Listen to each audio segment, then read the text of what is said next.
Ab, ready?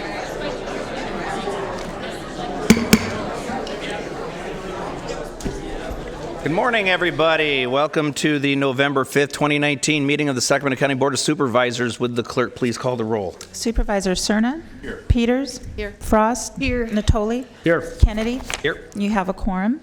This meeting of the Sacramento County Board of Supervisors is cablecast live on Metro Cable 14, the local government affairs channel on the Comcast, Consolidated Communications, and AT&T Uverse cable systems. The meeting is closed caption and is webcast at sacmetrocable.tv. Today's meeting will be repeated Friday, November 8th at 6 p.m. on Channel 14. This meeting is also broadcast live on KUBU Radio on 96.5 FM. A DVD copy is available for checkout from any local library branch. Members of the audience wishing to address the board may fill out a speaker slip and hand it to staff. When the chair calls your name, please come to the podium. Also, please silence your electronic devices at this time. Thank you. Would you please stand and join me in the Pledge of Allegiance? I pledge allegiance to the flag of the United States of America and to the republic for which it stands, one nation, under God, indivisible, with liberty and justice for all.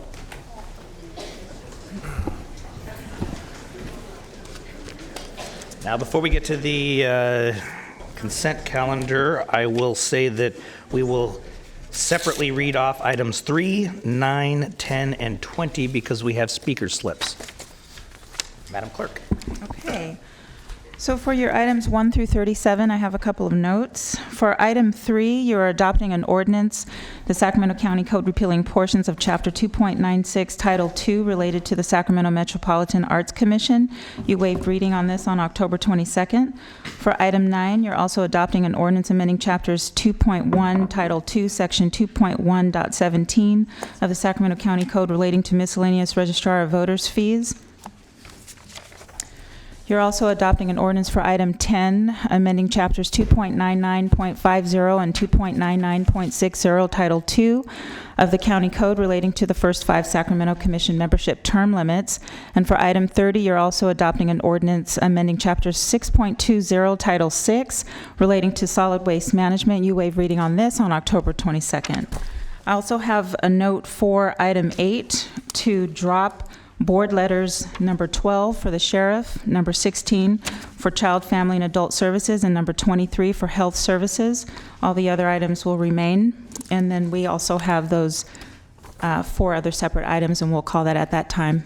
And I actually have 2 more to add to that list. Number 16 and number 17 we will also separately here. Any more members of the board have comment? Mr. Natoli. Just on item 7, if I could, real quickly. Item 7 is the contract for the County of Sacramento Library Facility Master Plan. Approve the agreement with Group 4 Architecture, Research, and Planning Incorporated in the amount of $287,900 for the development of a library facility master plan. Yes, thank you, Madam Clerk. I spoke with Nav Gale County Executive, and he got back to me this morning. But my concern here is that this contract goes through March of 2021. We actually approved this in a budget year a year ago, and I know this contract is coming to us. And my concern is that in the scope of work and in the plan of action here, it doesn't detail any milestone timelines. Nav has assured me that, and I'll let him speak to it, that they're going to be reporting back to the board relative to timelines. This needs to get to us a lot sooner than March of 2021 as being the outside date. I think there's an imperative here as it relates to some of our libraries and improvements and a consideration before this board. And I would hope that folks agree that we need to see this sooner rather than later. So, I don't know. That's correct, Supervisor Natoli. We will do a communication to the board on what the time frame and what dates we anticipate to be back in front of the board with the product. Okay. Any idea where we would land with this? I do not have a specific date, but I think once we have this contract in place, our job number 1 will be sit down, come up with the timelines on it. Okay. We can tell the consultants March of 2020 looks real good, so they can work real hard and quick. We will pass that along. Okay, thanks. Just a little bit of community outreach in there, but we'll get there. Okay, well, Rob can ride herd on it, so, okay. Good, thanks. All right. Mr. Cerna. Thank you, Mr. Chair. I have a comment on item 2. Okay, item 2 is the adoption of the 2020 Board of Supervisors meeting calendar. I just wanted to thank the county CEO for working with me as vice chair this year, and presumably I'll serve as chair next year. But this is going to be a bit of a departure in terms of our formal calendar set out for the year in advance. As was noted today, I think it's in the digital version of the Sacramento Bee, we are looking to have at least 4 scheduled Board of Supervisors hearings that will commence with timed items that will be heard in the evening. I know I have heard from a number of my constituents over the past several years, and perhaps others on this board have as well, that because we are charged with hearing so many items, we have such a full day that begins at 9:30 a.m. and can go as late as 11 p.m. sometimes. It's infrequent, but it happens, that folks that are attending school or working don't have the chance to come down and petition their county government and this Board of Supervisors on issues that they care about. So this is going to be an attempt, should it pass with consent this morning, to broaden the time that we will be accessible and the public will have to come and, again, interface with their Board of Supervisors. And again, I want to thank the County CEO's office for helping us get to a place where I think we achieve that. Thank you. Ms. Peters. Chair, how you'd like to handle this, because I'm going to pull item 2. Okay, then we'll just pull it. We'll hear it separately. Okay. Ms. Frost? I was going to ask the same thing. Okay, great. All right, so we will hear 3, 9, 10, 20, 16, 17, and 2. Nicely done, Mr. Gill, on the consent calendar this week. Thank you. It is not done until it's fully cooked, so here we go. So, Mr. Rodriguez, you have cards in for 3, 9, 10, 20. I will have the clerk call those, and then I will give you 5 minutes to speak on those items. Madam Clerk, please Okay. read those into the record. I'll read all 4. Item 3 is the adoption of the ordinance repealing portions of Chapter 2.96, Title 2, related to the Sacramento Metropolitan Arts Commission. And then item 9 is the adoption of the ordinance amending Chapter 2.01, Title 2, Section 2.1.17 of the Sacramento County Code relating to the miscellaneous registrar of voter fees. And then for 10, it's also another adoption of the ordinance amending chapters 2.99.50 and 2.9960. And this is relating to the first 5 Sacramento Commission membership term limits. And then for 17 is the authority to... Actually, 20. 20? Okay, sorry about that. 20 is authorization to execute a data sharing and reimbursement agreement with the State of California Employment Development Department for the period of January 1, 2020 through December 31, 2022 in the amount of $15,276. Thank you. So we have those 4 items. Davy Rodriguez, if you're here, please come to the podium, and I will give you 5 minutes to address all 4 of those at one time. Thank you. It is Davy. Everybody calls me Davy. That's the way it's spelled. Thank you. I'm going to go in reverse order because this the one is more important to me, and that is number 20 on that contract with the EDD. Till I read this, I had no idea that this was even possible. It allows the sheriff to search the EDD records, and it appears to me on its face to be a broad warrantless search. There is nothing in there that requires them to have a warrant. It's just that you ask the information under certain guidelines, they give it to you. Now, this is people's working people's information out there. They not necessarily have done anything or will do anything, but all that information he's asking, and you're willing to give him the money to do this. I guess that's who stands up and says for us. I mean, I expect this from the sheriff. I expect him to ask for information. But what I also expect is somebody to protect us. There is the Fourth Amendment that that should be mentioned in this thing, and it isn't. He's allowed to take up to 1 million records, and that's at a time, not a limit of 1 million. That's just 1 million at once. And so there's, 60 million people or less here in California, and only about half of them are working that I can see. 30 requests, and he's got every working person's address and their employer. When you sign up to get a job, I don't see anywhere where you're surrendering your Fourth Amendment rights there. There should be something said about that. I realize now that the unemployment code, which I haven't got to, I read all the codes. I started from the beginning and worked my way, but I haven't reached the unemployment code yet. I thought that was kind of a trivial one for me, but now I see it's quite important. So somebody should question, whether anybody, the individual working person's rights are being protected here. You in this country illegally, you're not supposed to work. They'll bend over backwards to make sure that you're protected. You have a lawyer present when the cops are there. All the records that they want are scrutinized and severely restricted now. You're a working person, they're saying, oh yeah, no problem, just give him what he wants. You're halfway through your time, Mr. Rodriguez. Just I see that. I said okay. This was important to me, okay? I agree. Thank you. All right, thank you. No, you can continue. I just wanted to let you know. Well, okay, I'll quit there. On the first 5 years, you're asking to extend the terms of these people and make a public term or community seat into one that's basically a non-community seat. And we have very little community representation on that board as it is. Plus, extending the terms make it kind of a fiefdom in a sense. I mean, so I understand it's hard for people to reapply for their positions all the time, but what the heck? It's a job. You live up to the terms or you don't. So I don't know. I'd kind of like to see that in the very minimum to stay like it is, and possibly be expanded to include more community representation there. On that voter fees thing, item number 9, I see something in there. It's you want to have research done. It costs $110 per hour. Who in the hell down the voter registration branch is making $110 an hour? The cost of these things is supposed to reflect their actual cost. That's a lot if you need to have records research done, which I do quite often. So I kind of take issue with some of these fees. I don't think they're relative to what they actually cost the county.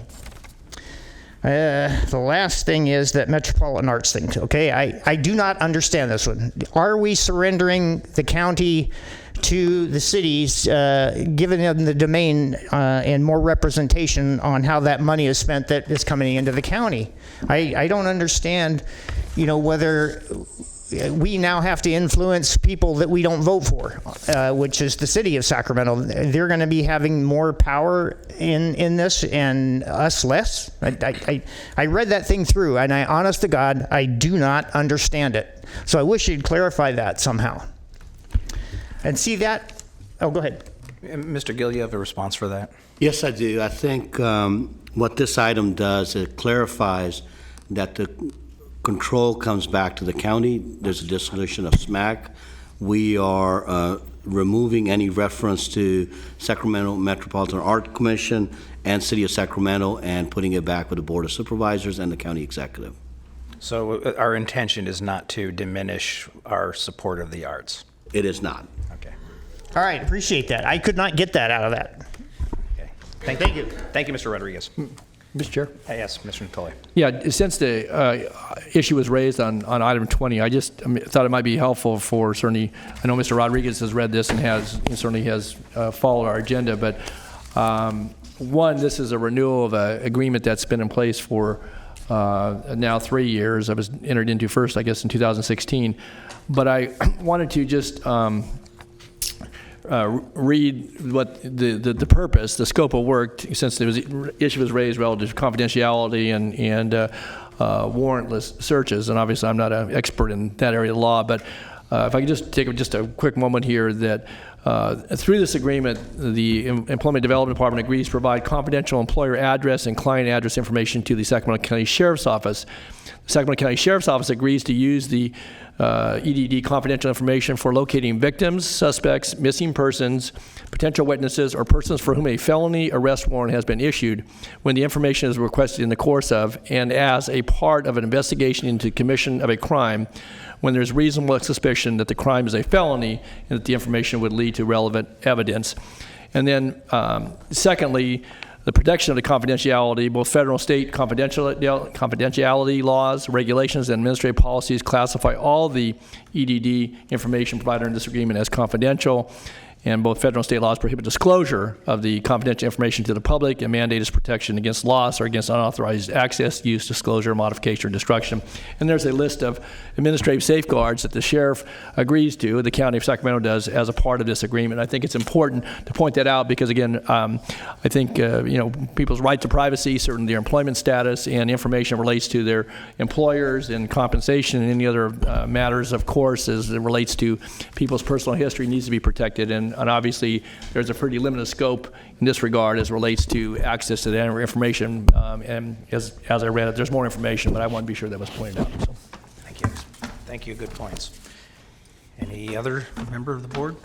All right, then would the clerk please read items 16 and 17, and then we will have Christopher Barton have 3 minutes to address those two issues.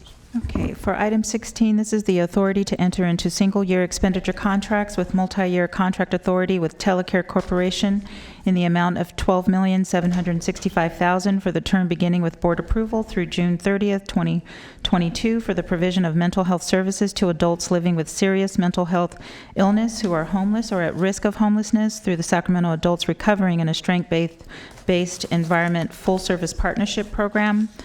For item 17, this is the authority to enter into a single-year expenditure contracts with multi-year contract authority with Turning Point Community Programs in the amount of $10,050,000 for the term beginning with board approval through June 30th, 2022 for the provision of mental health services to adults with serious mental health illness who are homeless or at risk of homelessness through the Haven program. Thank you. Mr. Barton?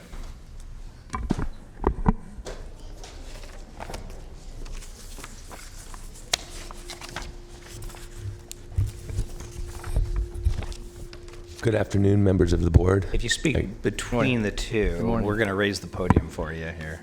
Okay. That happens every time. I got to raise it up for me. A little bit taller.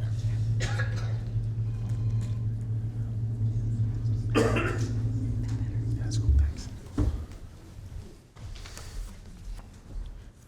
Good afternoon, members of the board. My name is Christopher Barton. I've been a consumer for over 2 decades. I'm a member of the Mental Health Service Act Steering Committee in Sacramento County and the the Sacramento County Mental Health Board. I used to get services from Kaiser Permanente years ago. They offered them the most. They were kind of lacking. The first agency that ever really impacted me was Telecare Corporation, SOAR, in Sac County when I was conserved years ago. I wasn't homeless, but I avoided homelessness by living in a board and care in the South area, operated by Herman Inkerwing. While at Telecare, they offered programs that really impacted me, such as DBT, dialectical behavioral therapy, RAP, Wellness Recovery Action Plan, which is started by Mary Ellen Copeland. However, the impact that really affected me the most at Telecare was facilitated by LaGuana Bosley, which is Job Ready. I got involved with WISU, which is Workforce Integration Support Education, which is facilitated by, used to be called NorCal MHA, which is now Cal Voices. While at that, I got employment, so I got to work for Chick-fil-A for 1.5 years. I was Employee of the Month. Then I got to pursue the job I really enjoyed the most, which was working for Turning Point Community Programs in the Crisis Residential Program Henrietta, which actually impacts people right when they come out of a mental hospital, when they're at their most fragile or their most urgent need of care. Homelessness is always an aspect that they always talk about, but Henrietta was only a 2-week stay. We would offer programs. So I would just like to say these the items that you're voting on are very needed. The monies sound big, but they really do impact. For me personally, I did lose. This summer has been a tough summer. I've lost my house because of mistakes I made, which were illogical and irrational. For the first time in my 2 decades, I got off my medication. It affected me. I lost my condo. I lost my subsequent job. I lost my car. Now I find myself back in another room and board operated by the same guy that operated the first board and care when I was conserved. I'm turning my life around thanks to a different agency called T-Corps, which is under the Hope Cooperative TLCS. I just like to say mental health is very prevalent in this community, and I just would like to recommend you to vote to support both Telecare and Turning Point community programs. Thank you for your time and have a good day. Mr. Barton, I want to say thank you for being here today, and thank you for sharing your story. That takes a lot of courage and commitment, and we really appreciate it. And I also will say Henrietta is in the district I represent and is really a model for what the rest of the county could do. So thank you for being here. Mm-hmm. Thanks, Christopher. All right, now we'll hear item number 2. Item 2 is the adoption of the 2020 Board of Supervisors meeting calendar. And is there a board member? Yes. Ms. Peters. Thank you.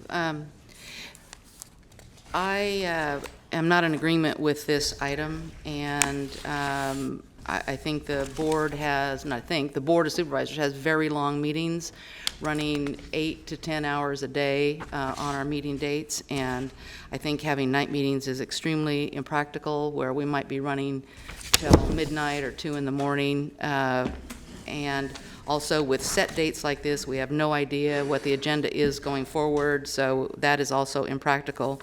And I have some amendments I would like to propose to the calendar. I can go through them one at a time so the clerk can keep them. I'd like to show that changing the time for the meeting of Tuesday, March 24th to include an afternoon session and eliminate the meeting of Wednesday, March 25th. I'd like to change the time for the meeting on Wednesday, June 10th to start at 9:30 instead of 5 p.m. Change the time of the meeting on Tuesday, September 22nd to include an afternoon session and eliminate the meeting of Wednesday, September 23rd. And changing the time of the meeting of Tuesday, November 17th to include an afternoon session and eliminate the meeting on November 18th. I've had no call for this from my constituency to change these dates. And in fact, when we have meetings that run late at night, usually everyone has to leave to go home, to go to bed and get to work the next morning. They leave at 8 o'clock in the morning, 8 o'clock p.m., that kind of thing. So the county is a very different organization than the cities with a much longer agenda, and I think it is best for the citizens of the county to have the meetings during the day. Thank you. So is that a motion? So that's my motion. That's a motion. Is there a second to that motion before we go down the line with? Second. We have a motion and a second on the floor. Supervisor Frost. I just want to say that it's challenging for me. It's not so much, I understand maybe in your situation, Supervisor Cerna, that your constituents may ask for evening meetings. My constituents do not. They have not. I represent the outlying areas. Having evening meetings for me doesn't make a huge difference, except that I'm out almost every night in the community, so it takes me from a community meeting that I probably would be at, or maybe one of those rare evenings when I would be at home.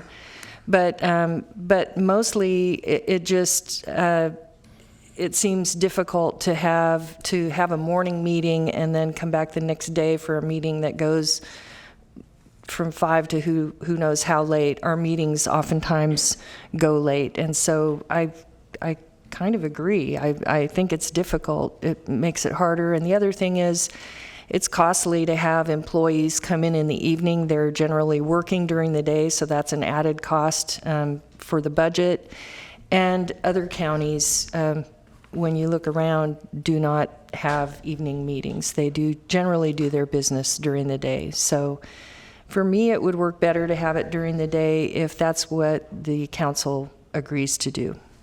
What the board agrees to do. Supervisor Cerna. Thank you.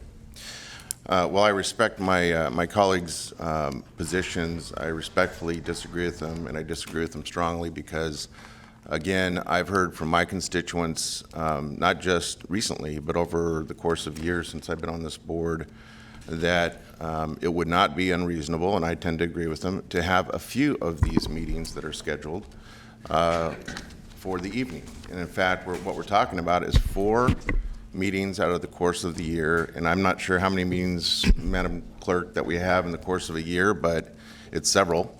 So I think it's a modest approach, and with regards to the not knowing what the agenda might be for those dates where we have meetings that would start at 5 p.m., I think we have it well in our capability to carefully plan agendas in advance so that there are items that perhaps would draw more attendance and more interest in addressing the board for those designated dates. It's not brain surgery.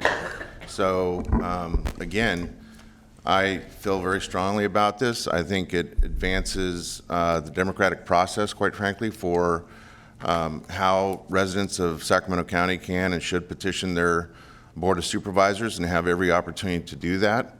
I think keeping the meeting schedule as is, as long as the meetings are, we know for a fact, we've actually heard, all 5 of us have heard at the same time, many accounts in these chambers where people have commented after the fact that they would have liked to have testified at a hearing, but they had to work or they were attending school, had other daytime commitments. So again, there was a lot of forethought that went into this recommendation from staff in terms of the number of meetings, the fact that one is designated for what I would say is the most important job we have every year, which is consideration of our budget and of all the issues that we routinely, that we have we can anticipate every year.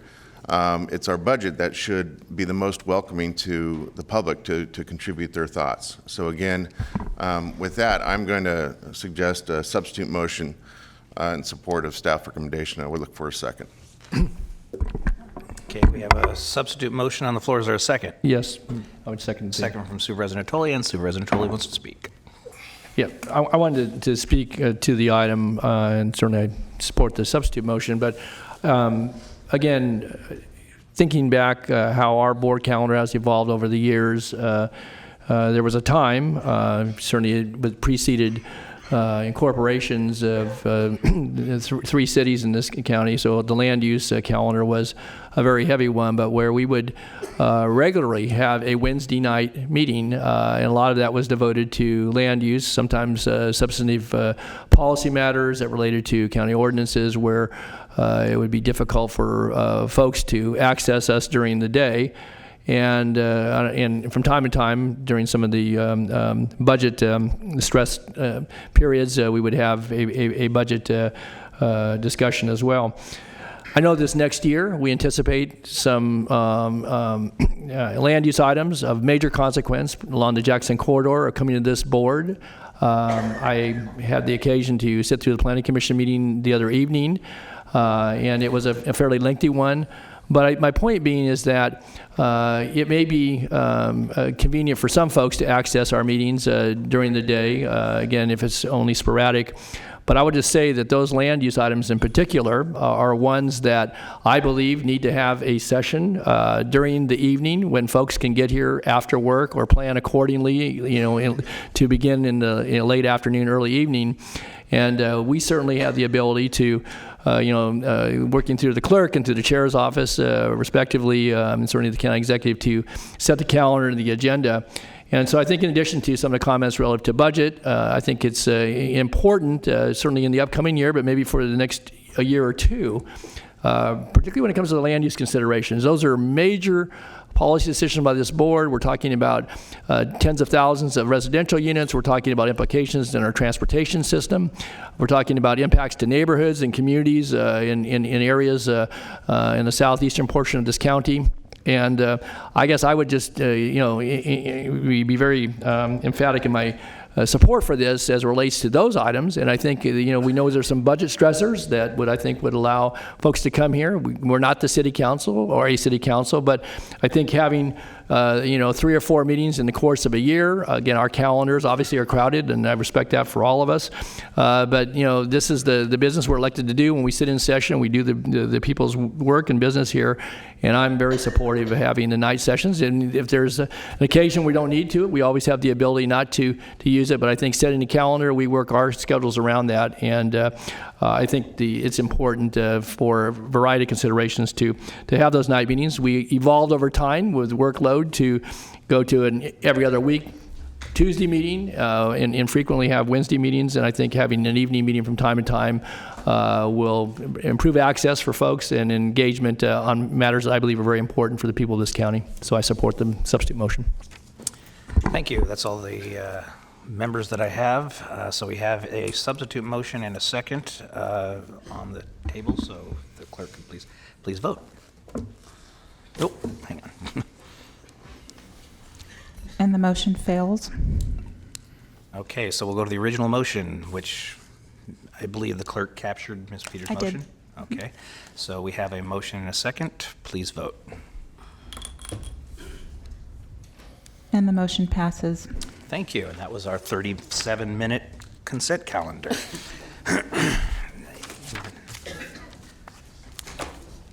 Madam Clerk. We still need to take a motion on the balance of the whole. Okay, thank you very much. Chair will move. Is there a second? Is there Second. Motion second. Unanimous vote.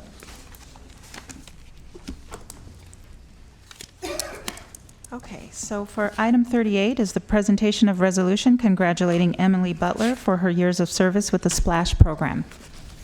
I'd invite Emily to join me at the podium, please.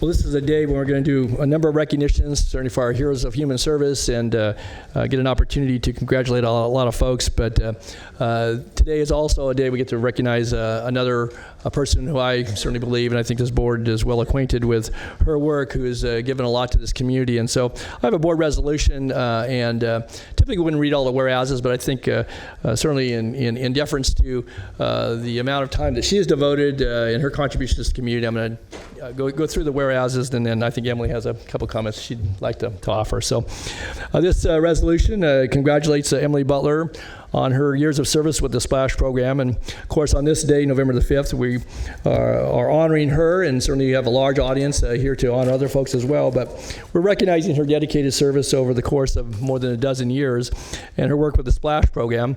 Also, her leadership in work in environmental education and in vernal pool stewardship.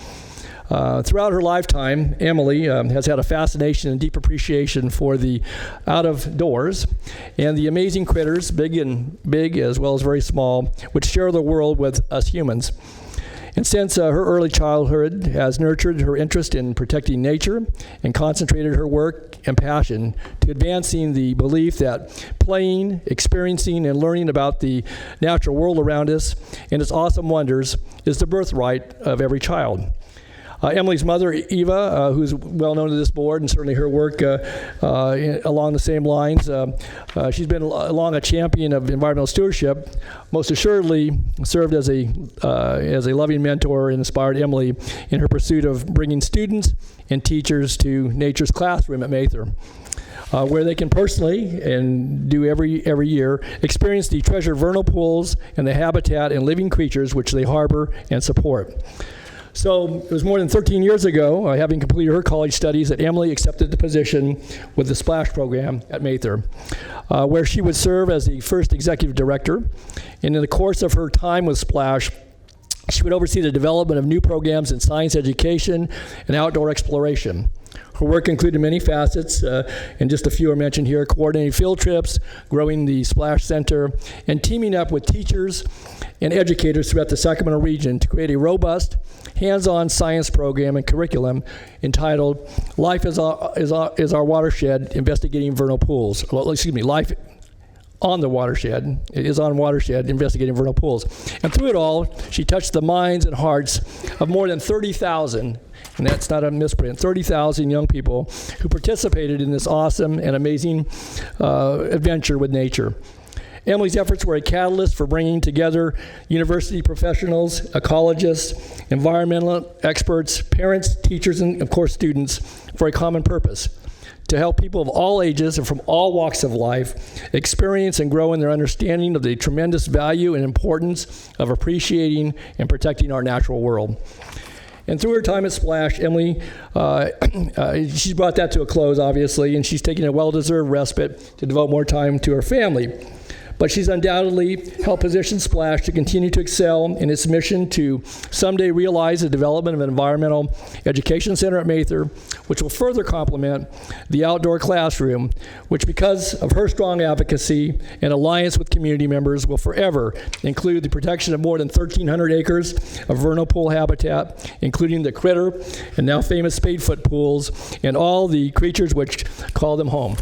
So now therefore be it resolved as the Board of Supervisors does hereby extend to Emily it's a sincere thanks and appreciation for her numerous contributions to the betterment of our community. And further, we offer heartfelt best wishes to Emily and her family for much happiness, good health, and many blessings in future years. And hopefully, from time to time, an occasional springtime visit to the vernal pools where students and nature will thrive and prosper because of her commitment and legacy of seeking to protect and preserve this precious and wonderful landscape for the benefit of all the generations to come. So Emily, we say congratulations. Thank you for all your good work. And I know you've got more that you're still going to accomplish in your life, but we thank you for all your good work. Thank you. Congratulations.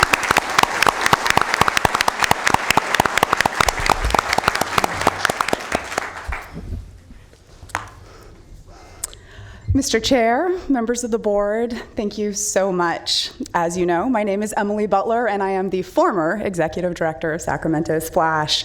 I spent 13 years of my life working to bring local kids out to explore and learn science at the Splash's outdoor classroom at Mather Field. It means a lot to me that you're taking the time today to honor my contribution. Thank you. To me, Splash is emblematic of the tremendous power of public-private partnerships. 20 years ago, the county, the city of Sacramento, and Regional SAN united under the visionary leadership of then district engineer Bob Shanks. By pooling agency resources and engaging local scientists and educators, you created a watershed education program that moved far beyond mere regulatory compliance. You created something of real value that has brought joy and knowledge to more than 30,000 local children and their families. I saw more evidence of the power of public-private partnership in the excellent work done by the Mather Stakeholders Group under the leadership of County Planning and Supervisor Natoli. Together with the Lewis Group, they committed to a transparent, collaborative process that listened deeply to community voices and ultimately resulted in a better development plan for both the surrounding habitat and the current and future residents of Mather Field. With that said, in this, my final address to you, I feel a moral obligation to inform you that the work remains unfinished. After resolving the issues related to Mather South, the Mather Stakeholders Group never met again. Unaddressed community requests include a transparent finance plan for the endowment of the Vernal Pool Preserve and the creation of a technical advisory committee to harness local scientific expertise and volunteer resources. On these and a few other critical issues, no progress was made. Collectively, the Mather stakeholders devoted thousands of hours of volunteer time to create a win-win-win for the county, the vernal pools, and future generations. That effort was met with resistance and resentment by key players in the county. I do not say this to you as a representative of Splash. I've been gone for 4 months, and nobody other than myself knew what I planned to say here today. I say this to you as a concerned citizen. I have had a front row seat to watch what I and others perceive as the county's waning commitment to meaningful public engagement. You can do everything by the book and check all of the boxes, but unless upper management fosters a culture of respect for community voices and encourages staff to actively engage them in co-creating a better future, the county's decision-making will represent its own interests, not those of the people. I have the deepest respect for this board, and I am truly grateful for the honor you've bestowed upon me today. That is why, even though it may seem odd, I feel an obligation to share these parting thoughts with you. If I did not, I would not be a community leader worthy of this honoring. Thank you for your time, for this kind resolution, and for your undying commitment to the people and natural resources of Sacramento County. Thank you.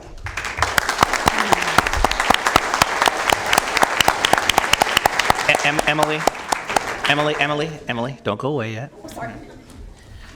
You gave it to us, we give it to you now.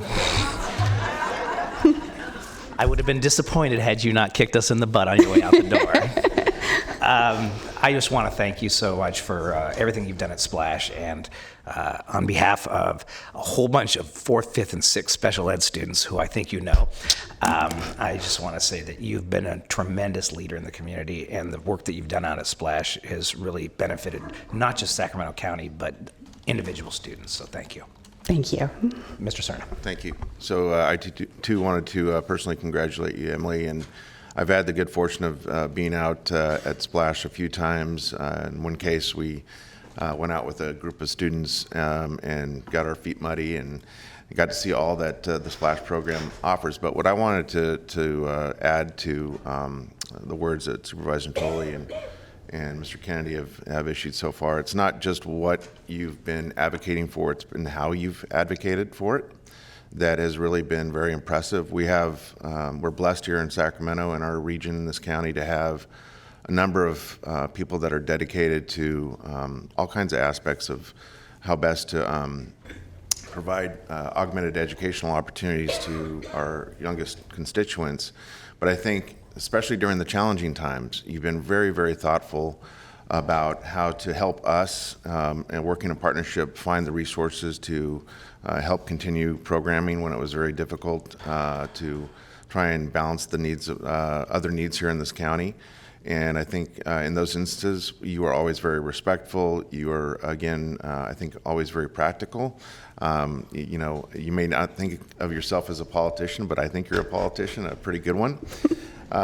So I just wanted to add those few words to what's in the resolution and what's been said so far. So thank you. Thank you, Supervisor Cerna. And I don't suggest you move into District 2 anytime soon. Thank you.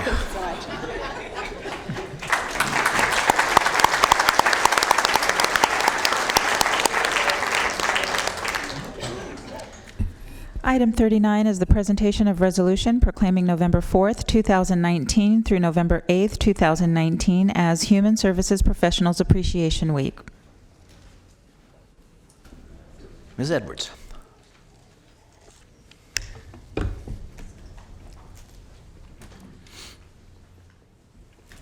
Good morning. Morning. Ann Edwards, Department of Human Assistance. And as we are acknowledging folks today, it is my great pleasure to be here in honor of Human Services Professionals Week. I want to take this opportunity to really acknowledge the work that human service professionals do. They work tirelessly day in, day out, serving our community, the members in our community who need our services the most, people who are hungry, in need of medical care, who are in need of some assistance while looking for work. And they do this with our DHA city values: compassion, integrity, trust, and innovation. So as we recognize them for their dedication, I am honored to present this resolution to Shahid Mohammed, or Mo, who is Vice President of the Sacramento Valley Chapter of New Paths, proclaiming this week as Human Services Professionals Week.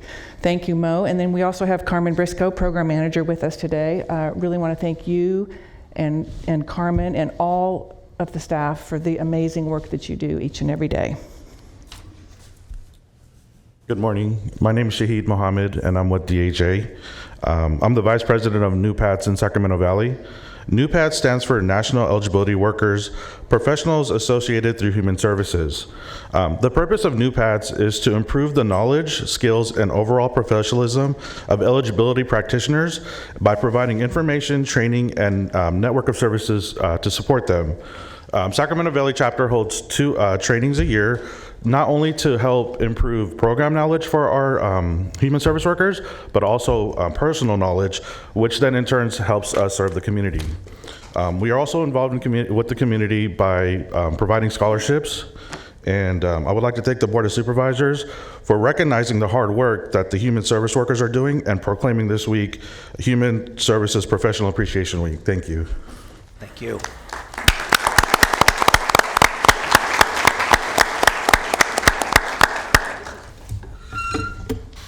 So on behalf of the board, I will say that, you guys are why we do what we do, and you quietly do it, you get the job done, you serve the people of Sacramento County, and we take the credit. So I just want to say thank you so much for all the work, and that's to every one of you. Thank you.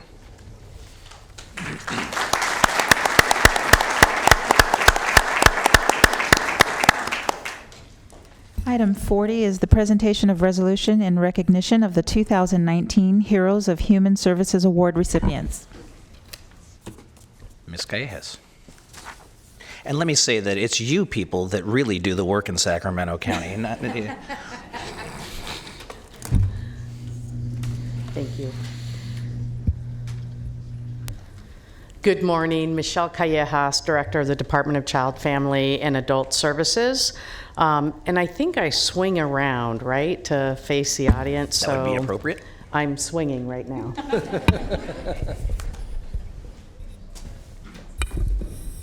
Good morning, everybody. How's everyone doing? Good. So welcome to the 13th Annual Heroes of Human Services Awards. So this award ceremony is presented by our Sacramento County Board of Supervisors and our Sacramento County Human Services Coordinating Council. Today you're going to hear about some amazing people doing extraordinary work in communities throughout our county. They're addressing issues such as child abuse and neglect, HIV, Parkinson's, mental health, suicide prevention, youth, and other mentoring programs, and so many other services and supports that uplift community members in our region. So it's going to be an exciting day, and I guarantee that you will leave here more inspired. So we're going to try to make this go as smoothly as possible. And so what I'm going to do is introduce each supervisor by their district, and I'll just list the names of the recipients. The supervisor will then come up and call the heroes within their district forward, and they will say a little bit more about the great work that is being done throughout the county. Does that work for everyone? Yes. All right, excellent. Okay, first I would like to ask Supervisor Cerna to come to the podium, and he will talk about Dr. Michelle Evans and Dr. Dorothy Wilborn from Kaiser Permanente, as well as Melissa Tafoya from Rocksteady Boxing, Sacramento. Thank you, Michelle. So as Michelle mentioned, this is a special day. We have it each year, rightfully so, to recognize the people in our community that really do tremendous work. And I just want to say a few words before I introduce the first honoree for District 1. But it really is the work that the people that we're honoring today do day in and day out that really makes county governance so much different than municipal governance. Not to dismiss what our friends at local city councils do and their staffs, but if you look at what Sacramento County is charged with, along with the other 57 counties in the state of California, it is human services that really represents the most intimate levels of governance and service delivery. And so that's why it's especially rewarding for me, and I know for my colleagues each year, to make sure that we honor the people that are doing such terrific work in that regard. So the first two honorees for District 1 are Dr. Michelle Evans and Dr. Dorothy Wilborn. If they could join me down here, please.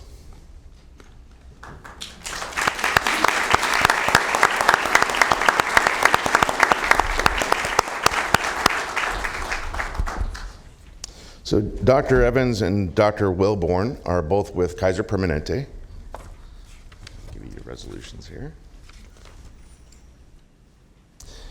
And the work that they do, and I'm going to certainly give them an opportunity to speak to it as well, but the work they do is critically important in terms of the relationship that we have in our region with our health systems and with our child protective services work that we do here in Sacramento County, in terms of making sure that the reporting that goes on when there's suspected child abuse and neglect in our emergency rooms, at our hospitals, is reported in a way that is professional, but is also very compassionate and aware of the situation in which they present. So instead of reading all the whereases, I think it's probably best that we actually hear from the honorees about their tremendous work. But I want to just say on behalf of my district, District 1, and the people of District 1, I really, really want to thank you for your terrific work and hope to see you continue years into the future. So the floor is yours.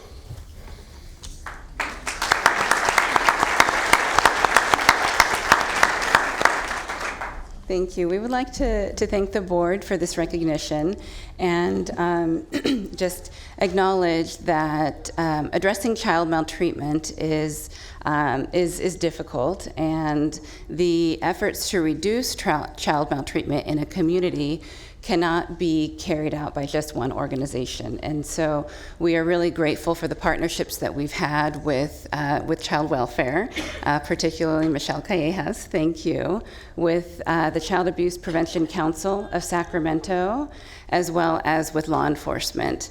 And we'd also like to thank our Kaiser Permanente leadership and colleagues for their support and encouragement as we have developed this program.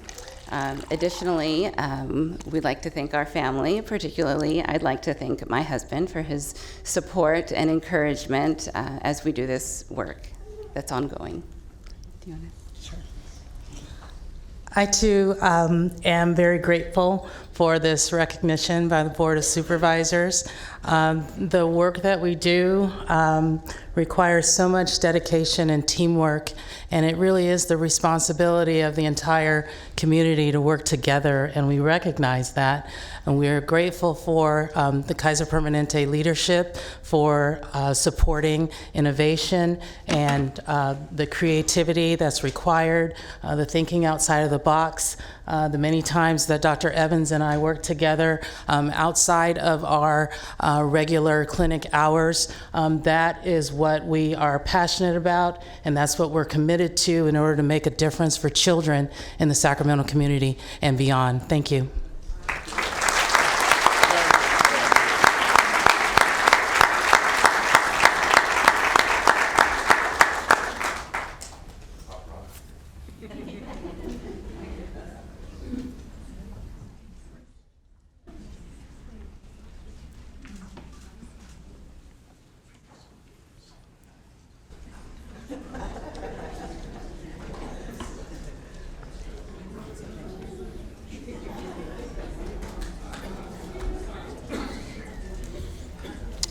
Okay, it is my pleasure to invite Melissa Tafoya to the podium, please. Melissa.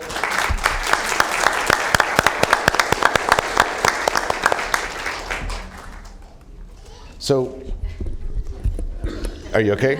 Okay.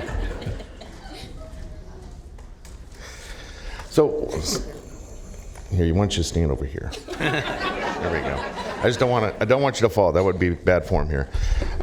So Melissa Tafoya is someone who represents innovation. Those are my words. That's not necessarily in the resolution, and that's one of the things that we want to recognize with these annual Heroes of Human Service awards. And the innovation that I really take from understanding her service here in the community is that she's found a really fascinating way to help folks with Parkinson's disease. And again, she'll have the opportunity to speak to it in greater detail, but in a nutshell, she is a coach in boxing and uses boxing as a way to really help with Parkinson's patients in terms of their motor skills. And so again, it's one of those things, and we're considering who to honor each year, and that's always a very, very tough decision because we have a great many nominees and people to consider. But it really is, innovation is one of those factors that we're looking for. And so that's the spirit in which I'd like to offer this resolution honoring Melissa Tafoya as a 2019 Hero of Human Service for District 1.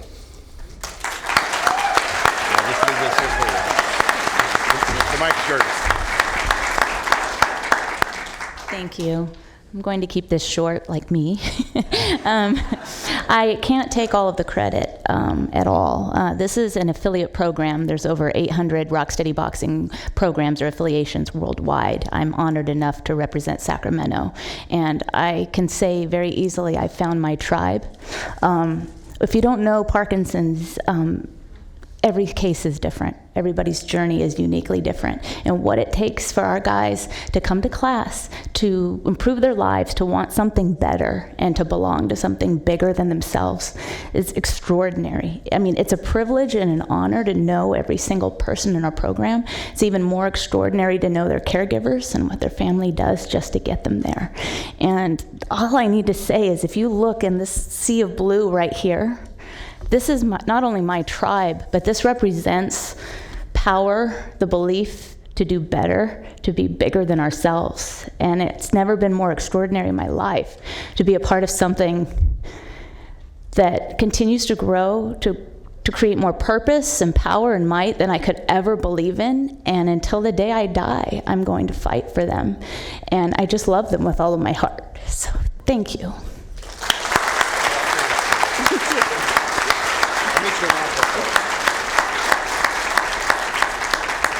Melissa, is it boxing or kickboxing?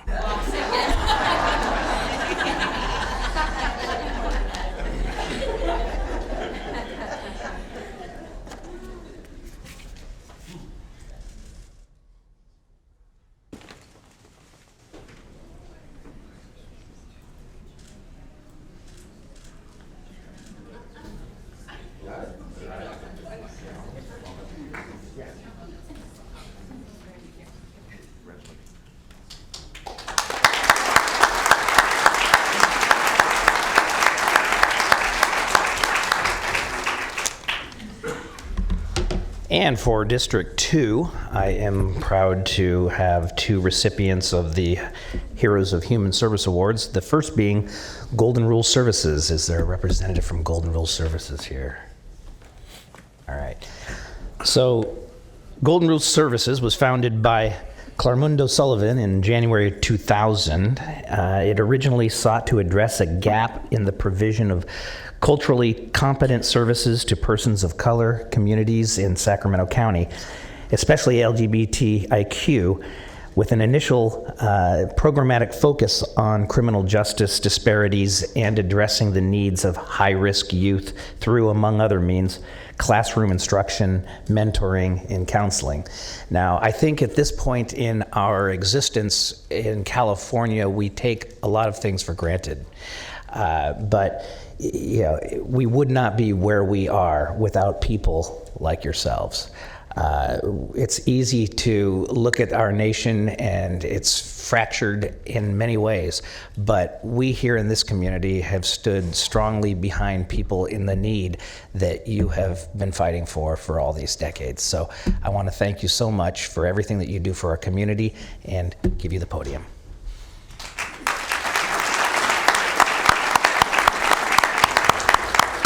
Okay, I think, can everybody hear me okay? Yeah, hi, I'm Clarmundo Sullivan. I am the Executive Director and founder of Golden Rule Services here in Sacramento. I just want to say, after 20 years of fighting HIV in Sacramento, there's good news and there's bad news. The good news is that our doors are still open, so we're committed to continuing the hard work of fighting HIV in Sacramento County. The good news also is that we have a Sacramento Getting to Zero plan that we're working really hard on with the state of California. They're working on a Getting to Zero plan. That would mean zero new HIV infections. Everybody say zero. Zero. 0 new HIV infections is possible in Sacramento County. And so after doing this work for 30 years, I've had some friends and board members and other folks support this work that we're trying to do. We really want to make a difference in Sacramento County. So I'm really, really honored and thrilled. This is my first award from the Board of Supervisors after 20 years of doing this work.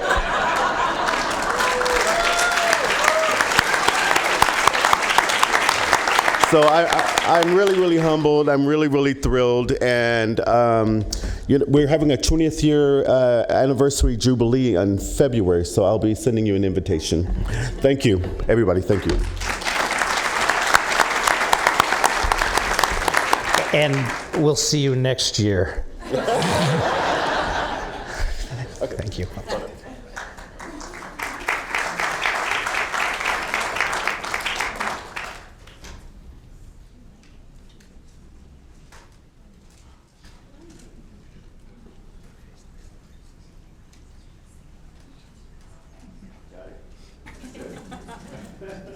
All right, thank you again.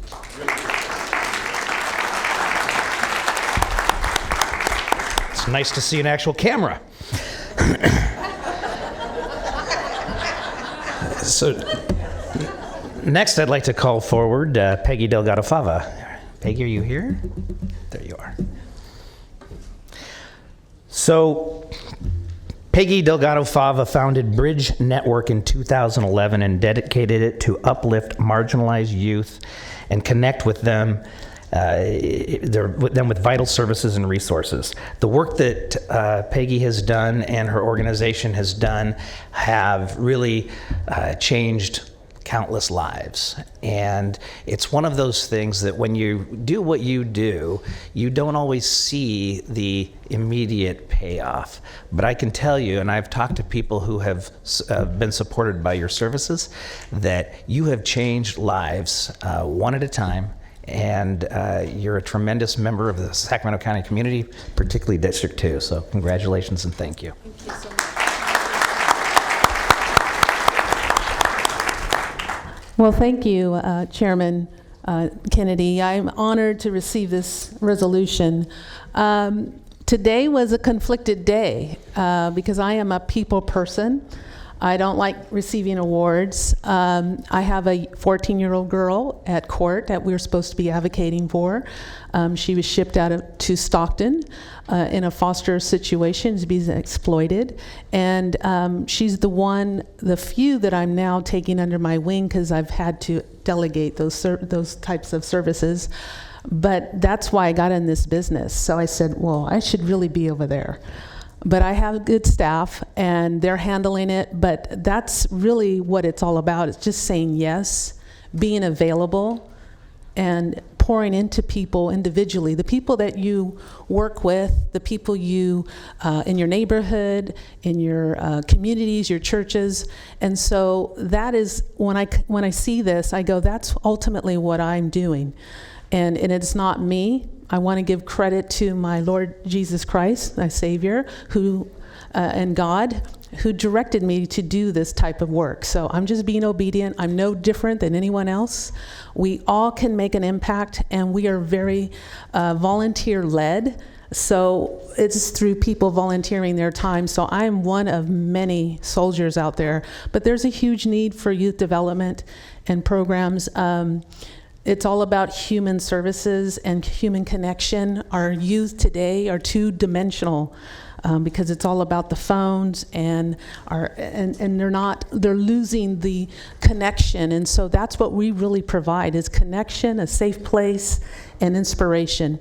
And yes, you don't always see the fruit of your labor, but it does pay out, because that was me many, many years ago, trying to run away from Sacramento and my roots, and then coming back and saying, I'm going to come back and be that person I needed when I was a youth. So I want to thank you all, and thank you for putting this out. Thank you again.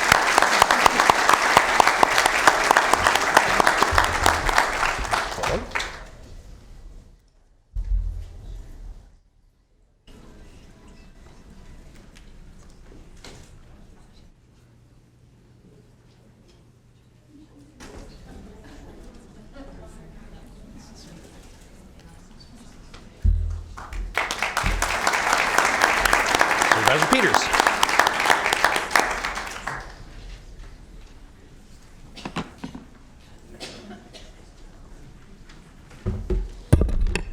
Thank you, Patrick.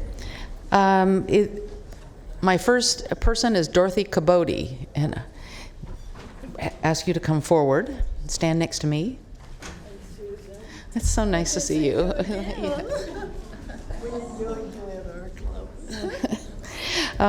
Dorothy is, for more than 60 years, has been helping and caring for others as a member of the Orangevale Women's Club and reflects the importance we all place on serving humanity. What did you do? Make them laugh. 60 years in the club. She first began volunteering in 1959 as a member of the Orangevale Women's Club, working to improve her community through various endeavors like planting trees in parks, serving seniors, and helping children. And for the last 7 years, she has focused her attention to the needs of children under the care of the Sacramento Children's Receiving Home with the help of the Orangevale Women's Club. Dorothy is a resident of Fair Oaks, and I'm told that you are 100 years old? 100? We're going on 3 in December. Almost 103 years old.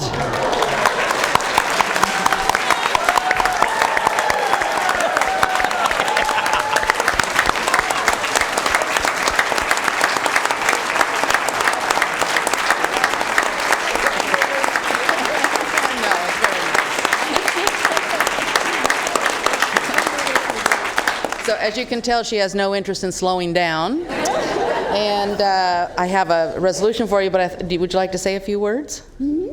Oh, you would? Okay, great. Would you like to say a few words? Well, you know, anybody that says, I'm bored, there's nothing to do, there is so much volunteer work out there. And when I hear somebody say, I'm bored, I have no use for. There's so many things that have to be done in the community. And Sue, we're so glad you're our supervisor. Well, thank you. I'm glad you're in the district. We enjoyed it. And the Children's Receiving Home has been just wonderful for me. Our Women's Club, twice a year, I call up the Children's Receiving Home to find out what they need. And our members in April and Christmas come through with whatever these children need. And it's just a blessing to see their little faces light up. It's a wonderful experience.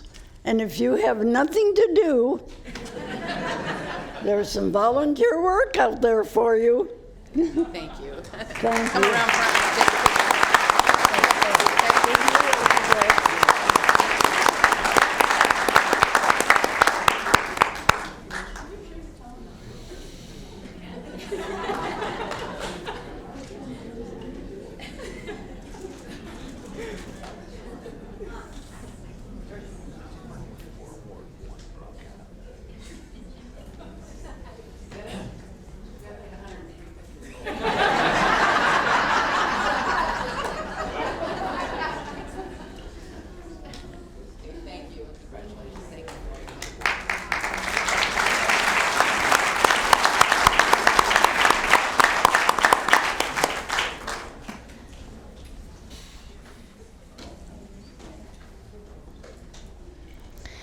Our next recipient is Marilyn Koenig.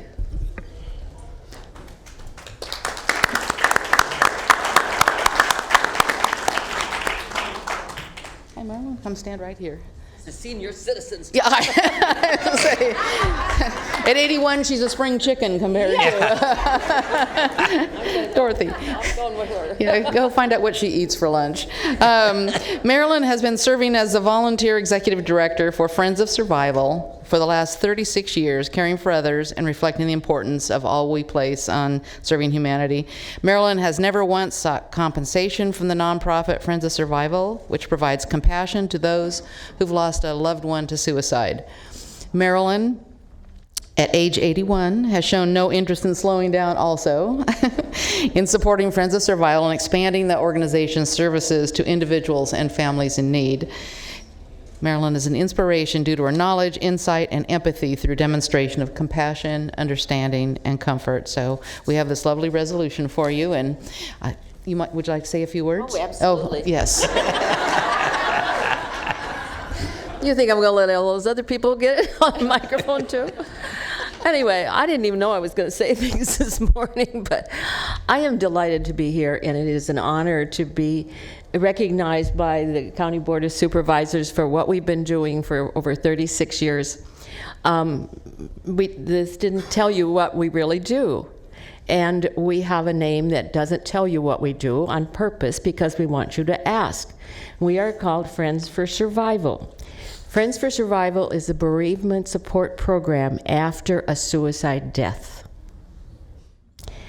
My son, Stephen, died by suicide when he was a senior at Christian Brothers in 1977. I had a good 4 years to cry every day. And then I met another mother who had also lost her 17-year-old son to suicide. And she and I started looking at each other and saying, well, where do people go to get some help? We were doing pretty well at that point for ourselves, but we knew that it is a traumatizing, scary time. Horrendous, it's ugly, it's horrific, it's violent, and yet where do we go to talk to people that can understand how awful it really is? So at this point, we get calls nationally, not just from Sacramento County. We work very closely with the law enforcement chaplaincy and Mindy Russell and a lot of other first responders. In fact, we just designed a new resource, a printed resource for first responders to leave at a home when they walk out the door and the family, friends are saying, now what do I do? So we continue to increase our resources. We have 7 meetings a month from all the way from Chico down to Modesto.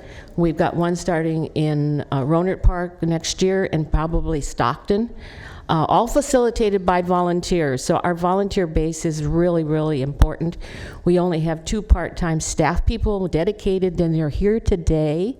And I'm delighted that they drove me downtown. A little confusing, isn't it? Yeah. Actually, it's a very happy office because we see people that get better and start smiling again and are losing their fear of having another suicide death in their family or friends because they are at a high risk. A little bit of information that I think is important that people don't focus on is 4 out of 5 suicide deaths, not just Sacramento County, but nationally for years and years. 4 out of 5 suicide deaths are males. So we have a lot of work to do. We have a lot of widows and a lot of parents and a lot of fatherless children that we have to serve. And we have a variety of services. And I think that's probably enough so you'll now know. We have brochures and be very happy to talk to you. Feel free to call us. We have people that answer the phone 7 days a week, okay? Thank you so much for this award.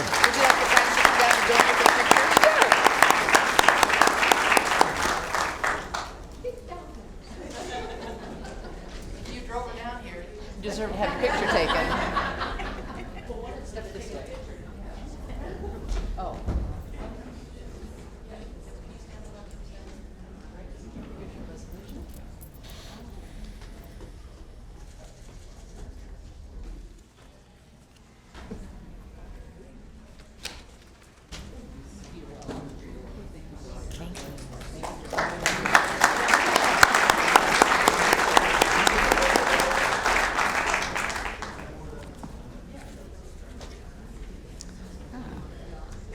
Carol Watts, if you'd come down, please.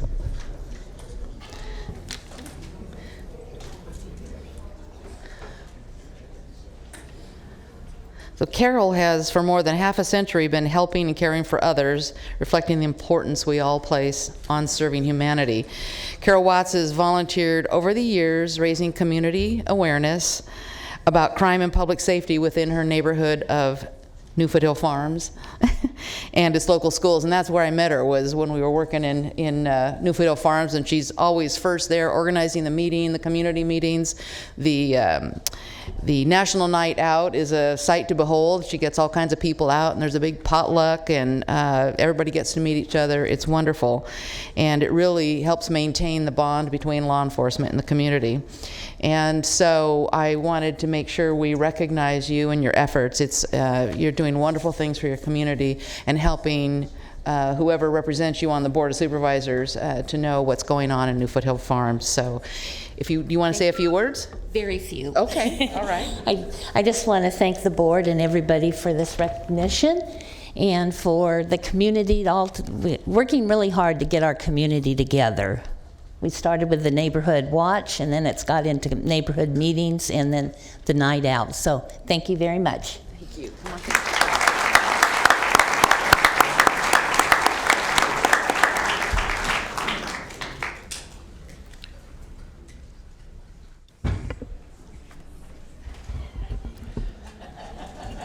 So as Supervisor Frost makes her way to the podium, I do have a card for Liz Blum on item 42. I just wanted to let Liz know that that item's going to be heard at 2:45, not the originally scheduled 11, just so you're aware.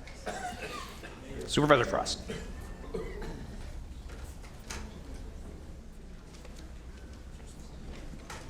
Good morning.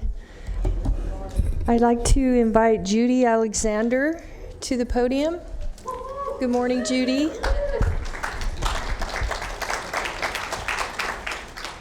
You know, Hero of Human Services is all about those individuals who have not only touched lives, but these are people who just, whenever you need them, they're there, and you can call on them, and they just continue to give in different ways that they just become a true inspiration to the whole community, and Judy is one of those folks.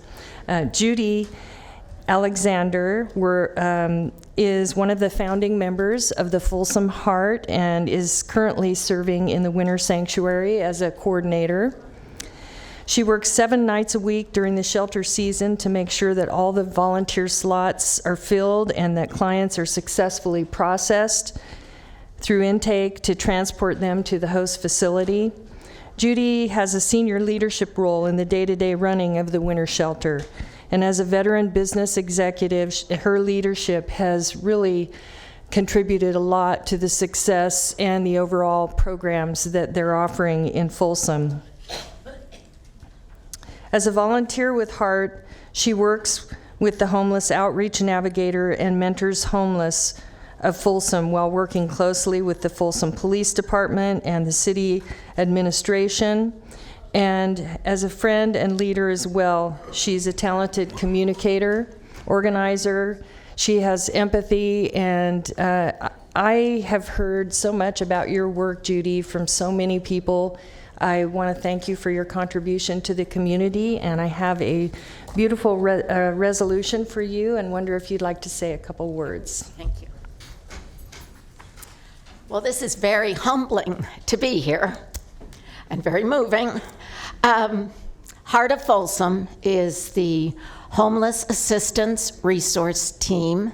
We work in conjunction with the City of Folsom, with the faith-based communities of Folsom, and also with other nonprofits and merchants within the city. The organization is fairly young. This will be our 3rd winter shelter. We run 12 weeks, and it's all volunteers. And I gotta tell you, when I first said, I wanna do the shelter, I took a deep breath, and as the vision of this caught on in Folsom, it was like there was a whole community just waiting for somebody to get it together so they could volunteer. And I have been so supported by the citizens of Folsom. We recognize that everyone matters, absolutely. And some of us are more blessed than others with less trauma in our lives. So we are there to support those veterans, those people who have had medical issues, those people who have not had a good family as a model for being a good citizen. So we are anxious to start the new shelter on December the 15th. We are very supported by Sacramento Self-Help Housing, and there are now 8 heart organizations within the County of Sacramento working on basically the same model, tweaked a little depending upon our individual cities. But it's a completely volunteer organization, and it's just good to feel like a community to all of our citizens. Thank you, Judy.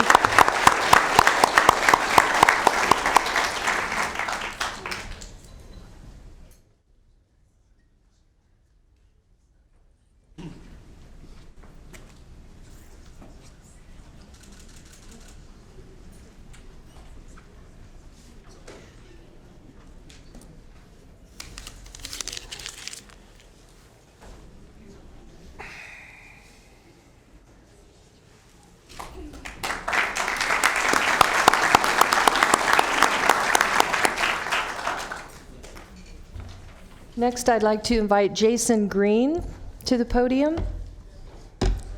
Oh, hi, Jason. Jason Green is a longtime volunteer in Rio Linda, Alberta, and he's the president of the Historical Society there. He works in a lot of different areas. He's a member of the Rio Linda Grange and serves on the board of directors for the Community Water District. He's volunteered his time and expertise as an electrician, acquiring light fixtures, installing them in the Dry Creek Ranch House at the Rio Linda Grange and Rio Linda, Alberta Food Closet, as well as the Firehouse Museum. And he assists with the American Legion and their annual swap meet and car show, and was instrumental in starting the pumpkin patch in Rio Linda Grange, which evolved into a community growing giant pumpkins and entering them into the Elk Grove Pumpkin Festival and the First Growers Forum. Now, I can testify personally how inspiring Jason is, because he inspired me to try to grow giant pumpkins. And I wasn't quite as successful as he was. I think it was because of technology. I used the excuse that I just didn't have time to water it, but Jason uses a program on his phone to water his giant pumpkin 3 times a day from wherever he is in California. So he doesn't even have to be there to manage his farm. And this year he grew a pumpkin that was over 600 pounds, I think 604 pound pumpkin. And what he did with that pumpkin, yes. What he did with that pumpkin was he invited all of the young elementary school folks over to come see as the tractor came to pick up the pumpkin, because that's the magic moment when they pick it up. Hopefully the bottom isn't going to fall out, because if there's any break in the skin, it doesn't qualify in the contest. Anyway, it was a pretty exciting day, and now the elementary students are going to be growing giant pumpkins next year, and Jason and the Grange are going to be helping them. So this is a person who touches a lot of lives, and I'm honored and delighted to present Jason Green with the Hero of Human Services Award. Congratulations, Jason. Would you like to say a couple words? Other than fact, I'm just really nervous being up here, but thanks. I don't know what to say.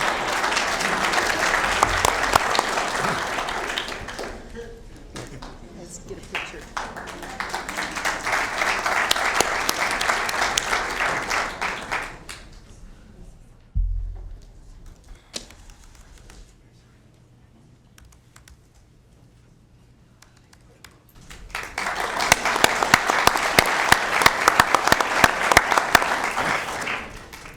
I wouldn't feel bad about being nervous, Jason. I spend most of my life nervous. Everyone who knows me knows that. Okay, next we have Coach Rick Edwards. Coach Rick Edwards. Okay.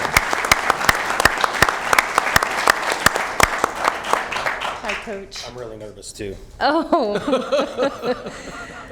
This gentleman has a reputation that precedes him in numbers. Coach Rick Edwards has been recognized as the hero of human services because of his time and talents and his dedication as his 10-year history as the local youth football coach and head coach of football board member, and a mentor for the kids at Folsom as well as areas of Sacramento County. He makes himself available to all the athletes and their families, not only for football, but also for personal challenges that may surface, and he helps guide them through the turbulent times. He founded the Papa Steve Football Fundamentals Camp in 2016, which allows kids from all over the region to come and receive quality coaching from big-name athletes and coaches, providing scholarships to those who may not have been able to attend otherwise, and making sure they have transportation to the camp as well. Coach Edwards has had a profound impact on the parents as well as other coaches, and his passion for the kids is contagious and reminding everyone that football is not just about getting out on the field, but it's also about recognizing your strengths on and off the field, and it's about working as a team. Coach Edwards has made a huge impact on the youth in Folsom, and it means a lot to them. And I want to thank you for your contribution to the young folks and congratulate you as a hero of human services. Thank you, Sue.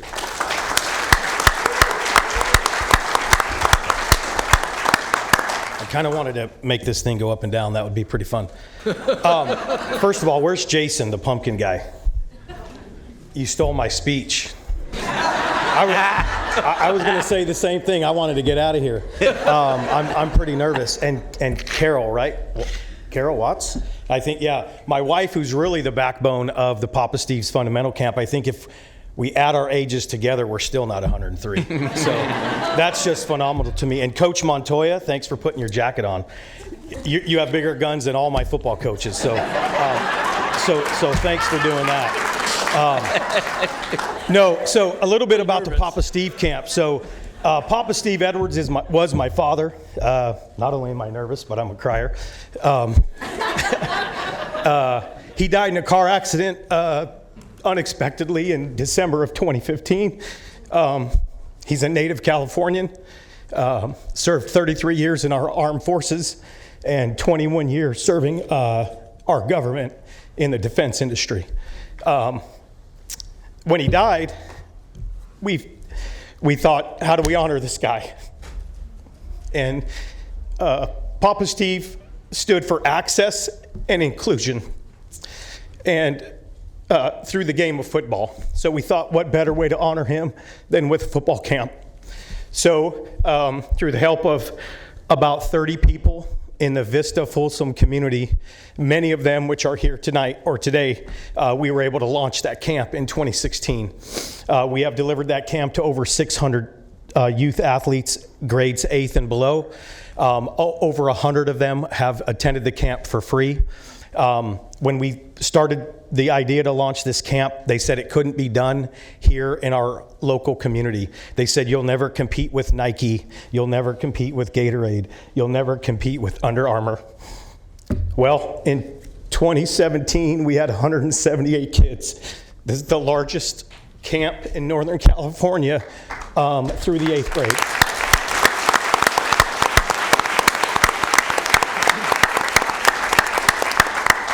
To date, after 4 camps, we have raised over $32,000 with every penny going back to the local community in all sports, not just football. We give to girls softball, we give to basketball, and we give to the soccer organizations. And I think in 2019, I'm going to get strong-armed and give it to that new sport that has come up on the West Coast called lacrosse. So with that, I'm very, very honored by the Board of Supervisors of Sacramento, and we look forward to many more years of the Papa Steve Camp. Thank you very much.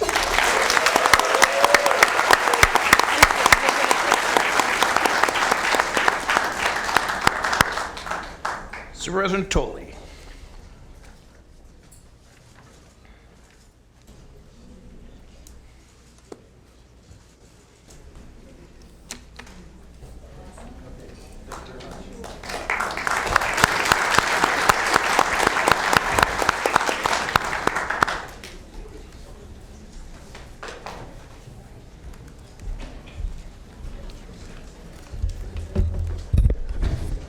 Well, good morning, and we've saved the rest of the best for last. We have 4 more heroes to recognize here, and I appreciate certainly, I think, the attention given to all of our honorees here today. And I want to first thank the Human Services Coordinating Council and all those who nominated our honorees here today, because again, obviously somebody took the time and effort to put down in words some of the accomplishments and reasons why folks should be honored. And I think the powerful messages this morning from the honorees and certainly from those recognizing them really do, I think, lend themselves to a lot of hope in this community for the future and certainly for all the good works that go on each and every day.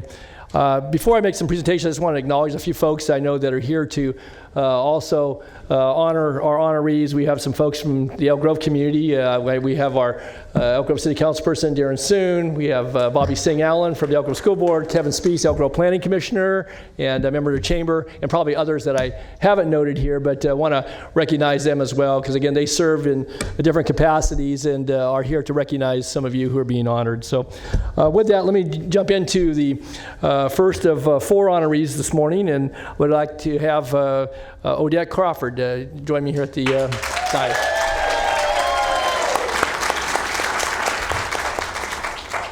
Tell you a little story. I've known Odette for a number of years, and it was just here recently at the recognition for Irene West that I saw Odette, and we had a chance to chat at the end of the ceremony. It was an outstanding ceremony in Elk Grove, but again, as you're going to hear in just a moment, this lady has done tremendous things along with many of you in our community.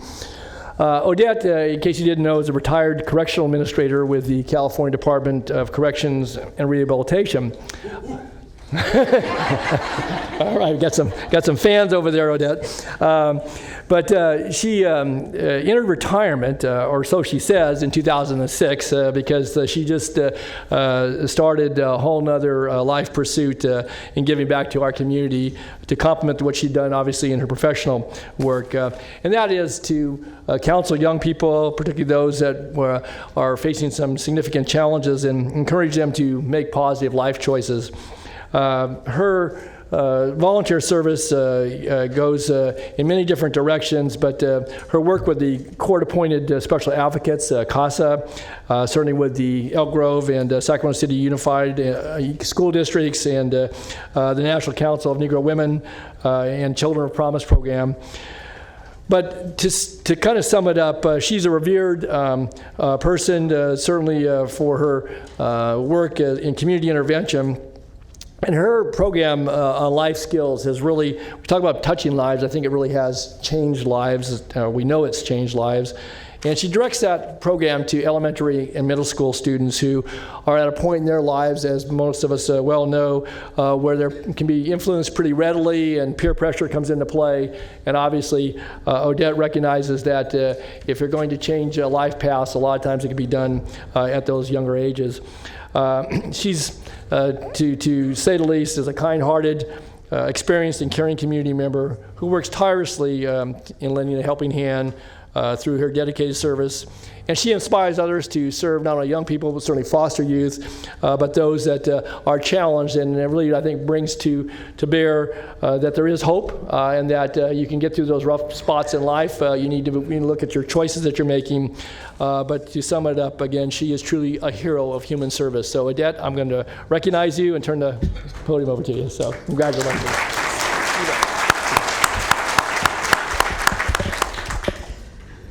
Thank you so much. I'm really humbled to be able to be one of the recipients of this award. I have heard some wonderful, wonderful, heartwarming things that kind of gives me chills. And my young friend here of 103, I'm with her. Nobody should be bored, okay? I really do thank the Board of Supervisors for giving me this honor. And, you know, I'm just so humbled. Most of the time, you know, people who know me, I never have anything to say. So, but I want to thank the people that are in attendance here today. My family, I got 2 cousins over here that I just found out about 2 years ago in Sacramento. It's a small world, and I love them. My family, my friends, and I'd be remiss if I didn't talk about Miss Tommy Whitlow, who nominated me. This lady right here has been a supporter of me and such an advocate for youth. We both work on empowerment of parenting skills and empowerment of youth as well, because it's needed. You know, once you retire, you don't just sit back and not do anything. You know, you have to get busy, because the youth are the future of this country and this world. They are the future. One of these days I might need one of those youth to take care of me. So guess what? I want to make sure they have all the skills. So anyway, I'm going to cut through the chase. Tommy Whitlow, thank you so much for your support. Yvette Page, one of my biggest supporters, Alpha Kappa Alpha Sorority, I appreciate and love you guys. Carol Noreen, Executive Director of Court Appointed Special Advocate Program, thank you so much for being here. CASA is a nonprofit organization that needs us all. These kids need a continuous voice in court. We need to be able to strengthen them so that they know that we respect and love what they need and where they're coming from. So just remember, keep them in your mind and in your prayers. Michelle, you're going to be all right. I got an extra can of, WD-40. I'll let you use it later on. Thank you so much, everyone, for the honor. Oh, you can have a hug. You bet you. Let's get a picture out front here. Okay. You want to have Tom join you? The nominator and the...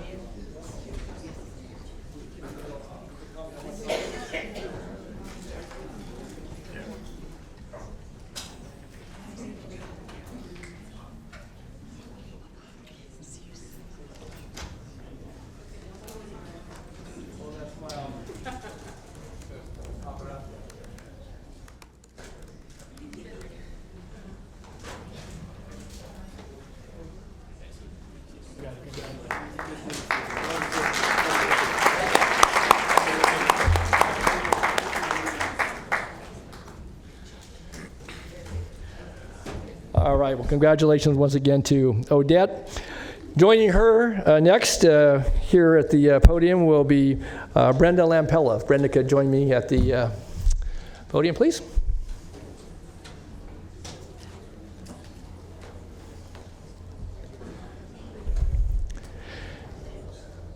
Hello, Brenda. How are you doing?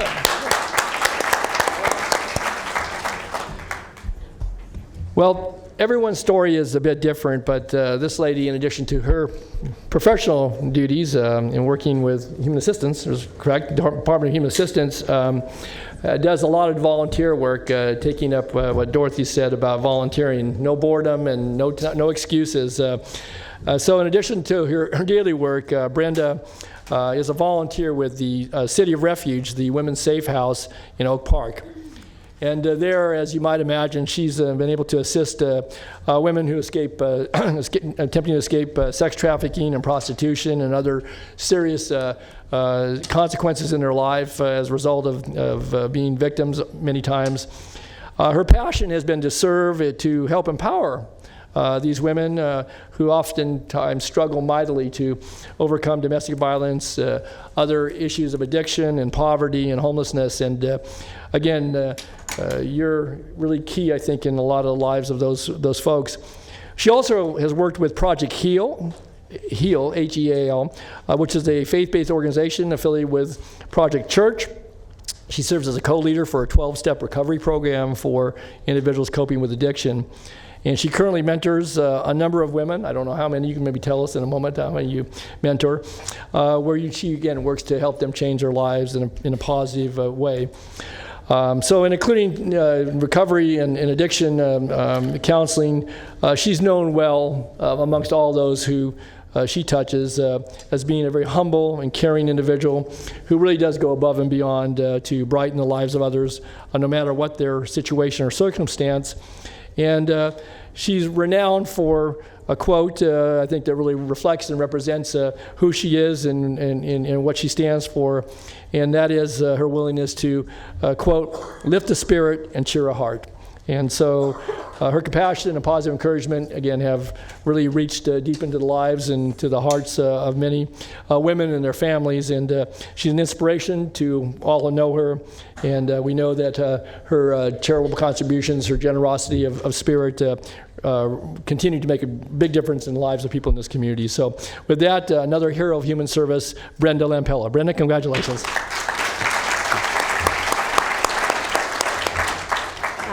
Thank you very much for this recognition today, to the Board of Supervisors, to my colleague over here with the Department of Human Assistance, Susan Baxter.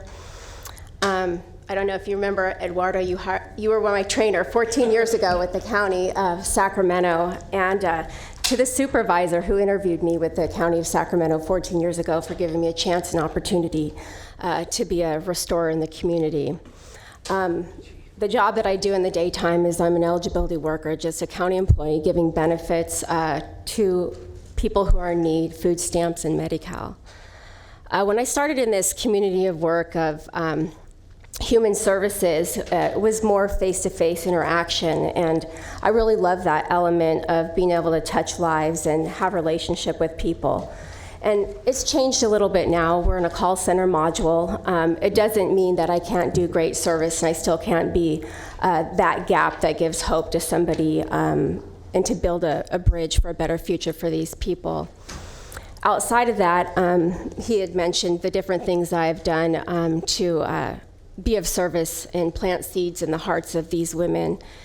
I believe that all of us can be restorers and rebuilders in the community. Sometimes we get to see the fruits of our labor.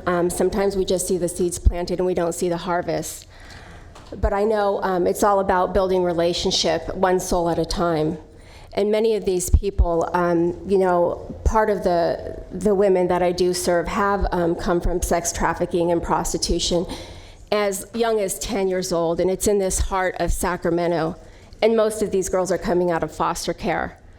I had no knowledge of this, and this is the agency that I work for, is Department of Human Assistance, and foster care children are being groomed and led into sex trafficking. I was gonna do 5. I volunteered and partner with City of Refuge. They're an organization in Oak Park. They do many things in the community and the marginalized individuals, giving them safe spaces, whether it's going there for homework, safe houses, school programs.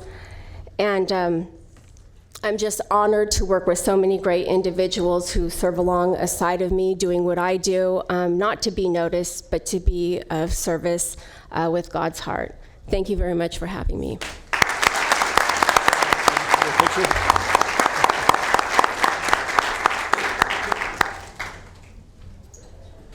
Susan, do you want to come?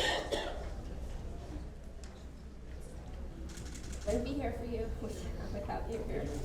Sure. Okay.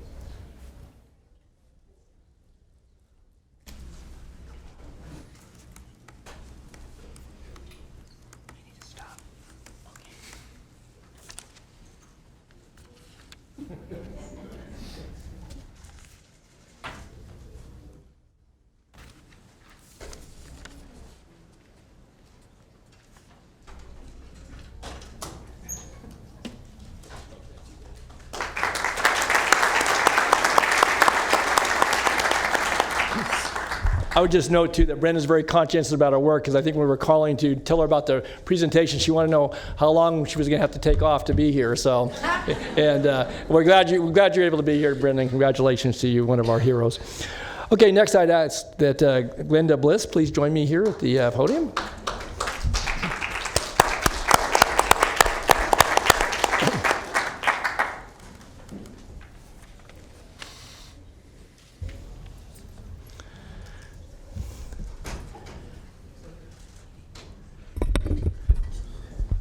And we've heard a lot of stories this morning. Hi, Glenda. and it comes from different aspects of how you affect people's lives. In this case, and Glenda can tell you more about it, but I was certainly moved by the stories this morning and the 4 resolutions that I'm given the privilege of presenting. But in this case, Glenda has been a volunteer with an organization called First Call Hospice.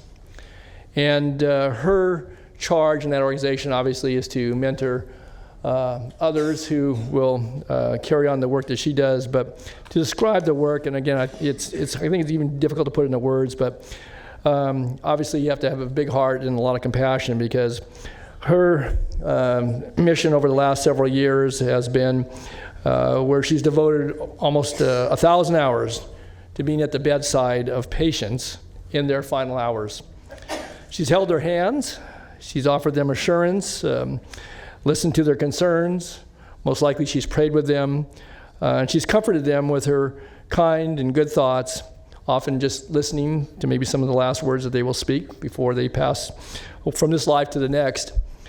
And as I reflected on that, it occurred to me that, again, the vibrancy of life and the desire to go on each day and to recover from the challenges and so forth is great. But oftentimes, as we go into those latter stages of our lives, it's important to have someone who cares, and most of us are blessed to have family or friends that be by our bedside, but not everybody has that ability. And so, Glenda, what you've been able to do is to be there for folks, and whether they have immediate family or friends, to be not just a caregiver, but be somebody there in spirit and mind, and certainly in soul, to share with them. And I think that speaks very highly to your work, and certainly I want to just recognize you as one of our heroes. I know that you do a good deal of outreach, and I help people understand, obviously, death and maybe some of the things that challenge folks in those final days. But I think your gentleness, your understanding and true spirit of caring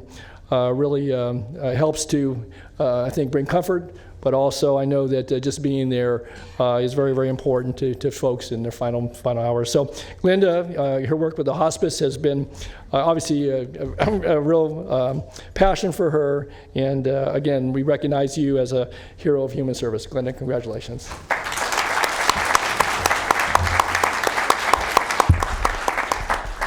Thank you very much, and thank you for the board and for Rochelle from First Call. I'm so blessed to be able to give compassion to people. God has really blessed me with having a spirit of blessing for other people. But I don't believe I've ever been on someone's deathbed and they've said, I wish I had worked harder or bought more stuff. And so the words I can just leave with everyone is just really appreciate what you have. Appreciate your family, give them a hug, because honestly, we never know when our last day is here on our journey through this life. So I just want to leave that with you and let you know that thank God for hospice, because hospice is such a organization that you just hold their hands and just I pray with them, and people are just so blessed with just that last little bit of compassion for them for their whole life, because we are all passing through this on a journey, and we're all going to have to experience that at some time. And so just know that God is with you, and we are here just to help and bless each other. And I have so enjoyed everyone's story today on all of the people that have served other people, and especially Dorothy. I really was impressed with you on telling everybody, please don't be bored in life, because there is so much to give of ourselves and for others. Thank you so much. I feel so honored of being here today. Thank you.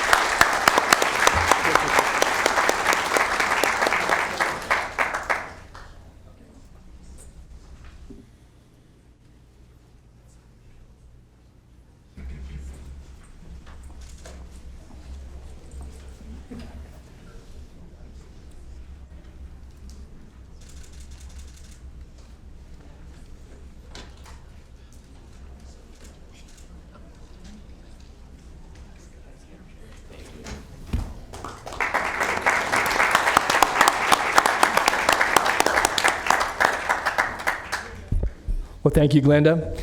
And last but certainly not least, we have the opportunity to recognize someone who has certainly packed a lot of good work into their life thus far, and that's Dr. Bhavin Parikh. Dr. Parikh.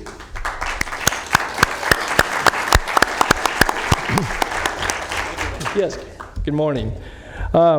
This was one of those that as we were putting together a resolution, there wasn't enough places for the whereases because it went on and on and on and on, all the things he was doing. So we tried to condense that and not leave out anything that was important. But in addition to obviously his work as a medical doctor, he is, again, like all of you, has volunteered his time, his resources, and energy to assisting many worthy organizations. And in addition to assisting them, he's obviously helped to raise funds in a number of different capacities, and has helped many thousands of people from all walks of life, especially targeting and I think devoting his efforts to helping folks access and receive mental health and culturally competent services. And we've heard some other references to that here this morning, but I think he's recognized certainly amongst his patients, but I'm sure amongst the community in which he lives and serves that access is so very, very important.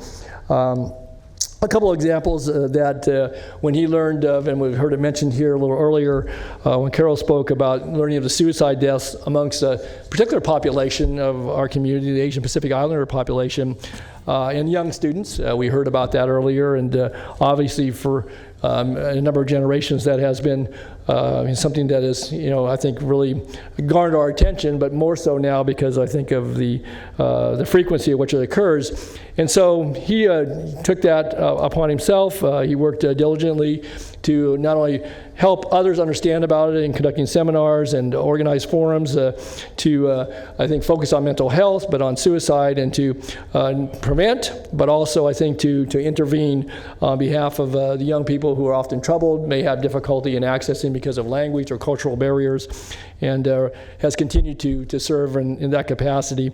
There are other examples as well. He, again, is a member of the Elk Grove community. In addition to his professional work and some of the things he does with some of the focus on the populations he serves as a member of the Elk Grove City's Multicultural Commission, been a leader in organizing any number of events that, again, bring attention to mental health needs, to community organizations that serve people from different walks of life, as I mentioned, and some of those being We Embrace, My Sister's House, the Children's Receiving Home we heard earlier, and the local chapter of the Big Brothers Big Sisters.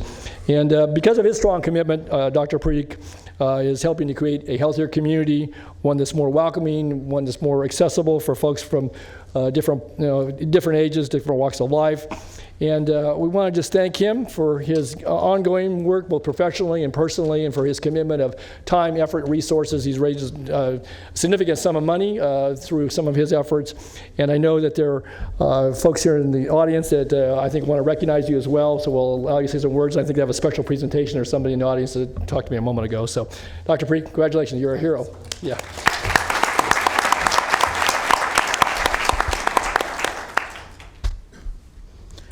Before I start, I'd like to thank all of you, all the attendees for staying here. I know it's a busy day. So on behalf of all honoree, thank you so much for coming and supporting us. And big thanks to County Board of Supervisors for recognizing us. Now again, I'm a full-time physician, psychiatrist at Kaiser Permanente, and I have a very busy life, busy practice, but I strongly believe in community, giving back. That's my motto. And going through my own personal hurdle where we lost our home, became homeless for almost a couple months while living in Chicago in 1994, I realized how to appreciate it. Really, changed my life, and I really appreciate my family, friends, community. So after coming from work, my second life starts, which is a community work. And I do a lot of community work. The main passion is mental health. And suicide is a big troubling issue in our community. 44,000 people commit suicide every year in the United States. That means 120 people take their life every day. And every 12 minutes, we lose one person. This is so sad and troubling. In the world, we lose one person every 43 seconds. So we got to do something. We got to do more to prevent this suicidal death. And I started with OCA and other nonprofit organizations called Mental Health Initiative, Suicide Prevention Initiative, to promote mental health issues to break the stigma. Last year, we had a support of 4 nonprofit organization. This year I have 9. My goal is to take this initiative to school board, like different school district, and to educate our youth, especially about the misuse of social media, cyberbullying, and help us out. This is a very crucial issue in our community, and I see this in my routine practice, and I can see that a lot of folks can get help at early age. So early intervention is very crucial factor. So please do encourage folks within your community, in your family, your neighbors, to seek help if they, feeling sad or suicidal. That can be preventable. Through my other organization, Indian Association of Sacramento, we have raised more than $110,000 in last 15 years and given away almost lots of money. Locally, we have donated money to Big Brother, Big Sisters organization, My Sister's House, so many other charities. We bought a big ambulance in southern India, and that ambulance have transported almost 4,000 poor patients and 700 dead bodies in last 11 years. We have adopted so many underprivileged children, girls, boys, and providing their education. Through City of Palgrove, I'm serving as a commissioner for Multicultural Commission and Diversity Inclusion. So we promote diversity, we promote well-being of different diversity inclusiveness. So I'm very thankful to City of Palgrove for giving me this volunteer work opportunity. And through HAF, which is a Hindu American foundation, we support refugees from Nepal, Bhutan, India, and we do a lot of other work. So thank you so much. And I'd like to recognize my friends and community leaders who came here to support me. Bobby Singh Allen, Kevin Spies, Darren. I have friends from Indian community. So I'd like you guys to stand up, and I'd like to say thank you so much. And last but not least, my wife, Shukti, I'd like you to come on the podium. Thank you so much. And I say namaste. Thank you so much. This is our custom to recognize and the great man and the hero of our county. Thank you so much. Thank you.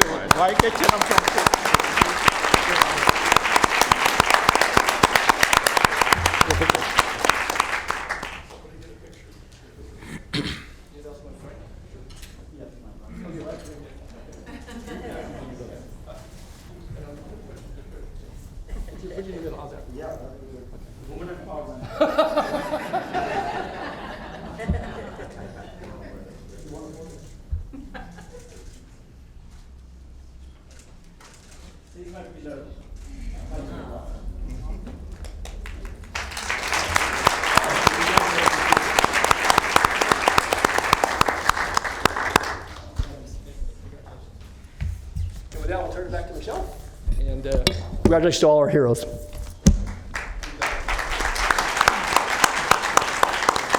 So thank you all very much for being here today. Just one more round of applause for all the heroes in the room.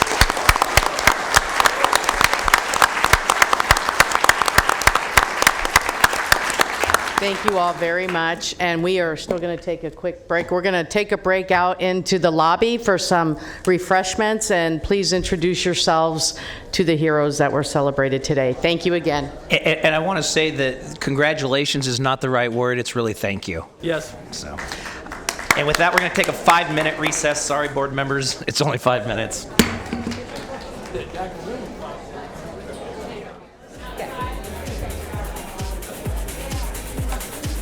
Okay, I'm going to call this meeting back to order. Sacramento County Board of Supervisors, would the clerk please call the roll? Supervisors Frost, Natoli. Here. Peters. Cernan. Here. Kennedy. Here. And you have a quorum. Thank you. Before we get started on the agenda, is Susan Gallagher here? Okay, Susan. So Susan had comments on items that were actually on consent, but I will allow 2 minutes.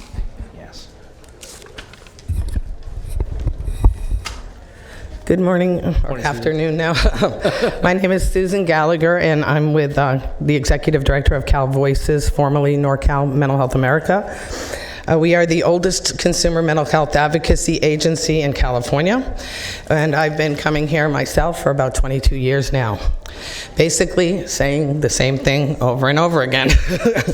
I feel like it's Groundhog Day, but I guess that's just the work of advocates. One of the things that we wanted to talk about in terms of items 16 through 18 is the lack of stakeholder involvement that went on to come to the conclusions to fund those programs. The requirement for a community planning process is not my opinion. It's the Welfare and Institution Code, as well as the regulations that govern that, and I'm willing to share those with you today. But basically, what was discussed this morning and approved on a consent agenda was not a part of the 3-year plan, the MHSA 3-year plan. So if it wasn't in the 3-year plan and it didn't have a CPP, it shouldn't be funded with MHSA. And I'm not saying that these are not important priorities, because we all know that FSPs are really important priorities. But there was a May update to the 3-year plan, and it talked about the lack of data for these FSP programs. And yet, we turn around and we just hand them $12 million. So I'm very concerned that there's a lack of client-driven process. Clients should be involved in all levels of the care, including program planning, evaluation. We just don't see that happening, and it hasn't been happening for years, and it's really frustrating, particularly when MHSA was supposed to be the thing that transformed the system. You cannot transform the system if you don't have the people hurting the most impacted by these services at the table, at every level of the table.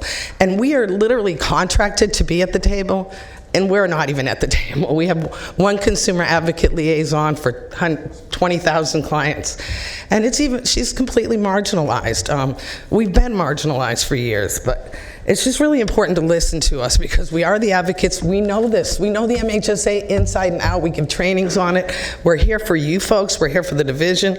We're happy to work to give more input regarding that. But we also want to point out the fact that the Cal Mesa funding, which I think was item 18, never went through a local review process. The Mental Health Board didn't approve that, neither did the steering committee. So these are really things that we want to call out. Once again, I don't enjoy calling them out, but I do feel compelled to call them out, and I feel truly convicted on behalf of the mental health clients in this county that I call them out. For years, you guys have been sitting on money that should have been funded every single year, but you've been leaving it in these unspent funds. It was not earmarked. We've received a lot of gaslighting responses to our requests. None of them have been factual. But at this point in time, I would say, you need to spend the money, but you can't do it without a robust community planning process, and everything needs to follow MHSA 3-year plan. Can you wrap it up? That's the way it's supposed to be. Okay. So, again, not my opinion, it's the law, and I'll leave this with you. Thank you very much, Mr. Wagstaff, and then Mr. Natoli. Mr. Wagstaff, do you have anything to say? Yes, thank you, Mr. Chairman, members. Certainly, I would agree with the speaker that community involvement, stakeholder input is critical to what we do with MHSA. And it was my understanding that there was a lot of that led to these items that you saw earlier this morning, including coordination with the MHSA Steering Committee and the Mental Health Board. I will make sure that Dr. Quist and Dr. Bielenson make connection with the speakers to have a discussion about that. If there are ways that can be improved, we'll certainly be receptive to that, because we're all about trying to get that input. Thank you. And Susan, can you make sure that Mr. Wagstaff has your contact information already? Okay, Thank you. Mr. Natoli. Yeah, I just would, I think Bruce addressed it, but again, Susan certainly has been here on many occasions over the course of the better part of 20 years, and certainly been an advocate, obviously, for mental health funding, for programs and service delivery, and for community stakeholder involvement and alignment with not only the law, but I think with good process and outreach. And again, I think, Bruce, to what you just said, I think, getting a meeting with Susan and maybe some of the principals that she works with, and certainly Dr. Bielenson, Dr. Quist, and maybe even yourself, because again, she's been here with a consistent voice. She, certainly gives of her time, but I think as an organization, who they represent but also I think the folks that we're all trying to best serve and better serve with obviously the dollars that come to this county. So I would just encourage that. If that hasn't already happened, I think we need to redouble our efforts in that regard. So Thank you. Thank you. Madam Clerk, next item, please. Item 41 is the county participation in the proposed Sacramento Homeless Policy Council. Mr. Gill. Mr. Wagstaff's going to introduce the item. Thank you, Mr. Chairman. You want to come to the members. podium, Bruce? Sure. Thanks. Get your better side on TV. I'm not so sure about that. Thank you, Mr. Chair and members. Bruce Wagstaff, Deputy County Executive over Social Services. A few brief comments to introduce this next item. This proposal for a homeless policy council stems from discussions that were held earlier this year between the county, City of Sacramento, Sacramento Steps Forward, recognizing the important programs and strategies that are either underway or planned for implementation throughout the county to address homelessness, and raising the question of whether or not there ought to be an opportunity for an organized effort to bring together the leadership of the various cities in the county to not just share important information, although that's very important, but also to provide a forum to discuss ways to improve collaboration, coordination, potentially leverage resources, and provide strategic direction. Not, and this is important, not as a JPA, Joint Powers Agreement, not as a formal decision-making body, but to get together, look for ways to improve collaboration, coordination, leverage resources, and move forward together cooperatively. This is in line with the direction that we've seen in different sets of guidelines from the state relating to the new state funding being made available to address homelessness. And so Sacramento Steps Forward is here today, and I will turn the podium over to them to present the proposal. I did want to offer one additional note, though. When this idea was initially raised, priority by your body was expressed to be sure that there were discussions with the various cities to get their input, answer their questions. Sacramento Steps Forward has had individual meetings to that effect, and I wanted you to know that we also organized a meeting just within the last 2 weeks, I forget exactly when it was, where we invited all the cities in the county to come for a discussion on this proposal. And we had a great meeting. Most of the cities were there. A lot of comments, a lot of questions, but I can tell you that as we went around the room, as the meeting adjourned, all of the staff there from all of the cities that were in attendance, while they couldn't speak formally for their councils, and they made that very clear, did express that there was their view that should this proposal move forward, that their councils would be wanting to participate. Okay? So with that, Mr. Chair, if it's okay with you, I'll turn this over to Sacramento Steps Forward. Thank you.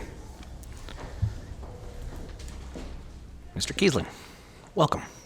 Thank you. Good morning, Chair Kennedy, Supervisors. Matt Kiesling speaking today on behalf of Sacramento Steps Forward Board of Directors.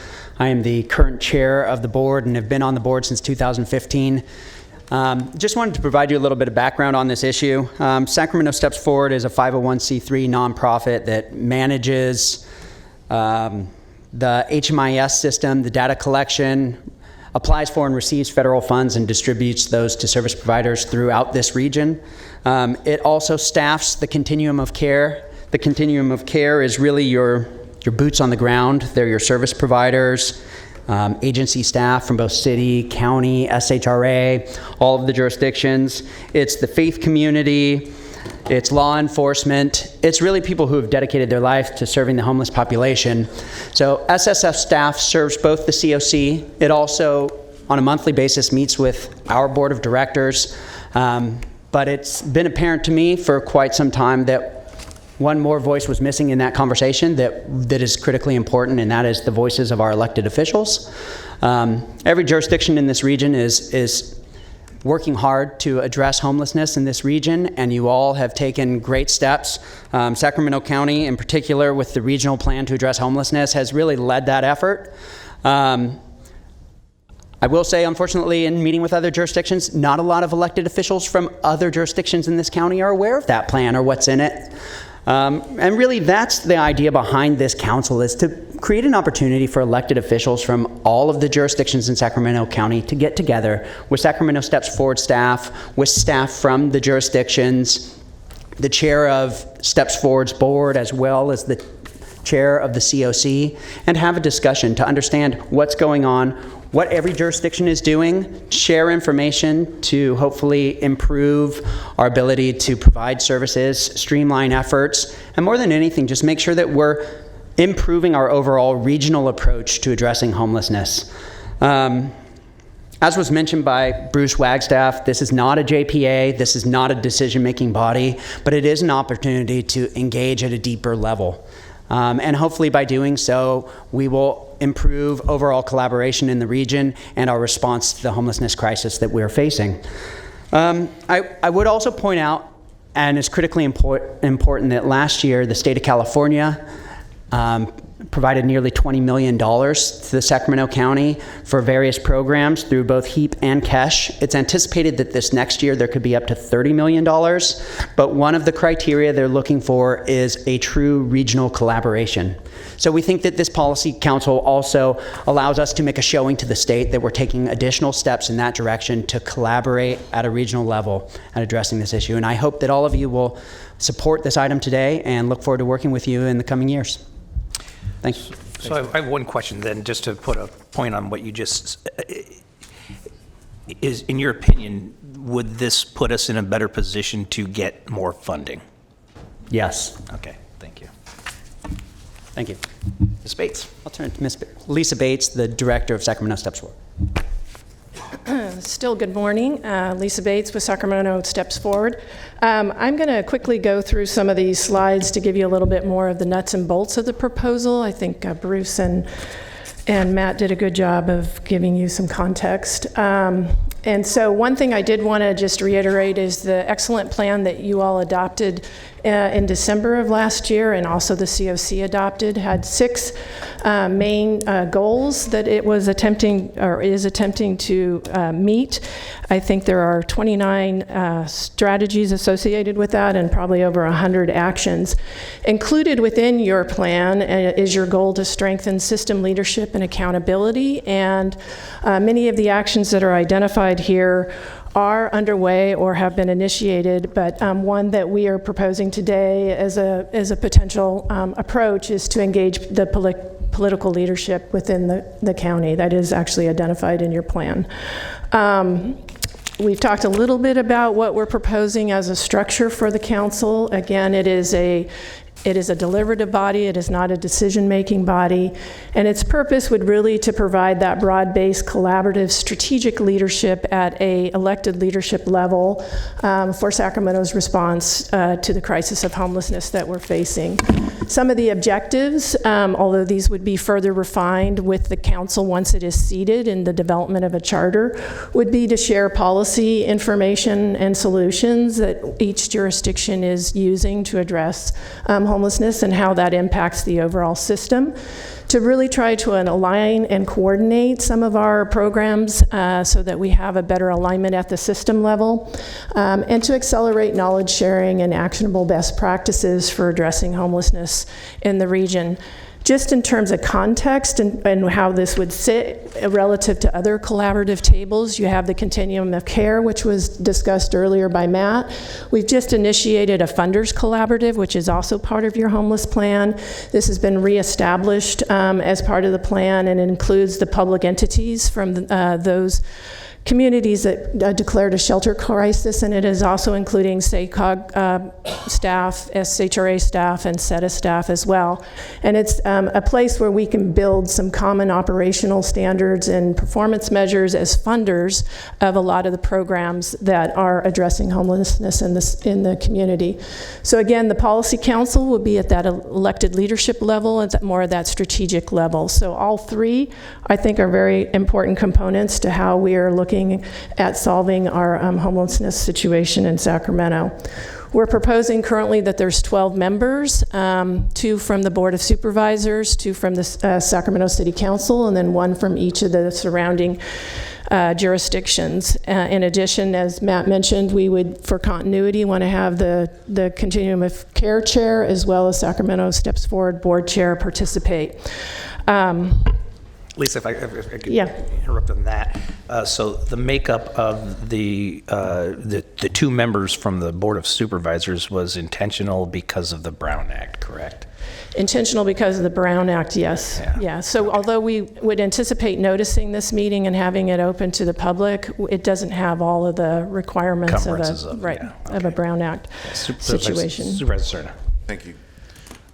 So while you're on the slide, relative to the composition of the council, especially that part coming from this board, I assume it's well within the discretion of our board whether we wanted to ensure that at all times you had a representative, for instance, this is just an example, for instance, that represents the unincorporated county and a member that represents one of the, has in their district one of the 7 cities or more than one of the 7 cities, so that you kind of have that balance coming from this board at all times in terms of, representing those 2 broad categories of our constituencies, unincorporated and city dwellers. I think that's important to consider, given the fact that I think we can all agree in this room that the challenge of homelessness certainly doesn't respect political boundaries and is, it's a challenge that is pervasive in all corners of the county. So I assume that that's well within our Yes. So the way this is structured is at the discretion of each jurisdiction and how they choose to select their representatives. We don't do that or dictate that. We are suggesting that we start perhaps with the council that would meet 3 times a year. Just given all the approvals and the vacation and holiday schedules, we don't anticipate that the first convening would happen until the first quarter of 2020. We would like to work with the seated council in terms of the approach and the agenda. So we're somewhat fluid here in terms of what that structure would look like, because we want to build that out with the seated council. But just to give you a sample of potential agenda topics, certainly policy discussion on major initiatives, including sheltering and housing. Our organization is, looking at coordinated entry and a complete redesign. So the ability to share some of that work at one of the convenings is certainly something we'd be interested in. And then just, normal performance reviews and updates around how our programs or our plan is performing. It also could be focused on common issues that may impact all of the different jurisdictions, the Parkway, for example, or encampment issues or preventative measures. So it's intended to be a safe or a place where we can go a little bit deeper into potential issues that are affecting homelessness in our community. We know it's not a perfect model, but we hope it's a first step and an ability to pilot what might work well in terms of furthering our alignment and our strategic direction around homelessness. I will say there are a couple other jurisdictions in the last few weeks that I've heard standing up something similar. So I'm aware that Yolo County is doing something. I haven't been able to get my hands on it, but I have been made aware that there's something similar in the what Yolo is standing up. And just last week, Fresno County also established a council that's very similar to this. It has a little bit more expanded membership. So I think in part because of the state preferences that there be regional collaboration, to the extent there isn't already something in place, communities are starting to build something similar to what we're proposing today. So I would anticipate you're going to see more of that across the state as we move forward. Supervisor Natoli. Yeah, Lisa, I didn't know if you were done. I can certainly wait if you want to finish, and I can ask my questions after. I was just going to give you more reasons why I think it's a good idea, but okay. I can stop. Okay. I don't want to cut that short. I just a question then in moving forward with this is relates to in some of the previous slides, but I think even to the question the chair asked about more money, but as it relates to budgetary authority and land use policy authority, whether it's vested with this board or with the respective city councils, it's not intended that this council, obviously with the focus on collaboration, coordination, trying to have a focus regarding how we can, best address this, recognizing it doesn't know any political jurisdictions. There's no intent, though, behind this to get into people's business in that respect as relates to budget or land use, right? No, it has Okay. no decision-making authority, Okay. and so it is purely deliberative. And I know that there's been some concern that might be confusing to the public, Right. so we'll have to make sure that's very clear as we move forward with the charter and how we communicate the convenings.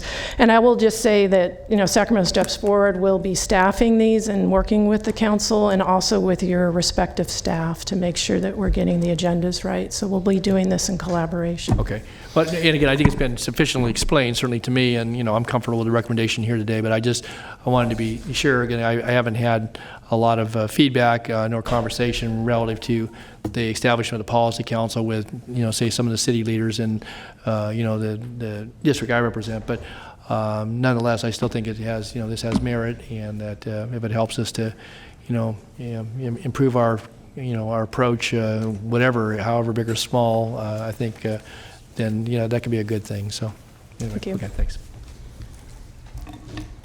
Supervisor Frost.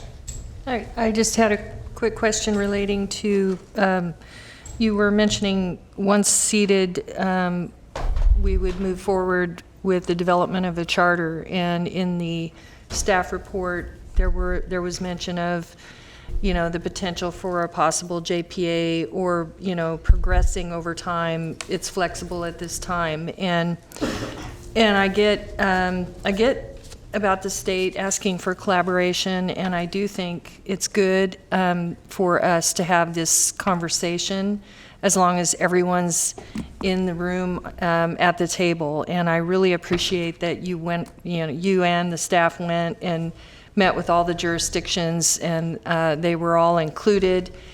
It's important to me that if we do something like this, that every jurisdiction is part of it.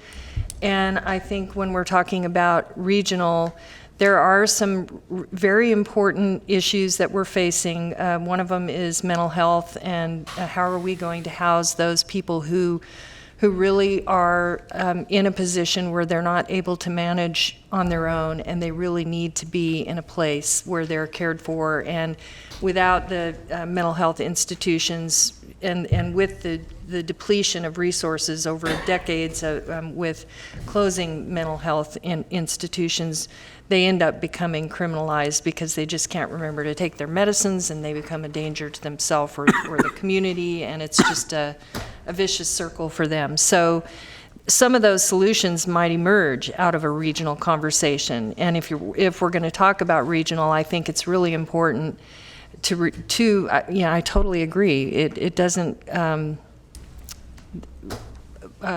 jurisdictions and lines, they're invisible in a situation like this. I can attest to the fact that in Citrus Heights, we have many times relied on Roseville, and some of the folks over on that in the Placer County who we've worked together for solutions with our shelters and with our homeless. So I'm interested in possibly, if we're going to make this regional, why don't we make it truly regional and invite all the 6-county region to be a part of it, because we're all so closely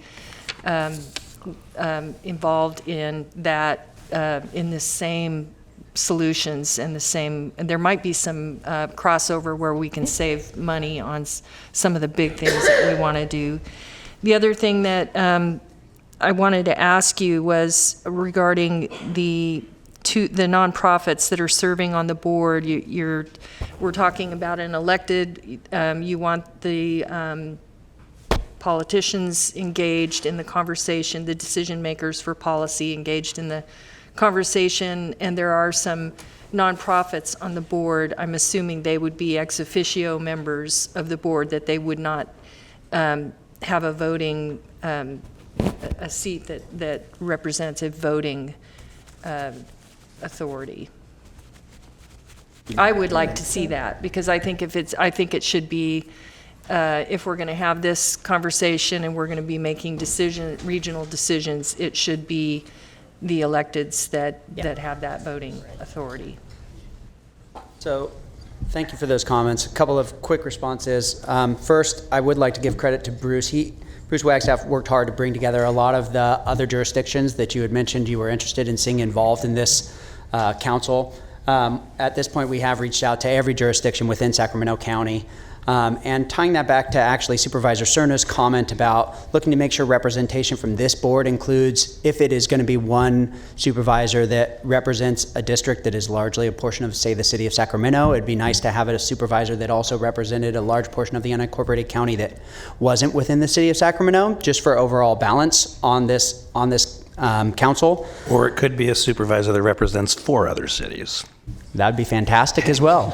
Maximizing inclusiveness would be our overall objective, and that then ties into your next point, which is if the other surrounding counties, in particular in the larger SACOG region, start to set up similar bodies, perhaps there will become an opportunity for us to interact and have a dialogue with them as well. We're seeing this as sort of a first step. Let's start it here in Sacramento County. It's Sacramento County that is served by Sacramento Steps Forward, and the COC is comprised of service providers within Sacramento County. So let's start it at our level, and if it grows to the surrounding jurisdictions, like we said, this is us kicking off a process that we think will hopefully take on a life of its own and only improve that dialogue and conversation. So we would welcome that in the future as things begin to unfold. And then I think to your last point as to voting members, it's not intended at this point that this body is actually voting, because we're not actually a decision-making body. It's just a deliberative body. So more than anything, it will be information sharing and conversations. If it is to someday shift to a JPA structure, your point is well taken that it should be JPA members that are from the jurisdictions, and it should be all elected officials. At this point, that's not what we're proposing. It's simply to begin a process and improve the overall dialogue.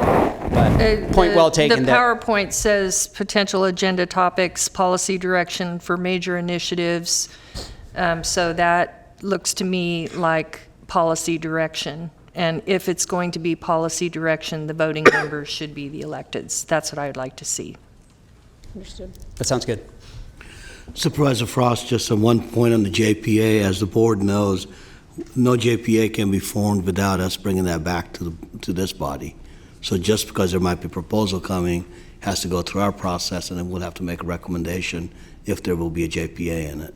So Okay. automatically But in this PowerPoint, it's talking about 3 meetings a year and potential agenda topics and policy direction.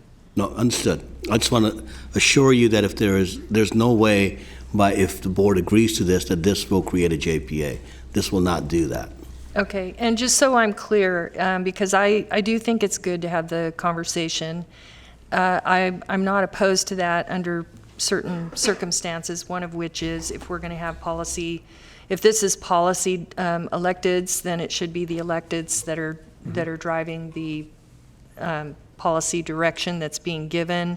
There's a little bit of a conflict of interest when you have 2 nonprofits who receive funding and they're also involved in the policy decisions and directions. So for me, I that's the only reason. The other thing is, I really feel like I appreciate that Supervisor Cerna brought it up about, because the outlying areas are different, and I really thank you for recognizing that, because we really want to make sure that we're in that conversation and that we can be a part of the solutions too. Supervisor Peters. Yeah, thank you. Further along the line, which is really not for you, but for this board to consider when they do their appointments to the board, if this does pass, that districts 3 and 4 represent 63% of the unincorporated area, and the others are scattered. But population-wise. Yeah, I'm using the DOT formula of lane miles. Yeah, population. Yeah. Otherwise, District 5 represents everybody. Yeah. What? No, I said population-wise, because geography-wise it's different, but population, that's why I was being clear. Okay. My point being that the city of Sacramento is heavily represented. They have 2 suggested they have 2 representatives in each of the cities. So I think it's really important that you have at least one from the unincorporated area from the county board, if not both, just for the future whenever these appointments come up. And I agree with Supervisor Frost about when policy direction comes, it needs to be from the elected officials. So, thank you. Thank you. All right, that's all I have from the board. I do have public comment, and we'll start with Liz Blum. And Liz will be followed by Nikki Jones.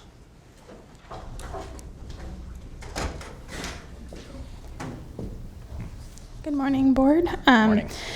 So this governance board is critical for oversight, accountability, and improving outcomes for people experiencing homelessness across fragmented systems and of housing and homeless services. So I'm here to speak in support of it. Thank you for everything that's been said so far. Just want to add that we also need to collect and analyze more robust data to inform systems improvements, and that this is the first step to achieving that. Thank you, Liz. Nikki, followed by Bridget Duffy.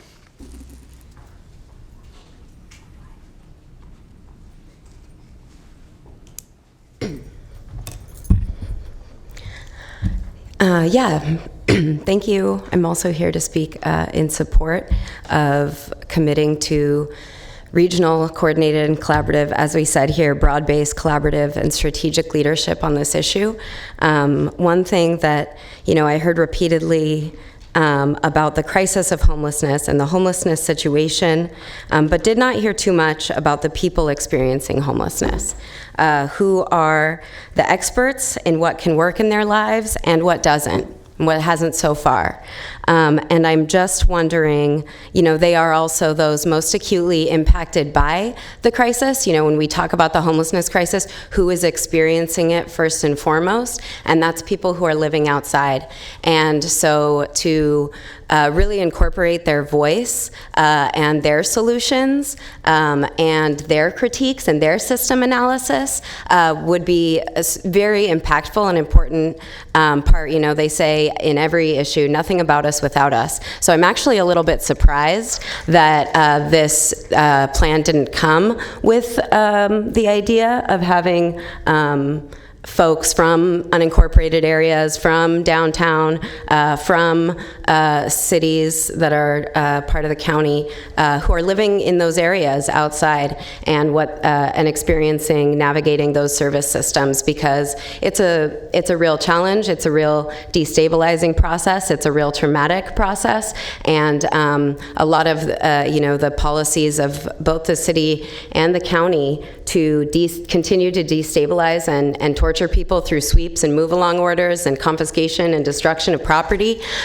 is a situation that makes the matters worse. As a service provider and an advocate for years, I can say that it's so much harder to follow up on somebody's medical care or their housing appointments when they're moved 3 times in a week by law enforcement. And so we really need some bold solutions. We really need to move in an innovative and different direction that listens to the voices of the people most impacted. And this is an opportunity to do that, and I encourage you all to move in that direction. Thank you, Nikki. Bridget Duffy. And Bridget will be followed by Crystal Sanchez. Hello, Bridget Duffy.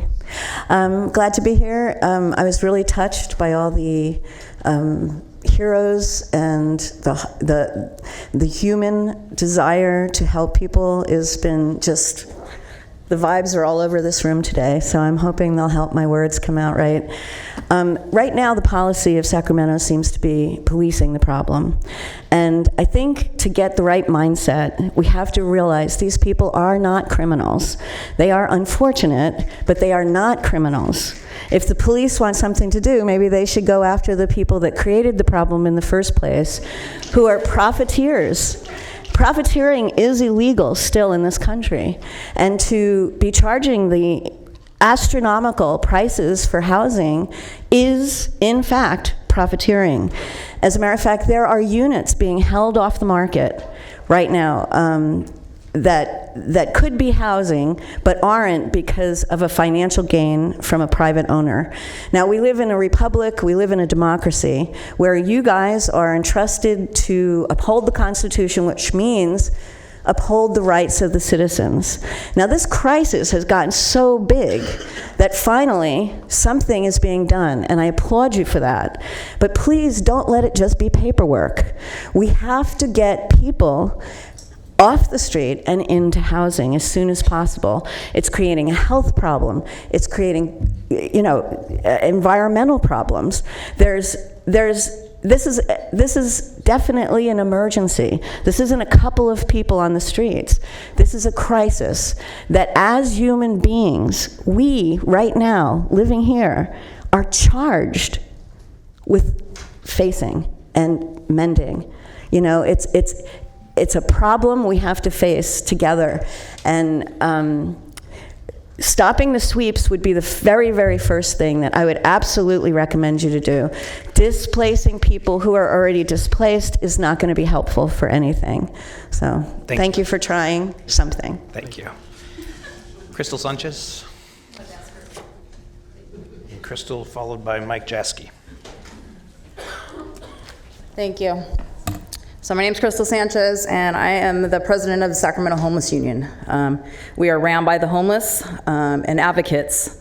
So what I'm bringing to this, I'm neutral on this policy council. And the reason that I am neutral is because I didn't hear anything about their specific voices being heard. The impacted, the advocates, and the feet on the streets, and the nonprofits that have been doing this for years need to be part of this voice. Policies do not need to just be about them, they need to be with them. Human needs are not statistics. Unhoused are experts on their own situations. We need to open up these conversations, like Sue Frost said. Nationally, sweeps are displacing and killing people. We must integrate services and accessibilities with these people. You wouldn't want policies forced upon you without your voices. In order for policies to be successful, we must all work together. Homelessness in California is a crisis, and it can only be solved if we do it together. Thank you. Thank you. Mike Jaskey. And after Mike Jaskey is John Foley.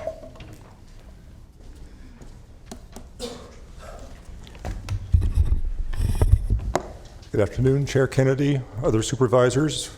For the record, my name is Mike Jaskey, representing Sacramento Area Congregations Together, a member of St. Mark's UMC, and I live in Supervisor Peters' district. SACT Act supports the county executive's recommendation that the board endorse the formation of this policy council and to appoint members to participate once it is formed. As you will remember, I have been, and other members of SACT Act have been before you many times talking about the need for a collaborative, coordinated plan to end homelessness. This council will not accomplish that goal all by itself, but it will help improve the dialogue among all the jurisdictions that are participating in trying to find that solution. It's become clear to us that homelessness is a regional issue, and I mean Sacramento County as the region when I say that word right now, where actions taken by one jurisdiction can have consequences for other jurisdictions, whether intended or not. And these policy decisions need to be better understood when such actions are taken by local boards like yourselves. So thank you for taking this step. It's a small step, but it's a step in the right direction that will help lead to an improved situation for our homeless people in this county. Thank you. Thank you very much. John Foley, followed by Mackenzie Wilson. Chairman Kennedy, members of the board, my name is John Foley, Executive Director of Sacramento Self-Help Housing. I support this effort. I think it's a good idea to have electeds take in a visible and high-profile way some serious responsibility for a coordinated effort. We're not very well coordinated right now. An example of what I hope can be worked on is the work that we and others do with outreach navigation, where PBIDs have outreach navigators, I've got outreach navigators, you've got outreach navigators, the cities have outreach navigators. They don't get trained together, they don't coordinate what they do, they don't have a unified program so that homeless folks who encounter them don't know what they're encountering and get confusing and sometimes contradictory support. It's the kind of thing that if you're all working together, I think there's a chance that we can find a way to do it in a way that is coordinated so that people experiencing homelessness get a straight answer when they're asking for help. In addition, I think that currently, because Steps Forward is a nonprofit, their board members are basically not public because the advisory board tends to focus entirely on the HUD-funded programming, not really an open conversation about anything you're doing or the city of Sacramento is doing or the city of Elk Grove is doing or anybody else. We need another forum that is more comprehensive. And so I think this is a great idea and I'm very supportive. Thank you. Thank you, Mr. Foley. Mackenzie. And Mackenzie's followed by Jeffrey Tartagia. Mackenzie Wilson, Sacramento Tenants Union. Exactly. Okay, so I want to tell you about something I did yesterday. So yesterday morning, there was an action over at the Sheridan. It was the meeting between the Association of Counties and the League of Cities. They were actually having this conversation, right, about how they can work together regionally and things like that. Again, the problem was that impacted voices weren't being heard. Even the cost of the ticket to go was like $50 to $100. And then, of course, you guys as counties and cities pay for the people that you send to those things, which of course didn't include folks actually experiencing these things. And so then we got there. Of course, this was a peaceful protest. There's chanting. This happens, right? We go inside the building. They end up going inside the room. They get inside the room. One of the, they tried to lock them out. But one of the people who was actually with one of the organizations actually came and burst the door open. It was sick. It was really cool that this guy had let them in. So they went in peacefully, got some time up on the stage. But I'll tell you what was concerning to me. How many people in that room were trying to get those folks arrested because they aren't supposed to be there? How many folks actually stood up and were like, are they even on the agenda, when it's these folks that are the agenda? And it just, and all of this. So when I have my friends and my comrades and people around us saying, impacted voices, you're missing impacted voices. I don't know how to tell you that, those were the people that you have doing this work. And how many people followed us outside after we left peacefully to tell us how alarmed they were, and how many people were in that room upset that these impacted voices wanted to speak. It means that there's something wrong being done around this work.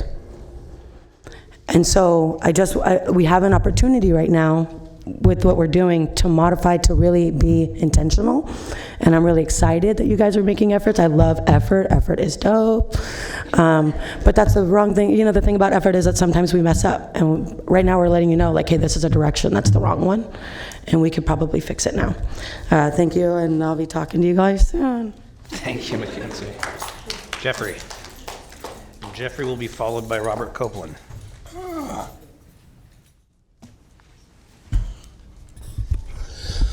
Well, unfortunately, Board, I am involved with a lot of these coalitions that you're hearing all about.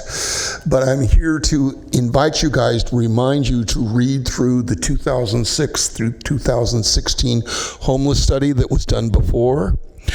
I believe at that time you had elected officials involved. This is the reason why we need to get elected officials involved.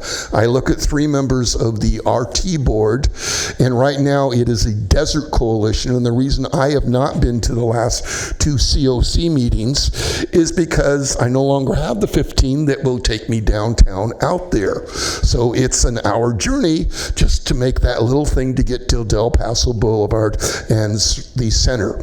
But I have the last 3 years been serving with the COC as your public and commenting, and before Ben and before Roy left, was, I think, fairly effective in commenting about this. This last year I've served on as a PIT coordinator, your point in time, and that should lead to some better questions.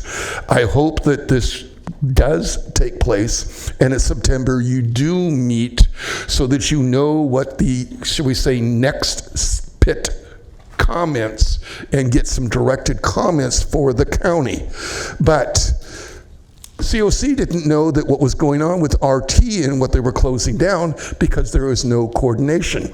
I appreciated Phil Cerna having the discussion about dealing with the Fruit Ridge Collaborative, which a number of these groups meet at and use, so it's been an effective tool through there. I say I have a few seconds left, but will say to you is I will look forward. I'm looking forward to try and serve for the information's sake of evaluating programs with the COC, and please encourage you to look at this. I am disappointed that over 10 years, all we've seen is homeless communities double, and I still would turn around and say, going from 3,000 to 5,000 is not 20%. So guys, please understand all of these things. And yes, Patrick, I know you're supposed to be our homeless coordinator, but I haven't seen you. Aren't you a homeless coordinator for the county?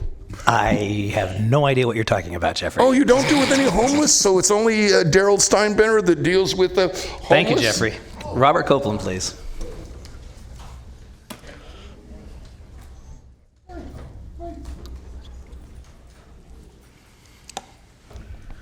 I really want to support this, but right now I can't. Because where's the public involved in this decision-making process in the homeless population? A lot of the people made good points, and I don't see where's the advocates going to be involved in this process. They're nowhere. It's all elected officials and maybe Sacramento Steps Board. That's not good enough. You need shock members. You need a public 3 times a year. Is this a joke? I mean, I can't support this right now. Improve this plan, or I'm not going to support it. Thank you, Robert. John Kreitz.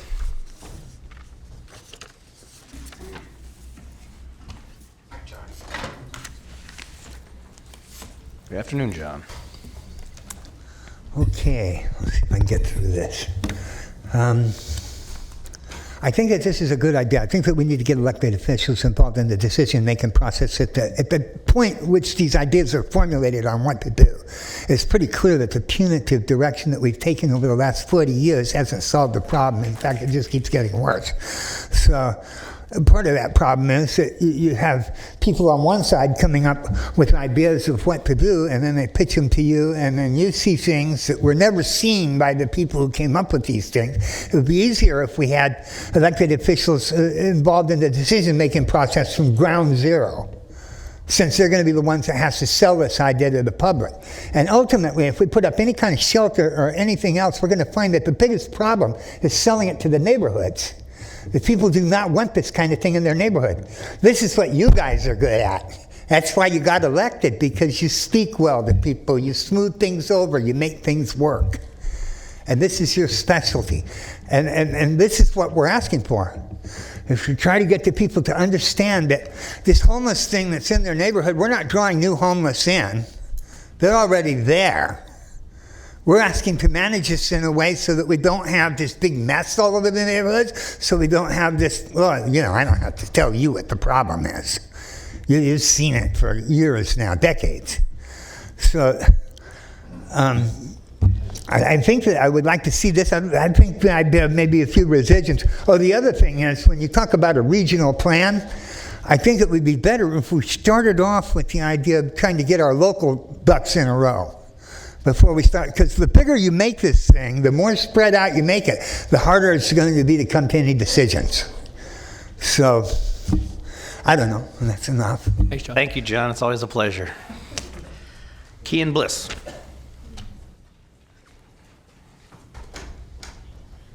And that is the last speaker card I have. Just a quick correction. My name's Keon. Sorry, I apologize. I didn't anticipate speaking on this particular item, but I just wanted to point out a couple of things that I noticed from looking more into the policy proposal and stuff like that. one, a lot of people have already pointed out that the voices and people that are most impacted by these decisions are not in the space, are not in the room actually being heard on this. But also I noticed too that the organization, Sac Step Forward, seems to be mostly more affluent white individuals who are not who don't really have much experience with this. I noticed a couple of people of color on there, and one person I noticed was who has experienced homelessness themselves, but I didn't see anybody more than affluent, well-to-do white people who don't understand the experience of many of these people that are living on the street and struggling with homelessness every day. And another thing I wanted to point out too, that almost half of the homeless population are people of color, and despite the fact that in Sacramento County they're less than 15% of the population, relatively. So beyond just that, I want to also make clear to everybody in this room who's looking to get involved in this policy and council, if your idea is that you can make money at the same time as helping get people off the street, you're not doing the right thing. You shouldn't be in the business of trying to make money off of correcting a crisis that we literally were walked into by our effort and prioritization on making money. So do the right thing. Don't just look at this as a win-win situation, but actually give it the win to the people that have been perpetually stuck on the losing end of that money in politics and and profit above all else spectrum. Thank you, Kian. Supervisor Natoli. Thank you, Mr. Chair. I just thank our speakers, and I think a couple of things that I take away from the comments this morning. One being, I think there's certainly plenty of room on the agenda for this council in the event that obviously receives the support here today and goes forward in its formation around any number of issues. And I do think that one of the things that caught my attention was John Foley's comments about the navigators, where we are putting significant resources into navigation services. I think certainly some critiquing, and people may have their own take on this depending upon how they're employing in their own jurisdictions about how effective it is or not. But I think, as we've talked about in these chambers over time, that the navigation, telling people what might be available, doesn't say that it is available, it doesn't get people housed, it doesn't necessarily get to those services. And so I think that ought to be a conversation right from the get-go with this policy council. I think the other thing that was clear here today, and maybe it goes to this discussion about the Brown Act, about having conversations that obviously where this policy council can have some serious reflection, but also focus on certain aspects of how we address the issue of homelessness and those who are homeless, and the challenges that are presented, whether it be budgetary or policy-wise or practically speaking even. So the more I think about this today, that I don't know that it's a bad idea. Lisa spoke to it. Certainly, I think it's a good idea that one, they be sessions that be publicly noticed. Just putting structure to them doesn't necessarily, make sure it doesn't ensure that it's going to be effective. But I do like the idea of having the voices we hear in these chambers that are heard in the city council chambers, that may be heard in other city council chambers, not just channeled through. And again, this is certainly I want to compliment Sacramento Steps Forward, not just channeled through there, but making sure that there's those discussions amongst the electeds who obviously stand for election, who are accountable to the public, all of the public. Certainly get a chance to hear from people, whatever their walk in life, whatever their particular experience, but as we focus on the issue, folks that obviously have experienced it. And so it seems to me that that needs to be part of the framework, again, not to bog down the work of this council, recognizing it may not meet as frequently, obviously, as this board or other elected bodies, but I think the role needs to be one that's clearly understood, but also one that engages folks at various levels, not just professional staff or electeds, but also folks that are service providers, as well as those who may be experiencing or have experienced homelessness. So I think we ought to have some conversation around that. Thank you. I agree. Mr. Cerna. Thank you. A number of speakers, I think, had some really valid points to make about wanting to understand better how the people that are experiencing homelessness are going to be heard. And I think it's a super, super important question. So I'd like Lisa to come to the podium and respond to that first, and then I have some other questions and statements. Thank you, Supervisor Cerna and Supervisor Natoli. I absolutely concur and agree with the speakers that we need to build in the lived experience as part of the Policy Council Forum. Some of the things that we're looking at as Sacramento Steps Forward is the idea of building a lived experience council that then can grow and help inform some of the committee work that we are doing with the COC. So we're already strategizing for some of our other places where we can build up more lived experience into the conversation. So it'll certainly be a very important element of what we do in terms of the Policy Council going forward. I appreciate that. As I mentioned during our briefing last week, Lisa, that I still have a lot of angst about how much we rely on point in time as kind of the measure, the ultimate measure of the quantity and quality of the homeless challenge here in our region. I don't put a lot of stock in it because I don't believe it's accurate, number one. And I don't think the questionnaire it's not designed to really get at the root issue, which is a better understanding of why people become homeless, why they continue to become homeless, what do they need to get out of homelessness. And so what I would like, or what I would hope, is that the council moving forward, we're kind of focused on a better understanding of how we're going to serve a population that, quite frankly, we don't know a whole lot about. And whether that's partnering with Sac State, because I know that on occasion they do some more in-depth surveying of the homeless population to get at those root questions. But for me, that's going to be a really important part of me continuing to endorse the work of the council should this board adopt today's recommendation.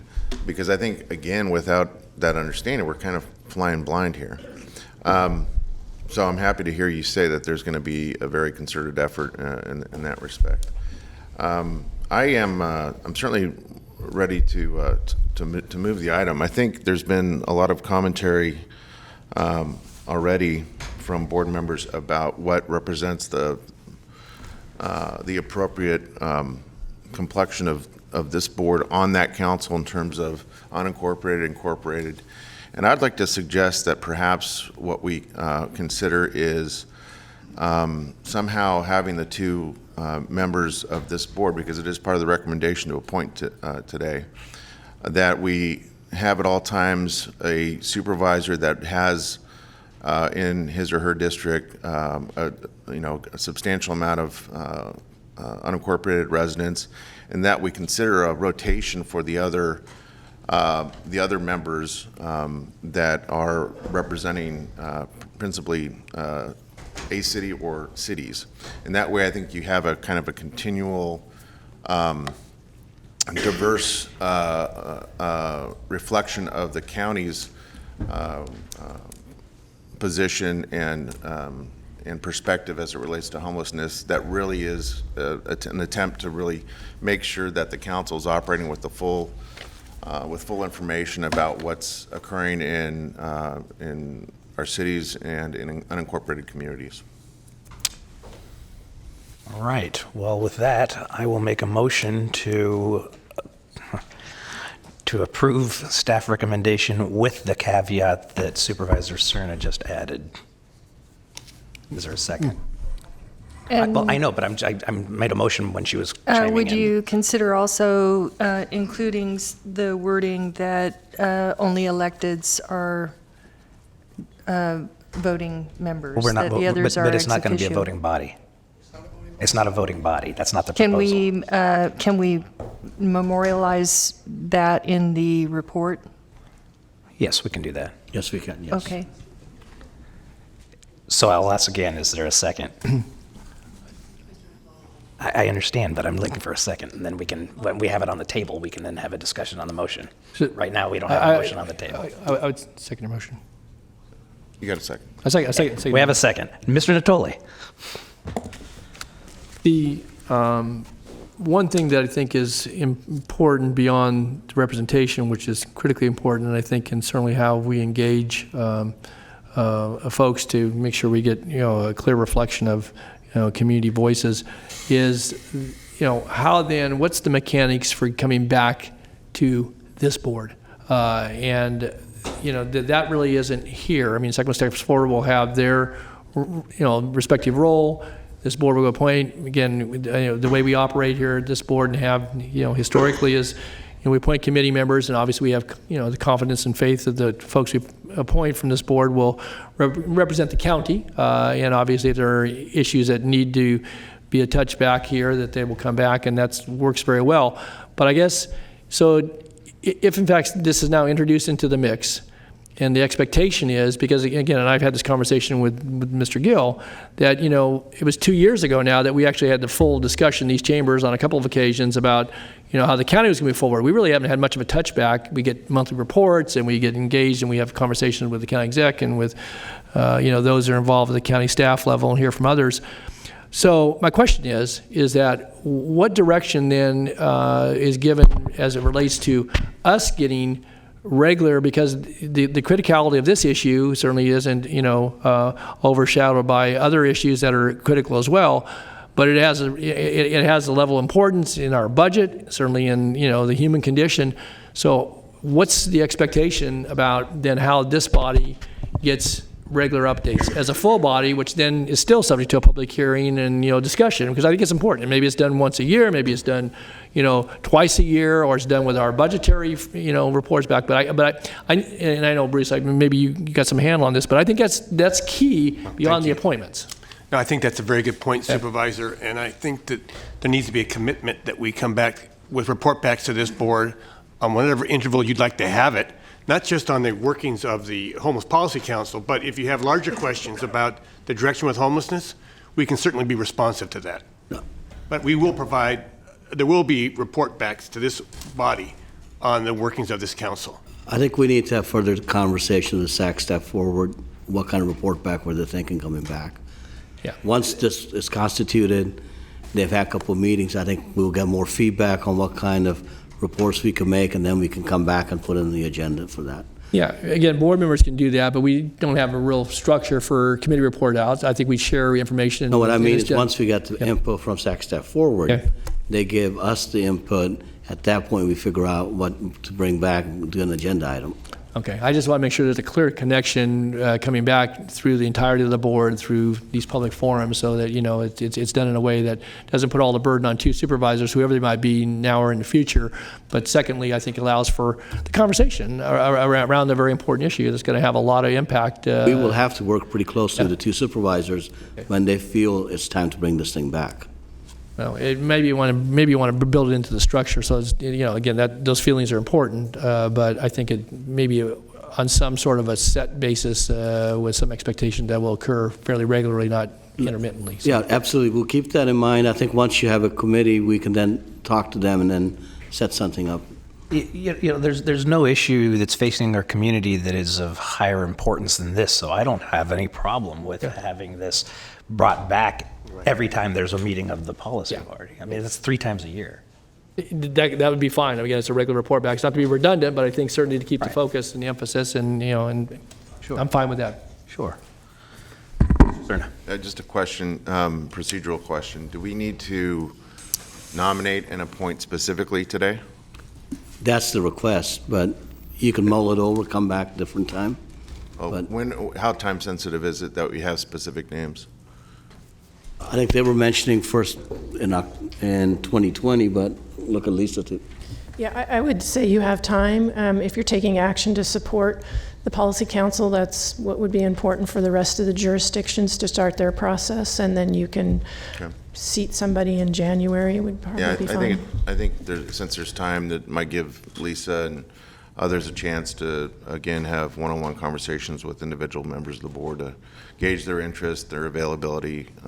But I think given the general construct of what I suggested in terms of the rotation, basis. Just keeping that in mind will help guide that conversation. So included in the motion would be that we come back with appointments at a future date? Yeah. Correct. Okay. Supervisor Frost. I would just like to go on record as expressing my interest in serving on the policy committee, or whatever you call it. I wholly expected that. You did? Yes. Thank you. Okay, thank you. And I would have no problem reporting back each time. Great. All right, so staff understands the motion and where we're at? Got it, yep. All right then, we have a motion and a second. Please vote. Unanimous vote. Thank you very much. A very small but very important step in the right direction. Thank you. Thank you, Bruce. Thank you and your staff for really Absolutely. staying on top of this and looking out for the county residents. Thank you. Okay, we are now at 1 o'clock, almost, and we have a fairly lengthy item. Mr. Gill, do you have a suggestion how we deal with that? We could take an hour break, come back. I think we should take an hour break. And we do not have a closed session today. Half hour. We do not. We don't have closed session. We're going to take a half-hour break.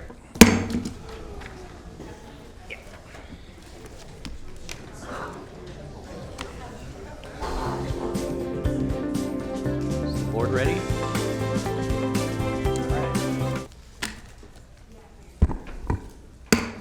Call back to session, meeting of the Sacramento County Board of Supervisors. Would the clerk please call the roll? Supervisors Frost. Here. Natoli. Here. Peters. Here. Cerna. Here. Kennedy. Here. And you have a quorum. Thank you. Next up. Okay, for item 42, we're holding this over till 2:45, so we're going on to item 43. Okay. Adopt an urgency ordinance temporarily prohibiting no-fault evictions through December 31, 2019 for residential real property built prior to January 1, 2005. Mr. Gill? Ms. Travis? Sorry, he's asking me a question. He's entitled to do that. He's a reporter. I know. That's what they do. Thank you. I will kick this off for your discussion. As you all know, on October 22nd, the board requested that staff come back with a possible urgency ordinance related to no-fault evictions. The ordinance that you have before you closely mirrors the no-fault eviction moratorium that will be effective on January 1st with the enactment of AB 1482, the Tenant Protection Act of 2019. Basically, to summarize, no-fault evictions are prohibited under this ordinance. At-fault evictions, which are enumerated in Section 4B of the ordinance, would be allowed. This ordinance exempts certain different types of housing. There's 9 different exemptions that can be found in Section 4C as well. One of the key questions that I think your board has and that advocates have asked is what types of eviction notices that have been served already would this apply to? It does apply to eviction notices that have been served but not yet finalized, and it also applies in a case where there has been an unlawful detainer proceeding or other litigation started but not yet concluded. This office believes that this ordinance is legally permitted as an exercise of the police powers to preserve public peace, health, and safety, and those findings are indicated as well in the ordinance. Thank you. Mr. Cerna.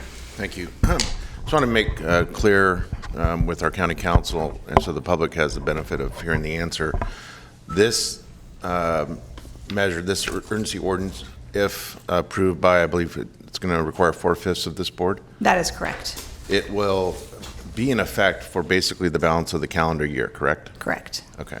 So it's not like we're proposing an inability for landlords to otherwise act outside of the parameters of this ordinance other than 7 weeks or so. Correct. Okay. Thank you. Thank you. Supervisor Natoli. Yeah, just a question for council. So in the ordinance proposal, it does address, and I assume that comports with state law, but at-fault just cause actions by which evictions can be served. Just help me understand, though, you said about when there's been an unlawful detainer filed. So in a case where the landlord believes it's for one of the things that's outlined in the ordinance on page 4, continue over to page 5. But that's being challenged in court, so this ordinance, in addition to those no-fault notices, but where an at-fault action was taken, and then unlawful detainer action to defend against that was brought, it would forestall those evictions as well? I mean, they already are under the law. I mean, obviously there's a due process, but I want to be clear what you said a moment ago as it related to due process. Right. I believe that your statement is accurate. In the context of this situation, though, I think it's important to realize in the case of no-fault evictions, and if a tenant did not move out, then the property owner could then start an unlawful detainer action. And if that unlawful detainer action was still being litigated after the expiration of the original notice, that's the key, I think, difference here. Okay, so it goes to the short time frame. Right. So I think it gives the tenants a little bit more protection for no-fault eviction notices that haven't been fully litigated yet. Okay, in order to meet the 90-day requirement in advance of the state law kicking in January 1st, any of those no-fault eviction notices would have had to have been delivered already? Because I think we heard testimony last week that some folks were looking at the day before Christmas or day after Christmas, and so something that was a no fault that was filed today, not enough time would pass, so it would be, there would, in essence, would be a moot point. No, if it was served anytime today and after, then this ordinance would be applicable. If it was served anytime before today, it would still be applicable if those two things hadn't happened. If the notice hadn't expired, the 60 or 90 or 30-day notice, or if the unlawful detainer litigation or any other litigation challenging that eviction was not yet concluded. And so the effective date of this goes back to the date of the legislation being statuted at the state level, October 8th? Is that No, the effective date is today, if you pass it. But it forestalls if people the effect of the ordinance can go back to when an eviction notice was served, if it's not yet run out. The time has not run out. So it's not really tied to the actual passage of the litigation, and it's not considered a retroactive ordinance because the effective date is here forward. But the key, I think, is that it applies to eviction notices that have already been served but not yet expired. Okay. All right. Thank you. Thanks, Mr. Chair. Mr. Turner. Thank you. This is a question for our CEO because I know we received a late email expressing great concern about the timing of inspections at the Bell Avenue apartments relative to the timing of this hearing, with the concern being that residents and those advocating on behalf of them would not have an opportunity to be in two places at once. So I'd like you to speak briefly to that, please. Sure. I'm going to have Steve Hartwick give you the background. The bottom line is that we did not do any inspection this morning, but Steve will give you some more detail on it. Yeah, thank you, Supervisor Serna. As a part of the rental housing inspection program, which the board approved and staff implemented in 2008 with the purpose of proactively identifying blighted or deteriorated conditions, and also to ensure that rental housing units are meeting all the building standards. This program is ongoing. It's scheduled about 60 days in advance for every unit, every property that they're going to inspect. I did forward an email to the board earlier this morning showing that the property owner was actually placed on notice October 3rd that the inspection was scheduled for today. So that was prior to any understanding that we had that there were eviction issues with that particular location. So we did cancel today's inspection so that tenants and or property representatives could make themselves available for this meeting, and we'll reschedule that for your future date. But this program is to ensure that tenants are receiving housing that meets all the standards and is not in a blighted condition. So that's the main reason for the program.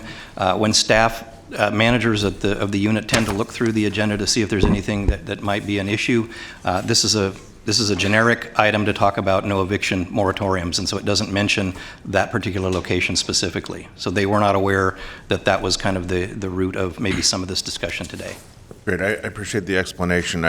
So the bottom line is that it was more or less just chance that the date happened to be November 5th. There was no intent to try and keep people from being speaking at this hearing or being at this hearing based on the fact that they might feel like they have an obligation to be at the apartment complex. That is correct. Great, thank you. Supervisor Frost. Just have a question for County Council relating to the no fault, and I wanted to ask, does this allow for termination of sale of a rental? Like if an owner is selling their rental, does it allow them to terminate tenancy for the sale of a rental? Only Or in the does it- case, only in the case where there's an at-fault justification for doing so. So an innocent property owner who is just selling their property can't sell their property? No, they can still sell the property. It has nothing to do with the sale of the property. It just has to do with the tenants residing in the So they can't take possession of their property. This would obstruct them taking possession of their property if someone wanted to come in and buy it as an owner-occupied purchase. You know, if it would apply to owner-occupied purchases, that is one of the exemptions for owner-occupied real estate. So if it was that would be being- exempt from the ordinance. If it was being sold as a rental, then it would not be exempt. Well, it doesn't address sale, like I said, so but if you look in the ordinance in section 4C subdivision 5, would be Lisa, could you applicable? use the microphone a little Sorry. better, because I'm Sorry. having trouble Yeah. reaching you. Would section 4C5, single owner occupied residences are not covered by this ordinance. Similarly, if there's a duplex that is owner occupied, it's not covered. So there are definitely situations where owner occupied situations are not covered by this ordinance. Okay, thank you. Okay, if that's all from the board, I do have a number of speaker slips. So I'm going to let you know I'm going to stay pretty solid on the 2 minutes. So you might want to look at both screens just to take a look, because we have, I think, probably more cards than people at this point. But so I will be cutting at 2 minutes just so that we're fair. And the first is Jim Lofgren.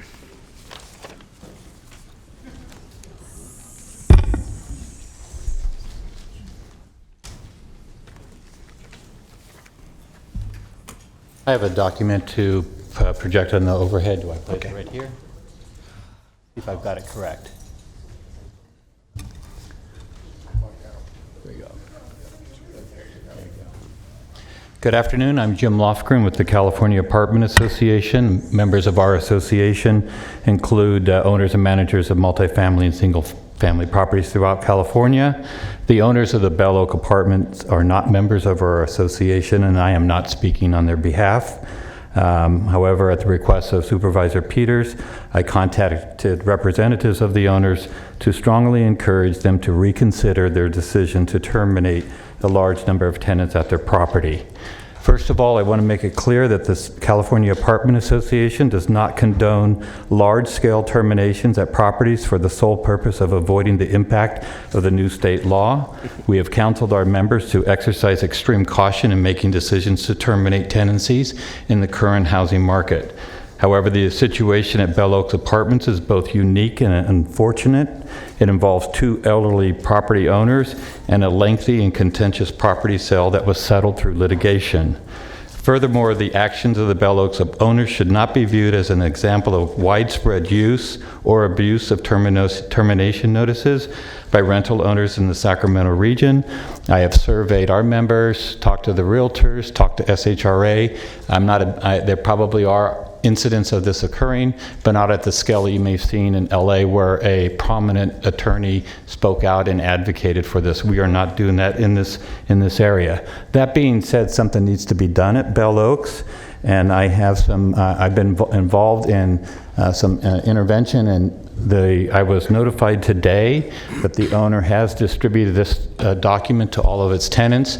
I look at the clock here. I want to make sure I have time, but I'm happy to go through that point by point. Jim, you can slow down. I asked the chair that you have Okay, more time. very good. I was trying to abide by the 2 minutes. So, and I appreciate Supervisor Peters working with me, and the leverage of this prospective ordinance enabled me to meet with the owner and encourage them to do something. And what they have notified all of the residents, and I have received notification that this was distributed at the property this morning. That was a condition. Basically, the owners have said that they will issue a refund of the full security deposit to all renters on the property. They will also provide a moving assistance allowance of $2,500 per unit. Renters can use that for their rent, or they can use that for moving expenses, but they get the full dollar amount. There are tenants that have already left the property. It was requested and they agreed that any renter who has already vacated the property will be notified, and they will receive their full security deposit and the full $2,500. We are aware that at the property right now that there are, I believe, 17 individuals and families that have not found new housing. Of those, 12 are in the Section 8 Housing Choice Voucher Program. I received positive news this morning that they're going to attempt to allow all of those residents to remain at the property. The property is, my understanding, is going to go through a renovation, but they were going to juggle them around and keep them there. That's not firm. I have no confirmation of it, but I think there's some real good progress towards that. That would leave only 5 other families that are still would be seeking housing. And so this effort by the owner is an effort to ensure that nobody remains homeless. I will commit that the California Apartment Association will continue to monitor this to ensure that nobody remains homeless. But I would say that there are, in regards to the ordinance, you know, I think that there are a lot of, it's probably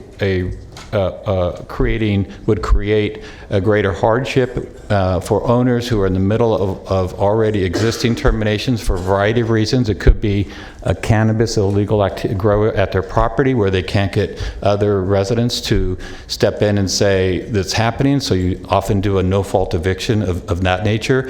I think that there are a lot of circumstances out there that would be disruptive, and so sometimes as we try to fix something, we create more problems. My focus has been solving the problems for the tenants at that property. I'm not sure what we came up with will satisfy everybody, but we scrambled quickly. We wanted it done by today, and this is what we have to offer. Senate Bill Assembly Bill 1482 allows, when you renovate a property, for you to end the tenancy, but you have to give 1 month's rent to the tenant. In this case here, we pushed, and at the direction of Susan Peters, she wanted more. And that way we asked for $2,500, so that would cover expenses and also offset some of the increases as the residents move to perhaps higher, more expensive housing. So I'm happy to answer any questions you may have at this time. Other questions of Mr. Lofgren? Thank you. I did let Mr. Lofgren go a little bit over his time because he was providing new information to the board. I have one question. Yes, Ms. Peters. So the moving allowance is $2,500, and if I understand it correctly, the rents of those apartments are from $950 to $1,050 a month. Is that correct? Approximately, yes. Yeah, approximately. So more than twice as much. Yes. Okay, thank you. All right. Any other questions of the board? And we will go to public comment. First is Robert Copeland.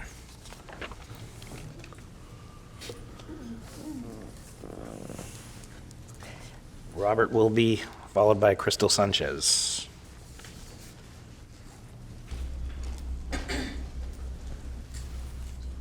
The no-fault eviction moratorium needs to be passed right now, because whatever Jim Lofgren said, people are still going to get evicted, and some of these apartment complexes, that needs to be stopped. Several cities in California have already passed theirs, So can the County Board of Sacramento do the same thing? I think Bell Gardens, Daly City, Redwood City, and this morning Pasadena passed it. And I also believe LA County and City also passed theirs. And there will be more people here, but a lot of the people are going to the City Council for rent control. So that's where I'm headed right now. Thank you. Crystal Sanchez. Howard Lawrence will follow Crystal. Okay, like I told you guys earlier, I'm part of the homeless union, but I'm also very involved with our community. I run a couple of our pay it forward sites on Facebook. I also am part of the rental groups that are in those. I'm an administrator on a lot of those pages. So the first thing that I want to point out to you guys, this fear of displacement, it's huge, it's massive. We have people calling me in fear of homelessness. Where do I go? What do I do? What are the steps? I'm being evicted. My rent just got raised $500. This has to stop. This is causing homelessness. It's a major cause of homelessness. It's not just a small cause, it's huge. Once these people become on the streets, they have the inability to recover because most of them work minimum wage jobs and do not make 2.5 times the rent to get into a new place. Low income families are being displaced. We have children on the street. I am taking clothes to children on the streets because they are being displaced because of these rent increases. Also, we have seniors who are on fixed incomes. These rent increases are making it so that they are unable to get life necessities, medication, food, and that goes for a lot of people. You need to think that minimum wage is very low and that if you are displaced, there's no way to recover from that. Thank you. Thank you. Howard Lawrence, followed by Elliot Stevenson. Good afternoon, Chairman Kennedy, members of the Board of Supervisors. My name is Howard Lawrence, and I am a representative of Sacramento Act, Area Congregations Together. You know, over the years, in many discussions I've had with my friends and colleagues about the way government works, I said it usually moves very slowly. But today, you're proving that statement to be false. And I think you're moving very quickly. And also over the years, back when I actually worked for a living, I managed a staff that we did a lot of crisis management. And I recall calling my staff together and trying to figure out how to deal with a complex problem. My advice to them was, well, when in doubt, do the right thing. This ordinance is the right thing. Please pass it. Thank you, Howard. After Elliot will be John Foley. Good afternoon, Board. First of all, I sure wish Jim could be at every complex that we're at organizing because he seems to really make things move in the critical moments. But short of Jim being present at every complex in Sacramento County, I want to strongly urge you to pass this moratorium now. As we know, this crisis was sort of created by a lapse in statewide policy, and this is an effective and easy vote that you can take today to stop that gap in the interim and help thousands of tenants throughout your jurisdictions. Given the discussion today around homelessness, I think this vote is also timely. There is no question there is a causal relationship between eviction and homelessness. Given the conversation earlier around the Policy Council and the issues afflicting the unhoused in this county, I know you were all deeply invested in preventing further homelessness. This moratorium can do that. For the sake of your most vulnerable constituents, most of whom could not make it here because they're working or taking care of their children, many of whom were here earlier but had to leave, unfortunately, because the agenda went long, I want to strongly encourage you all to pass this urgent no-fault eviction moratorium today. Do the right thing. Thank you. Thank you. John Foley, followed by Rick Eaton. Mr. Chairman, members of the board, my name is John Foley, Executive Director of Sacramento Self-Help Housing. As you know, we run your renters helpline that you support.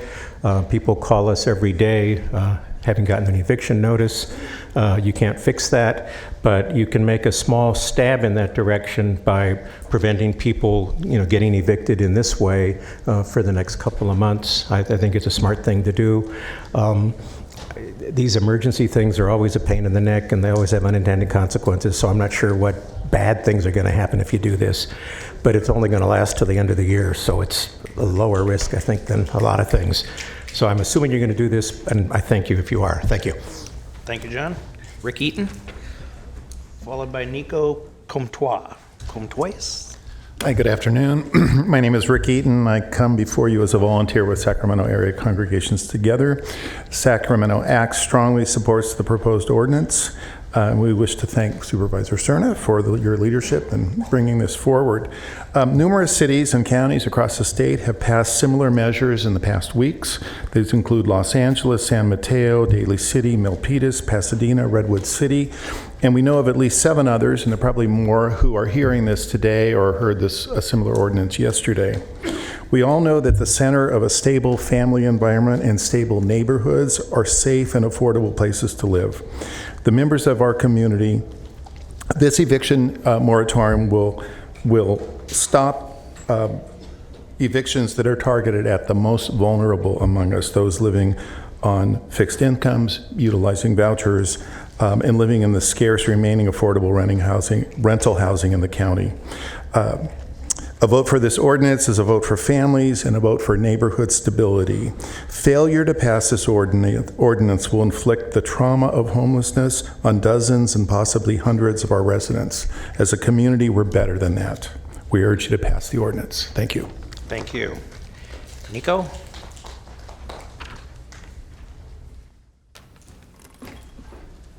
And Nico, if you could help me with your last name, that'd be appreciated. How bad was it? I'm used to saying Comtois, but it's Comtois. That's what I thought. Thank you. Well, my name is Nico, and right now I live at Crestview North Apartments. Recently, they have increased our rent by 46.2%, went from $920 to $1,312. And we got a cash for keys note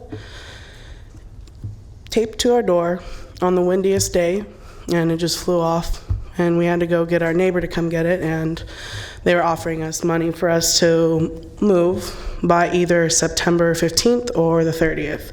Depending on either one, they'd give us a X amount of cash, which could be revoked at any time. So if we do agree on our mutual,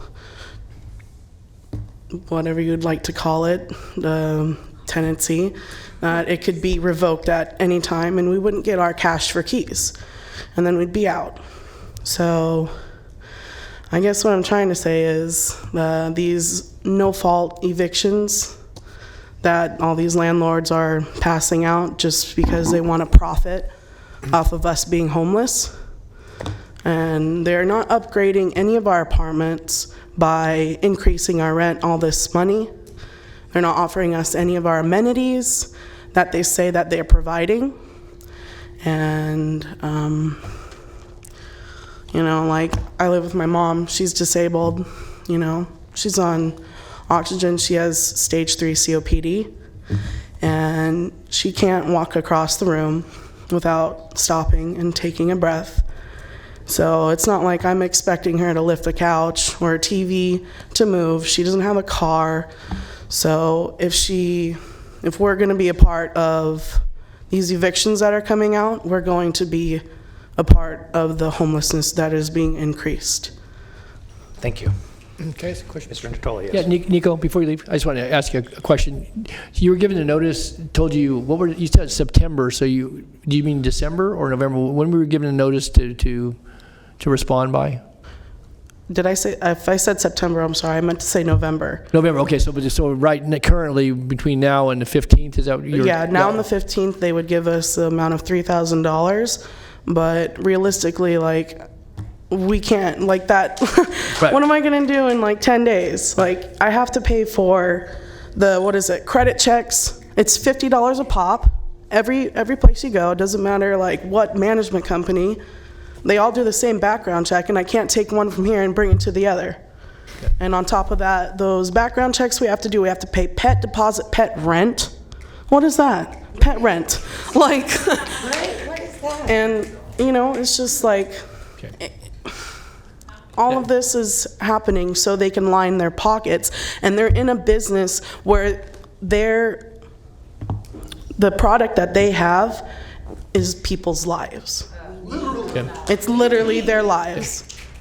And so that's why I'm here to support this, and this needs to be passed, because if it doesn't get passed, you're going to have a much more excessive homeless problem. Thank you, Nico. Thanks, Nico. Thank you. Thank you. Thank you.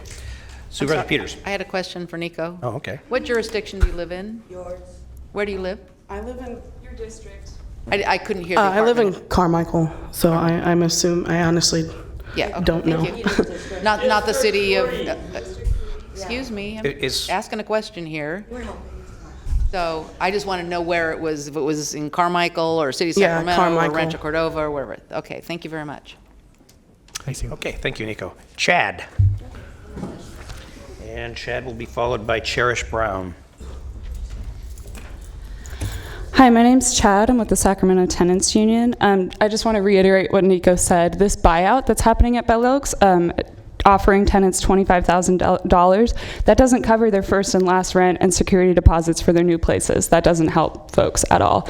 In LA, where they have rent control protections, I was just told folks who get no-fault evictions can be offered up to $10,000 to $20,000 per tenant. So if we're talking about buyouts, let's talk about that amount of money. What we found out at Bell Oaks is that in the sale of property contract, it explicitly states that the tenants will be evicted due to AB 1482. I have the language right here. It says, due to the impending passage of a rent control bill, AB 1482, to be effective January 1st, 2020, time to issue lease termination notices is of the essence. And so we know that this is a court of proof settlement agreement that the county had to sign off on and sanction. So what this does is it sanctions these evictions of this building of tenants. That was the county that sanctioned these evictions. And so we know that we need 4 votes. And Susan Peters, a lot of these folks who are talking today are from your district. The Sacramento Tenants Union created a survey where respondents could put if they had received rent increases or eviction notices since January 1st. What we found out is that since June 1st of 2019.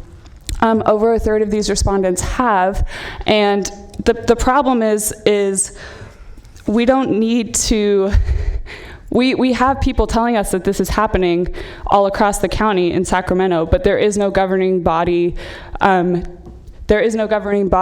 is tracking evictions, and so we have to be doing this time on our, doing this work on our own time.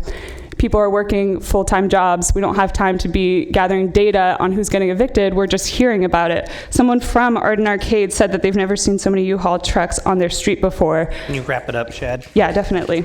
I just want to say that David Chu, who was the author of this bill, even wrote a letter in support of Redwood City's emergency moratorium, encouraging their council to pass it. So the person who wrote AB 1482 is supporting cities and counties across California to support these emergency moratoriums. Thank you. Thank you. Cherish Brown? Cherish Brown? So that's where I'm at, is I did give a lot of folks had to. I'm sorry, Mackenzie, I didn't call you. I know. But you have a card in, so you'll be coming up. I know. I just want to tell you that you guys got Cherish's stuff as a letter as well as another individual. Okay, thank you very much, appreciate that. Les Light?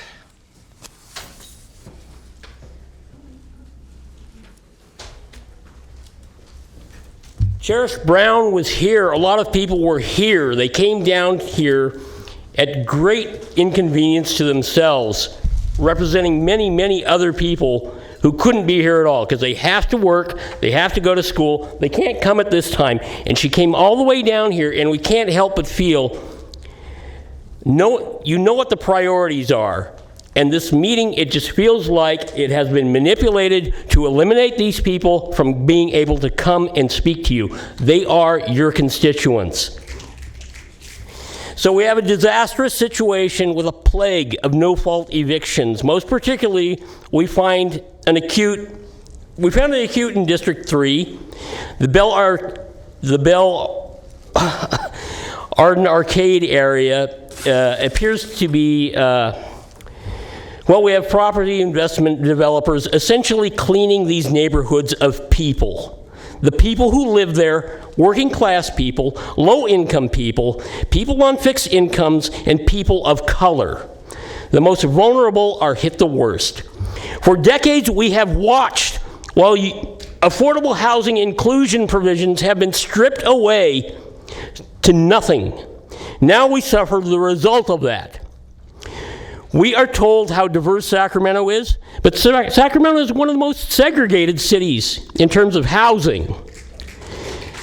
Where the patterns of class and racial exclusion have softened a bit in the past, now we see resegregation by the housing market.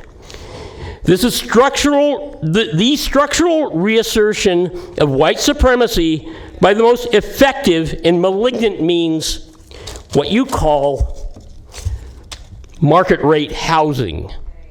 This needs to be fixed.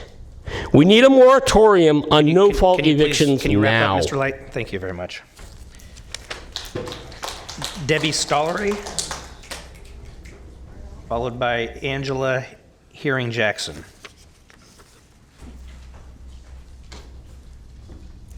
Hello, and thank you for listening. I'm Debbie Stollery. I am a tenant at Bell Oaks Apartments. I am one of the 5 that have to be out the day before Thanksgiving. I left this morning at 10 o'clock to make sure to get down here, and I had not received anything like the letter that was up on the board before I left. Also, I was not told that the inspections that were being done this morning, we were not told that those had been canceled. So some people did not come today because they were afraid of not being at their apartment when the management came in. I just figured, you know, if I didn't come, they won. Yes. I have looked for other apartments. People haven't also, I mean, they listed the rent and the deposit and so forth. A lot of places are requiring $100,000 renter's insurance. The application fees, which are non-refundable, they're now charging administration fees. And it used to be when you rented an apartment, you didn't pay water, sewer, and garbage was included. Not anymore. Now you're being charged $100 a month for water, sewer, and garbage, and if you are over $70 on the water, you pay the balance of that. So, and then they're charging now pet rent. Every month you pay so much for your pet. So I'm going to also have to get a truck and hire people to move me because I'm disabled. I can't lift things. This moratorium is very important. We really need help. We don't know who else to go to, so please. Thank you. Thank you. Thank you.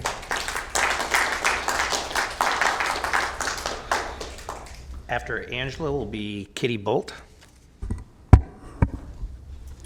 Good afternoon, Chair and members of the board. I'll be brief. My name is Angela Hearing-Jackson. I'm here. I'm emotional. I've been here all day. I feel for the people that are experiencing possible evictions. I'm here to lend my voice. I'm here to advocate for the residents of District 3. I'm here to lend my voice and advocate for the residents of Sacramento County. I am personally going through an issue with my apartment complex. So it's not just one single apartment complex that's in District 3 that's trying to make the moves before the end of the year. My apartment complex is called Atrium Court. And in the month of July, they made the attempt to serve 40 three-day pay or quits to 240 residents. So I would like for you to seriously pay attention and listen to the individuals that come up here that are asking for your assistance, for your vote to say yes. It's only 2 months. It might seem nothing to you, but it's something to the individuals that are being affected and to prevent homelessness in Sacramento County. So please pass this moratorium. Thank you very much. Thank you. Kitty Bolt, followed by Jeffrey Tardigia. Good afternoon, Supervisors. My name is Kitty Bolte. I'm a member of the Sacramento Tenants Union, and I live in District 1. And I'm up here to strongly encourage you to pass the eviction moratorium. And I want to counter what the gentleman from the Apartment Association said. What's happening at Bell Oaks is not anywhere close to an isolated incident. When the tenants union was originally contacted by people who were getting these 60-day notices, that's kind of what we thought. And in the 2 short weeks that we've had to sort of dig into this, as a small volunteer organization, we have found, I think at this point, at least 6 complexes that we know of that are experiencing this. Many of them are in District 3 in the unincorporated parts of Arden Arcade, but they're all over, all over the county. And I guess my point is, if that's what we found as a volunteer organization in 2 weeks, surely that's only the tip of the iceberg in terms of how widespread this problem is. And yeah, I mean, I've talked to single moms who are facing eviction who tried to kill themselves before when they lost their housing. Excuse me. I also want to note that Arden Arcade, where a lot of this is happening, is one of the county's EJ communities. And I think your commitment to affordable housing and your proposed EJ policies is really commendable, and this is a really important complement to that. More affordable housing and supporting housing, thank you, is really important, but so is tenants' rights. And if people can't stay where they live, then what's the point of the wonderful planning that you're doing for those communities otherwise? Thank you. Thank you, Katie. Jeffrey, followed by Jeff Barca. Please pass the ordinance, but please understand the problem's bigger than just this. Please spend the effort to understand this better. Please. That's where I'll end it. Thank you, Jeffrey. Jeff Barca, followed by Renee Moya.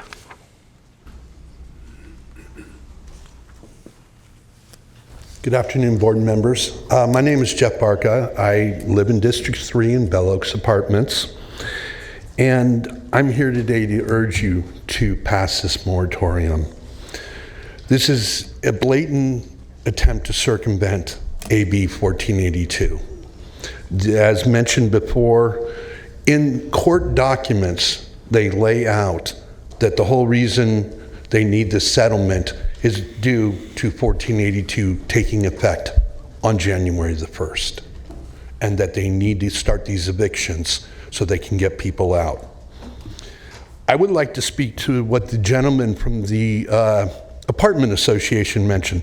That letter he put up there, there's no legal apparatus for us to actually access that money. That is sunshine and rainbows.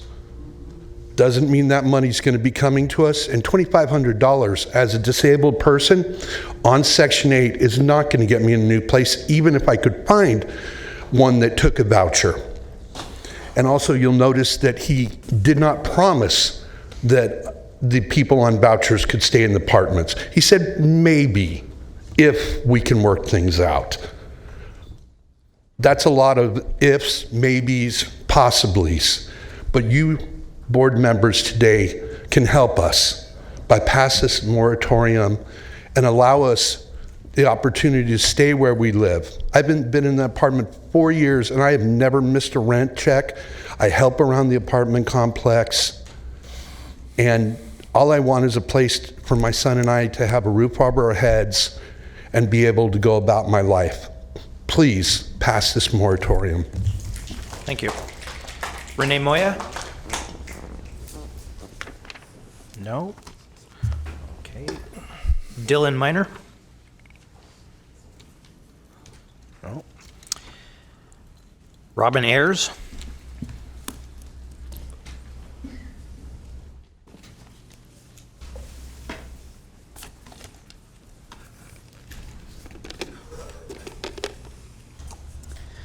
Good afternoon. First of all, I wanted to say that I'm a constituent of Supervisor Frost, so nice to meet you. All right, so as a social worker, I can tell you that I currently and have recently worked with individuals and families who have been put in situations that were beyond their control and were basically because of actions of their landlords. The amount of stress put on their household was and is immense. We're talking about having to worry about where their family's going to put their heads at night.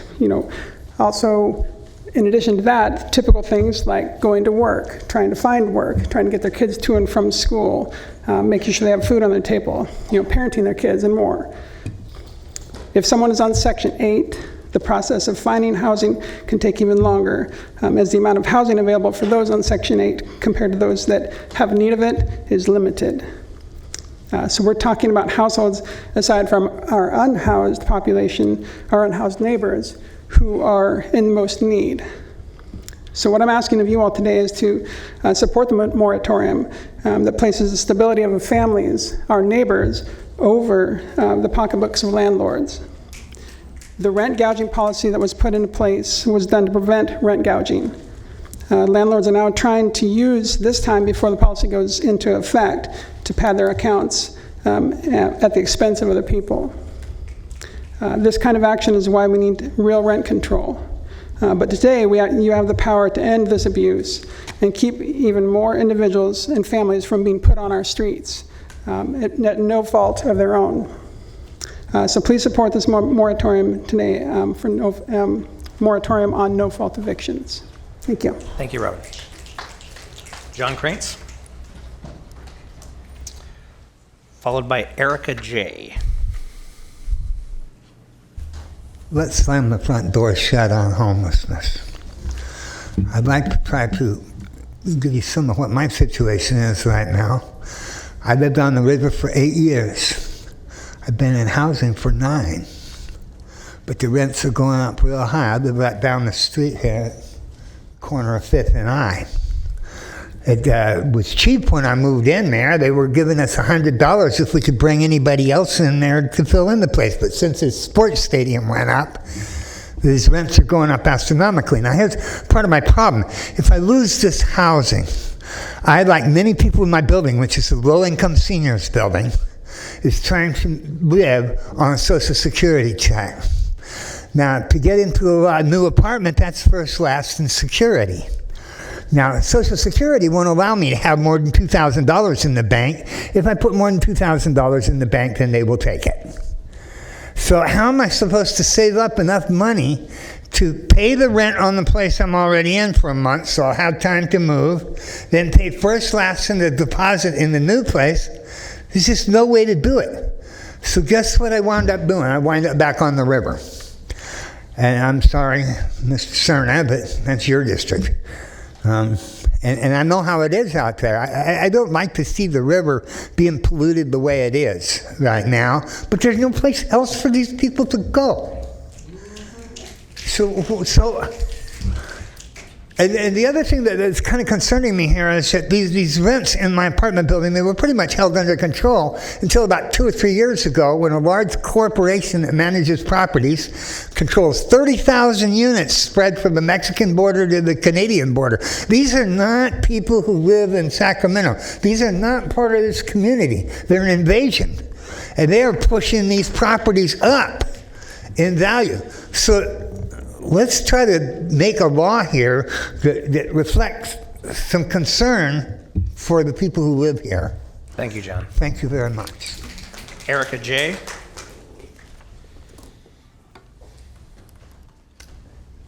Followed by Ali Kwalikin. Hi, my name's Erica. Do you guys have a document with the tenants union logo at the top of it? Yep. Can we get that out, please?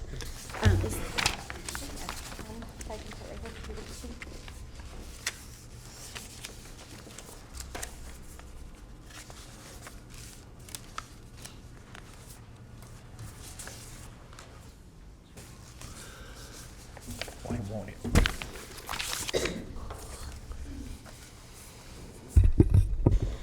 Okay. So I first want to make a comment before this, and I do want to leverage my white privilege and ask for 30 more seconds afterwards. Okay, thank you. I made note of that. Sue and Susan, I'm addressing you because I'm a white female and I hold seats on county councils, and I just think it's important to say that as a white female who is on councils, who has this privilege, it's our responsibility to utilize that privilege in a way that leverages people of color's voices. That you're listening intently and that you're really understanding the impacts, even if you may not look like it. But that is our responsibility when we take seats and we're making decisions on people's lives. So with that being said, I would just like to note that in the environmental justice research document that's being proposed for SB 1000, this is an EJ community. This is in West Arden Arcade, and I don't really have 17 seconds up, do I? You have another 20 seconds. So Bell Oaks and Belfair are right down here. They're in Susan's district, and Susan's district also has the highest, significantly has the highest cost burden households in her district as well. What's crucial for you guys to incorporate our feedback and to approve the ordinance is because it protects tenants and it prevents homelessness. And there's already a lack of neighborhood and community organizations and no safety nets in District 3. We do have some in District 1 and District 2. The community feedback focused on Arden Arcade community has implicated that... Can you wrap up, Jarek? Yeah, sorry. That it's essential for safety nets to be in place and for other services to be there if things like this are going to happen. And so it is going to exacerbate homelessness. And I'm pretty sure some of you guys can agree with that. Thank you. Thank you. Ali Qualican?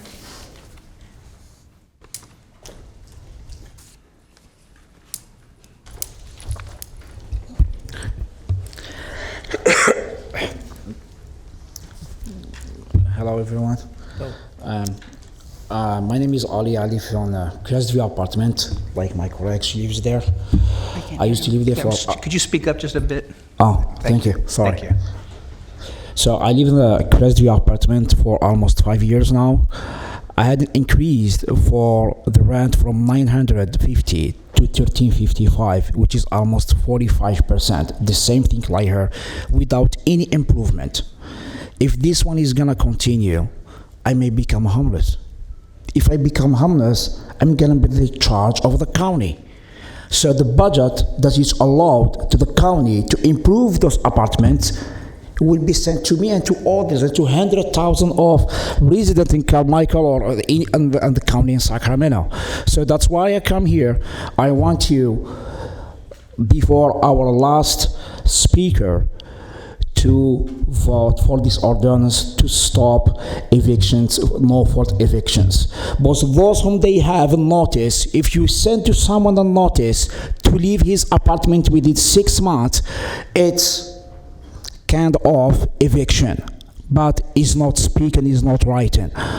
So you leave or you go out. If they go out, you know how they become. I told you, they become as homeless as any other that you see cross the street, just by the ground. And I know 100% that every single day maybe you pass by and you see all those homelesses because of the rent they get, because of the increase for eviction notice they get on their apartment. Like I did receive it.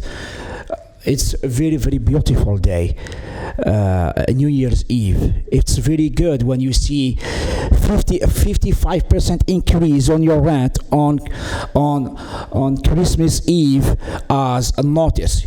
You pay this or you go. If I come here like any other Sacramento tenants, it's just to approve this ordinance now, not after. Thank you and have a good day. Thank you very much. Kiana Sorrell? Kiana Sorrell? No? Okay. So I didn't prepare a speech or keynotes or anything. This is my first time doing something like this. I am a student in the master's program at CSUS, and I have sat down with President Nelson about this issue. I am currently a tenant at Bell Oaks Apartments and was at fear of losing my place as well until I was able to find my lease and realize that I had some legal stance behind me. However, that doesn't affect or that doesn't account for the amount of people around me who are elderly and disabled, who are at risk of or have been evicted. I am losing sleep over this as a social worker for Sacramento County CPS, who are working with families and are also dealing with evictions in your district. Is very just astonishing. And then to sit here and to look at the chamber of privilege, to expect anyone to really understand what these people are going through, I'm shaking, because I have to sit before you and beg for you to vote on something that is detrimental to people's lives. And when we're talking about 42 units, we're not just saying 42 units. These are families. There are multiple people in these homes. I left Bell Oaks at about 10:30 a.m. and I didn't have any note or anything. I didn't see any notes or anything on the door. So for me to look at it here is just not even, I'm not going to do it. But it's like, at the same time, understanding that people's lives are being affected. And when we're talking about homelessness, Sac State is we're doing extensive research on the homeless population in Sacramento County, which will only increase. It's kind of hard, Susan Peters, to know a lot of this is in your district, and I'm going to be very blunt. You are barely looking up at us and listening to our voices and hear what we have to say, and that's very disturbing. President Nelson is willing to get completely involved, because I do a lot of things on at the Sac State community, and telling him, like, I'm at risk of being homeless, and now there's lots of people who are also in this Can you wrap up, Kiana? Who are also in the same predicament and willing to get Sac State support to come in here and also urge you to vote on this matter. Thank you. Thank you very much. Peter, and the last name starts with K. Sorry. Hello there. I'm with the Sacramento Tenants Union, and I don't really have much to say except for what's already been said, but just the entire apartment complex of Bell Oaks has been evicted, and I find it very unlikely that all of them, did something bad all at the same time. So clearly this is all just to avoid 1482, and I find it very important that this is just a way to circumvent a law before they have to obey the law. And I think I find it very important that you pass this momentum, because this is people's lives at stake, and it's just terrible what's happening. Thank you. Thank you. Alice Hodges.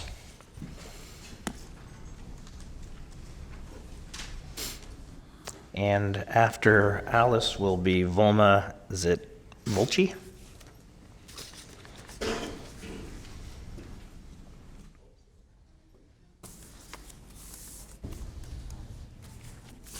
Hi, my name is Alice Hodges. Thank you for hearing me today.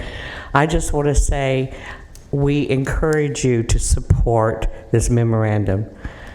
There are people whose lives are being affected. There's people, the salaries that people make and live in these apartments does not afford them the right to be able to walk into someplace else and get a place to live. We may not understand exactly what that is, but you have to look at the people that it's affecting. Everybody, that could be any of us at any time in our lives. So I need to encourage you to support this. Thank you. Thank you. Volma? Followed by Gavin Mercer. Good afternoon. My name is Volma Valsi with the Sacramento Central Labor Council. Just want to say Fabrizio and Tammy send their regards. They couldn't be here today. So this is what I want to say. Displacing families should be illegal. It's immoral and it is sad. I'm here today representing 180,000 members of the Sacramento County area. 150,000 of these members live here in Sacramento County. Their wages have not increased at all. Not a penny. but rents are being increased. So I am urging you, and I would also like to thank you all for bringing this ordinance forward, because we understand it takes a lot of work to get things done. But I am urging you all here, all 5 of you, to vote yes on this. Thank you. Thank you. Gavin Mercer? And after Gavin will be Steve Hill. Good afternoon, Council. I just want to say that the no-fault evictions are affecting a lot of people in my apartment complex too. I live at Carmichael Village and Miss Peters' district, and we are told to be out by the beginning of Christmas, and I live with 2 other people, and we can barely afford the place as it is, and all the places are basically doubling our rent to move into a comparable apartment, and we live in a pretty small place, and it's forcing us to try to basically go into poverty, and we already are suffering as it is, and now with all of us being like pretty low income workers and trying to find a place where they want first, last, deposit, and it's almost like $5,000 to move into a place, like, and our rent's only about $1,000. Like we don't have that kind of money, and we just can't afford to move in anything. So I just would like you guys to pass this so that we can, not be, to live. Thank you. Thank you. Supervisor Peters. Gavin, a question. You live in, you're on Marconi in, what's the name of the apartment house again? It's Palms Patio now. It was Carmichael Village before, Walnut and Marconi. Were you offered They didn't offer us a cent. moving somewhere else in the complex or to another complex? No, they just told us we had to be out. And some of the other people who were offered, a payout, they didn't offer us a dime. They just told us we had to be out. So some people to make sure I understand you right, some tenants were offered a buyout and some were not? Not in our complex, no. Oh, okay, different complex. Yeah. Thank you. Thank you. Steve Hill. And after Steve will be Ken Kohler. Good afternoon. I'm Steve Hill. I'm a renter. I live in Sacramento, and I urge you to pass this ordinance.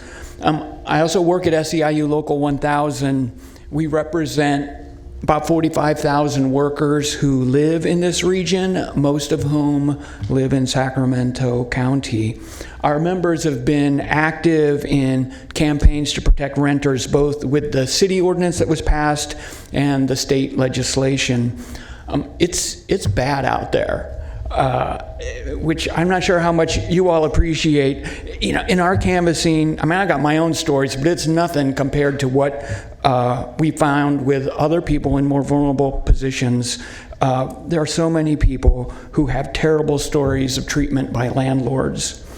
The renter protection laws that have been passed are critical, but as you can see, there are some short-term, significant consequences that vulnerable renters are going to bear, and you have the opportunity to protect them. This should be a no-brainer, a unanimous vote. You have people here who are negatively being affected by this, asking for your assistance.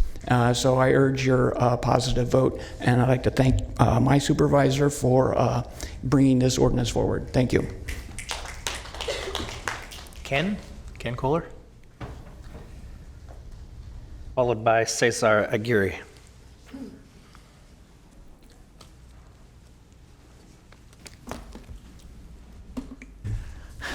Thank you, Mr. Chairman, members of the board.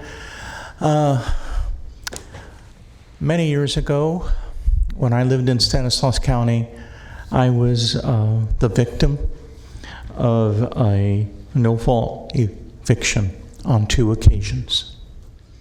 It was not a pleasant experience. And I understand how the people going through this now, what their feelings are regarding it. Unfortunately, management sees it as property, but we see it as our homes.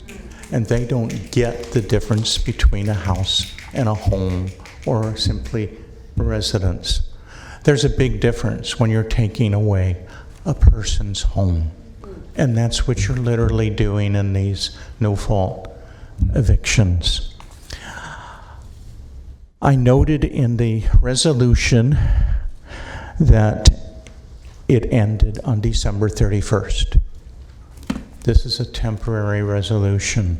It is not an indefinite resolution. I have a concern about that. I also have a concern about the residential real property prior to January 1st, 2005. It only applies to them. There were a lot of other residences after 14 years worth of residences, and I think they need to be included. I would prefer a wording, if you chose to amend it, stating that it prohibits no-fault evictions for residential real property, period. That's what we need. And I think that's what the people here today have said to you. Lastly, I know I'm about out of time. Lastly, my rent went up $300 a year ago today in North Natomas, Mr. Cerna's district, I believe. It also raised again this November, $85. Can you wrap up? The people, the managers out there, the property owners are just insane about how they're treating renters. It simply is not fair. Thank you. We need fairness. Thank you. Cesar Aguirre. Followed by Nikki Jones. Thank you. Thank you. Good afternoon, council members. So I first want to address any concerns with not voting for this moratorium. I heard some questions from Sue Frost about the rights of owners in terms of, I guess, being able to do what they want with their property. So with that, we've heard a lot from folks today about how they're going to be impacted if, let's say, they get evicted, right? Because people are being served evictions. We already had a lot of people have to move out. It's affecting their livelihood, right? Having a place to live. Do we think that the impacts to apartment complex owners is anywhere near the same kind of level as that, right? And I understand that this is a rights issue, right? Y'all are in a position of power where you can determine with this moratorium what those rights are. This is an opportunity for our county to put people over profit, to make a decision that places compassion as a priority and to match what other places in the state are already doing. I can't tell you how important it is to be in the seat that y'all are in right now. We need to have every single one of you vote for this to show, to show us that you're actually listening, that you actually do care about people's lives in our community, about what we were talking about before in terms of coming together to address homelessness. If we can't pass this moratorium to fix this loophole in people getting removed from their homes, then why are we even getting together to talk about those issues? Like, this is it, I just want our district, our county to be, about what they talk about in terms of homelessness. So please all vote for this moratorium. Thank you. Thank you. Nikki Jones, followed by Olivia Fisher-Smith. Firstly, just like to thank Supervisor Cerna for bringing this up last week, and for the County Executive's Office for bringing such a brave ordinance forward, but bringing forward an ordinance that's going to protect the lives, livelihoods, and stability of people who who are already living on so many kinds of edges, you know? The people who can just pick up and move are not the people who are going to be most impacted or affected if we're not able to get an ordinance passed today. You know, the idea that a law has passed on the state level and that folks in extreme positions of power, landlords, who have more rights than almost anybody in our state. I think maybe only police officers have more rights than landlords in our state. And so for us to be here today to say tenants' rights matter too, to say that people's lives, their stability, the homes that they've built, the communities that they live in matter too, and that profit and that housing as a commodity has driven us to this point. We are not in a place we are in because a housing crisis and a homelessness crisis we are in because our cities are so great to live in. No offense. We are here because of a speculatively driven housing market that is on the backs of people who are trying so hard just to live, just to get by, just to stay with their families, you know. A couple of, you know, the fact that there are people in this room who are today telling you that their displacement will be in effect and that you can do something to stop their displacement is just so powerful. Thank you to the folks that came out today. Thank you to the folks that have spoken their vulnerability to power and who are going to make the difference in the city. And, you know, I can't say enough or more. And folks, I know that you can do the right thing despite pressure from major industries and major supporters and donors. You can stand up and do the right thing and let them know that this is for your constituents and that you want to work together to build for those constituents. And you can invite those people to be better actors in this situation. They're not good actors right now, and we need good actors. Thank you, Nikki. Olivia Fisher-Smith.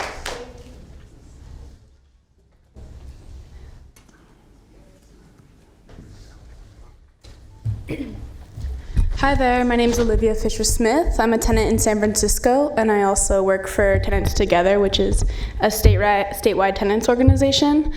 And in this period of time, after Assembly Bill 1482 has been passed, we've been receiving calls and notice from cities all over the state of evictions, and mass rent increases happening in response to the passing of this bill.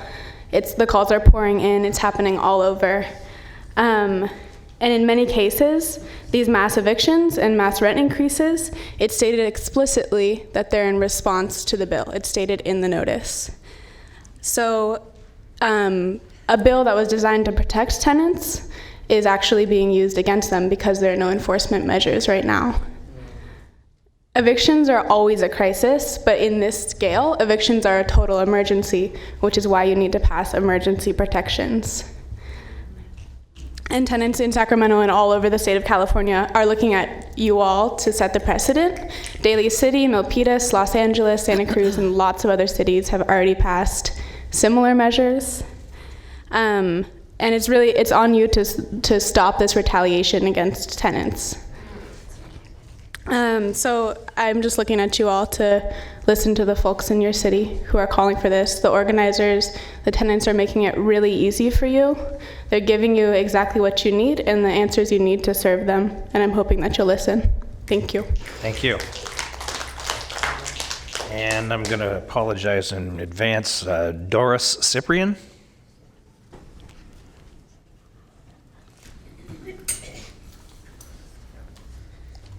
Good afternoon, Board, Chair and Board, excuse me. My name is Derek Cyprian. I'm a resident here in Sacramento, and I'm here today with ACE, the Alliance of Californians for Community Empowerment, and I'm for this moratorium. I just want to say, I want to ask that you support the millions of renters across California and the renters in your own district. And I'm asking that you protect the renters from unreasonable rent increase and basically retaliatory evictions. I'm gonna keep it brief, that's all I want to say, because that's what they're looking at, retaliatory evictions and unreasonable rent increase. So thank you. Thank you. L.R. Roberts, followed by Bridget Duffy.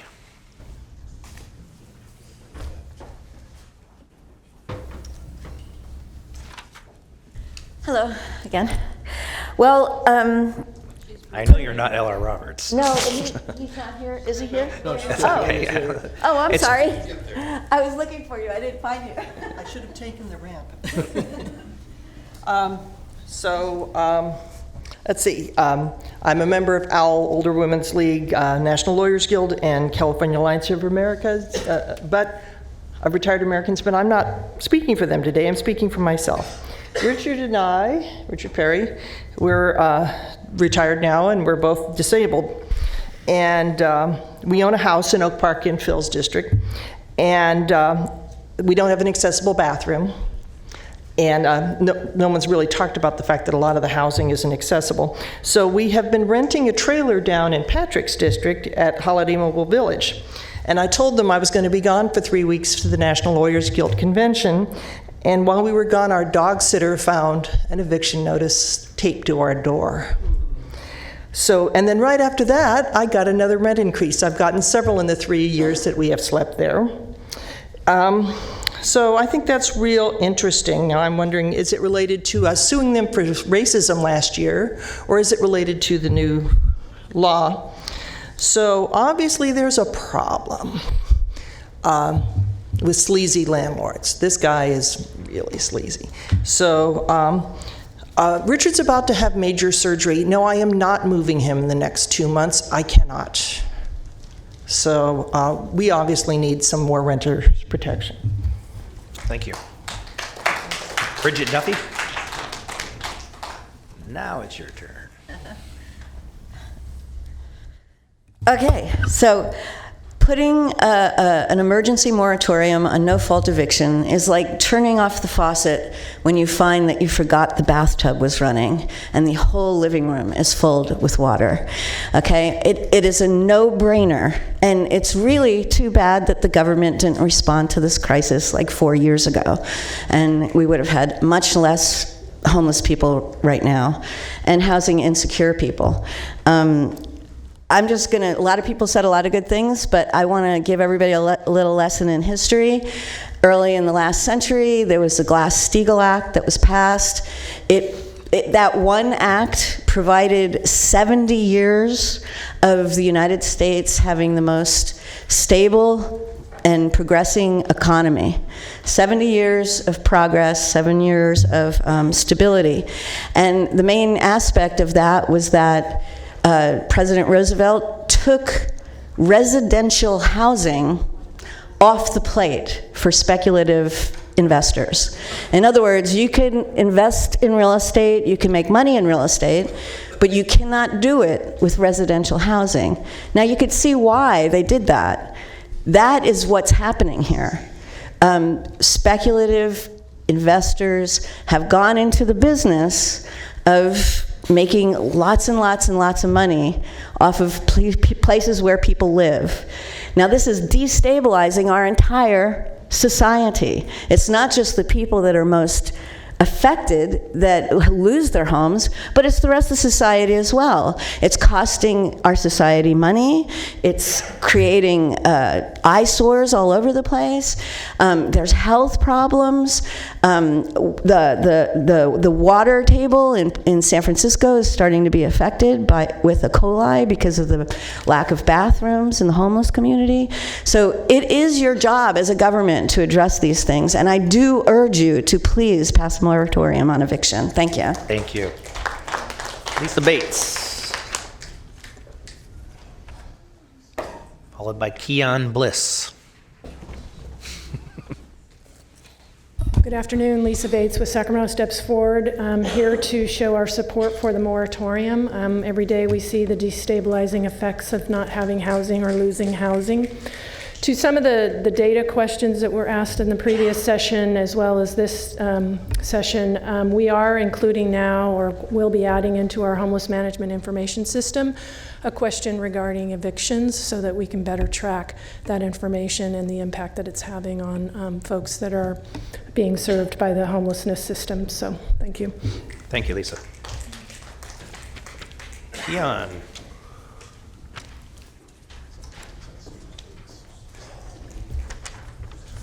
I'm not going to bother necessarily repeating what everybody else has said. This is an absolute no-brainer, obviously. But I want to point out that actions speak louder than words, and including body language as well. And I find it particularly troublesome, the priorities and the questions that have been asked, particularly by you, Sue Frost, about protecting the rights of homeowners, or not homeowners, owners, property owners, landlords and such. Not realizing that if there is one particular demographic here in the United States that has always been able to claim rights and protections, it is homeowners and property owners.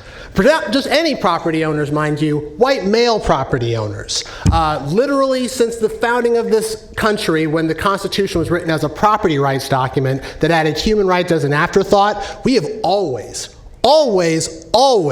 prioritized the rights and interests of property owners, including that guy right there who was laughing at us, laughing at people giving heartfelt, heart-wrenching stories about being evicted from their homes, which many people can't live without.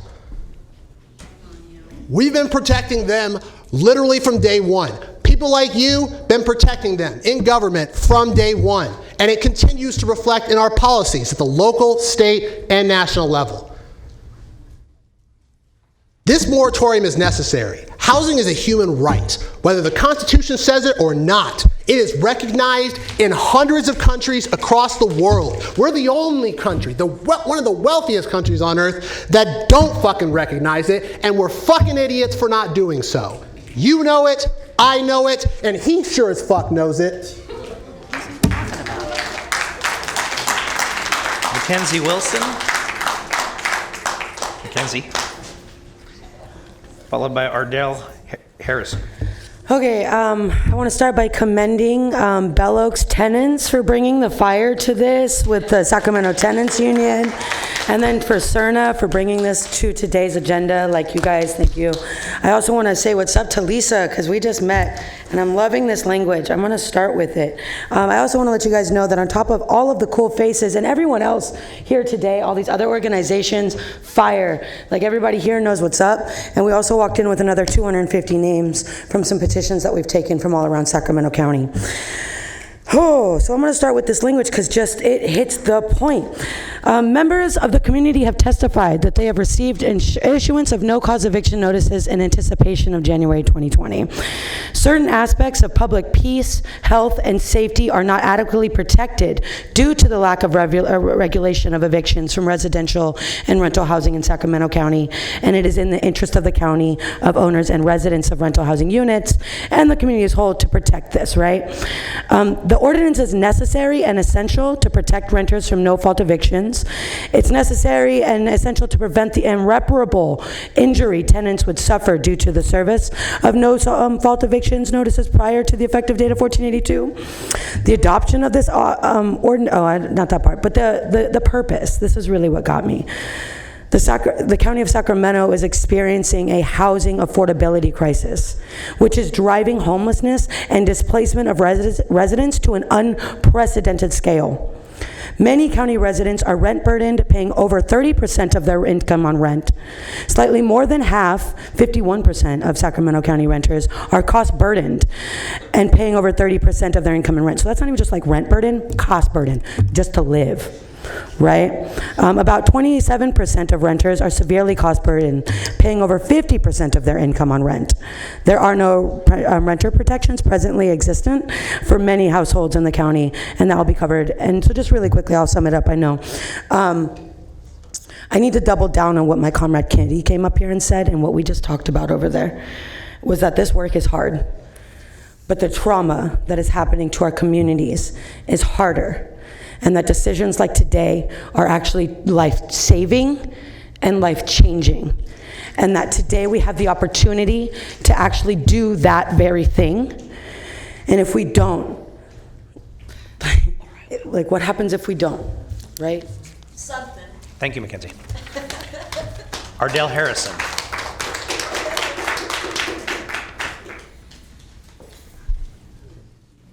Good afternoon. I had signed up for 44, okay. So I'll go ahead and speak now if you want me to, or I'll wait My turn. And wait your turn. Okay. Sorry about that. I'll be back. Yeah. Okay, that's the last public comment I have. Ms. Peters? Thank you. I forgot to ask earlier to have a representative of SHRA come forward and testify about their conversations about the voucher recipients that live in Bell Oaks. Yes, Lachelle Dozier, Executive Director for Sacramento Housing and Redevelopment Agency. Okay, so... So would you like me to just give background? Yes, please, because you and I exchanged emails, and I just wanted that to be shared with the public who's here. So we had an opportunity to meet with the property owner as well as Jim Lofgren to talk about the Section 8 or Housing Choice Voucher residents. There are currently 12 residents who live at the Bell Oak Apartments. 10 were served notices. One of the things that we did discuss with the owner is the possibility of rent increases.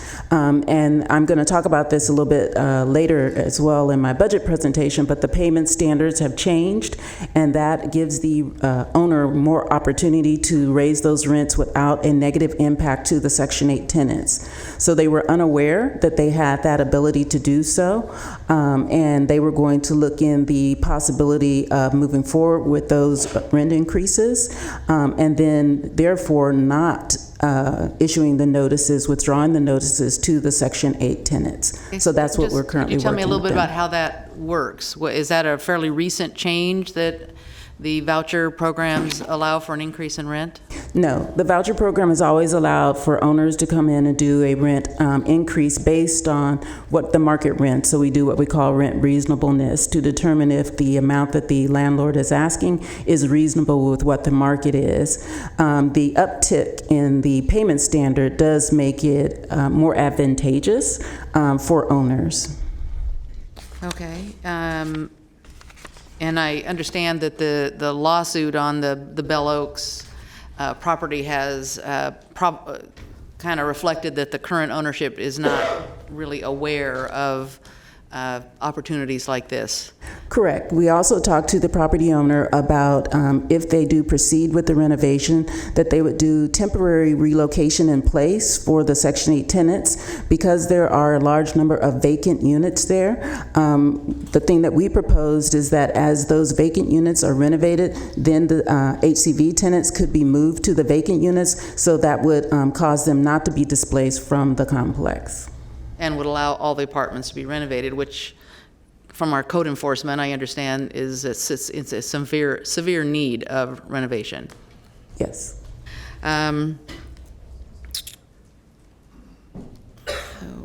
So one of your comments was that of the 19 market rate units, all but 5 have located to other.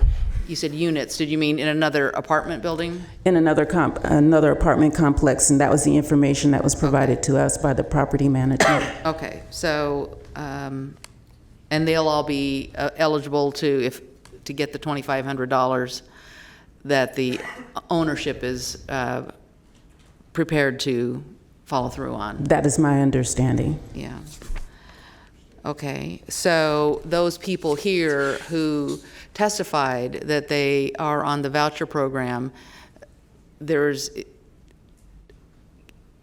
The process? Yeah, the process. So the process, when the voucher recipients receive their notice of termination, then the voucher recipients came into the office to get what we call a move voucher. Mm-hmm. So all of them were actually processed with that voucher to move. The problem, obviously, is that it's very difficult for anyone who's on the voucher program to locate housing immediately. So they did actually move forward with that. Their names are on other waiting lists, but those waiting lists are long. But with this new ability to, it's not new ability, but newly discovered ability to get rent increases in the vouchers, they should be able to stay in those apartments. That is what our goal is. Our goal is to work with the property owner to not displace any of the Section 8 or Housing Choice Voucher tenants based on being able to adjust the rent closer to what the market rent is. And what about the part of the state law where which I realize is not in place yet, but it says that the voucher tenants can't be forced to move. The voucher tenants can receive a notice to move. It's a longer period of time. So they have more due process and there are more protections in place, but they can be issued a 90-day notice. Okay, so... But I think you might be referring to, does the new law, 1482, apply to voucher recipients? Okay, so I thought that was already in place, no? 1482 exempts voucher holders and any other deed-restricted apartment complex because they already have other restrictions that are in place based on the regulations that govern their tenancy. Okay. All right. Anything I forgot to ask you? I don't think so. Okay. Thank you. All right, I actually did receive 2 more cards in, so we'll go back to public testimony, and looks like Gigi Guevara, followed by Kevin Bolts. Hi, my name is Giovanna, and I'm here representing myself. I'm not affiliated with any organization. I'm here because I care about my fellow citizens. Thank you for your time. I want to encourage you to be leaders and join other jurisdictions across the state that have already passed similar legislation. I want to remind you that this doesn't preclude owner move-in. If someone wants to move into a unit, this is a protection for tenants mostly in large unit buildings. I don't think I need to remind you on specific percentages of rent increase, on the cost of living increase, and how those are directly correlated to increased houselessness for our fellow neighbors. Prior item, agenda item 41, address homelessness. These two, there's a direct line. If you do not pass this protection, you literally will be causing people to become houseless. There's no question about that. Although it seems like Bell Oaks is offering reallocation costs, these are not being offered to other people, and most importantly, they're insufficient. It's not cheap to move. Again, I want to thank you for your time. Thank you for allowing me to speak, and I also want to state that it was very disrespectful to the people that were here earlier to have a 30-minute break. Okay, that's 3 hours that people have been here, more than 3 hours. Many of them were not given a voice. So I'm grateful that I was given the opportunity to speak, but please consider and designated your break times the people that have been here for hours. Thank you. Thank you. Kevin Bolts. How's everybody doing today? I want to talk about power dynamics and sort of things like that. I'm going to guess that everyone who sits between my arms doesn't rent or isn't homeless. So we got a bunch of wealthy people in nice clothes who get to decide what happens to a bunch of other fucking people. And it doesn't affect you, which is terrible. Like you just said about this, she's looking at her phone or something. Like you just said about the property owner, he has 10 units that are behind on code, but we're not penalizing him or holding him accountable. We're not telling him he can't kick people out until he fixes his stuff. He's allowed to let people live in code violating squalor, it sounds like, and then kick them out when he sees a market opportunity to make more money. Sounds like what's going on to me. So why don't you buck up and hold the person responsible who has all the money and the building instead of putting it on the people who don't have almost anything? So you're all very comfortable and you have homes, and that's nice. I rent, most people behind me probably do. The day will come where you won't be comfortable. You might not have a home, because most of the people who you left behind by letting them be homeless and not giving them a place to rent, they're gonna stop coming to meetings like this and they're gonna start showing up to your homes. That day's coming. Get ready for it. Yeah, we will. That is the last card I have. If there's anybody else, then Supervisor Cerna. All right, thank you. First, let me start by expressing my sincere gratitude to everyone who has been extremely patient today and took time out of your days to be here and express your opinion about what I believe is a very, very important subject, and it's a very critical day for this board. As was mentioned many times by the speakers, it was at our, I believe at our October 22nd meeting that I did asked our CEO to bring this back for vote in an emergency context, because I do think it is an emergency, as also has been referenced by a number of speakers. And there's not many instances where you can really say something is a no-brainer or is low-hanging fruit, choose your metaphor, in what we're expected to do as elected decision makers. But I feel strongly that this is one of those times, because we're really talking about a decision that has to be made by 4/5 of us, by a hyper majority of this board, for protections that are going to last for 7 weeks. And we're really, I think, being asked to address the fact that there are some bad actors out there that are gaming the system. They see what's on the horizon in terms of the beginning of the calendar year. I think we have not just the Bell Oaks example, but we're hearing from a representative that represents tenants from across the state that this seems to be approaching epidemic levels. And so I believe strongly that it's absolutely incumbent on this board to be very clear, and that we best represent our constituents that perhaps haven't been affected yet, but could tomorrow if we don't pass this. And so for that reason, I am moving this emergency ordinance. I would ask my colleagues to think carefully about what's in front of us. I think it's the right thing to do for a lot of different reasons. I don't want to belabor the point, but for me, again, this is something that should be crystal clear to all 5 of us. That is the right policy measure for the residents of Sacramento County. So that's my motion, that we approve staff recommendation.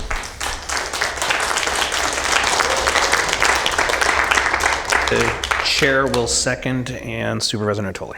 Yeah. Thank you, Mr. Chair. Again, thanks to all who've addressed us today. And obviously, since we first heard about this a couple of weeks ago, obviously there's been some activity that I think certainly has reflected efforts to address the situation was brought to our attention when folks appeared before us on October 22nd. But I would just say too that in thinking about this and certainly reflecting on what's before us and hearing from many of you who are renters, and I'll just say that I think most of us have rented sometime during our lives, and I know I did, and again, you hearken back to if you were in this vulnerable situation and were either on a fixed income or in a situation where you weren't really empowered because of the market conditions that relate to, even if offers such as those have been put out here were made, it wouldn't provide sufficient funds to go forward. And I think Mr. Kreitz's comments, but others here too, that if you're on a fixed income, particularly if you're on Social Security, that the ability to actually accumulate enough dollars to make a move to cover the deposits, the first and last month's rent, and other components of that really puts people in a very, very vulnerable situation, let alone those who may have families and children, may have other situations in their lives that reflect on their inability to realize additional income. And so you're very, very precarious. And it's not to say that obviously the housing and certainly the folks who own the property don't have rights as well. But in this situation, obviously the state legislature took this up and debated it in the state capitol, and it was enacted into law, and there we have this void in a period of time. It's not really a void because it's provided an opportunity for some of those who I think would take advantage of others, and whether that's intentional or not, that's I think the end result can still be the same. Folks will end up out of a house, out of a home, and I think another comment that was made here that certainly I can reflect on today is that as much as this is housing and maybe rental housing, that it is someone's home, and whether you've lived there for 4 years or 40 years or 4 months, you make the investment obviously in not only paying the rent, but in making that your home and all the things that go with that, with your daily life. And so I think what's been proposed here, obviously, it may seem modest in some respects, but I think it's an important time in this community, certainly in our state, with all the various components of impacts of certainly income, but also of housing stability. And so I'm prepared to support the ordinance here today, and I think it provides an opportunity to address some of the vulnerability that people currently are experiencing in our community, and hopefully will prevent some of the things that we're talked about as being potential impacts if we don't do this. Thank you. All right, any other comments or questions from the board? We do have a motion and a second. Sorry? Are you I'm trying to get the Karen, button okay. here. Supervisor Peters. I agree this is a difficult issue. I think it comes through to all of us in our heart, but this is effective only in the unincorporated county, not in any city in Sacramento County. I want to repeat that. And this issue came to me a couple of weeks before it became public. The California Apartment Association let me know that there was a particular apartment building that was having these evictions, and we immediately jumped on it and found the owners, which was not easy, but we did.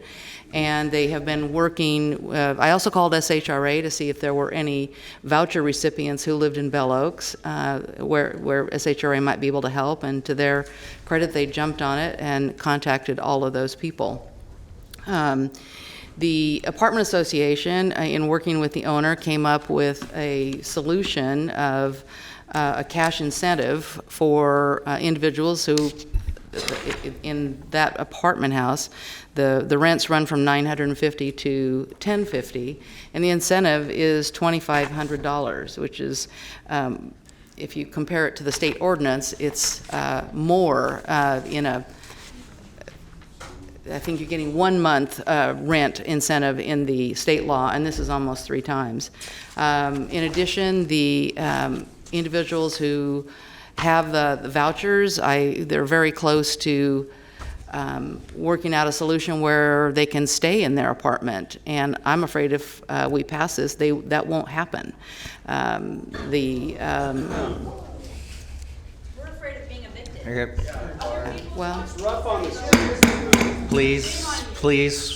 Thank you. Have opinions? That's cute. Okay. So I think if there had been more time to deliberate this, we might have come to a different conclusion. But honestly, my office has had 2 phone calls, and that's all, to complain about this. I know that there's more people who have had this issue than 2, but that's the level of interest in. Excuse me. We know you don't care. Excuse me, please. Thank you. So if we would be interested in continuing this item for a couple weeks where we can have time to. Are you going to sleep on the street soon? Did you lose your house? I'm sorry, but. No, you're not. She's not. Well, we are conducting business. Please don't interrupt. Don't interrupt, or we can have you removed from the chambers. Right. Thank you. Supervisor Peters, you have the floor. Thank you. So I would say that if you would like to extend this until our next meeting, where we have more time to finalize some of the things that that were taking place and we're working on, and have the ability to work it out with the tenants so they can stay in their apartments, then I'd be interested. Okay. I'm sorry. Yeah, where you live? Excuse me. Excuse me. Supervisor Cerna has the floor. Thank you. So given Supervisor Peters' comments, I would just plead with her that, there's no time. It's an emergency ordinance for a reason. B, you spent a lot of what you had to say about one single instance, and this is really about making sure that in the future, just in the next 7 weeks, that the same doesn't happen again. Otherwise, if we don't pass this today, quite frankly, as a member of this board, I'm going to be ashamed if we find out later that there's more people that have been victimized by this practice. And quite frankly, if that happens, and if those people become homeless, that's on our shoulders.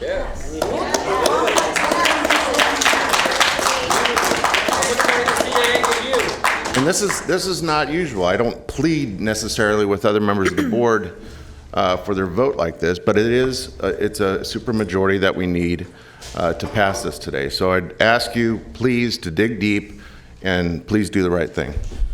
Okay, Supervisor Frost. Okay, I want to just tell you there were a couple of people who came up and suggested that I wasn't listening, and I was, and I want you to know there's times during public comment when I'm taking notes or sometimes I'm typing notes, but I am listening and I do care, and I really, my heart is breaking over this. I wasn't one of those people who originally supported rent control, and for this very reason. This is like the beginning of something that's going to continue to play out. And the first thing, what I really just wanted to quickly say, and I want to, I have to say that I'm like Supervisor Peters. My office did not receive any, I think we received 2 emails, and we did not receive a lot of correspondence around evictions. So I'm just telling you what my office, the communications that we received in my office. That doesn't mean that I don't care, and I'm really glad that the county staff and SHRA and the Rental Apartment Association and Supervisor Peters have been working with folks to try to work out their individual situations, and I think we absolutely, definitely have to do that. We need to make sure nobody is homeless or put out of their home. I do want to say that I'm sorry, Supervisor Frost, I apologize, but I will call a recess and we will clear the room if necessary. Please show respect. We can disagree on subjects, but we will act accordingly at a public hearing. Please, Supervisor Frost, you have the floor. Thank you, sir. I have been a tenant, and I have also been a landlord, and I know that in Sacramento County, 44% of the residents are tenants, which means that 44% of 1.5 million people rely on average people like me, and who are willing or able to save their money for a down payment and purchase a property with the hopes of having an investment that will make a little bit of money and that can provide housing for someone else. And I want you to know that I was one of those landlords that actually always tried to rent below the market. I tried to get someone who was a good tenant that would take good care of the property and give them a good deal so they wouldn't want to leave. And I think there's a lot of landlords like that out there. The problem with rent control and with trying to regulate this is that now landlords don't have the same flexibility to work in the same way, and they're trying to get situated probably in a way that will allow them to afford to continue to rent at a lower level. They're doing the best they can to try to make sure they can make ends meet. It does come down to, I think, and I'm not even sure you can receive my words, but I wanted to try because this is important. You could be a homeowner. No, I can't. That was the wrong thing to say. The opportunity. We have opportunities. Okay. I'm on it. Right on it. Fucking hell. Okay, this is my last warning before I take a recess. The audience. Okay, I'm going to I'll just continue and close by saying that this emergency ordinance, my concern around the emergency ordinance is for only 70 days, that there could be unintended consequences for a lot of other situations that are out there that there's a lot of good landlords out there, and there's a lot more going on out there. So I want to, I would concur with Supervisor Peters that I'm not able to support the emergency ordinance at this time. I could support continuing it and continuing the conversation, but at this time, I'm concerned that. Please. Can't even name them. No more warnings. Are you done, Supervisor Frost? I think I'll just close with that. Okay. All right, we have a motion and a second on the floor. If there's no more comments by the board, please vote. We'll go be at your houses next. Know that. You'll find out where you live and come there. Talk to you there because you don't listen there. And the motion fails. You need to show it. Yeah, you need to show Sorry, it. I'm sorry. Okay. More concerned with people who have 2 houses and those. We're going to take a 5-minute recess. Terrible person.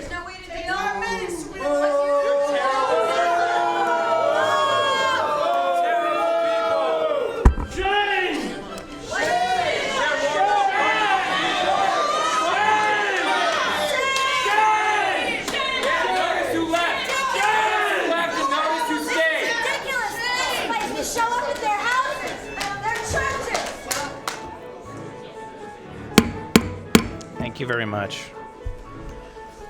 Thank you, I appreciate that. Call back this meeting of the Sacramento County Board of Supervisors. Would the clerk please call the roll to reestablish a quorum? Supervisor Frost, Peters, Kennedy, Here. Natoli. Here. You have a quorum. Thank you. Next item. Item 44, you are acting as the Board of Supervisors, Housing Authority of the County of Sacramento and the Sacramento Housing Development Corporation. This is the 2020 Sacramento Housing and Redevelopment Agency proposed budget.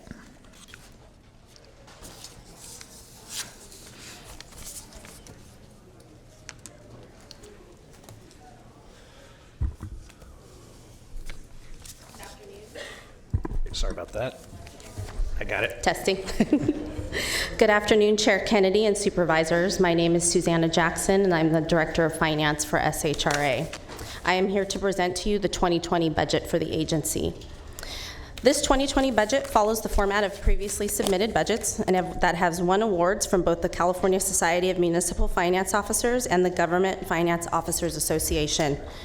This is a balanced budget for the period of January through December and incorporates the activities of the housing authorities of the city and the counties of Sacramento. This also includes various federal entitlement funds and local housing funds administered by the agency for the city and the county. The total estimated resources necessary to fund the projects, operations, and programs for the agency is $211,961,139. Over 80% of our funding is from the federal government. These programs include Housing Choice Vouchers, which is our largest program, followed by public housing. I will highlight the Housing Choice Voucher and public housing programs later in the presentation. The remaining amount of about $40.3 million comes from state and local resources, such as the Housing Trust Fund. As you can see, the majority of the agency is funded at the federal level. Therefore, it's critical that the agency stay informed and monitor the activities that occur at the federal legislative level. This slide shows how the $211.9 million will be used. It is broken out by category. As I mentioned, the housing assistance payments is that is the HAP, that is the Housing Choice Voucher Program, which is our largest program. It is also our largest expenditure at $109.1 million.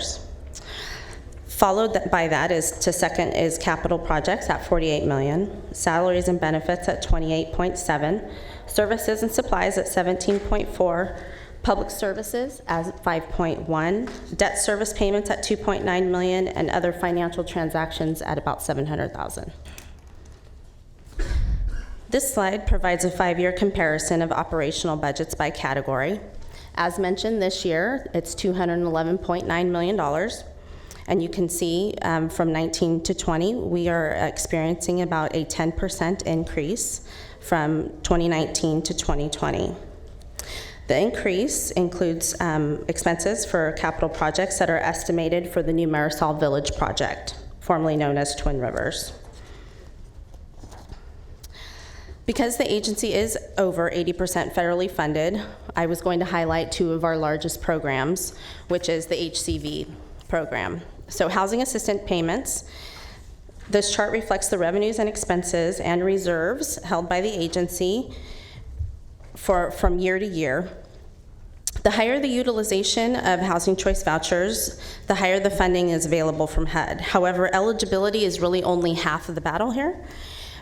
We currently have been prorated at 99.7% back to 2014, meaning we only receive 99.7% of what HUD believes it will take to administer the program.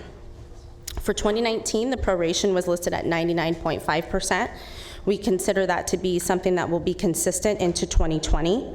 It is important to note that we see an increase, we estimate an increase in HAP payments throughout the years upcoming due to the RAD, the Rental Assistance Demonstration Program that we've been before you many times to talk about.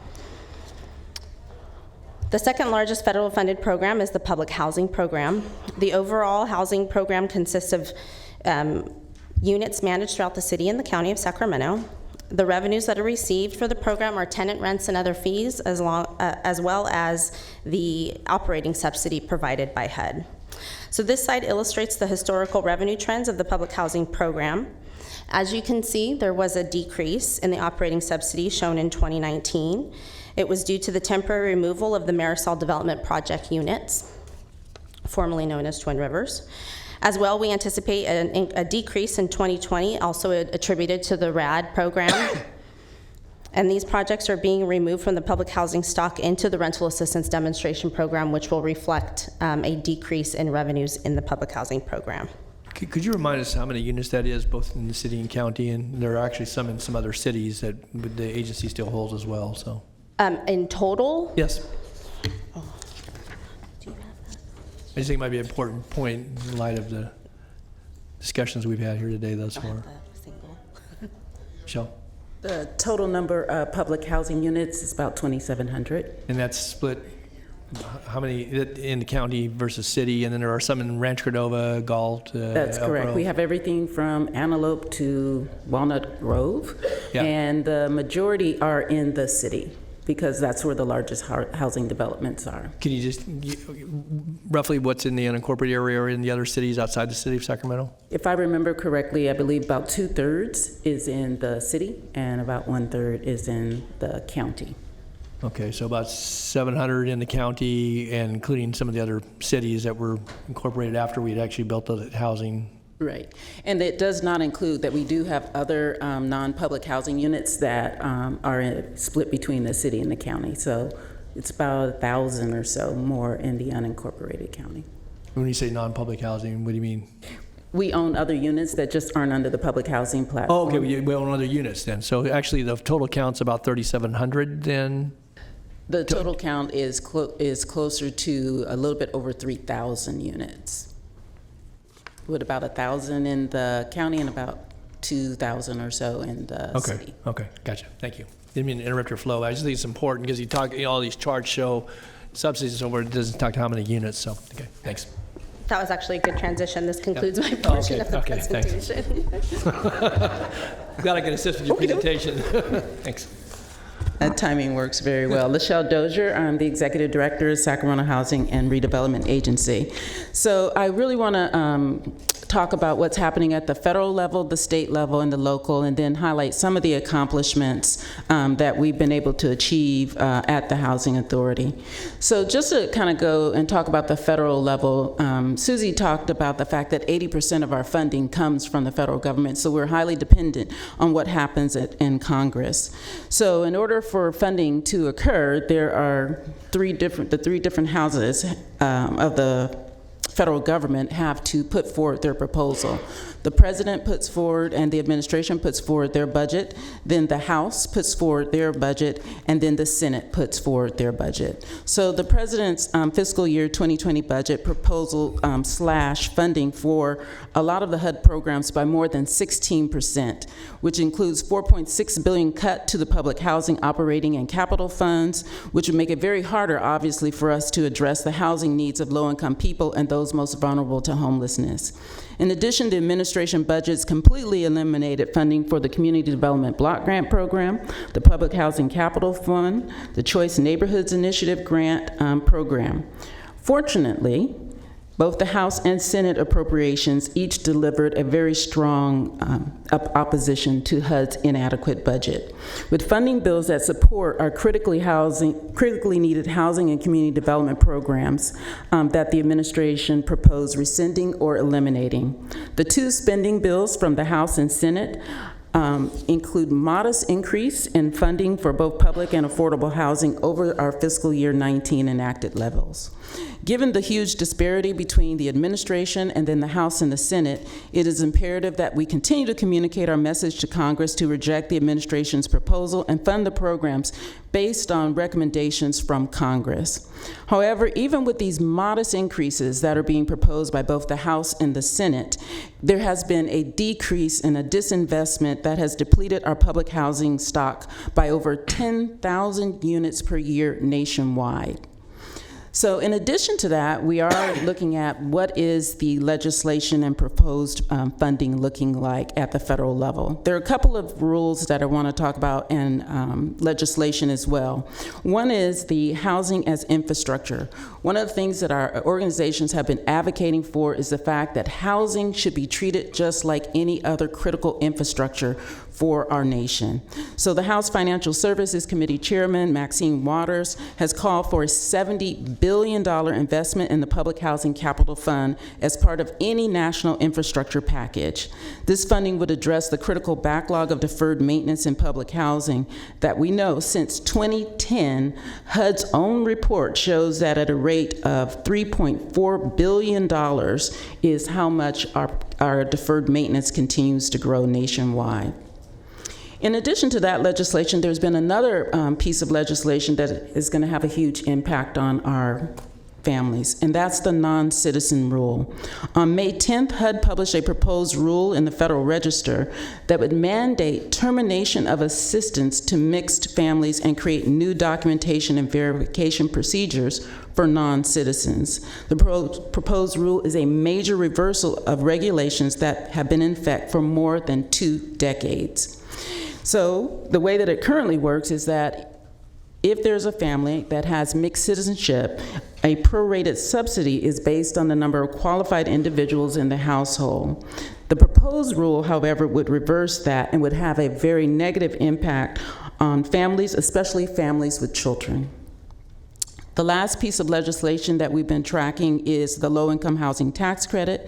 This legislation will amend the IRS code to make changes to the program. And as you know, any of the affordable housing that we help finance is used with low-income housing tax credits. So what's on the table is to create additional tax credits that would increase the number of homes that could be produced to 405,000 per year. And that would establish a minimum 4% floor for tax credits. So the other piece, just going back to the federal, is about sequestration. And sequestration, as you know, is something where there is a budget cap. Luckily this year, in July, they raised those spending caps, so we don't have to worry about sequestration, so we're very excited about that. But we are still under a continuing resolution, so we don't have a federal budget. It only goes through November 21st of this year, and we will see if we have a budget. It's pretty doubtful. So we're pretty sure that they will have another continuing resolution.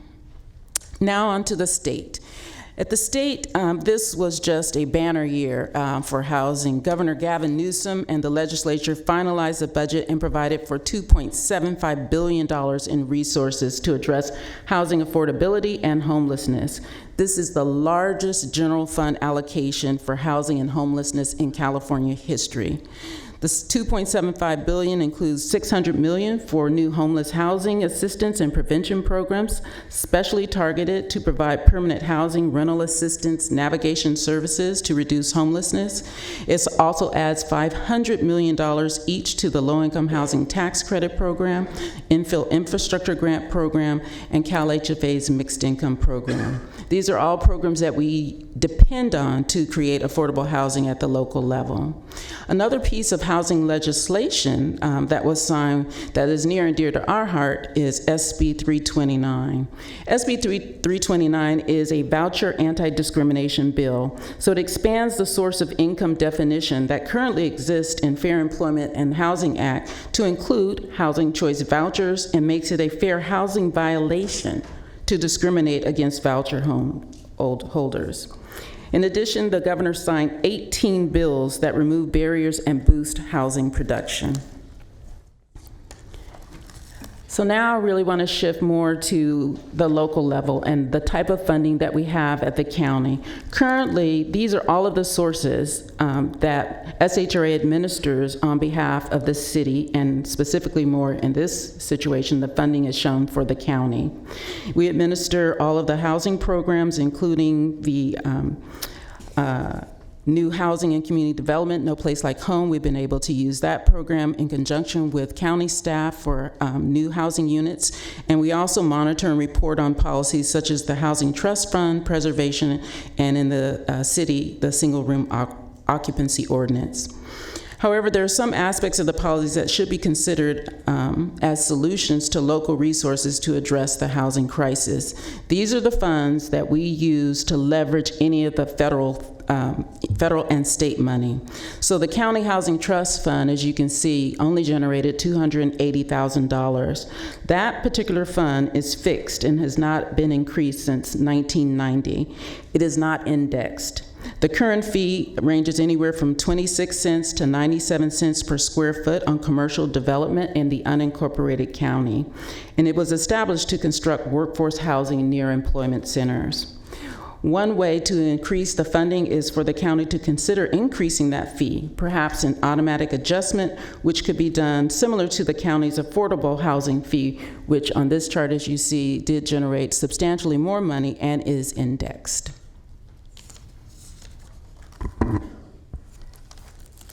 Can I ask a question, Mr. Chair? Yes. Before we go back to that just for a second, Michelle. So what we have available any given year, but looking at 2020 anyway, in this case, we have less than $7.5 million by which we would either match or supplement, fill in. So we have affordable housing builders that have gaps. They may be applying for tax credits. They may be bringing some self-financing, may utilize other sources that are available to them. This is, and if we used all this, some of this is not, doesn't get regenerated that quick. So if we use the Housing Trust Fund, for example, if we use that $280,000, it's probably not going to build back in a year's time, or it's dependent upon development. Correct. Right, and building permits. The home funding is not. That's an allocation that comes from the federal government. Federal government that allows us. Mm-hmm. Affordable Housing Trust Fund is, once that's depleted, depending upon building permits done on the residential side, the unincorporated area, that could get replenished, but maybe not to that amount. I don't know. What do you see in a given year? This is about the annual that we're seeing, given where the economy is now. Okay. Now, once that changes, as you said, let's say if there are fewer permits that are taken, then these are going to go down. Okay. Home, we're dependent, like I said, at the federal government in terms of what their allocation is, as well as CDBG. But then this is the matching dollars, either that we match with or come in behind projects. And so have other communities, again, I know there's been discussion over time, is going to actually have a local bond program of some sort. Obviously, it has to be repaid. There has to be a mechanism for doing that. So we're competing, though, with communities that have maybe potentially other sources. Could you just take I know this hour is late, but take a half a minute or a minute. What other communities do we compete with statewide that actually have local dollars available to them that actually puts us in a lesser position? In fact, we do. We compete against the larger jurisdictions that have passed either local sales tax initiatives or bond initiatives. The city of San Francisco has another bond initiative that will generate, if I remember correctly, about $600 million for affordable housing. This is in addition to previous bond issues that they have submitted. Los Angeles has a huge bond initiative, $100 million. So all of your large jurisdictions have done this, San Jose, many of them. And so what they do is they use those particular resources to help leverage the federal as well as the state money, because we know that in order to really qualify and to get to the top of the list and get the most amount of points, it does depend on how much money the locals are willing to put into Are we seeing ourselves fall short? Because again, we know these application rounds, because of that competitive edge? We have seen that, yes. In the past, when we had redevelopment for both the city and the county, we had enough to always really pretty much be at the top of the pack and pull down resources for Sacramento. But with the loss of that, this is all we have. I'm going to ask the county executive's office, have we looked at any aspect of a housing measure of some way beyond these sources here? So I don't know if that's Britt or Rob or something, or whoever. What we, Rob Leonard, Deputy County Executive, we have had some conversations with planning and our planning coming back to the board to resume the conversation on the housing trust fund and that commercial fee, which That's has not been my question, adjusted. though. That's not my question, Rob. I'm asking about a broader measure, not just the trust fund. Right. I was responding to all sources of funds. Okay. And no, we have not. We have had some examination of what other communities have been doing, but we have not advanced any thinking in terms of a potential discussion item for the board in terms of a sales tax measure or other item. Yeah, whatever the measure might be, however that might be financed and how it might be backed up. But yeah, and Britt, anything to? No, that's right. There have been some internal discussions, but we've not been, at this point, not been doing much in terms of moving forward on putting together anything for the board related to either a sales tax or general obligation bonds or something like that that require voter approval. Okay, so let me just ask the question then. I know there was work being done on what might be potential revenue enhancement sources from the county, and it wasn't limited to housing by any means. It was obviously looking at our, the variety of obligations and demands we have.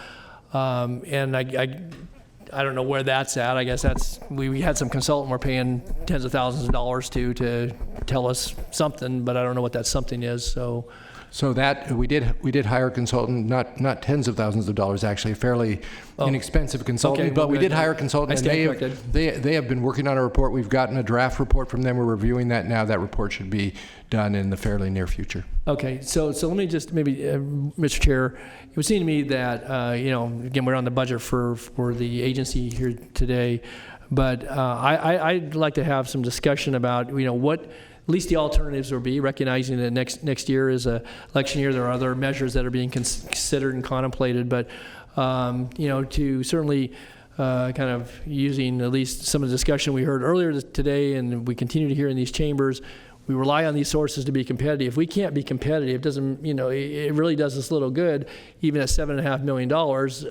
because we can't get the other gaps filled in. I guess I'd like to have some conversation with this board, and maybe it's in the form of a workshop, maybe even before the end of the year. I know it's a crowded agenda, to talk about more broadly, because what we look to so traditionally is looking at folks that are already building. Either they're building homes or they're building commercial businesses, or there's a nexus, obviously, to what we have here. And then we have home funds and block grant. And so, in a community this size, in a county with a population of well over 600,000 in the unincorporated area, and the housing needs that we're all feeling, I'd like to have a discussion about what a measure might look like, what options are available to us, and to actually have that teed up so we can have a good quality discussion in these chambers with obviously our staff who could give us that information. Certainly agency would be a part of that conversation, but I'd like to have that discussion so we know what our options are going into next year, and what we might, talk about that could be presented to folks if it was crafted, in a way that met some level of support. So, okay, yep, thanks. Okay, so the next slide really moves on and talks about that $7.4 million and how we're able to leverage it and use that for affordable housing. So this past year, we've committed $175 million in loans and assistance to programs, which has put 850 units into the pipeline. 187 of those are renovated or newly built. So some of the types of projects are listed there. We have Sunrise Point. That's kind of a rendering that shows one that did come before you that you approved.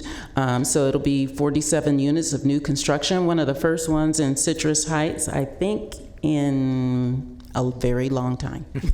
Very long time. So they have partnered with us, and we're really excited about moving forward with that. In addition, we've done other programs in the city and the county, such as Sierra Sunrise, our RAD pilot. I'll talk a little bit more about that. Twin Rivers, Pacific Rim. So those are some of the apartment complexes, but we do depend on that $7.4 million to leverage and bring down all of the other resources so that we can rehab and create new units within the county. In addition to that, after those units are created, we have to monitor them. And we monitor them through our portfolio, which is $333 million worth of loans that we have put out. And every single agreement requires an affordability for up to 55 years. So our monitoring staff go out, and they currently look at over 1,100 loans in our portfolio. And these loans really financed over the past 20 years, 22,300 units. So the county has been consistently making some progress, but if we have additional funds, then we can continue to feed the pipeline and have more units available. In addition to just the multifamily, we also work on the home ownership side of things, where we really work to try and find creative ways to make people homeowners. There's a picture here that's really kind of near and dear to our heart, is a Habitat for Humanity. And this particular family, the mother who's there has on a red jacket, she worked and put in her 500 hours of sweat equity and didn't tell her children until the day that we came for the dedication, and she was presented with the keys and was able to tell her children that that was their new home. So those are the types of programs where we look for partners, such as Habitat for Humanity, and to see how we can be instrumental in creating homeownership opportunities. In addition to that, partnership is something that is key and in terms of how we get work done. So one of the things that we worked on very hard over the past several years is the Sacramento Promise Zone. $176 million has been awarded to organizations in the Promise Zone, and there's 150 partners. So we're really excited about the work that's being done. And then if we look forward to the programs that we're going to launch in 2020, there are three main programs. One is a program called Creating Sustainable Technology and Workforce Development Opportunities. This is a partnership between SHRA, SMUD, UC Davis, Blue Shield, the Sacramento Black Chamber, the Sacramento Urban League, Capital Region United Way, the Sacramento Kings, and Safe Credit Union. And the initiative is launched to create tangible economic development and workforce opportunities. Currently, SMUD is working with Baker Energy, and they've identified where they will train and certify students in sustainable energy technology. The first project that the students will undertake is installing solar tree charging stations within the Promise Zone. But the real purpose of doing that at the end of the program is that the students will actually be placed in jobs that use solar energy technology. Another program that we're doing... Michelle, I'm sorry. Sorry. On that one, is SETA involved with that at all? I believe... No. I mean, I didn't hear that. I'm not sure. Okay, all right. I would have to check and see. A lot of the programs we do, we coordinate with SETA because it's a work effort. In addition to that, there's a Building Local Organizational Capacity is another program that we're working on, and this is where banks have come together and pooled money. So Citibank, JP Morgan Chase, US Bank, Wells Fargo is working with 35 nonprofit organizations to receive extensive capacity building and training at no cost through the Impact Foundry in 2020. So those nonprofits will be trained in numerous areas like leadership, human resources, fiscal management. And then the last thing Housing is our financial institutions partnership opportunity. And this is where banks who are a part of the Promise Zone have pooled their resources and are working to continue to expand small business development and financing resources for those businesses within the Promise Zone. So one particular thing that they also be working with is the Franklin Neighborhood Development Corporation to fund a prepared food mercado on Franklin Boulevard next year. So those are some of the opportunities and partnerships that we've been able to leverage as a result of the Promise Zone. The next one is the work that we've done through the Performance Partnership Pilot, and this is for disconnected youth ages 16 to 24. And so we received a grant from the federal government, and we've been working on it. It's a 3-year program. And through collaboration with key partners, 100 participants have been identified to receive housing vouchers. So this is to really stabilize homeless youth. 42 have already gone through the program. An additional 11 youth have vouchers in hand and are working with their case managers to identify housing. So we know that housing is a challenge, no matter if you have a voucher or not. I'm going to talk a little bit more about what we're doing to do that, but we're really excited that we're really targeting those people who are most vulnerable. In addition, the federal programs that we administer also fund safety net programs, infrastructure, and public facilities. Between the CDBG program and our Emergency Solutions Grant, it's about $6.2 million that we use to help fund the gap. And they provide vital services for programs like Meals on Wheels, our homeless and housing assistance that we also provide for over 1,600 individuals. And then they also help to fund the 3 shelters and our emergency repair program. This is just a picture there of a wheelchair ramp that was constructed with that ERP funding. And essentially the way the program works is for low-income individuals can apply to the program, and they can receive funding to help make renovations or changes to their homes. And it is a grant that does not have to be repaid. We anticipate that 150 households will be served through that particular program next year. In addition, the other types of things, and we've talked a lot about this in terms of CDB projects in the county and the process that we'll be moving forward. $5.8 million has been used for different types of park improvements, beautifications, curb and ramp improvements, and also Rosemont Community Park. So this is another way we leverage those federal funds here at the local level. Public housing.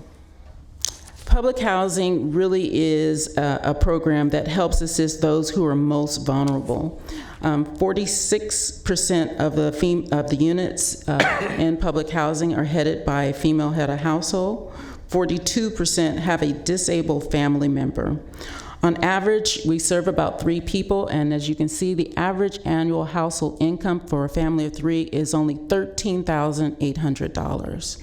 So, but for this housing, these are individuals who obviously would be either locked out of the housing market in some form or fashion, or would really be living in a situation where they're paying way too much money for their housing. Also in public housing, we're undertaking major initiatives to upgrade our current housing stock. Mirasol Village is one of those where we've talked about this. I won't go into a lot of detail, but Mirasol Village, we're really excited that next year we're going to be able in the first quarter to actually start vertical construction. As you can see now, everything has been demolished. All of the residents there have been relocated, and we're working on the infrastructure improvements. So a lot of progress in terms of the schedule for next year. The public housing program, the other big initiative that we're working on is our rental assistance demonstration program. As you saw from the previous charts, we're not getting enough funding. So this is an opportunity for us to switch over to a new platform that's going to give us more funding. Our first pilot will be finished this end of this year, 124 units, and then every year thereafter we'll start to transition. Under the rental assistance demonstration program, the key thing to remember is that we're moving from one type of public housing over to a Section 8 type platform, so that we'll be able to generate more funding for this particular way of funding our units.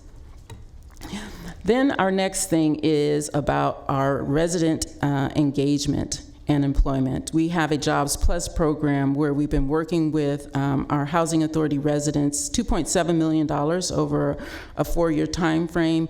We work on, we do have SETA is our partner, as well as the Greater Sacramento Urban League, DHA, Highlands Community Charter Center, Highlands Community Charter School, and these individuals and partners help us with our residents to get them job ready. Sometimes it's about education, sometimes they're ready to go to work, and it's about placing them in jobs.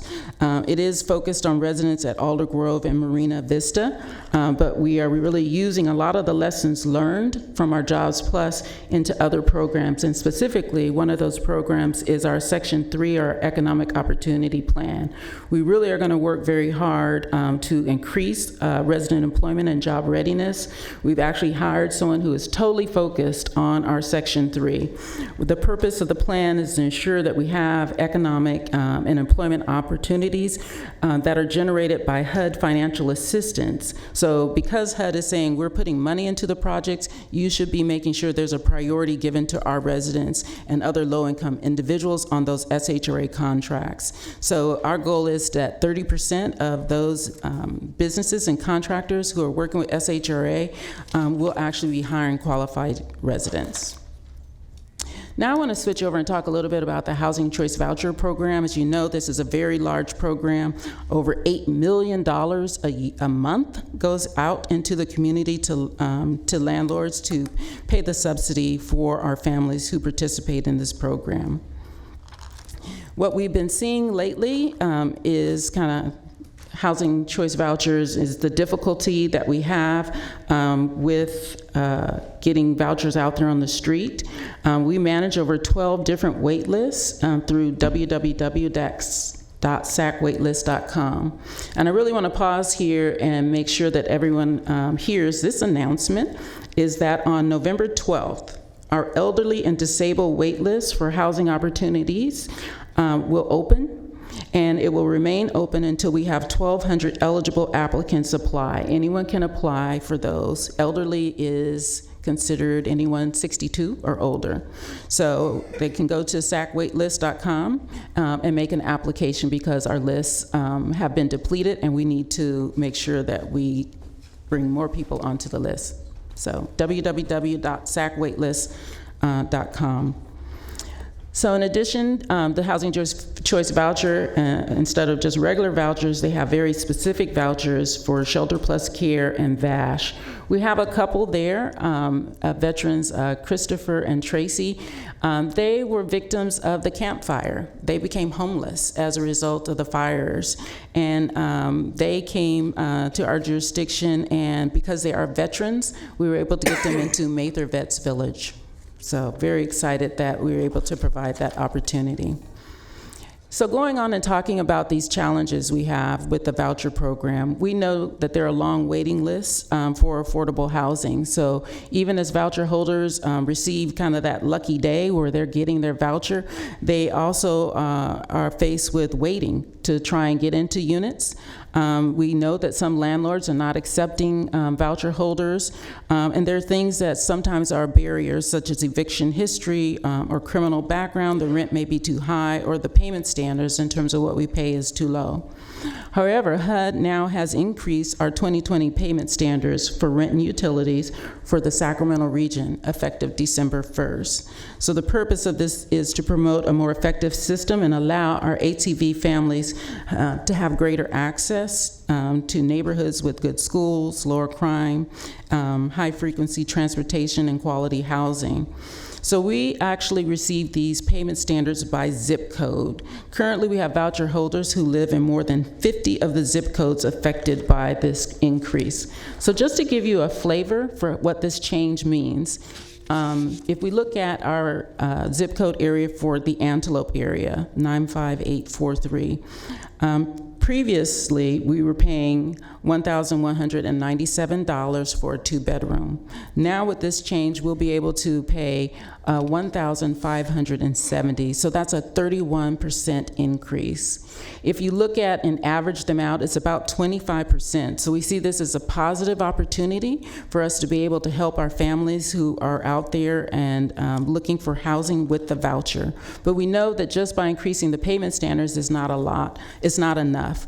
We have done extensive outreach to let landlords know, and we'll continue that. We've hired a housing coordinator who has been out at these kind of trade fairs, and we've gotten positive response from landlords who now are considering this as a viable opportunity to rent their properties.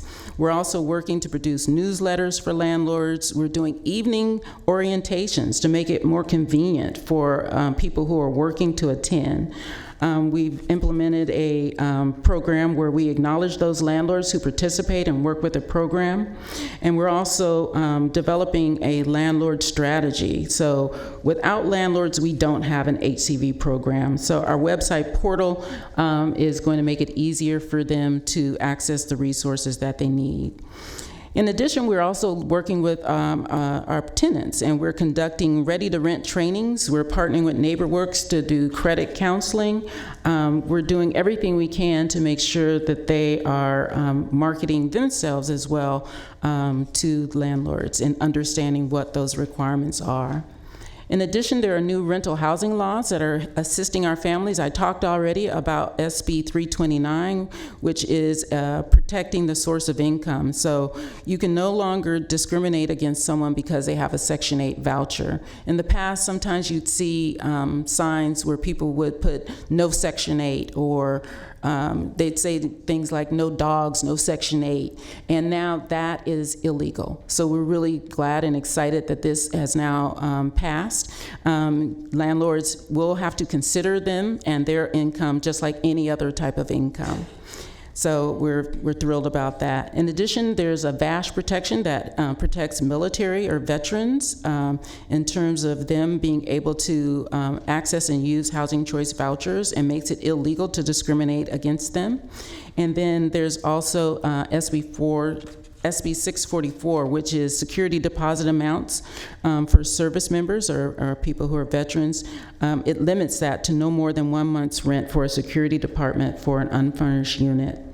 So we also talked earlier about AB 1482, which is the Tenant Protection Act. HCV is exempt, and it limits, so we know that because that is exempt, it's because affordable housing has more protections that are built in. So we are going to be working very closely to make sure that our landlords understand what those protections are, so that HCV tenants can be successful. And I don't want to hurry you up, but we might lose a supervisor soon. I've got two more. Okay. Two more. So the last thing, or last couple of things, and then there is a short video, is a 3-year strategy that we enacted to house 1,755 homeless families. And we're in year 2. 889 units have been allocated. 443 homeless families have been housed. Kind of the lesson learned with this is that what's most effective under this strategy is project-based voucher units. We have shifted, and wherever we have shifted, to use that as a way for housing developers to use that has been more effective than any other strategy. So we're really excited about that.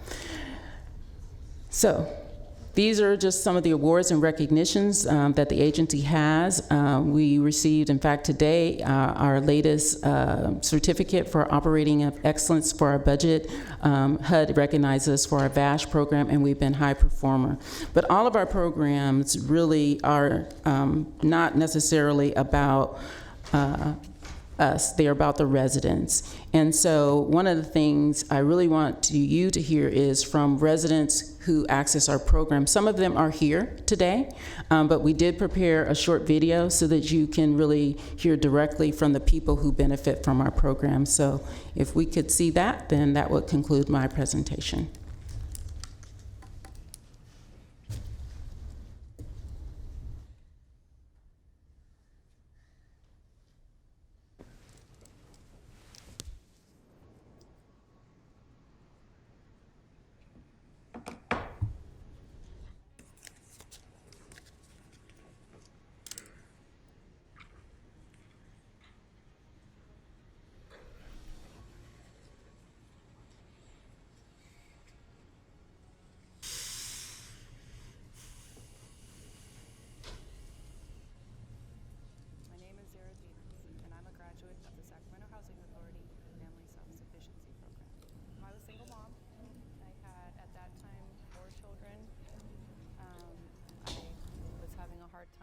being able to meet my bills, trying to struggle, didn't want to end up being in the car with my kids.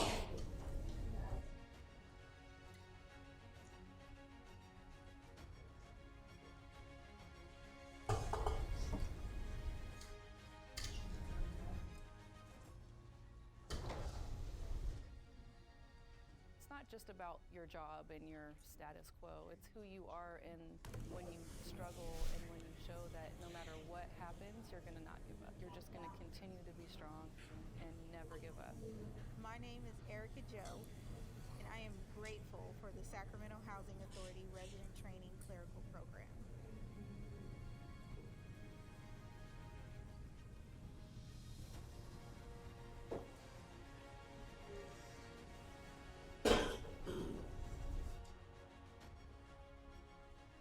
I mean, it could have been the difference between life and death, like homelessness or yeah, that was the only other option.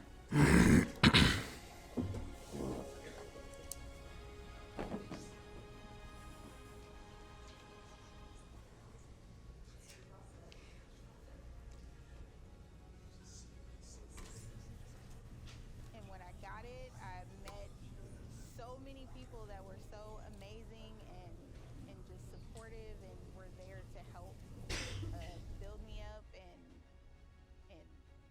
shape me into someone that could be an asset to the agency. My name is Peter Otiti. I'm a graduate of the Sacramento Housing Authority Resident Training PINS program.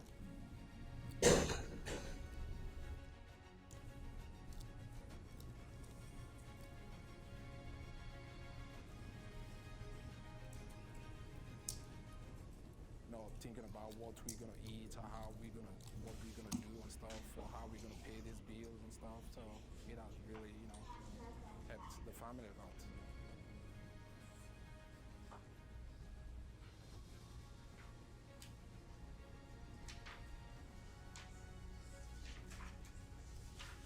But in housing, they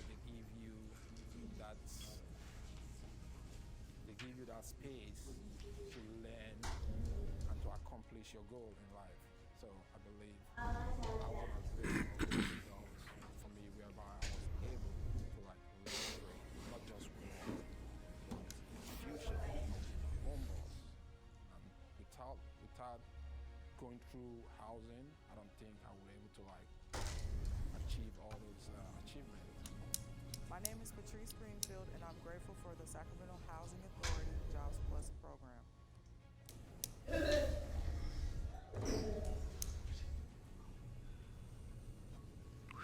Wow.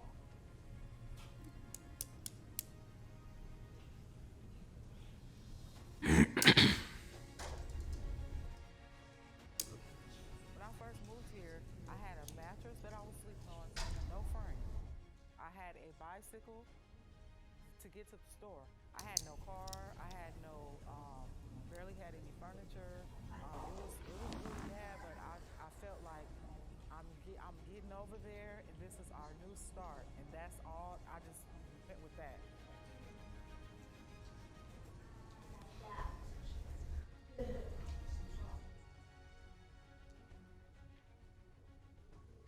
It's a small job that I do, but I'm the person that's helping them to have that same idea that I had when I first moved here. Like, I can get there and get my life together for me and my babies. So that's what it means to me. That's how I feel about it. And it's really, I just feel so blessed. I really do.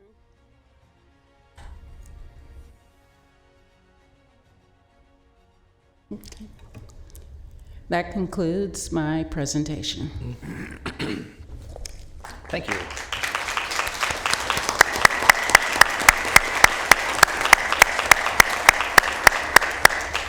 I see no questions from the board, so I will open up the public hearing. And Jeffrey Tardagia. Followed by Cecile Nunley. I thought you had another individuals, but I hope there is one following me. But what I will offer is say is one of the things they have not mentioned to Sacramento Housing is some of the other efforts they have made and some of the outcomes that has resulted in. One of the things that occurred this year was I encouraged them about in dealing with websites, so more information has become very publicly available.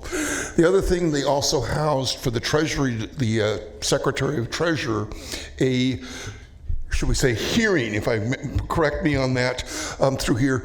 I don't know that she's not telling you, but the results of that, because of Sacramento Housing explaining to me the difference between the 9% and the 4% of tax credit, was able to testify and talk about that 4%, and the treasurer rewrote the legislation. So the 4% in advantage through there is now much clearer, and she made additional money available. This is something that you can actually attribute to Sacramento Housing Redevelopment Agency of doing. I've spent the last year and I watch and go, I didn't think I was that busy with legislation, but a number of the things from Choose to the Frazier to other bills that have testified before through here, again, say this is the thing. I don't know whether you're going to address, but the accountability aspect I will ask is, look at what's going on with the Capitol Motel project, because I think you need a better understanding of what's happening and going on with that. And if I understand correctly, you're kind of stuck for at least another year in regards to certain things. You need to understand that as well, I think, better, and I suspect you as a board don't have all the information. So I encourage you to consider that also equally important. And that's my hope, positive reflection back of spending time with this board. Thank you. Cecile Nunley? No? Okay. Gail Morgan? Okay. Oh, okay. Sorry. That's it.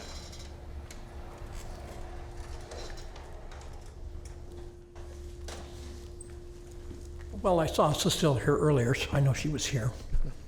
Gail Morgan. Good afternoon, Supervisors. I'm the chair of the Sacramento Housing Redevelopment Commission. I have been for this year, and I was also from 2009. I've served on the 11-member commission since 2007, and there are two other commissioners that are here today, Cecile and Mel are here. I've enjoyed serving on the commission. I've enjoyed living in public housing. That's how I got my first connection with SHRA, and they've done a lot of things. The presentations that they give, I skipped the card here. I knew it was out of line as soon as I got that person. So the commission serves as an advisory board for SHRA, which gives members first opportunity to review and make recommendations about the activities, programs, and projects that the agency is proposing and administering on your behalf. This includes SHRA's extensive budget review process, which I find to be very thorough, well-organized, and informative. Staff begins to develop, I put here August. We see it in August. I know they work on it before we see it. So they put a lot of time in getting the budget out months ahead of time, get a balanced spending plan to present for the commission's review and ultimately for your approval. During the process, we received multiple presentations from SHRA's housing and community development departments. And the presentations provide a detailed explanation of proposed revenues and the expenditures, as well as information on how well the agency has performed in developing its mission to provide affordable housing and revitalization to low-income communities. Throughout the process, staff is always available to answer questions, even after hours sometimes. And they present the budget to us, and they respond to any concerns that we present to them and our recommendations. Serving on the commission and the RAB, and being a housing resident, gives me unique insight into the perspective on SHRA's work and its impact on the community and the residents as it serves. And I do spend a lot of time going out and visiting a lot of the residents and the resident committees. As chair of the commission, and I sit as currently as the treasurer of the RAB, I have the opportunity to keep the residents informed about what the agency is proposing so they can be engaged and involved in the decisions that affect them. The agency is administering a number of major federal programs to improve the quality of public housing and enable residents to become more self-efficient. Can you start wrapping up, Gail? Yeah, got one left. Thank you. One of the programs is the Rental Assistance Demonstration Pilot Program. I've had the opportunity to meet with SHRA and with residents. It is a very positive program. It's going to do a lot for the program, and I'll wrap it up with that. Thank you very much. Thank you. Thank you for your service. Wendy Pelletier.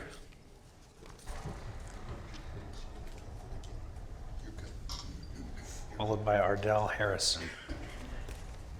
And if everybody could be cognizant of the 2-minute time limit, we are a bit of a time crunch today. Good afternoon, Board and Chair. My name is Wendy Pelletier. I'm the business agent with Council 57. I represent the workers at SHRA Public Housing. I'm here to bring a concern to you in regards to this proposed budget. Of the salaries and benefits of 5.4%, we would like to know where that is going. We had a meet and confer on 10/17 in regards to the RAD program. In that meeting, it was proposed to cut job classifications and cut wages and Y-rate them of our employees. So again, where is this 5.4% going? It clearly is not going to the workers that we represent. Here's an example. A Sacramento County median average pay is approximately $83,000. Currently, an 18-year SHRA maintenance technician top pay is $57,000. With the proposed wage cut, that employee would be cut by $14,000, which equates to approximately 25% cut in pay. Where's the 5.4% increase going in salaries and benefits? It's not going to us. The budget allows for increase of FTEs. However, majority of those positions are at low income wages. It creates employee positions to live on site, providing them a 1-bedroom apartment. What if it's a single mother with kids? What if it's a family with kids? Where are they gonna live? They're gonna be right back here having the same conversations that we just heard an hour ago, which is very, very sad. So we are asking you to look at this budget, look at this increase and the 5.4% salary and benefits increase and find out where it's going. It needs to be going to housing for these people. It needs to be going for our communities and the tenants and the employees. Thank you. Thank you, Wendy. Mr. Harrison, and then Mel Griffin.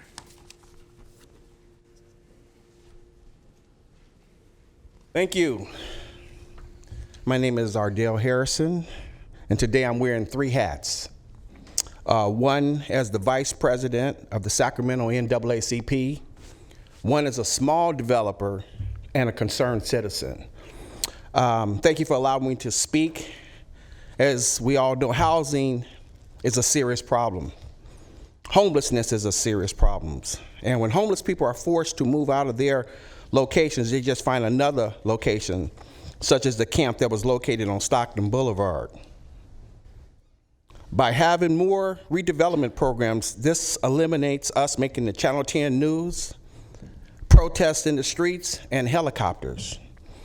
I recently attended the city council meeting last month where Sacramento Housing Redevelopment Agency did a 5-point program, and the program that Lachelle laid out was brilliant. I've worked with the Sacramento Redevelopment Agency for 30 years here in Sacramento. Through a lot of Cynthia Shalek, Larry Kramer, all the Molly Oser, and it's a program that has helped people over the years. I have worked with them with the HUD VAS and Homeless Veterans Program, and without this agency, one family would probably still be homeless. with the NAACP, support the private sector funding to carry out this desperately needed improvement to the public housing communities. The Residential Assistance Program is an opportunity to secure and upgrade public housing. My heart goes out to all of the people who spoke about trying not to become homeless. They have the right to fight. Supervisor Kennedy, you and I met in your office, and I told you about projects that we had to help solve some of these homeless programs. I haven't heard from you. Please reach out, but first, by passing the Sacramento Redevelopment Agency's program, it is desperately needed. I just want to thank Lachelle for all the work that she's done in helping landlords to understand the program, because it's critical. We have to understand how the HUD-VASH programs work. Thank you. Thank you. Mel Griffin? Mel Griffin? Oh, here we go.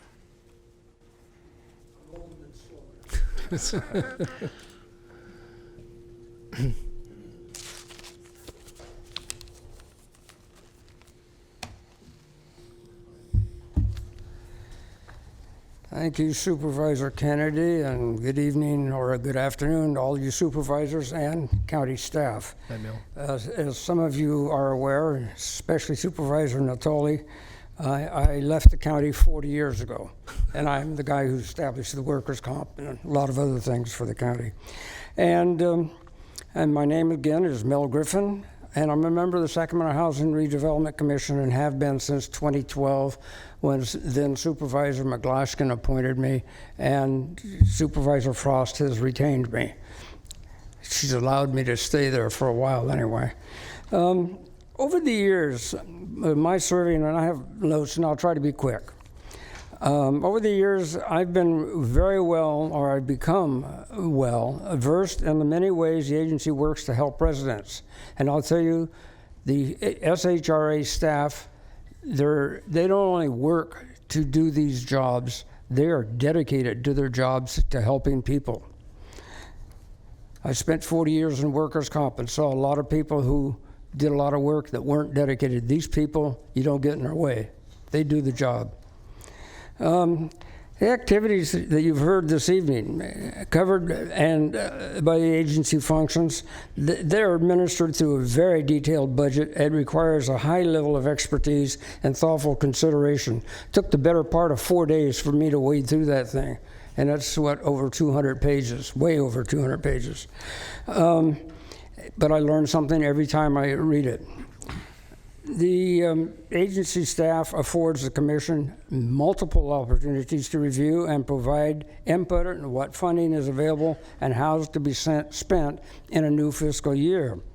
And as part of its obligation as a public agency, the staff always makes sure that residents and communities are encouraged to be engaged in the budget process because of the funding.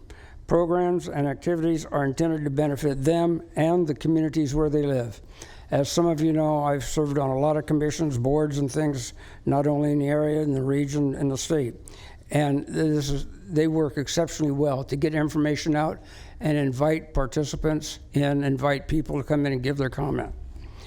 I've been involved in a budget process, well, since I've been on the commission, but each time the staff has always met or exceeded expectations for inclusion and consideration of the role that we commissioners play in advising and recommending and improving activities and programs that eventually come before you. Being old, I have to read now. I don't just top off the top of my head. If you could wrap up soon. Yeah, oh yeah, I'm going to. Don't have hardly a couple lines. A lot of work the agency does has benefited the Rio Linda community where I've lived for 80 years. And the agency staff does deserve my confidence, your confidence, and appreciation for effectively and efficiently conducting the budget process that ensures community and resident involvement and a commitment to deliver on its mission to provide affordable housing and improve Sacramento communities where a better place for everyone to live and work. And that's through their dedication and selflessness. Thank you. Thank you very much.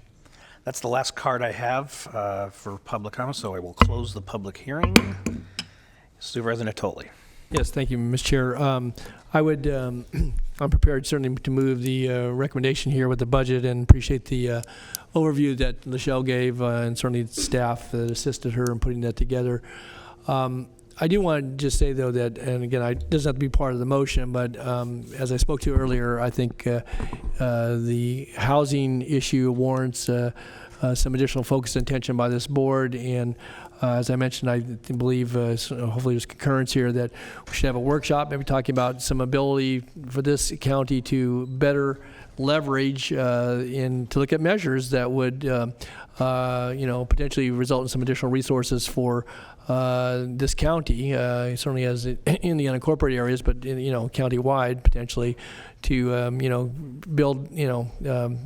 build on some of the initiatives that we currently have in place. And so I'd like to ask to do that. And again, if it were to be even potentially a ballot measure of some sort, then we ought to have that discussion and and look at what that might take and who the parties might be that would be parties that would be involved in that. But to remain competitive, I don't think we're going to continue to do it at the $7.5 million a year. We're going to lose out to these communities time and time again, and it just puts us further behind the 8 ball.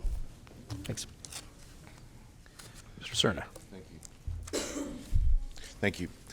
I'm going to have to leave here shortly, so I'm going to make my comments brief. But there was an issue that was raised by labor that I'd like to have Lachelle address. I was approached, and perhaps there's others on this board that were as well in person about the concern, and I think it deserves a formal response on the record. So in the budget, there is an increase in our salaries and benefits, and that really goes towards the labor contracts that are currently in place. As you recall, we negotiated labor contracts with both employee groups, the AFSCME as well as EA, for 5 years, and each of those included COLAs. So all of that is rolled into the budget that you see. We are currently in the meet and confer process with both unions. We are working through those issues about what's going to happen to staff. In terms of on-site, no one is required. Current staff are not required to live on-site and will not be required to live on-site. On-site is something that we will open up. If there are staff who want to move into those slots, they're perfectly willing to do so, but really we'll be looking to recruit outside of the agency to fill those particular positions for individuals where that works for them, because we understand the difficulty of making those types of changes. I think that covered most of the questions. Did I leave something out? So you're in the meet and confer process now. Absolutely. We're in the meet and confer process, and we will continue that until we get to some resolution. We do anticipate that it's going to take us the next couple of months to do so, but we are committed to the process. So some of the concerns that were expressed would not, whether perceived or real, would not be in effect any time in the near future? Not until we get to some level of agreement, and we do feel that we can do that if we all, in good faith, sit at the table and work through those particular issues. Okay, thank you. Supervisor Natoli. Yeah, just real quickly to piggyback, though, Lachelle, and I think I mentioned this to you when we talked yesterday. This, as we're recruiting for housing managers, and if it's those are employees, one of the concerns, and Wendy spoke to it today, but I did hear that there's some limitation to a one-bedroom, facility. But if they have family or there's others in the family, hopefully we can accommodate that if we have somebody that qualifies otherwise for that managing those units. So absolutely, we'll look at those that. types of things. Mm-hmm. Thanks. Yeah, I'd move the staff recommendation, Mr. Chair. Okay, we have a motion and a second. Please vote. Unanimous vote. Thank you. Do you need a motion on some direction relative to a workshop on? I'm going to speak with Nav about it. Okay, you will do that. Okay, Yeah. Thank you, Mr. Chair. Appreciate it. Okay.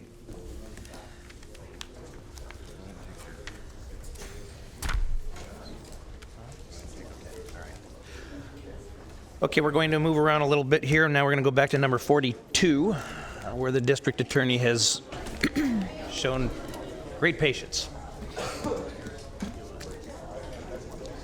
Do you want me to read it now or wait? What?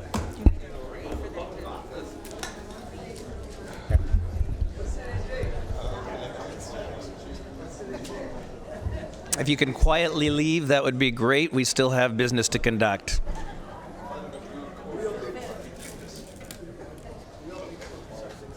Good afternoon, Board, and I'll wave to Supervisor Cerna as he rushes out. But thank you for having us today. I am here today to give the 20th annual report for the Domestic Violence Death Review Team. As you know, the Domestic Violence Death Review Team is a county-wide collaborative that meets each month to review every domestic violence-related homicide that happens in this county. I believe the report has been submitted to you, and you should already have it. I wanted to address initially our theme for this year, which is probably not completely clear in the report, but it is clear to the members of our review team, which is the children of our county. We emphasize the number of children that have been impacted not just by domestic violence itself, but by domestic violence lethality. If we look at this report, you'll notice that we also gave an update on the Domestic Violence Prevention and Collaboration, which is a community-wide collaborative that meets and discusses domestic violence issues in our community, and was one of the supporters of the creation of the Family Justice Center. We gave you a number of graphs that indicate the numbers of clients that are going to the Family Justice Center to give you kind of a snapshot of the impact that domestic violence has in our community. This is not every domestic violence victim, obviously, that does go to the Family Justice Center, but it gives you a real snapshot of the impact that domestic violence and family violence has on our community.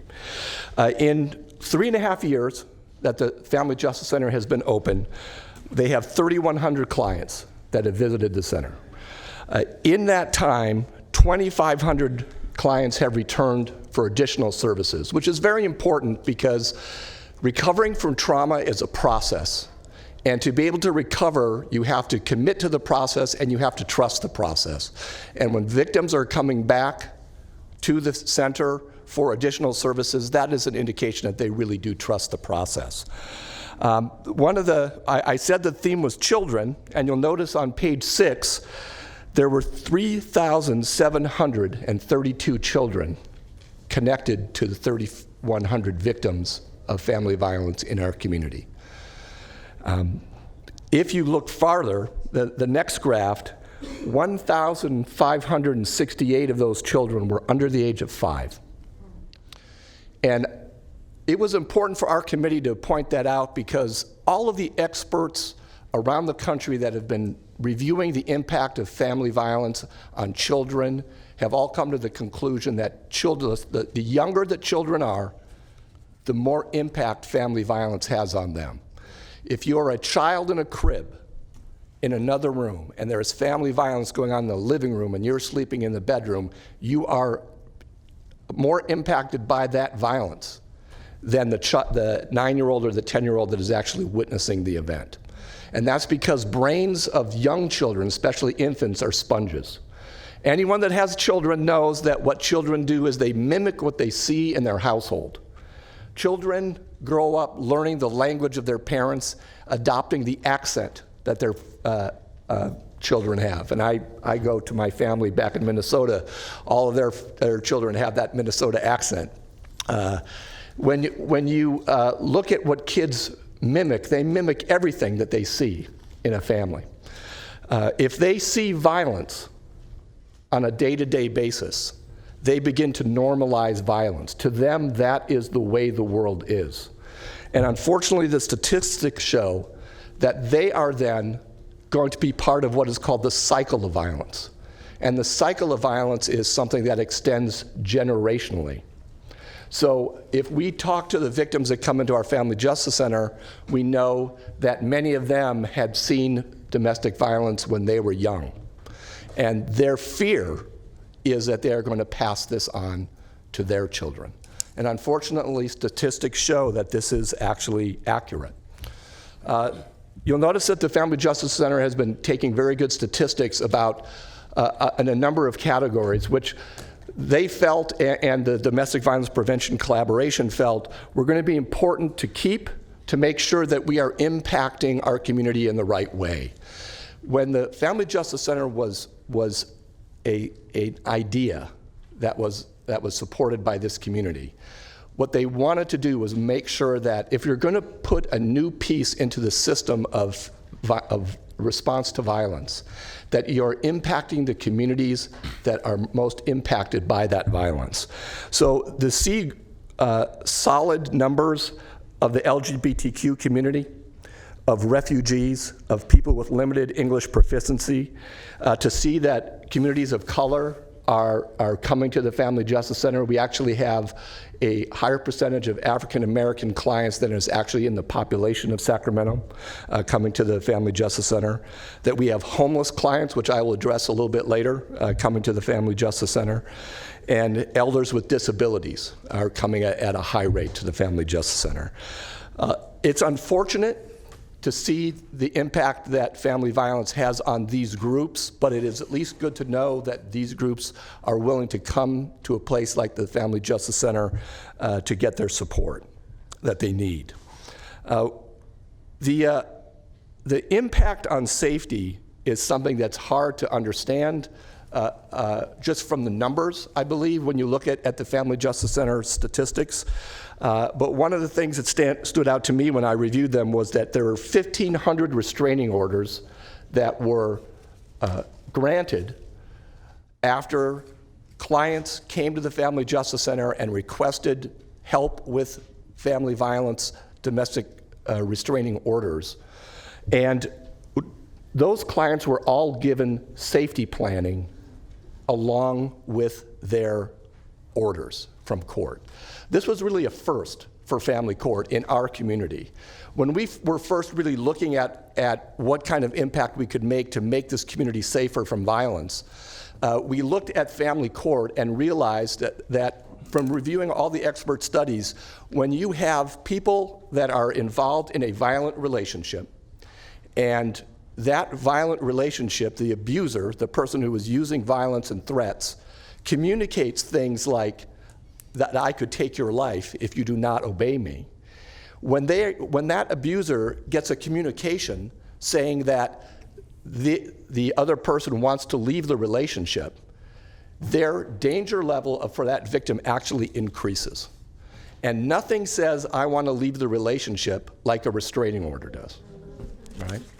So what was happening before we had this in place at the Family Justice Center, we had victims going to family court, getting restraining orders, thinking that they were making a step in their own safety, and not realizing that they were actually putting themselves at a higher level of danger. So it's imperative when you look at all the studies that if someone is going to get a restraining order, that they contact an agency and get safety planning before they actually get that order filed and served. That is something the Family Justice Center has taken to heart, and it's why the whole idea of the Family Justice Center was placed at family court, so that access for victims would be very, very easy.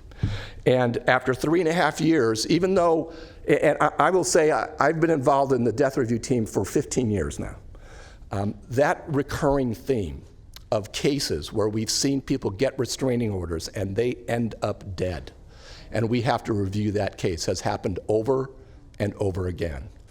And one of the things I think that the Family Justice Center team is proud about is that of the 3,100 clients that they had, including the 2,500 returning, and the 1,500 restraining orders, we have not had one lethal event for any of those clients.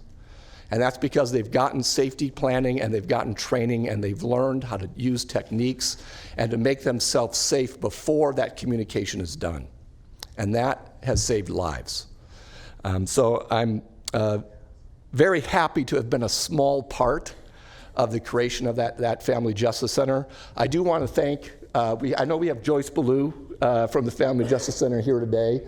The Family Justice Center, though, isn't just Joyce Ballou or a couple of people. It's really a collaboration of organizations in this community. I mean, one of the reasons we have a Family Justice Center is Beth Hassett from Weave came to us and said, I think there's a program that is doing more in San Diego. We should look into this. And right now, Weave and My Sister's House and Lao Family Community and a number of other organizations have all supported and partnered with the Family Justice Center, including Bridge Network, City of Refuge, Chicks in Crisis, Liberty Towers, Community for Peace, have all been part of that process. So it's been I believe it's funny when you look back at it. I think when I was appointed by our former district attorney to be the project manager of this and try to create it, I had no idea what I was getting into. But when I look back on my career, I'm going to realize that all that work and effort was really something that benefited more for this community than I could have ever even imagined. So it is one of the things that I will be proud of when I look back on my career. When it comes to the actual death reviews that we did this year, we reviewed 7 cases in total. As usual, some of the cases took a little bit more time. We had to do multiple months, especially the murder-suicides are harder for us to investigate because law enforcement it does not do as deep an investigation, and it's up to us to kind of find out sometimes some of the history of violence that was perpetrated on the victims in that case. The victims' ages ranged, of those 7 cases, from 24 to 79. And the ages of the perpetrators ranged from 25 to 83. And I know I've been up here before giving this presentation, and I've said, that domestic violence and family violence really runs the gamut of all ages and all parts of our community, and I don't think anything says it better than 25 to 83 or 24 to 79.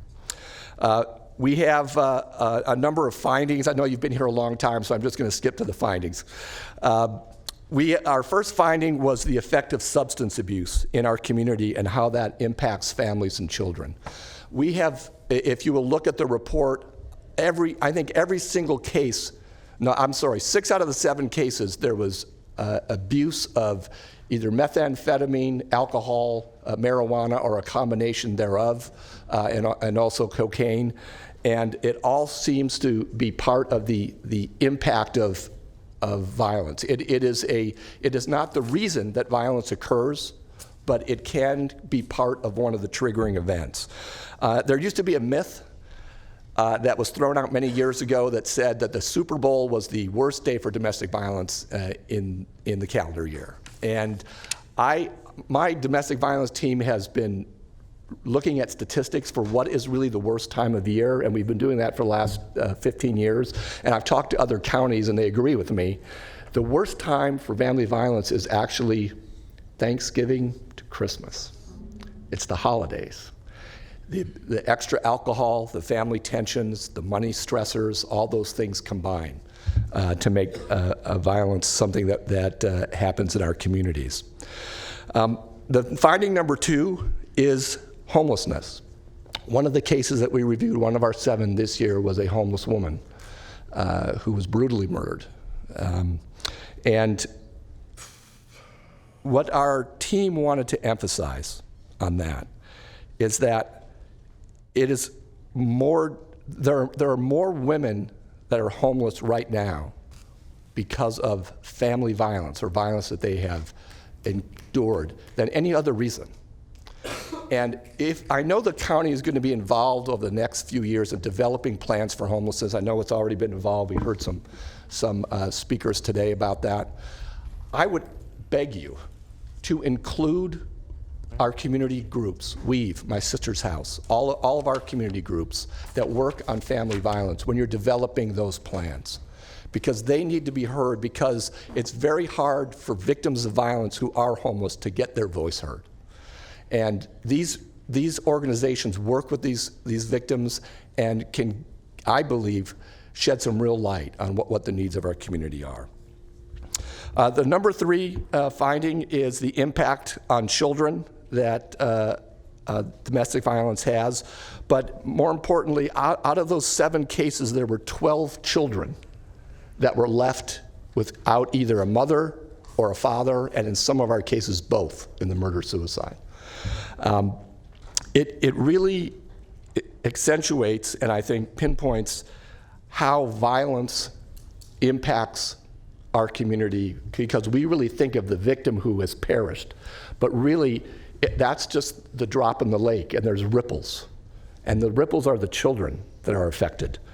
If you look at victims of family violence, when they get to school, they are more likely to be the children because they have suffered trauma and they're dealing with that trauma. They're the children that sometimes are more likely to act out. They're the children that might be labeled ADHD, but really what's going on is PTSD.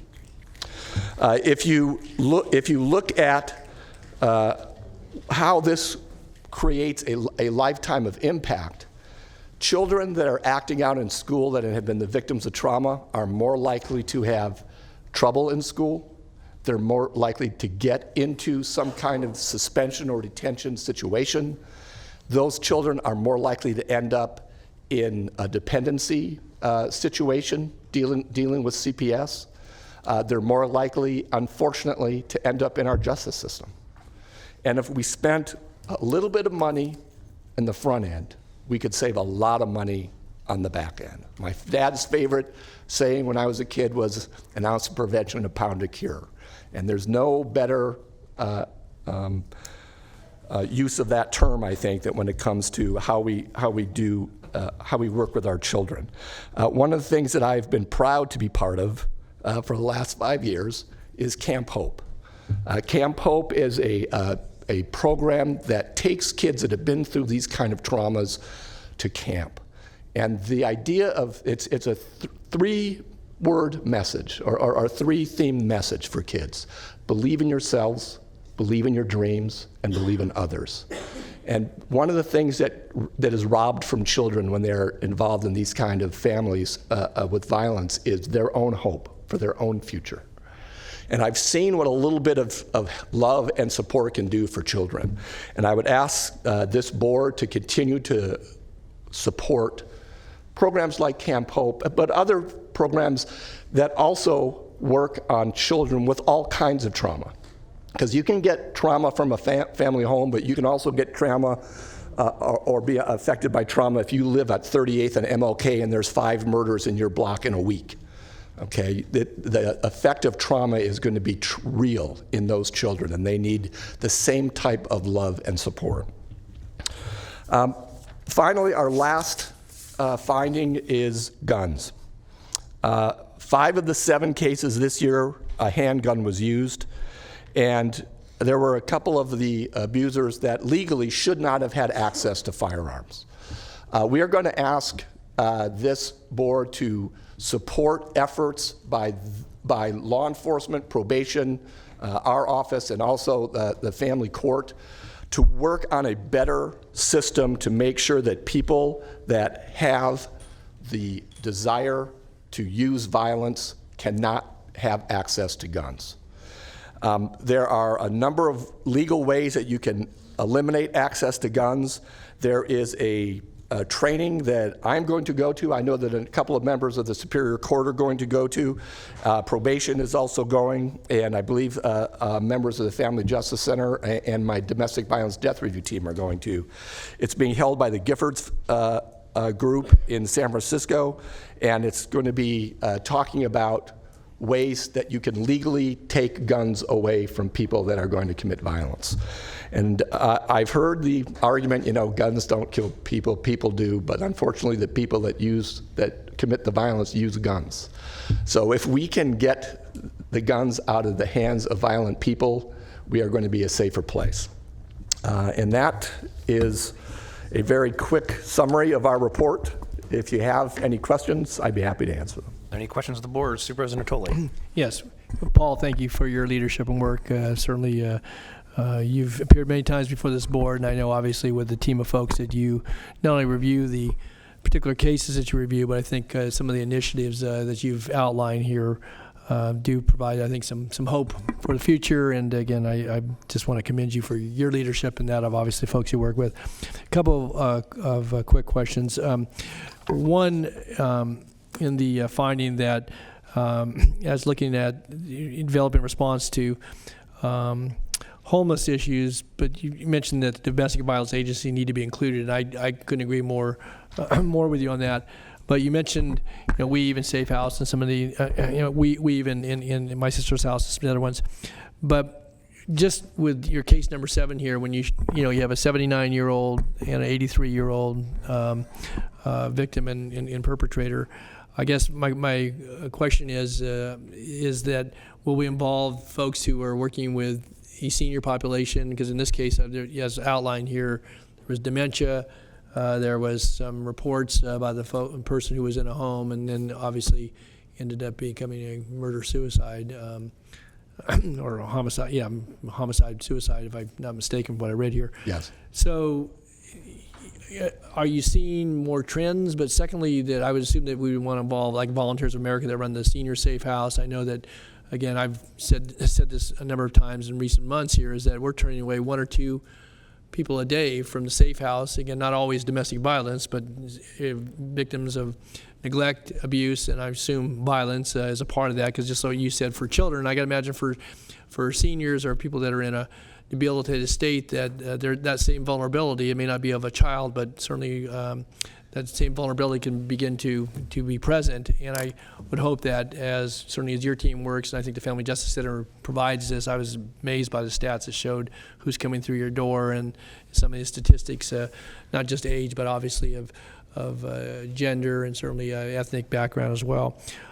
So have you talked about that much relative to the senior population? Obviously the children and obviously the folks that are victims and the perpetrators are our focus here, but it seems to me that there's a trend potentially, and I don't know if that's true or not. So, we have discussed it a lot, and it's interesting because, as you know, I also oversee the elder death review team. I know you do. So we discuss it on both sides of it. In this case, especially, I'm going to have to review twice because we're going to have to talk about it in the elder death and the domestic violence death review team. And one of the things that I think opened the eyes of even some of the long-term agencies that have worked on family violence issues in our community, that in the first 18 months that the Family Justice Center was open, more than 10% of the clients were elders. Wow. They have actually had elders that came in to the family court with fresh injuries, wanting a restraining order, saying, I'm terrified to go back to my home. And luckily, we had the Family Justice Center there, and they have vans. They were actually able to drive them right to the safe home. I'd hate to think what would have happened if the Family Justice Center had not been there for that. So it is definitely something that we are looking at and have prioritized. One other thing I want to just ask about, because it's not really identified here, but what about the veteran population? Again, folks who have obviously been trained in a professional manner and have probably defended this country honorably, but certainly are not unfamiliar a lot of times with weapons and coming back with PTSD or other and maybe even some addictions. We see the opioid issue as it relates to some of the treatment that they get, and then that treatment goes away, and so they're searching for other drugs or alcohol as a dependency. What are you tracking that at all in the Family Justice Center and in your review of these cases? Again, populations that we know certainly are under some great stress when they return back to civilian life. So.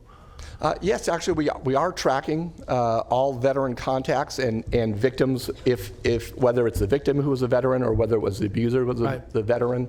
I actually kind of coordinate some of that.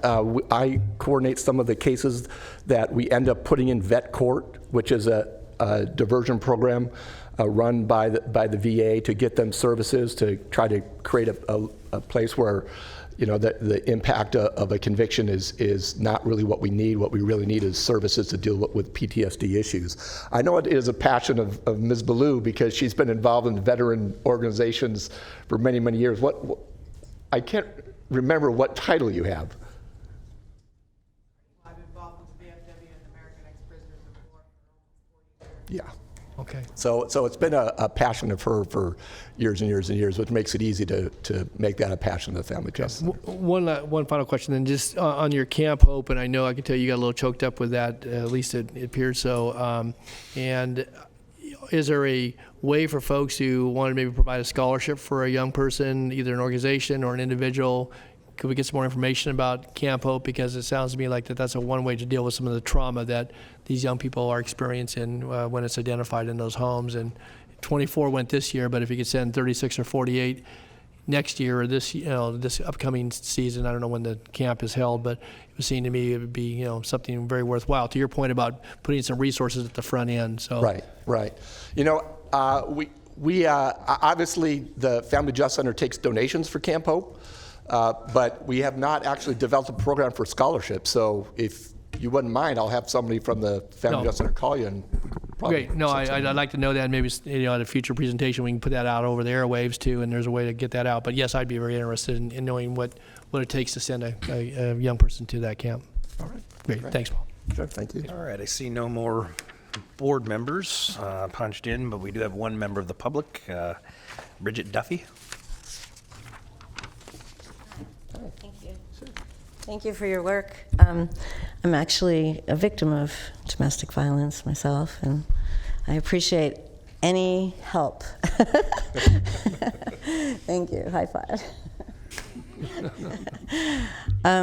Actually, I wanted to say that 3 women a day are murdered by their intimate partners. That is an epidemic, and it does need to be addressed. And I am really glad that there are some places that are providing some shelter, some help. Anything is great. But I think what we have to really address is the violence in our society. Police are often called to domestic violence scenes, and they don't even investigate. They don't even go say hi to the supposed victim. They look at her like she caused some trouble or she should be arrested. And it's really quite insane. But I think that what hasn't been looked at is the high rates of domestic violence within the police department. I think obviously when you have a police department that has high rates of domestic violence, you're not going to see a lot of good results from them policing to other domestic abusers. It's just a plain and simple formula. And I don't mean anything against police. I know that all people have issues within relationships that can be very, very difficult. It is when you use your power and your strength to impact my life negatively, and then society, which is made up of mostly men, also impact my life negatively. It's like it's this. It's just what we live in. It's a soup we live in, and women are at the butt of most of this violence. So thank you, and please do more. And I just wanted to announce, after last vote, I'm running for supervisor of the District 4. I'm running against Sue Frost. I've calmed down a little bit, but it's called the Fuck Sue Frost campaign. So vote for me. Thank you. All right, that's the last card that I have on that item. I have no other members of the public that would like to speak, so thank you very much. It's a receive and file. It's a receive and file. You don't need a motion. Okay. Item 40. This is 45. Item 45 is the planning project for the ARCO AMPM at Elkhorn Boulevard and 32nd Street. This is a request for a use permit, special development permit, and a design review to allow for a 24-hour automobile station, a 24-hour convenience store, and a car wash facility with drive-through in the light industrial zoning district. And this is located at the southwest corner of the Elkhorn Boulevard and 32nd Street in the North Highlands community. And the environmental document is a mitigated negative declaration. Okay, and also before we get started, item number 45, 46, and 47, all three are in Supervisor Cerna's district, and he wanted me to convey that he supports the staff recommendation on all three of those projects. Go ahead and begin your short presentation. Leanne Moffett, Planning Director. I am planning on foregoing the PowerPoints and just making a few remarks, if that's okay with the board members. So this first item, the location was introduced by the clerk. It is a new Arco gas station with a car wash in an industrial zone. There is agricultural residential zoning to the south and east of the site. There is a special development permit associated with it. There is a unanimous recommendation for approval from the CPAC and a recommendation from approval, also unanimous, from the Planning Commission. And so with that, I wanted to see if the board have any questions from the board? Okay, we have no speaker slips, so we have a motion and a second. Please vote. Oops. And the motion carries. I'll let the clerk read in the next 46. item. I'd like to restate that it was a unanimous vote with those members present. For item 46, this is the Arco PM at Elkhorn Boulevard and 32nd Street. This is a request for a public convenience or necessity, a letter to the board from the Board of Supervisors to issue a Type 20 off-sale beer and wine liquor license for a new AM/PM convenience store. This is located at the southwest corner of the Elkhorn Boulevard and 32nd Street intersection in the North Highlands community. This is the accompanying request for finding from the board to allow the state to issue a liquor license. They are requesting a Type 20 beer and wine only at the Arco. There is a CPAC unanimous recommendation for approval. The sheriff is willing to allow this with their conditions. I do have one item I want to clear up for the record. Supervisor Natoli inquired during the briefing about some materials in the staff report and the PowerPoint. The board has the ability to make a finding of either public convenience or public necessity. Typically, that's a lot of times the board articulates that as a finding for public convenience. We addressed both in the staff report, but typically there is a preference just for a finding of convenience. So with that on the record, that concludes my remarks. Supervisor Natoli. Yeah, I wanted to elaborate. I appreciate Leanne addressing it head on here, but on page 9 of the staff report, and again, I had not seen this anytime recently in these staff reports where the public convenience, and I think at least this member has been pretty clear, I've supported most of these over the years, but it's not because of public necessity. I, for one, do not see any necessity and I don't care how you want to try to define it, certainly public convenience and the availability for products to be sold that are regulated and so forth. But in the staff report, and I just want to draw attention to the line under the fourth bullet where it said, after talking about the CPAC recommendation, talks about the business operations, and it says, additionally, public necessity is demonstrated as development of the subject parcel would activate historically underutilized site. I don't think it's demonstrated. I don't agree with that finding, and if that was a part of the findings, I was prepared to not support this, but if it's going to be for the purpose of public convenience, and I'm prepared. But I just want to make sure for the record, I mentioned to Supervisor Cerna earlier today that I was prepared to support this, but I had a real heartburn with that public necessity because I don't think we've ever made that finding to my knowledge. So no, okay, thanks. We intend convenience. Okay, thanks. Good point. Okay, I would move the item with the understanding it's for public convenience. And I'll second that. Please vote. Unanimous vote with those members present. 47. For item 47, I do want to let you know that we do have to take an oath if we have any speakers. Can we do that now? Yes. Okay. If you are going to speak on item 47, and I have 2 cards, can you please be sworn in at this time? Please raise your right hand, and the appropriate response is, I do. Do you swear that the testimony you're about to give this board is the truth? So help you God. If you do not swear, do you so affirm? When you get to the podium, please state your name for the record and the statement, I have been sworn. Item 47 is a use permit amendment, special development permit, and a design review to allow the replacement of an existing car wash facility in the light industrial zoning district for a property located at 4747 Northgate Boulevard. And this is in the Natomas community. The environmental determination is exempt. So the item here is requesting to add a car wash to an existing service station site. It also comes to you with unanimous recommendations for approval from the Community Planning Advisory Council and the Planning Commission. And I believe this is the applicant group over here who is available for questions. I don't think they have a separate presentation, however, so they're just available if you have any questions of them. Okay. Is there any questions from the board? No, I would move the staff recommendation as outlined. Okay, I do have 2 members of the Oh, public. I'm sorry. That's Okay. all right. Dan Golwin. Don't feel compelled to come up. Okay. He's here to answer questions. And Andrea Lisi. Yeah, I'm just here to answer any CEQA land use questions if there are any. Great, thank you. Okay, with that, that's all the speaker slips that we have. So there's a motion, and can we restate who made the motion? Supervisor Natoli, and seconded by Supervisor Frost. Please vote. Unanimous vote with those members present. And then for item 48, this is for the Super Shop Market. This is a request for a public convenience or necessity letter regarding issuance of a Type 21 liquor license to the Super Shop Market at 8505 Madison Avenue in the Fair Oaks community. So this is a request for a new license. They would be moving into an existing vacant building along Madison Avenue. So this is a Type 21 license, so full liquor.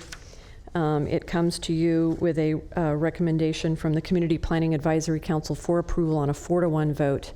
And the sheriff is willing to withdraw opposition with the typical conditions that they put in their letter. So it comes to you with a recommendation for approval.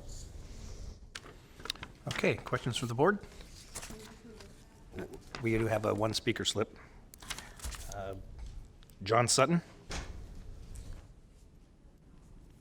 the consultant for the applicants. Okay, so you're okay? Yes. Okay. We have a motion by Supervisor Frost. Chair will second. Please vote. Unanimous vote with those members present. All right, thank you very much. Item 49. Okay, for item 49, this is the Rio Casumnes Correctional Center Expansion and Infrastructure Improvements Project. Reject all bids, reduce project scope, and authorize to re-advertise. The environmental document is previously approved, negative declaration. Good afternoon, or excuse me, good evening, Mr. Chair, board members. My name is Britt Ferguson. I'm the county's Chief Fiscal Officer. And I'm joined here this evening by Jeff Gassaway, or at least I believe I am, by Jeff Gassaway, Director of General Services, Captain Jim Barnes, Commander of the Rio Casumnes Correctional Center, and Sandy Damiano, the Deputy Director of our Health Services Department, whose responsibilities include oversight of the Correctional Health Services Division. They're all available to answer questions the board may have as we go forward with this presentation. I do have a PowerPoint. As your board knows, at your meeting on October 22nd, the General Services Department recommended that your board reject all bids for the SB 1022 Grant Improvement Project at the Rio Casumnes Correctional Center, or RCCC, and authorize staff to re-advertise the project with a reduction in project scope, contingent on approval by the Board of State and Community Corrections and State Public Works Board. The scope reduction involved the removal of the construction of a new support building from the project.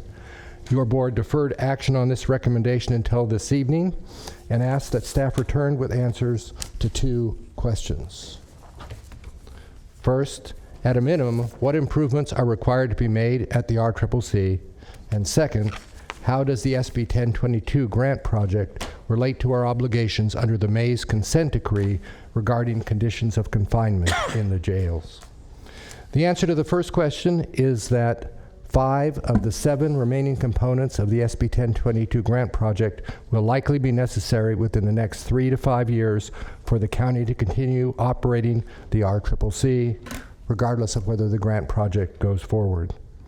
The two exceptions are the new program space, which is a condition for receiving the grant, and the new central control unit.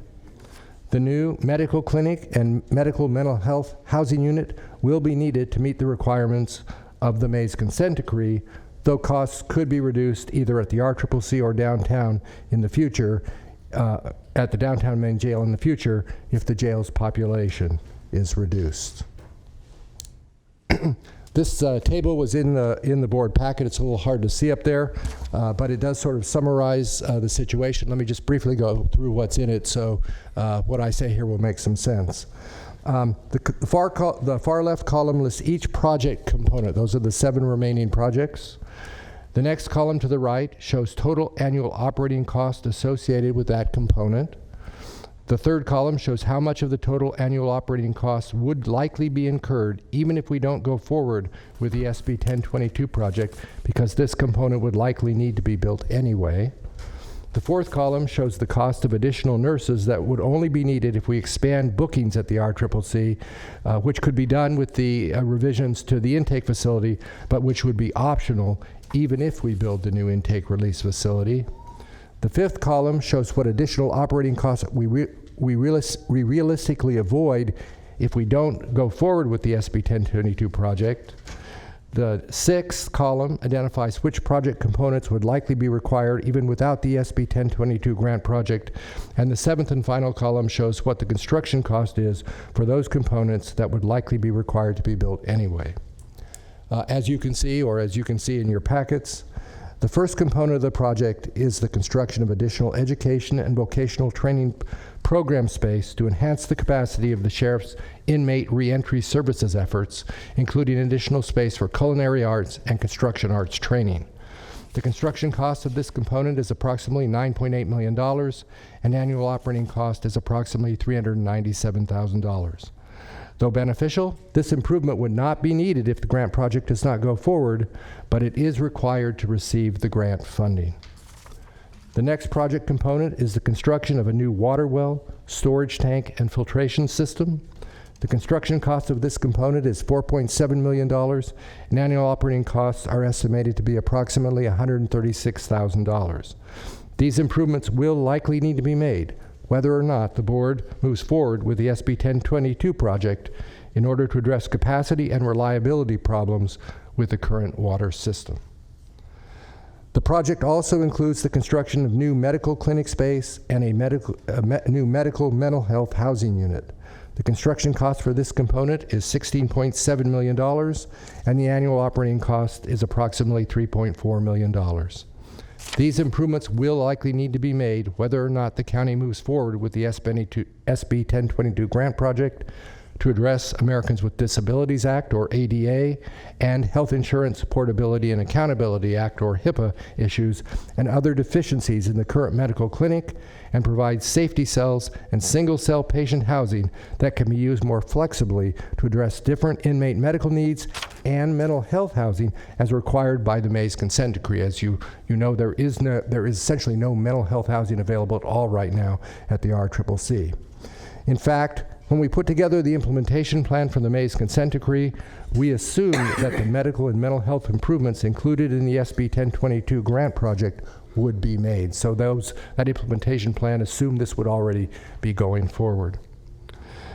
The construction of a new intake transfer release facility is another project component.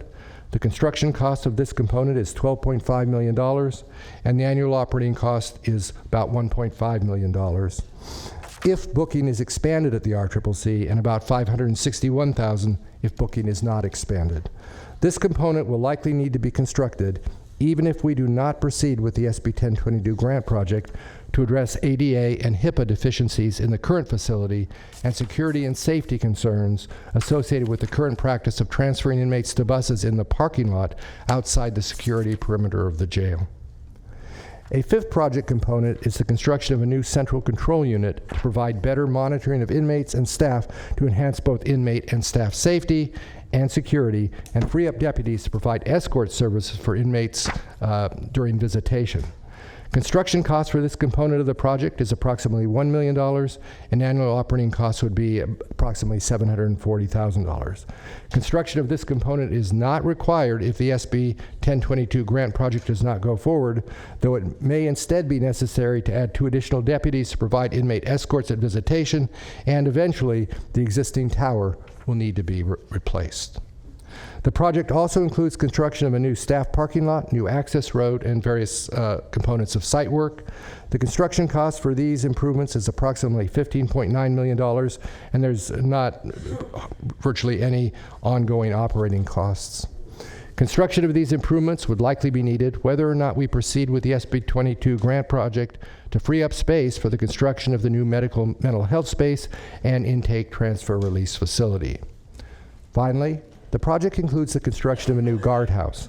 The construction cost for this building would be approximately $1.5 million, and annual operating costs would total approximately $262,000. This component would likely need to be built, even if we don't move forward with the SB 1022 grant project, to provide controlled access for delivery and service vehicles at the new gate associated with the new access road. In summary, if the board makes the decision not to move forward with the SB 1022 grant project, to comply with the Mays consent decree, meet ADA and HIPAA requirements, and address security and safety concerns at the RCCC, the county will likely end up having to spend approximately $51 million in construction costs and $4.3 million annually in operating costs to continue housing inmates at the RCCC. The additional $4.3 million in annual operating costs is approximately $1.1 million less than the additional operating costs that will be required if we proceed with the SB 1022 grant project as proposed.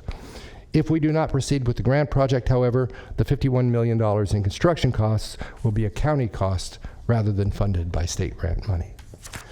At your previous meeting, board members raised the issue of whether it is prudent to proceed with the SB 1022 grant project improvements in light of the various efforts to reduce the jail's population. Our view is that, for the reasons just stated, if we continue to house inmates at the RCCC, most of the SB 1022 grant project improvements will need to be made. As you know, there are a number of efforts underway designed to significantly reduce the combined jail's population. We are hopeful that those efforts will be successful and that we will be able to close housing units or convert double bunk cells to single bunk cells and use the resulting cost savings to help offset the cost of the improvements we need to make to address the requirements of the Mays consent decree. We are skeptical, however, that our efforts will result in a situation where we no longer need to house inmates at the RCCC, at least within any reasonable time period. To understand why, it is important to consider that the RCCC is part of an adult correction system that includes both the RCCC and the main jail. These two facilities have different capacities, configurations, and constraints, but they complement each other, and changes made to one facility impact the other. With that in mind, we do not believe that our efforts at jail population reduction will eliminate the need to house inmates at the RCCC for essentially two reasons. First, because the RCCC currently houses approximately 50% of the inmates in the two jails, given that inmates have different security and housing needs, we believe that a combined jail population reduction of at least 60% would probably be required to consider operating the correctional system without the RCCC, and that is assuming there are no bed capacity reductions at the main jail. We think it highly unlikely that a reduction of that magnitude will occur in the next 5 to 10 years. Second, the RCCC provides an important relief valve for the main jail, which has significant space constraints and therefore provides flexibility in meeting the requirements of the Mays consent decree and potential future changes in custody standards, which could potentially occur. This means that if there are significant reductions in the jail's population, the combined jail's population, at least some of those reductions will likely be reflected in a reduction of the main jail's capacity, not just the RCCC. That ends my presentation. I'd be happy to answer any questions. And as I said, Jeff Gassaway, Director of General Services, Captain Jim Barnes from the RCCC, and Sandy Damiano from Health Services are here to help answer any questions you may have. Is there any questions from the board? Thank you, Mr. Ferguson. We do have a significant number of public speaking cards, so we will start with Robin Ayers, followed by Liz Blum.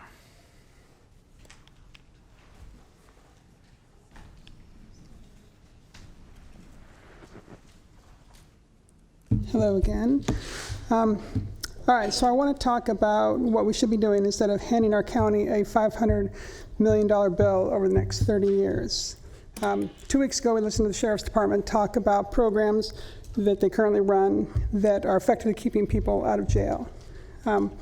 We also heard many people talk about how jail is not the place for people with mental health concerns to be cared for properly. We heard about how jail does not positively impact the lives of those who are directly impacted by jail and their families. Yet here we are discussing the expansion of our jails, despite all that information. What we need to be doing is finding ways to help keep folks out of jail. In order to do that, we need to do something different rather than continuing to put people in jail. So instead of spending more money in an already maxed budget, we need to be looking at ways to save or shift our current spending habits. We need to develop a real plan to significantly reduce our jail population, a plan that includes community mental health, a variety of programs similar to those currently operated by the Sheriff's Department and through probation, a plan that keeps people in their home, keeping jobs, housing, and their families together. All of these things cost money, and funding these programs can be done by significantly decreasing our jail population, as was mentioned, and everything that goes with that, thus freeing up funds to support programs that actually help people. Developing a plan to do that will take time, but if we all agree jailing people does not affect positive change in the lives of those directly impacted, why are we continuing to do so? People cannot get well in a cell, and we need to stop pouring money into a system that does not help people to do so. Thank you. Liz Blum.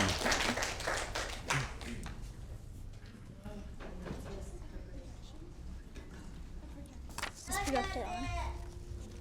And then this is for the board.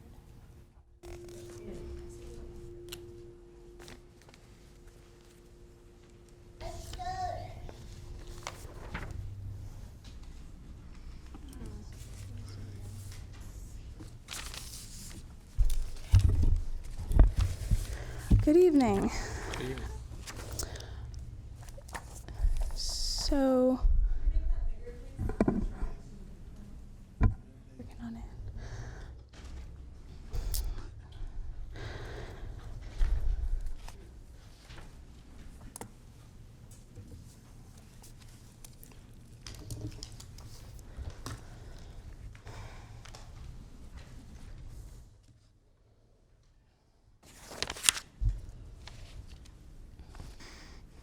So as Flo passes you all some visuals and documents that I'll be presenting on tonight, I will talk about this chart that's before you. So this is the percent of net county costs related to the general fund that goes to the Sheriff's Department versus Health and Human Services, Human Assistance, and Regional Parks.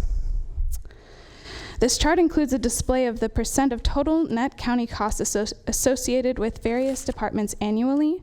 Sheriff data is available and charted from budget years 2006 to 2019. The chart also includes net county costs associated with regional parks from 2013 to 2019, and Health and Human Services from 2011 to 2019, as well as Human Assistance from 2011 to 2019. As you can see, the Sacramento Sheriff's Department alone, excluding costs related to correctional health, makes up about 37% of the net county costs in this year's proposed budget. That is up from about 8% from last year and makes it by far the most expensive county resourced department and the fastest growing expense. The second and third most costly are probation and the district attorney's office, each of which make up about 8% of county costs. There are 52 other departments, which include correctional health, all social services, all public works, and all justice-related departments that share the remaining 47% of the net county costs in this year's budget plan. If these trends continue, the Sheriff's Department alone will exceed 50% of the net county costs in the year 2027.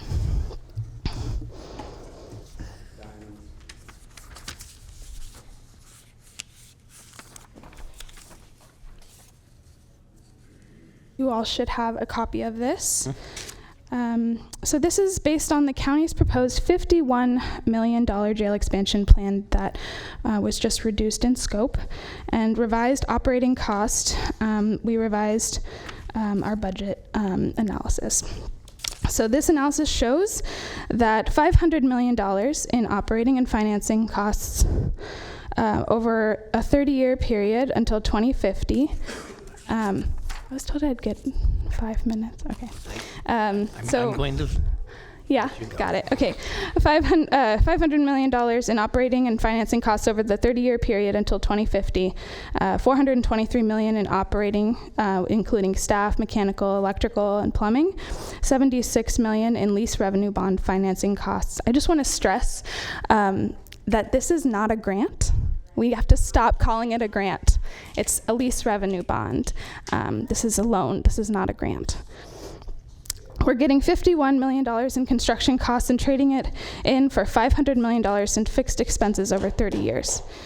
Notice that in 2021, staffing and operating costs are $6 million, and by 2050, it's $26 million. This increase is based on the county's own staffing cost increases. And every additional year of this project costs more due to increased staffing obligations, which alone make up 85% of the annual costs of keeping this jail running. This $500 million figure is not inflation adjusted, which means this dollar amount would be far higher. Just leave that up there as I continue. The county executive has yet again submitted a recommendation to the board that does not show this expansion is good for Sacramento County. This lease revenue bond does not lessen the burden from the lawsuit. It costs an astronomical amount in the long run, and it gambles against the county's own interests in reducing the jail population. On page 4, you say that, quote, avoiding what would otherwise be cost increases associated with the Mays consent decree, when actually you may avoid incurring costs from the lawsuit, but you will not avoid incurring costs from SB 1022. Our concern is that SB 1022 costs far more than it is worth. So why is the county executive more concerned about the costs from the lawsuit in this recommendation? This is not an honest representation of the risk of the long-term cost. At the bottom of page 4 on your attachment, you say that, quote, when the implementation plan for the Mays consent decree was developed, it was assumed that the SB 1022 medical and mental health improvements would be in place. Just because you thought that you would be receiving this funding does not mean that that you need it to meet the consent decree requirements. It also does not mean that receiving these funds would make meeting the consent decree requirements any easier. The lawsuit requirements for construction to the jail are not as concrete as you keep saying they are. The consent decree will not be approved by the court until December 2019. Meaning the county has not yet agreed upon which physical changes will happen and when. Could you wrap up, Liz? I will do my best. The Mays lawsuit states that on page 32, that quote, the accessibility remedial plan to address physical plant deficiencies includes the following: adequate provision of accessible cells and housing areas with required maneuvering clearances and accessible toilet fixtures, sanitary facilities, showers. My point is that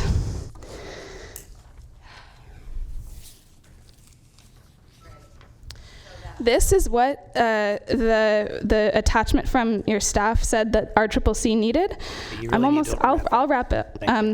So on page 5, the county executive says that, quote, approximately half the average daily population is on medication, 35% are receiving psychiatric services, and that these types of cells are needed for chronic and mental health issues. The bottom line is that this population shouldn't be in jail, and that the county is using this population as a reason to expand the jail. But this is, Liz, I'm almost, one more point. I'm almost done. We have a 2-minute time frame, and I've already given you 6. I'm almost done. I've given you 6. I'm almost done. Okay. So this is the exact population that that your own experts have identified are the most obvious to release, to treat in community, and thereby reduce the jail population. And it's completely contradictory efforts that you're employing. So these safety cells, as you see, Thank you, Liz. almost done. One more thing. These safety cells are explained by the lawsuit.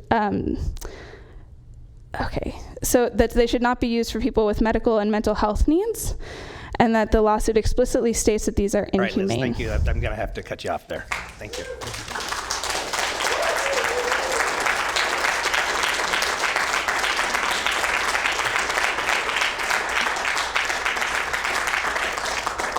So to be clear of what just happened, Liz did contact my office and ask for extra time because she's representing an organization. So I'm not going to have everybody go over like that. I'm going to cut you off at 2 minutes. And if you're part of that organization, decarceration, then Liz has spoken for you, and you can get up. Excuse me, but you're going to get 2 minutes. You're going to get 2 minutes from now on. Thank you. Okay. Robert Cummings. Followed by Melinda McCracken.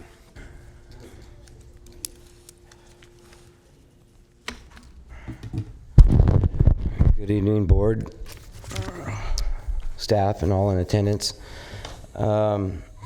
There's not too much more that I could add to what Liz said. She said just about everything I wanted to say. And the bottom line is, if we expand the jail for mental patients and think that that's going to depopulate and solve the problem, it's not, because if you make a bigger jail, they're not going to leave it empty to keep things depopulated. They're just going to fill it back up.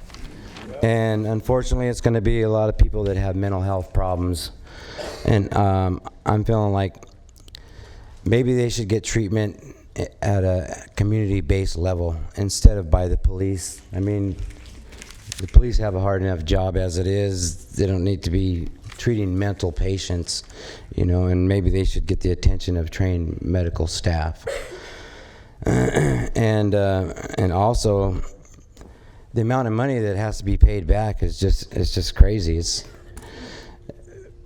It's astronomical. We shouldn't have to pay so much money back for something that's not going to work. It's been proven that it's not going to work.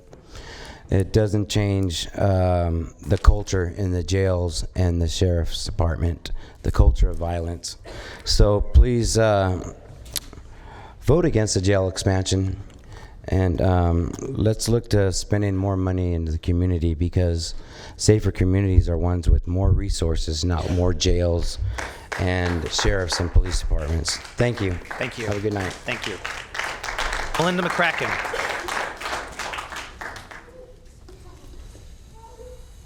Followed by Bridget Duffy.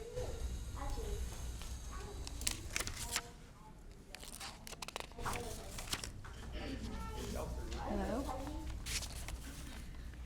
Loic Waquant, a UC Berkeley professor and Harvard fellow, and one of the foremost social science researchers and authors in the world, specializes in urban sociology, urban poverty, and racial inequality.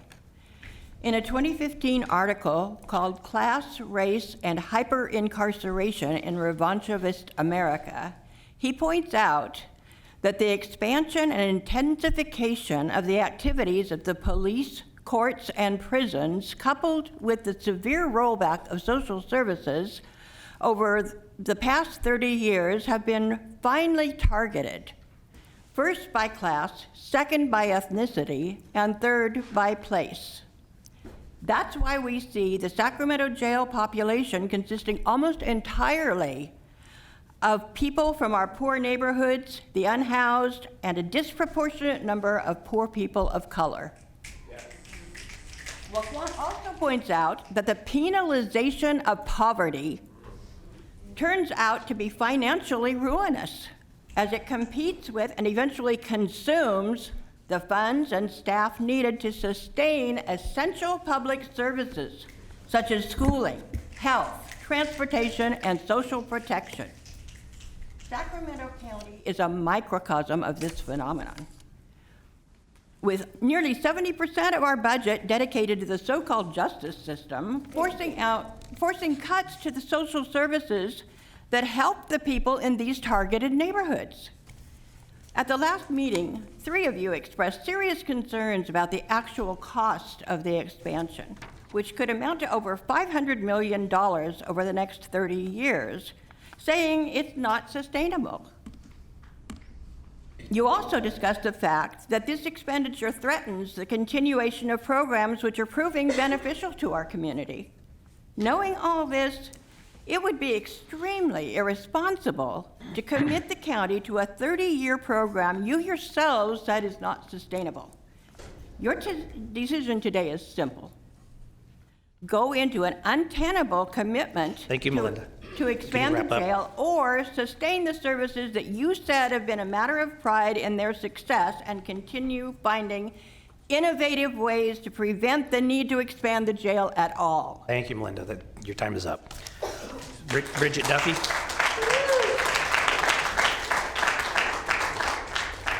Khalil Ferguson.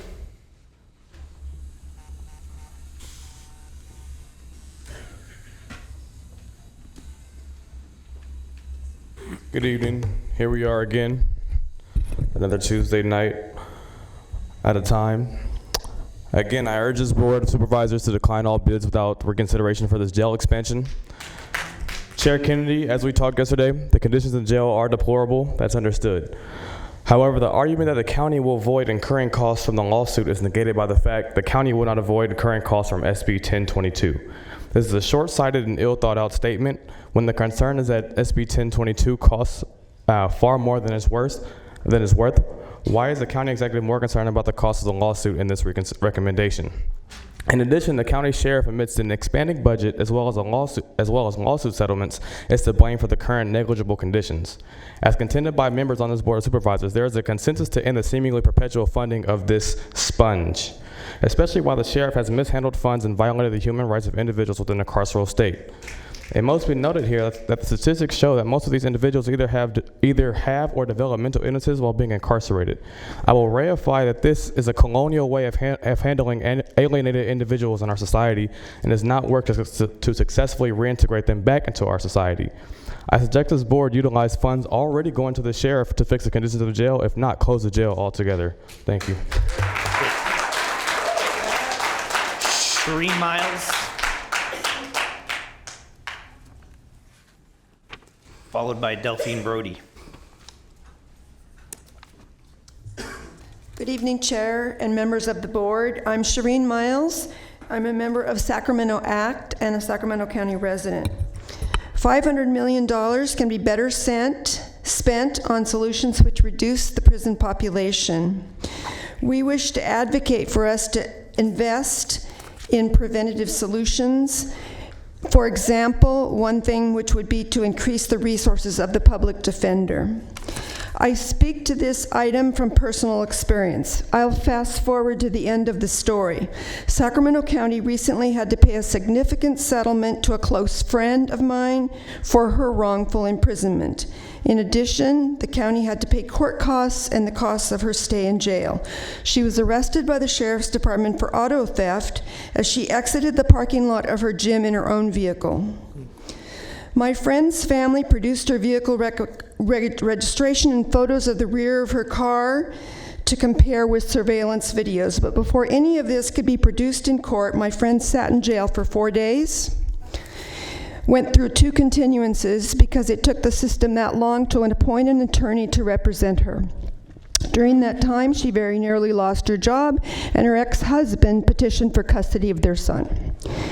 As I sat in court for hours watching defendant after defendant come forward, I saw each one granted continuances because their public defender had just been appointed and had not had time to review the facts of their case. I am grateful I live in this country, and I am grateful for the U.S. system of justice, but we need to allocate resources in a way which aligns with our values. Our criminal justice system badly needs reform. Expanding capacity to incarcerate more people is not a humane, sensible, or cost-effective solution to a problem which we have. Thank you, Shereen. Let us instead explore options to reduce and prevent incarceration. Thank you.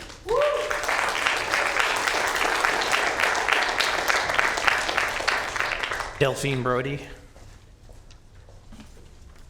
followed by Glenda Velasco. Good evening, Supervisors. Delphine Brody with Mad Love Underground and the Trans and Non-Binary Housing Collective.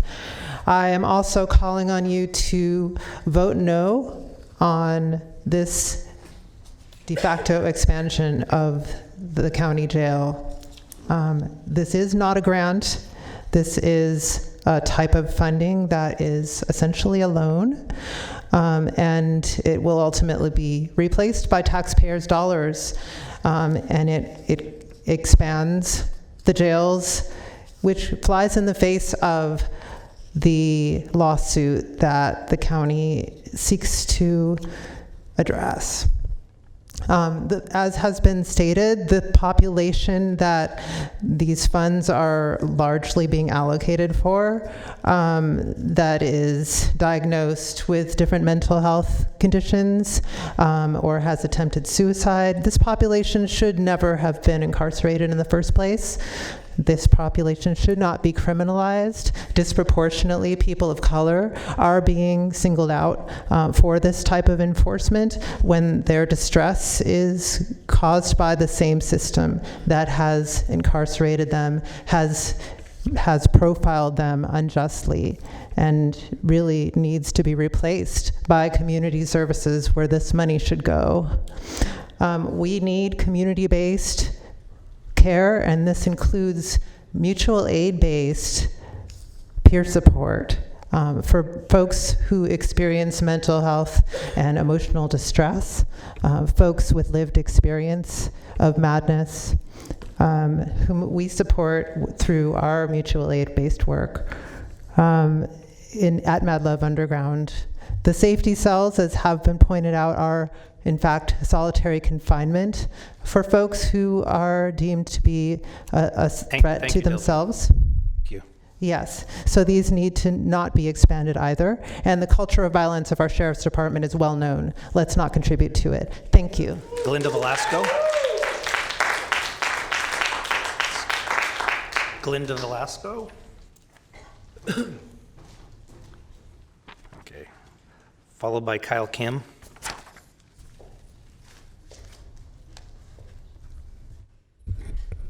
Hello. Hello, my name is Glenda Velasco, and I represent Mad Love Underground. I'm just going to say this. You cannot make a normal person by basically institutionalizing in confinement cells. You just can't do that. It's inhumane, it's torturous. When you expand a prison, all you're doing is creating more criminals. You are not helping a person. You're not helping them to create families and homes and a community in which they could live for. I have been confined, and if I wasn't crazy before then, I definitely was crazy because of that. I'm saying this. I have died over and over because they were institutionalized improper health and care. I am demanding to stop this madness. I am mad because I am creatively maladjusted to the wrong corporate personhood that keeps running this company called the United States KKK. So you could take all that money and funds and shove it up you know where and try to figure out to get your heads out of your a-holes so that you can finally make justice proceed for the poor, the people that are institutionalized and marginalized. I'm done. And I have this sacred rage because I am tired of waiting. This should have been done years ago. Years ago, when Reaganomics came in and destroyed the institutions and made them homeless. Stop throwing money in the wrong places. Thank you, Linda.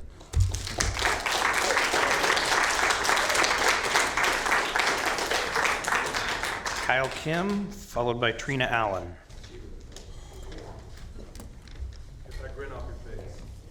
Okay. Good evening. Thank you again for hearing our testimony. So my name is Kyle, and I'm a medical student in Sacramento. And I guess and I'm coming to you to speak on behalf of my patients that I'm seeing and the patients that I will see for the rest of my career. And like I was starting to say, I guess the skinny of it doesn't make sense, really. When we look at the data that was presented, when we look at like the $500 million over the next 30 years, that's quite a gamble with money, right? And that's just like projected amounts. And when I think about that money, I think about the patients that I'm seeing and that I will see.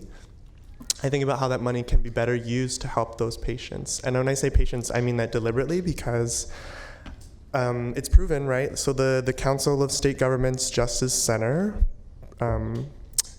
reported that in over 3 to 6 times more people incarcerated have serious mental illness than in the general populations surrounding them. And so I use that word patients deliberately because a lot of patients are within the correctional system, and they shouldn't be, because we know that environment isn't therapeutic. And we know that environment isn't helping these people be better, be more productive in society, and contribute. I want to bring your attention to the University of Michigan School of Public Health, the journal last year. The report stated that a majority of incarcerated individuals with serious mental health disorders or substance use disorders do not get adequate treatment in incarcerated settings, and we know that to be true. We don't need another study to tell us that, but I brought it to you in any case. And I would like to say, so it in conclusion, really just doesn't make sense. We have all this money that we're gonna put like this bet on this expansion of a thing that we don't even need. Like, we don't need more people to be incarcerated. We need to put that money into community resources to help these people not be in jail in the first place. So thank you. Thank you, Kyle. Trina Allen. And then after Trina is Raquel Seltzer. Hello, I am Trina Allen, and I live in Sacramento, District 1, and teach for Elk Grove Unified School District. I urge the Board of Supervisors to cancel this jail expansion. We need to focus on safely reducing the jail population and funding community-based services. Health, community, or personal does not happen in a cage. November is Native Heritage Month, and as I struggle to explain to my students the history of violence enacted upon Indigenous peoples that ultimately founded these walls, I am reminded that terror, segregation, genocide, it didn't happen in one act on one day in one moment, but across generations and thousands upon thousands of individual actions and choices about humanity and human rights, or rather, who is deserving of them.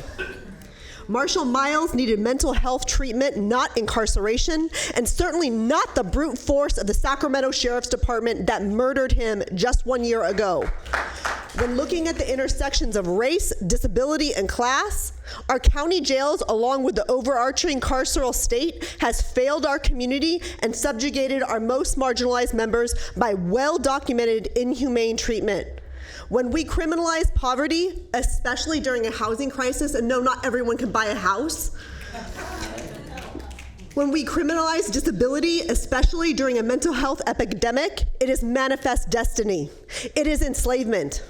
You have a decision before you that will either expand on trauma, atrocity, and Black death, or one that will call upon its law enforcement to end their chosen methods of racism and inhumane treatment of people. Do you push forward the current inhumanity, or do you rise up and say, not today, not Sacramento, and not me?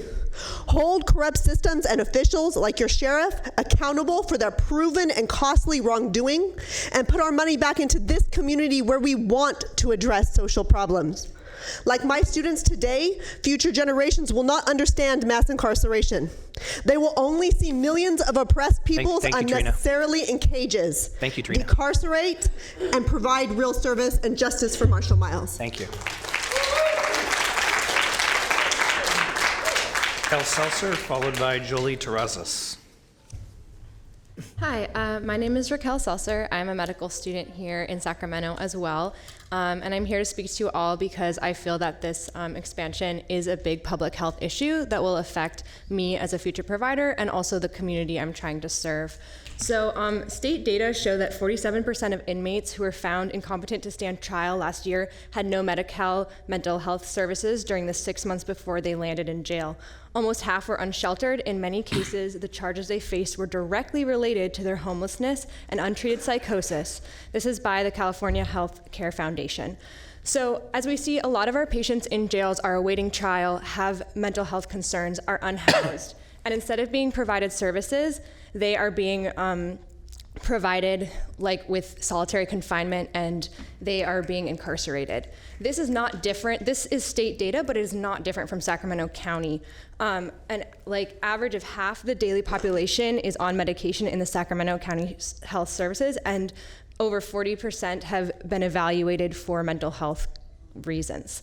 So once they've been evaluated, there's no way for them necessarily to receive services except for the solitary confinement, which is not actually a mental health service that I could find listed in any textbook. So in general, we've seen the distribution of budgets. We've seen how much the Sheriff's Department gets in comparison to the 6% that Human Assistance and Human Services receives. I want to draw your attention not only to what this means for our current generation, but the future generations. Our current Surgeon General of California, Nadine Burke-Harris, focuses specifically on adverse childhood experiences. One of those experiences is having a parent who's incarcerated. Another one is having a parent who has a severe mental illness that is not being addressed or treated. So not only are we investing right now in our current community, but also in our children and our future. Thank you. Thank you. After Jolie will be Adnan. Good evening, everyone.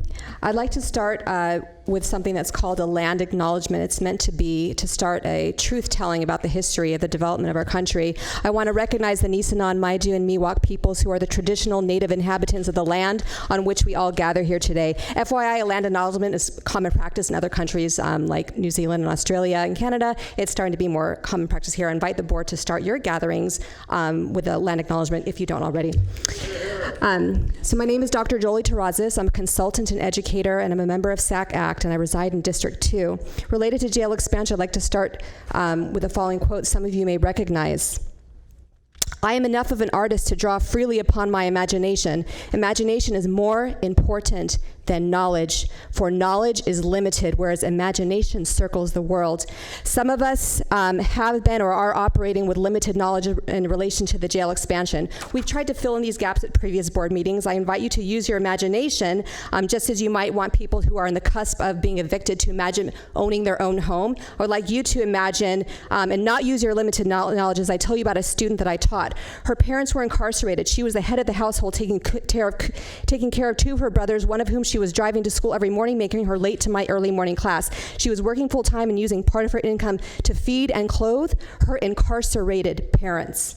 She was about to be evicted from her apartment, and she was looking for a place to stay and mentioned she might be able to stay with her aunt. Can we imagine the multiple layers of trauma that this young Latinx woman was dealing with?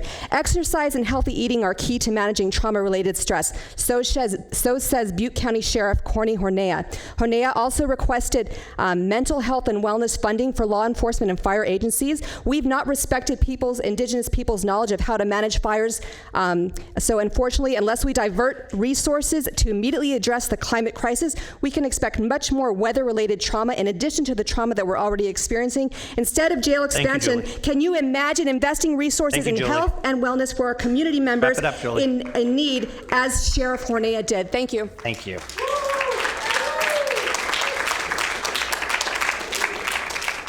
Adnan, followed by Mark Dempsey. Last time I spoke here, I told you that prisons house the poor. I told you prisons are the new plantations. I'd like to continue off of that to tell you how study after study shows that putting money into infrastructure, social services, and education actually reduces crime. It makes jail obsolete. Putting money into jail and police, however, ensures that people have to continue going to jail. Otherwise, what's the point of sinking millions of dollars into it? Now, I have to ask you to think really hard about what you actually care about. Do you care about people being healthy and living happy lives? Do you care about helping communities thrive rather than tearing them apart? Or do you care about the money that gets made off putting people in cages? Do you want to reduce crime, or do you just see it as an opportunity to be taken advantage of? Putting money into this expansion is throwing that money in the trash, because jails are ultimately unsustainable and harmful to communities. Putting money into something that needs to be abolished ultimately means wasting that money, because healthy, thriving communities means no cages, not gilded cages. And we, the people, will continue to fight against expanding this industry. We do not care about the rich who get richer off of this industry. We will continue to fight to decarcerate Sacramento. So I promise you, if you try to pass this inhumane loan, you will only be hurting this county by forcing yourselves to pay it back, by increasing violence in our communities, and by inevitably having these improvements rendered pointless when this industry crumbles. Reforming a system that's designed to screw people over is pointless. The prison system is working exactly like it's supposed to disenfranchise people, to criminalize poverty, and to siphon money from those who need it to those who don't. There is no improving this. You can't fix what isn't broken. The communities of this county are telling you what we want. You get to choose if you actually represent us or if you just represent the wealthy. You get to choose if you want to be on the right side of history or not. Thank you. Mark Dempsey. Mark here? I think he had to leave. He sent. Okay. He didn't leave. Mark Dempsey? Dempsey. Okay. Devin Jokerst. Followed by Rachel Harrington.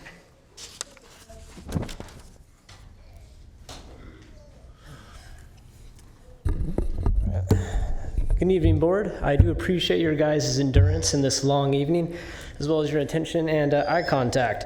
So Sacramento County took on a lot with the federal realignment, and the jails became heavily populated. And the recent lawsuit even provides a convenient platform for jail expansion.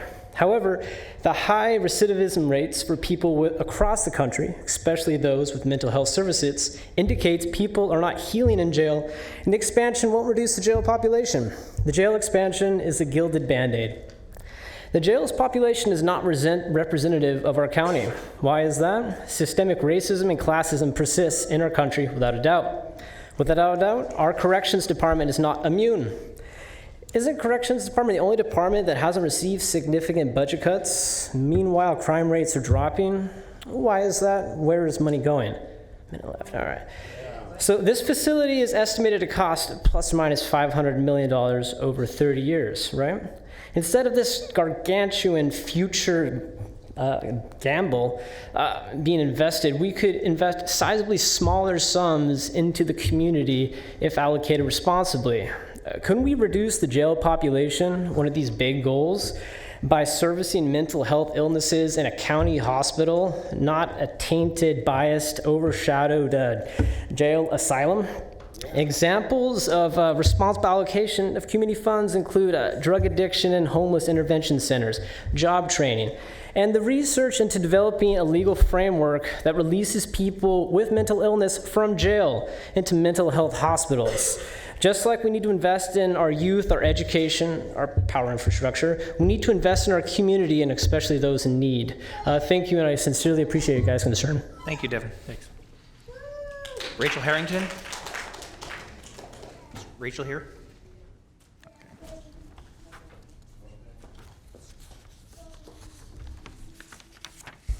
I encourage you to reject all the bids and cancel the jail expansion altogether, and instead focus on reducing the jail population and expanding preventative programs and mental health treatment. Thank you. Okay, thank you. Callie Lloyd?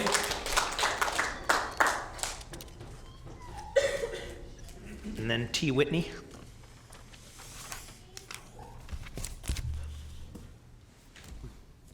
Should have grabbed my glasses. So when people talk about Scott Jones, I want to put numbers to it. I believe in hard data. Scott Jones is costing the residents of this county $100 million in lawsuits, right? The inhumane conditions in the county jails that Jones runs was a ranking officer close to key figures involved. $3.6 million in lawsuits. That's just from inside the department. The other officers have sued the department for $3.6 million. That's not the $100 million from outside the department through abuse. So if we look at those numbers and just say if we get, like an anti-police terror project, which I'm a part of, is going to start a mobile mental health critical response team. If we're able to affect 10 people a month, at 120 a year, that is $6.2 million a year that we would be able to save the county. Exponentially, at $9,099, this is the only thing that I'll round up. At 10,000 calls, 10,000 non-criminal mental health calls a year, if you were able to take 50% of those calls and have mental health, non-armed mental health response, the arrest rate would go from 60% to 2.5 to 3%. For example, in Eugene and Denver, Colorado, Eugene, Oregon, and Denver, Colorado have these numbers today, right?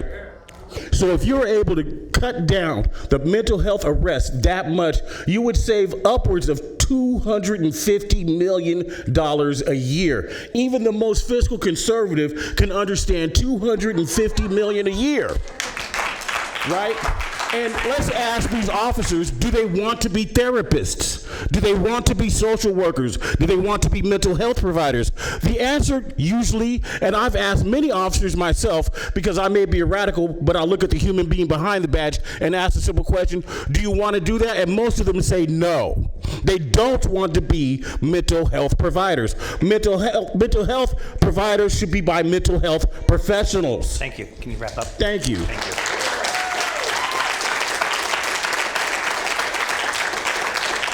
T. Whitney, followed by MK.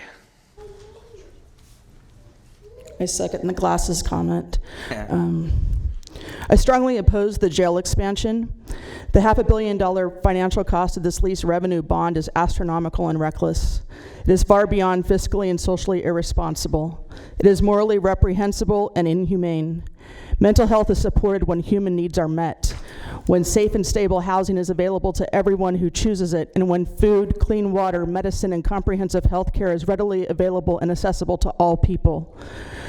Mental health and wellness cannot be cultivated in solitary confinement or behind bars and inside closed walls.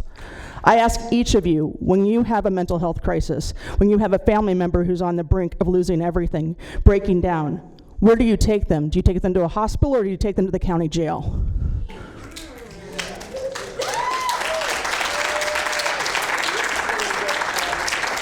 MK, and after MK is Allegra Taylor. I don't know how to turn that on. Can we project this again, please? Thanks. Hi, again. I'm here as a primary care doctor in Sacramento. Last time I was here, we talked about the 5 ethical principles of medicine: autonomy, beneficence, confidentiality, equity, and to do no harm. I just want to reiterate that this jail expansion will not, in no way, lead to ethical medicine. There's no way ethical medicine can be practiced in what is being proposed right now. Building a jail with safety cells and a system that promotes isolation and power discrepancies is not fulfilling the idea and the purpose of the consent decree. And then I just want to take a couple steps back. How do you end up in a safety cell?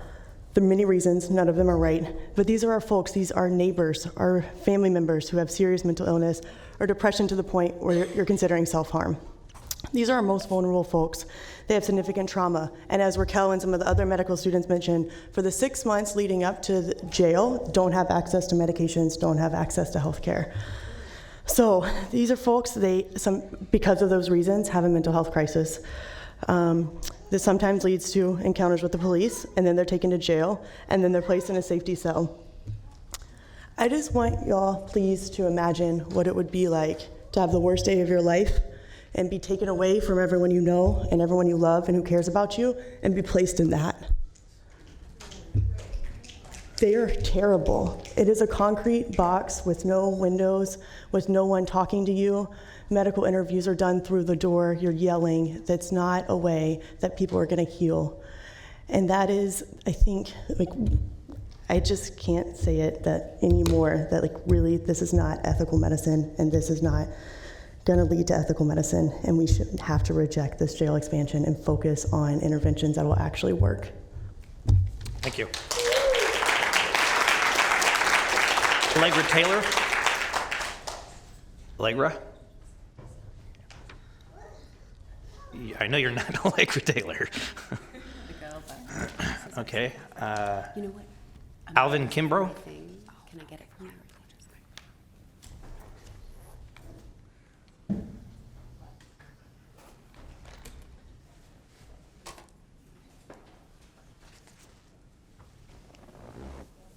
And then after Alvin is Keon Bliss.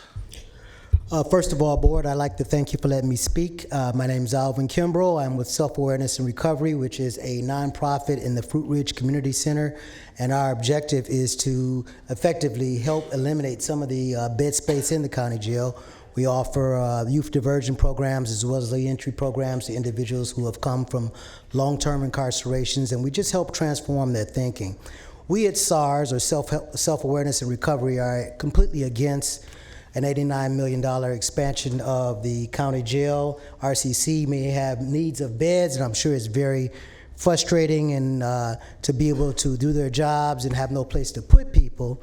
However, as much as it must enrage the sheriff, and the sheriff's department, rage is more of a reaction than an action. And we at SARS believe that expanding a county jail by using lease revenue bonds, which in the state of California, according to the Office of Infrastructure, which has been used more since 2000 than general bonds, which of course come out of the general fund and require voter approval, would be a mistake. And the reason for that is as with Jerry Brown, when he passed AB 900 and got essentially $7 billion to increase jail construction, we end up paying $12 billion, which made $4 billion go to some general bond provider that was certainly like the people in this room. They got $4 billion, and none of you seem to make that, none of us make that, and we just like to be able to see better financial decisions made. Granted, jail space is going to be needed, improvements are going to be needed, but there are far better resources. We stand as one of the individuals with the community here to help lower the rate of people who will need a county jail. Unfortunately, that's going to be a reality, but we have to come up with more creative ways to be more efficient and effective. Thank you for your time. Thank you, Alvin. Keon, followed by Tanya Jordan.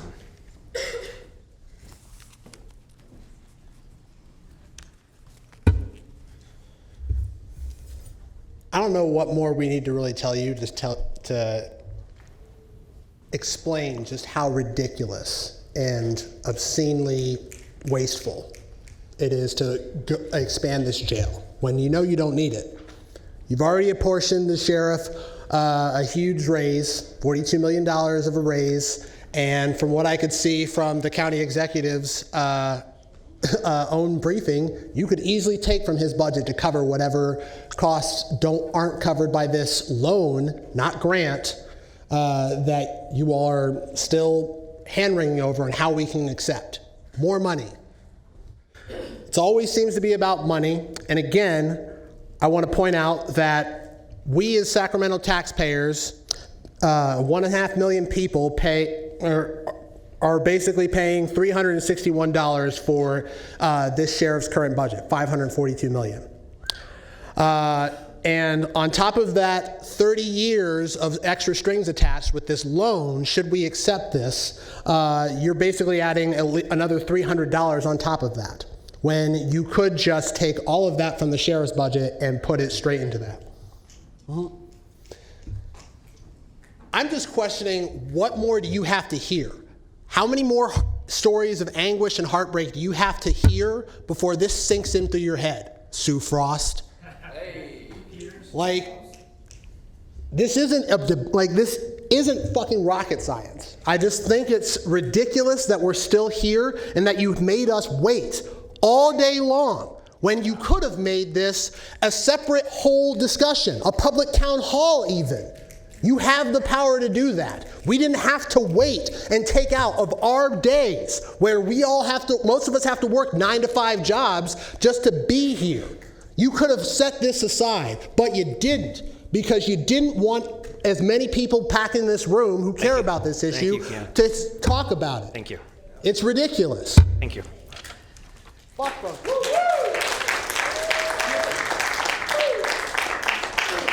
Kieran R., I believe. I got that right.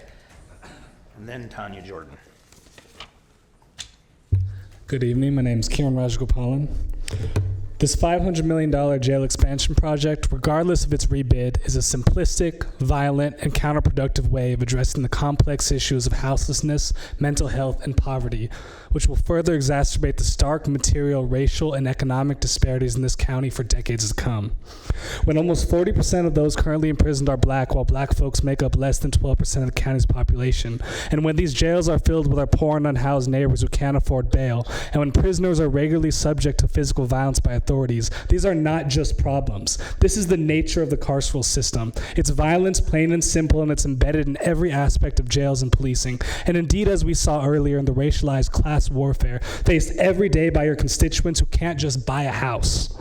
No amount of construction or renovations or expanded accessibility can fix the inherently violent culture of the jail, the correctional officers, and the sheriffs. In response to the Mays v. Sacramento County case, Attorney Mark E. Marin declared that while the frequency with which sheriffs' deputies inflict serious injuries on jail inmates is shocking, what's even more surprising is that most of these beating and uses of excessive force causing serious injury are captured on jail security cameras.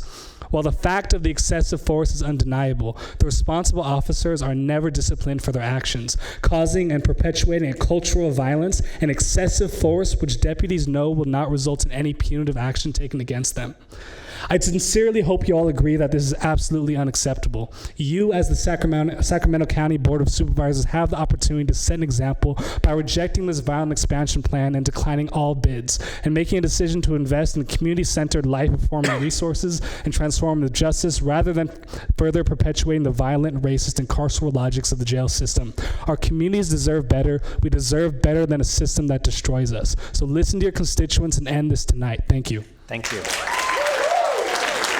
Tanya Jordan. Is Tanya Jordan here? Tanya had to leave she couldn't wait more than 3 hours to speak. Thank you. Amanda Denham.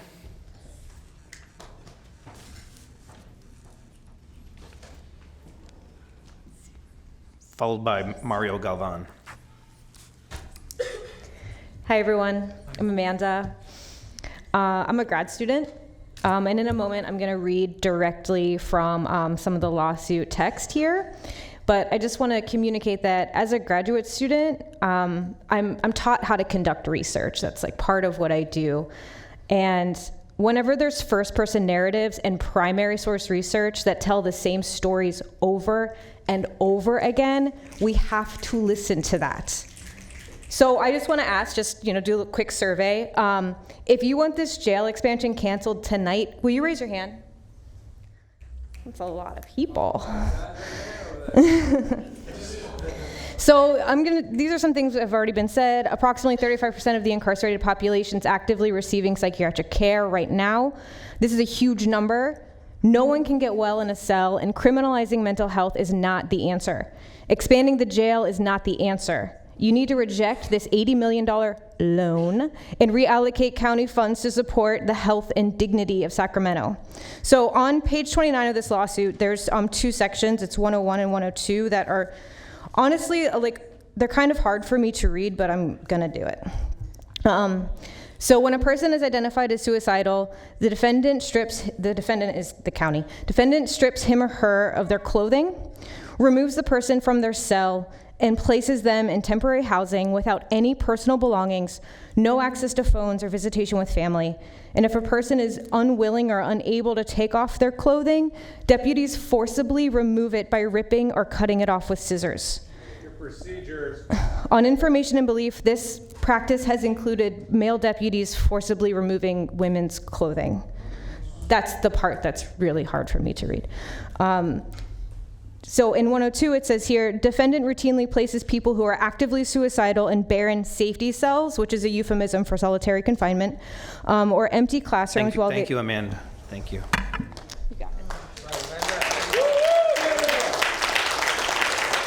Mario Galvan, followed by Deborah Garcia.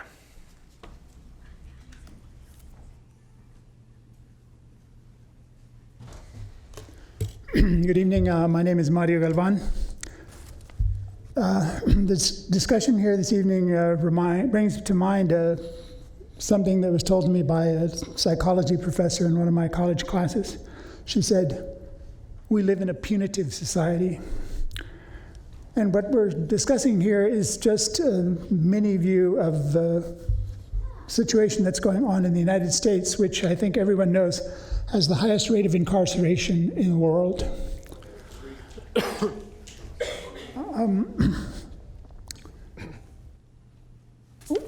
What we're talking about here is the attempted funding or the added funding to what we call our justice system, which many people consider the injustice system, in that it's unfairly applied, as the populations in prison are primarily people of color, although they are the minorities in the population. So instead of feeding this punitive system of justice, why don't we, as people are suggesting here, instead invest in addressing the social injustices that this country is subjecting us to as a population? Homelessness, crime, family violence. These are all symptoms of the social problems that exist in this country, generated largely, I would argue, by the injustice, inequality. Well, some people have billions and billions of dollars. Other people are scrambling and can't even make it, end up living on the streets. So I would just suggest to you, supervisors, that you take the words of the gentleman from the DA's office here earlier who said, what we need here is an ounce of prevention rather than these million pounds of cure. Thank you. Thank you, Mark. Deborah Garcia, followed by Justin Kay.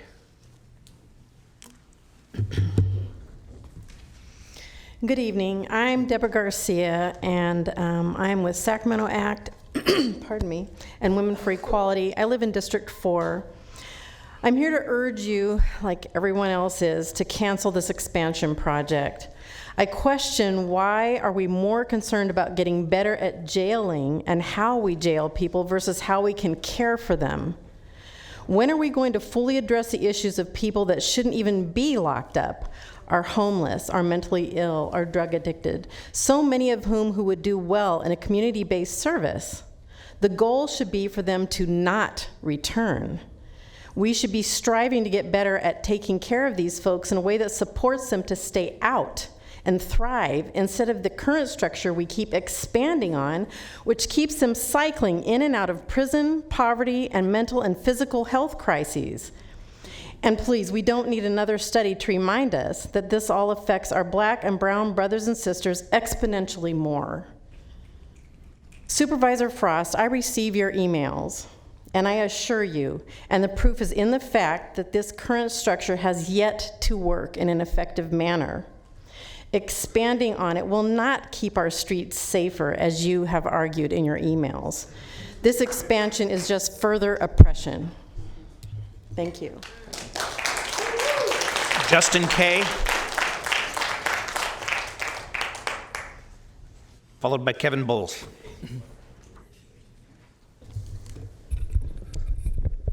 So there have been a lot of great voices tonight, so I just want to I don't want to be redundant. I just kind of want to synthesize some of the narratives that we've heard here. In particular, this question of financing, and then some of these concerns we've heard about the larger colonial capitalist regime and how those two are related. We know this is not a grant. It's a lease revenue bond, but what exactly is that? Basically, the State Public Works Board issues these bonds for private purchase on the bond market in order to finance various kinds of construction projects because they are not backed or guaranteed by the full faith and credit of the state. According to the Californians United for a Responsible Budget, they're a much riskier investment and have additional costs that general bonds do not, such as underwriting fees, debt servicing, construction, issuance costs, property liability insurance, and revenue funds. So because of that, CURB estimates it will cost about twice the face value of a bond repaid. So the numbers you've seen earlier tonight were actually kind of lowballing the costs that the county might actually be facing. So given that the construction is estimated to be at least $51 million or up to $62, depending on the contingency costs, the county will be paying back up to $124 million. Doesn't include the operating costs, which we saw earlier, about $423 million over the course of the 30-year cycle.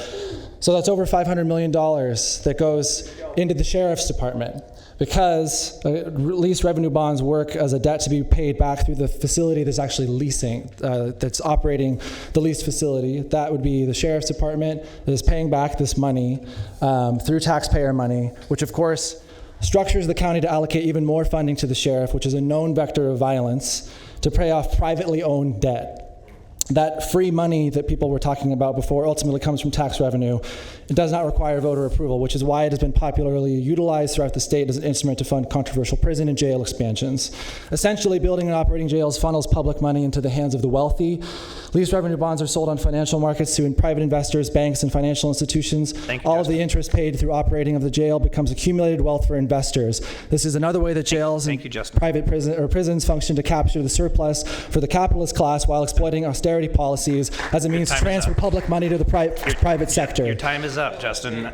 So why does the county want to build this jail? Not only does it bolster budgets for policing and incarceration, it uses the jail system and those impacted by it as a source for financial extraction. This aligns with the history of California, a state that is infamous for its massive construction projects since the 1980s, all of which resulted in over 400% increase in incarceration, overwhelmingly impacting communities of color. Research by Ruth Wilson Gilmore has indicated that California's prison and jails function to mobilize and absorb surplus capital and surpluses in the budget. Given that California is experiencing record budget surpluses, it's easy to see how this logic is at work through SB 1022. Thank you, Justin. Kevin Bowles. Kevin Bowles, please. Is Kevin Bowles here?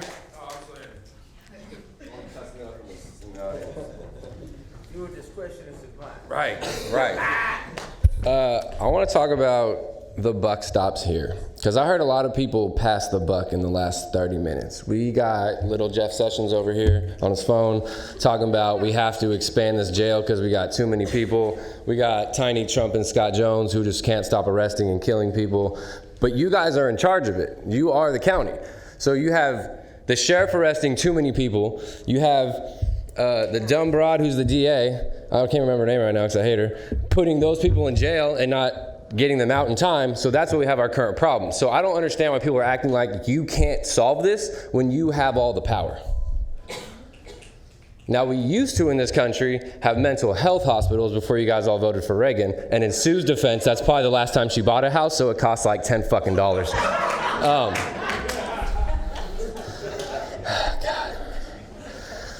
So, like someone else said, when your family members are having a mental breakdown or having an issue, you don't take them to jail, you take them to the hospital. So why are you creating a jail instead of additional hospital? Why are we creating incarceration instead of treatment? Why are we holding accountable the people who are costing you an additional $103.6 million in lawsuits, which, by the way, would pay for the whole fucking project if Scott Jones didn't get sued all the damn time? So why are we giving him more money when he's costing you and us more money instead of just making it pay for itself? Like I told you a long time ago, where I come from, if you fuck up, you pay for it. You're responsible for your deeds. Scott Jones isn't held responsible. Why not? Why are you guys afraid of him? Tell me. Who's so afraid of Scott Jones up here that he gets to literally kick his oversight out of the building and do whatever the hell he wants. Where I come from, you're called a punk bitch if you do that. I don't get it. You have a job, you have a duty, you get paid to do it. By the way, you guys raised your salaries 4 times in the last 5 years, I believe. Yeah. For what? You aren't doing a good job. Do better. Thank you. I believe it's Asantawan Boykin.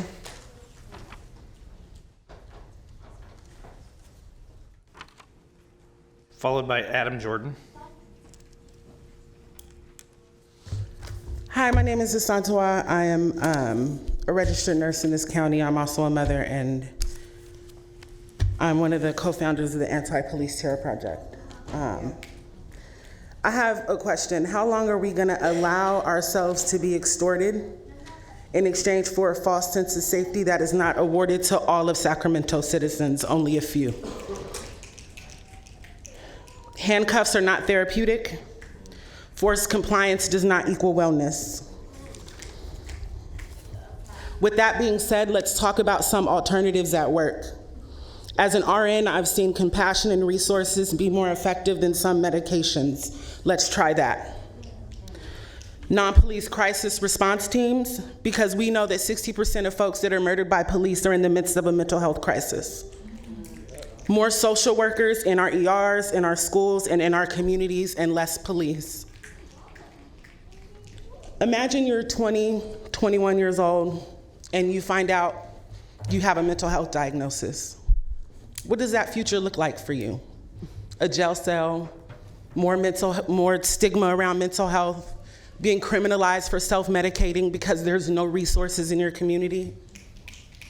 And the only thing you have to do is to look at the folks around you and hope that they can do better.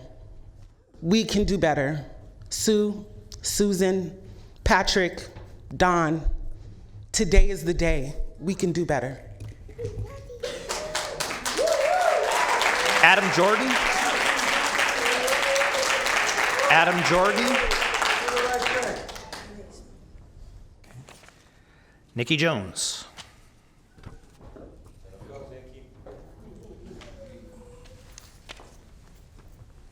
Then Caitlin Esparza after Nikki. We're going to go ahead and return to the safety cell.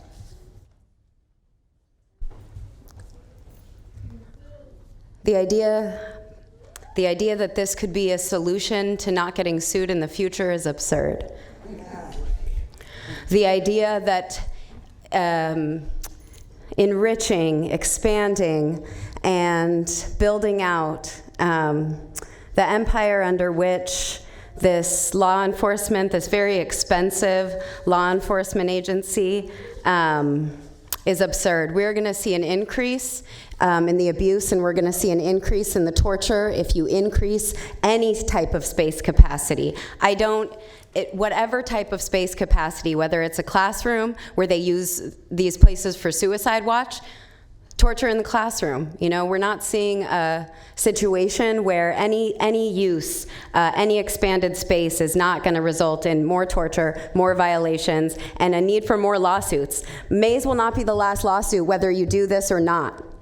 But we encourage you not to do it, to reduce the amount of space where the sheriff can be committing these kind of abuses. The lawsuit states that while these individuals are held in isolation, defendant, y'all, and these sheriffs deprive them of human contact, programming, fresh air, and sunlight. Many people do not get outside to see the sun for weeks or months at a time. The extreme isolation and deprivation places people at serious risk of profound physical and psychological harm. Defendant increases people with serious mental illness at dangerous and disproportionately high rates. Defendants subject people with serious mental illness to extreme isolation with little or no mental health treatment. So the idea that this may be a solution to the mental health crises that are going on in our communities and inside the jail is truly, I'm trying to think of another word. I want another word besides absurd or inhumane or torturous, but it is torturous to move forward with this as a plan to resolve the torture that is already happening. Can you wrap up, Nikki? I started the clock late, so I'm letting you go, but if you can wrap up. Okay. Yeah, great. Under color of authority. Thank you. Let's go back. Let's go back and look at what we have in our community versus what the sheriff gets to hold over us. You know, when we are trying to stay well and healthy in our communities, and we are met with law enforcement, and we are put in these cages, we are not made well. Can you wrap up, Nikki? Yeah, absolutely. I was not made well. The people that I know were not made well. These cells are not an intervention. That is, these cells and any other cells, this coercion, this restriction of movement, the torture, the cruelty that sheriff's officers, do you know, I could tell you some of the things they said. Do you know what I mean? The cold and inhumane nature with which they attempt to interact. It crushes. They're there crushing spirits every day, and we need to move forward. We need to take away their money. They can pay for their own mistakes. Can they not? Can they not pay for their own mistakes? We need to stop paying for their mistakes. You need to stop. Please, Caitlin Esparza.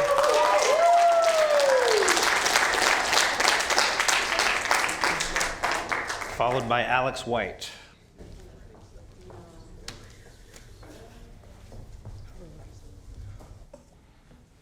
Hi there.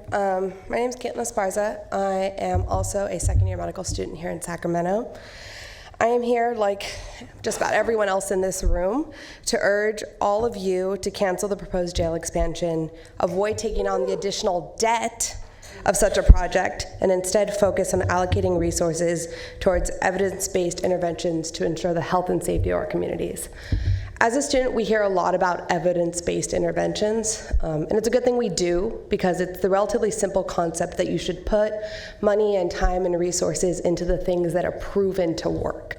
And so I find it really odd that we don't apply this framework to other things, and that with something as important as our local government and as important as the safety of our communities, we don't approach problems with an evidence-based mindset, and we don't look at what the research tells us.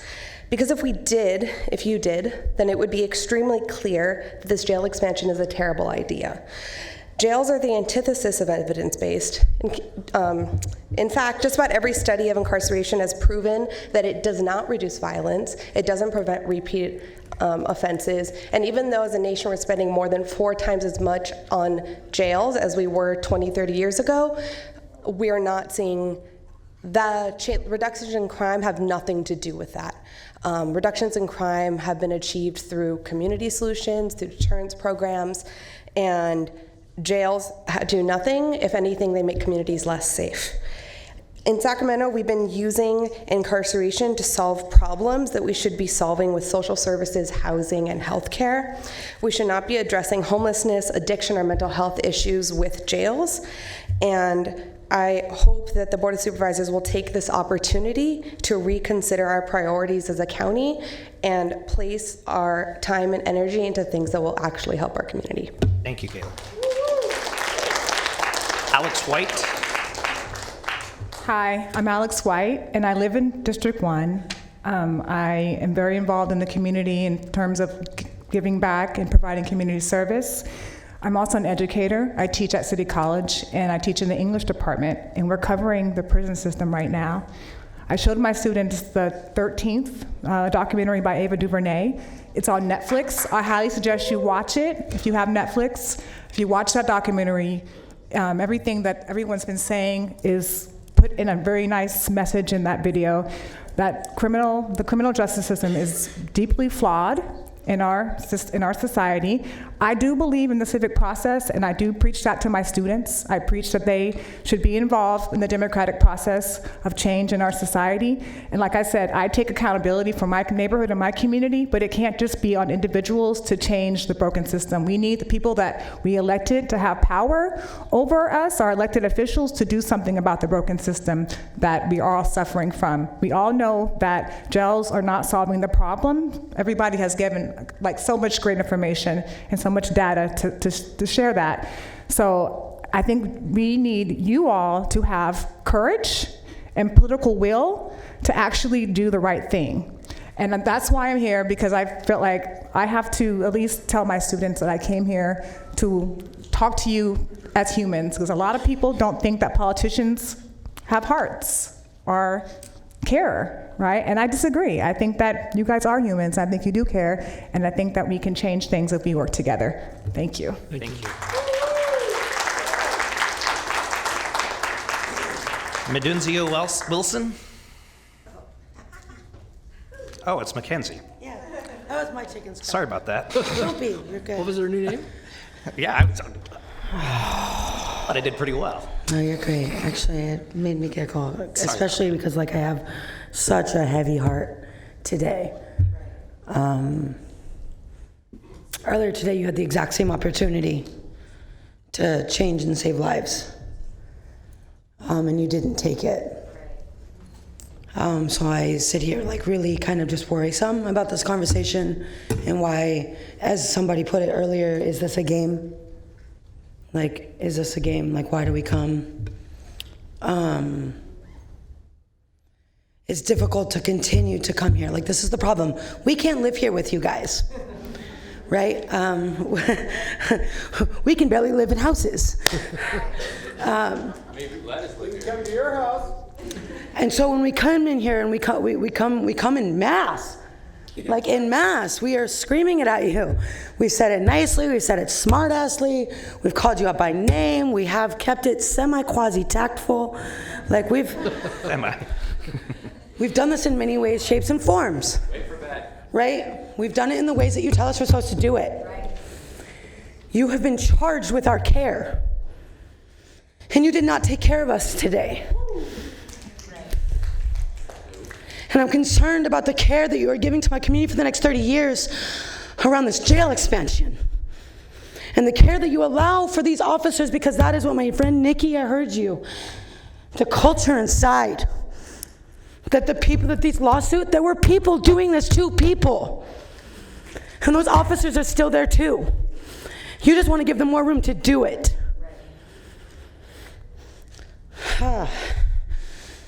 So forgive me when I say that you had 6 districts. You had 4 complexes come in here, Susan Peters. I don't care that you only got 2 phone calls. And you had a survey brought to you by the tenants union that told you 1/3 of Sacramento County has received a rent increase and an eviction notice. And you told me, Ms. Frost, that you were a landlord and that you were too worried about it. You a landlord up there? No, I just... Thank you, Mackenzie. This is a problem. Thank you. Listen to us. Spencer May.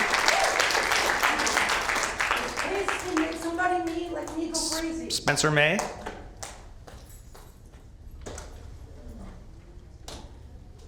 No? Okay. Oh, okay. Sorry. Go on.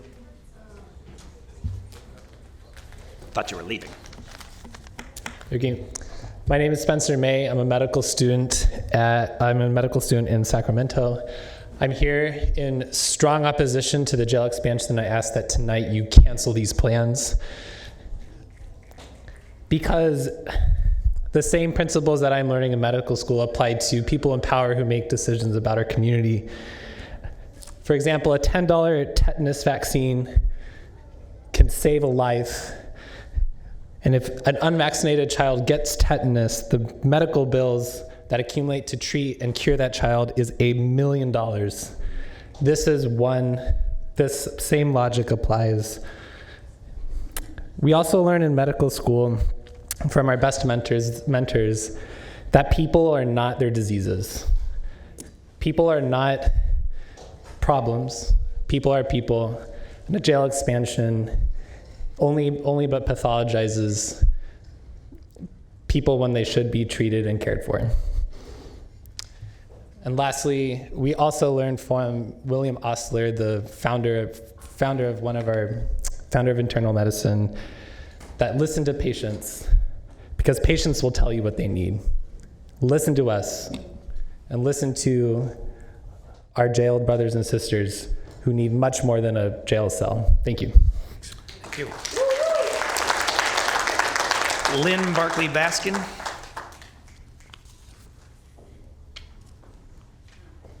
Followed by Hassan.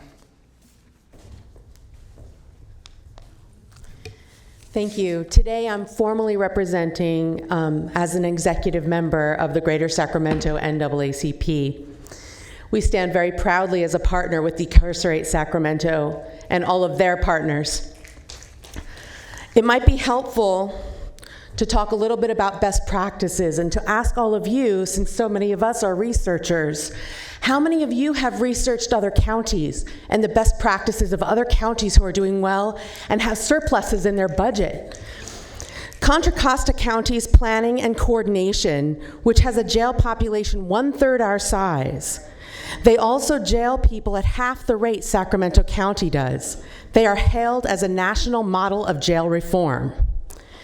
Their crime rates also continue to experience historic lows, while their jail populations continue to decrease tremendously. LA County, with strong board support and their leadership, has drafted an Alternatives to Incarceration work group to pave the way for sound investments in community services that prevent unnecessary interaction with law enforcement. These are our suggested next steps. Create a comprehensive adult correctional system plan with community partners. Other people presented today earlier, they all have community partners. This was the only thing that I've heard for months that has no community partners as a part of the planning, none. Do listening sessions out in the community, real community engagement. Assess and coordinate impacts of promising initiatives, probation and courts pretrial release pilot, stepping up initiative with 4 other counties focusing on mental health and jails, sheriff's cite and release, collaboration and diversion courts, debt of human assistances, flexible housing pool. They are including the voices of those with lived experiences and those closest to the problem, almost done, and collaborating with community groups to yield true evidence-based approaches to public safety. Please do your research. Look at the other counties. It will inform you. Thank you, Lynn. Hassan? Is Hassan J or T? There's a lot I'd like to say up here, but a lot of brave people have already come up and said quite a bit of what I wanted to say. What I want to talk about is something that hasn't been explicitly addressed, but it's been danced around. And that's the complete dissonance between the presentations that Little Jeff Sessions gave and the reality of what's in these jails. So I want to ask y'all, don't y'all think it's a little bit disingenuous to suggest that these funds are needed for completely unobjectionable things? Like some of the things that were cited were increasing the amount of nurses and classrooms for culinary classes, right? These are very suspiciously unobjectionable things to ask like for funds for. But when you take into account the reality that's lived by folks inside of these prisons, what you've heard like for the last like 3 hours, couple hours, like where people are like routinely denied like medical care and like harassed and abused. Like, okay, there could be 100 nurses for every 100 like people in that jail. It does not matter how many medical professionals are in this jail. What matters is one, that they are denied care by these people. And what is also messed up is that you're trying to treat people in a condition where they cannot be treated for these like issues. You cannot treat people inside of a prison, no matter what. These prisons create problems. They aren't meant to treat them. And to suggest that you can treat them with like more funding for more nurses is like, that's a blatant lie. Like this person lied to y'all and they lied to us. And y'all should hold him accountable for trying to like literally like pull a fast one over y'all. Like these are two completely different pictures. Like what he painted was a fantasy. It was a fantasy that he wants to sell you so that you can give him some funds to like do whatever he wants to his jail. But the reality is no matter what you give him funds for, it's going to be used to harm people, period. It's going to be used to abuse people. Thank you. Thank you, Hassan. Matthew Bridges, followed by Colin Meinrath. Good evening. All right, so my name is Matthew Bridges. I am a concerned Sacramento resident in District 1. We have a very serious obligation to stop jail expansion in Sacramento County, to step back and strategically reevaluate our priorities as a county with a significant amount of community engagement and partnership with those who are most impacted by the criminal justice system. Where is the community engagement? Where is the data on community impact throughout the county if this jail expansion were to continue, and if the county were to commit to 30 years of ongoing operational costs? And it seems that we are making decisions for current and future generations without any real data on how communities will be impacted, as I said. And I just don't understand how we can expect to continue to promote positive health and life outcomes for our county's most vulnerable residents if we, as we've seen in from previous folks and our data on the sheriff's budget, if we continue to increase our investment in incarceration. So I really want to urge you all to think about the future Sacramentans, as well as those who will be sitting in your seats in the future, and the kinds of expenses and costs they're going to have to deal with as they're making decisions for the welfare of the county and its residents. Furthermore, according to the Advancement Project, Sacramento County is the 50th out of all the counties in California, the 50th most racially disparate county in the state. And I don't see how continuing to expand our jail would do anything to reduce those disparities.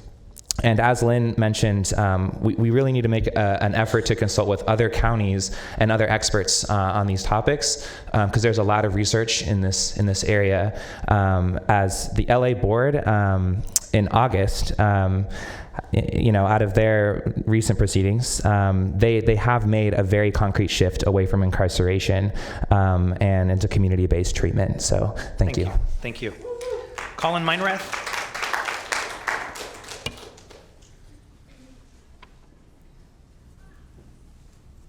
Hey, thank you very much.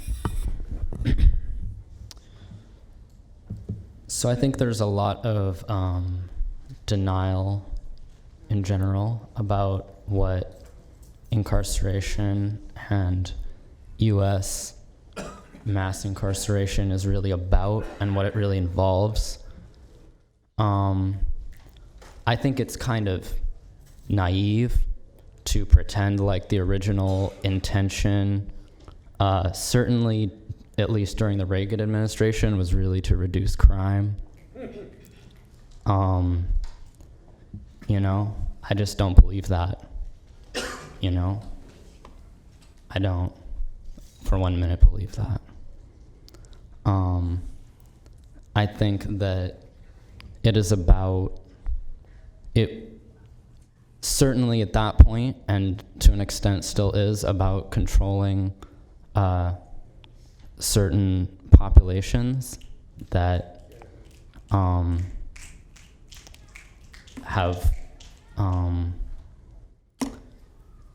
have always just been inconvenient for the most powerful people in America. And I think that kind of like mechanized incarceration, that mechanized like taking away of people's lives, is an atrocity. And it has always been understood by the people that it's happening to as an atrocity. And there are just so many people who not only deserve a second chance, but really never got a first one to begin with. Thank you very much. Thank you. Christian Morgan, or I'm sorry, Nancy Juarez first.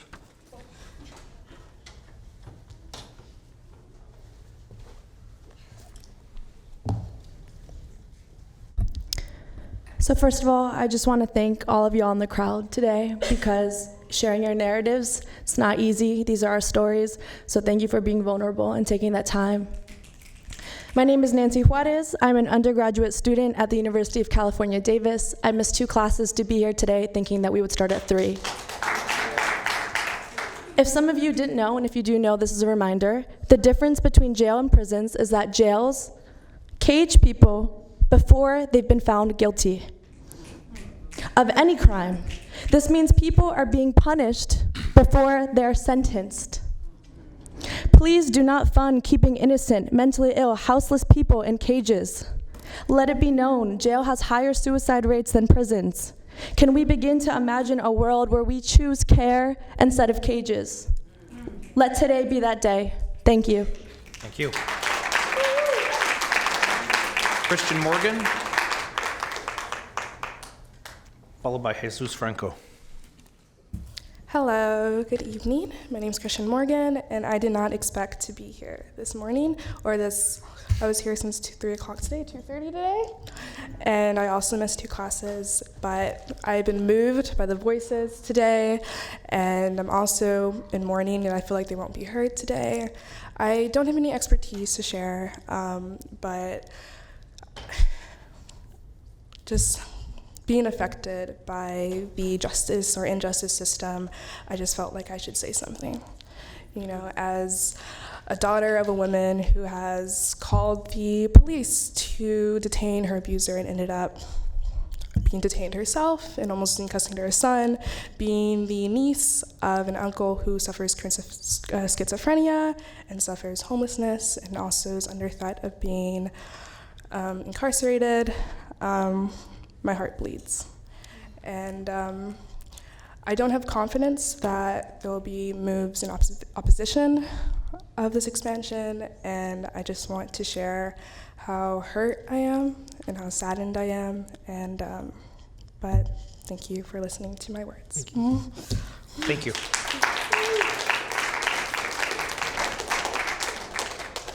After Jesus is Icy. Howdy. I'm no doctor, but let's lock up each one of you in solitary confinement for 23 hours a day, just for a week. And you can tell me what effect that has on your mental health. I bet you'll come out with a 1,000-page report, you know, with things that'll probably work better than that. Just some thought. What's up, Don? Hey, how are you? Pretty good, pretty good. We need preventive care, not reactionary care, not temporary solutions. Which is why I just came back from City Hall advocating to raise the city's budget for youth services.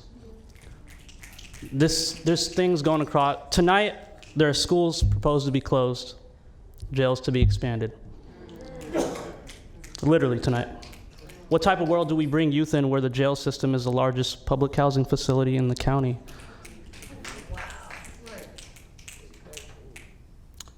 I strongly urge the board to cancel plans of any jail expansion and continue to engage with the people of the county, family of those affected, and health professionals to determine a fitting proposal by and for the population it serves. Work with us to create a community proposal as community reinvestment grants come out to support those impacted by the war on drugs and the war on poverty. Thank you. Thank you.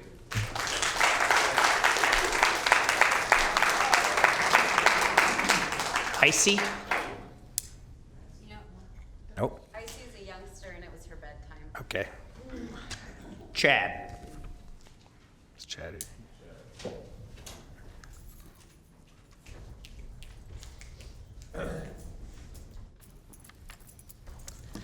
Hi, I'm in support of not expanding the jail. Mass incarceration is a fascist mechanism of population control, and that's what this $89 million proposal is. And so I'm in support of the folks who want to fund public services instead of incarcerating our most vulnerable populations. Thank you. Thank you, Chad.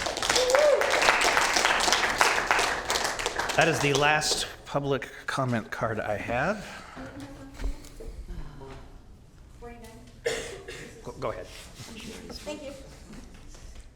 Hi, my name is, thank you. My name is Bridget Duffy. I'm a member of the Green Party and a representative of Extinction Rebellion. And one of the things Extinction Rebellion is asking is for the forming of people's assemblies to do just what was talked about in the audience. There's been research done. Following the science, as far as this goes, really is the only moral choice, the only ethical choice that you have. Do not expand jails, which are not working, which are incarcerating African American people at ridiculous numbers, you know, that really outside countries are starting to look at what we're doing and going, wow, this reminds us a lot of Germany, okay? And what was happening with Jewish people in Germany. They were isolated into ghettos. They were incarcerated.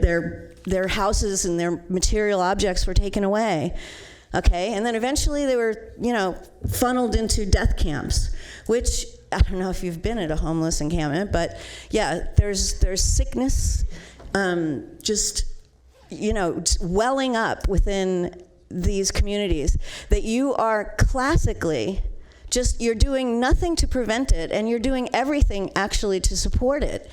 And the people in this room, many people, a torturous day sitting here of their own volition. We're not getting paid for this. You know, you're getting paid for this. You have good jobs, you have mortgages. You know, you're getting paid to do this. We're not getting paid to do this. We are crying out to our government, please stop the madness. Stop the madness. Police, we know that half of the people in jail are mentally ill. They need to be in hospitals. We don't need to be expanding jails. We need to be expanding services.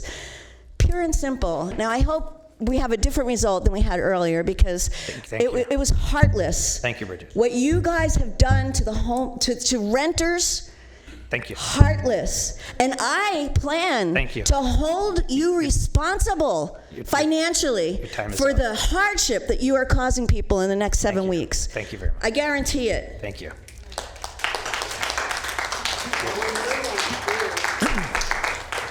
Please state your name. Okay, thank you. And I don't have any more cards, so this is going to be our last speaker, correct? Okay, thank you. Go ahead. Hello, everyone. Hi. My name's Claire White. I am a special education teacher in Elk Grove Unified School District. Thanks, Devin. I work in South Sacramento because the boundaries are split kind of funny. And I wasn't planning to speak, but I am very much an advocate for services for youth, services for students whose parents are disproportionately put into prison because of what they look like and their opportunities as a child and our racist justice system.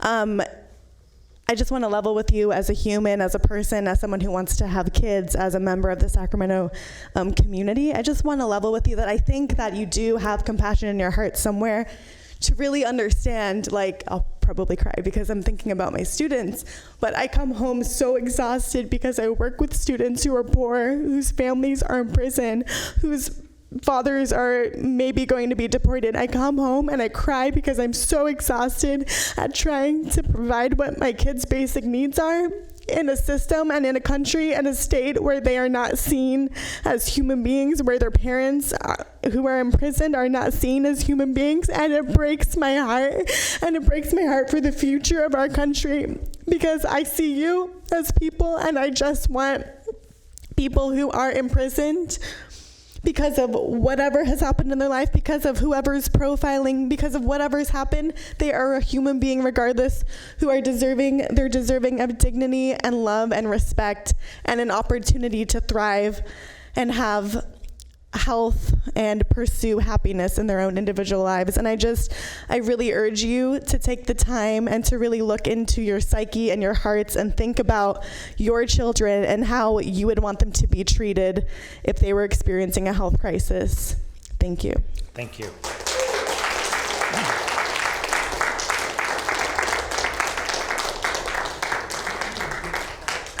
Okay, that was, as I said, the last speaker we have for the evening, so we'll bring it back to the board for discussion. Supervisor Natoli. Thank you, Mr. Chair. Unless someone has some other questions, I wanted to enter some comments and then maybe offer up a motion. I want to just, again, thank those who've spoken here today and this evening. And again, it's been a long day for everyone involved. And I know that folks have obviously made some sacrifices to be here and to speak to us. And I think there's been some pretty compelling testimony and obviously some very strong feelings, and I appreciate all those. And I want to thank our staff, too, for their work when we gave you a task 2 weeks ago to go back and take a look at this. I think you did your best to respond to us. But I want to just be brief here this evening, that recognizing obviously that money doesn't magically appear, and that if we reject this approach this evening, obviously we'll still have to address a number of the issues that have been outlined. But we have issues throughout this county, and that's part of our job, is then to figure out other ways to accomplish things that need to be done, and assuming obviously they fit within the priorities of this county. And so I'm prepared this evening to basically say thanks but no thanks to the state. Over 5 years.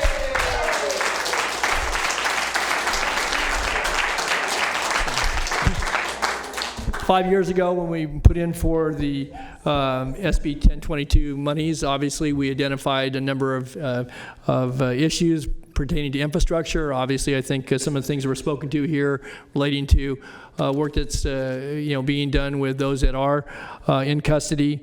But nonetheless, this seems to me, and certainly I know the backdrop is the consent decree, but nonetheless, the consent decree didn't bind us to have to do this, and I appreciate Britt bringing forward obviously some of the financial stressors here. But in my view, we've already spent $8 million. Some of that certainly from standpoint of looking at doing a water well. Obviously, that the RCCC is not going to close tomorrow, but I think taking on a 30-year commitment, which comes with the money, it seems to me that 30 years from now, who knows what position we'll be in, and even over that period of time, a lot of things can change. And so I've come to the conclusion, certainly for a variety of reasons. I know I've raised issues on this project as we've looked at try to downsize the scope, and I appreciate the staff effort, our general services and the Sheriff's Department and others have been tasked with this. And so it wasn't of their own volition. The board gave direction at a couple of different junctures. But I'm at a juncture now where I'm prepared to say stop immediately. We'll redirect our efforts, obviously, to have to address some of these issues.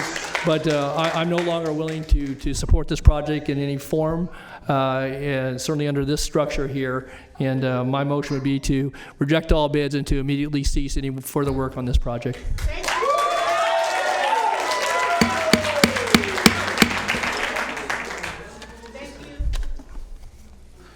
Okay, the chair will second the motion.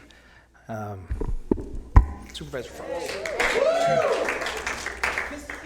I wonder if, Britt, you can comment relating to the bonds. There were several people in the audience who made comments about this being a high-risk bond debt. Can you comment on that?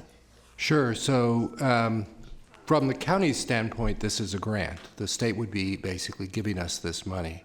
From the state standpoint, the state would be issuing bonds, lease revenue bonds, much like we issue COPs where we have a financing authority in the county and there's a lease arrangement between the county and the financing authority in order to issue COPs. There's basically a lease agreement between the State Board of State and Community Corrections and the Public Works Board that provides the mechanism to issue these lease revenue bonds. Obviously, any revenue bond, a lease revenue bond or a COP, is less creditworthy than general obligation bonds, which is, I think, what's being referred to. If the state were to actually go to a vote and secure taxes and issue general obligation bonds, those would be more creditworthy. But these lease revenue bonds are fairly solid credit from a credit standpoint. They're as good as the credit of the state of California, basically. That's who's issuing the bonds. I think Supervisor Frost,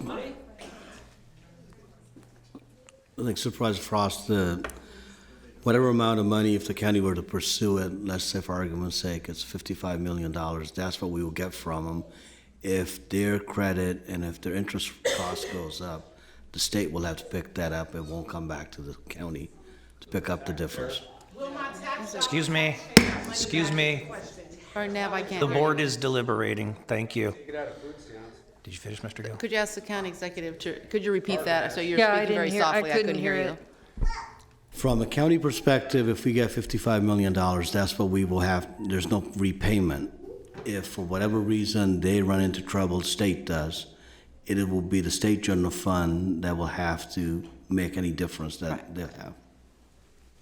And the staff recommendation that you have put before us is basically saying, let's reduce the scope just a little bit, and also to go back and confirm with the state that we can actually make some adjustments before rejecting the bid. Is that correct?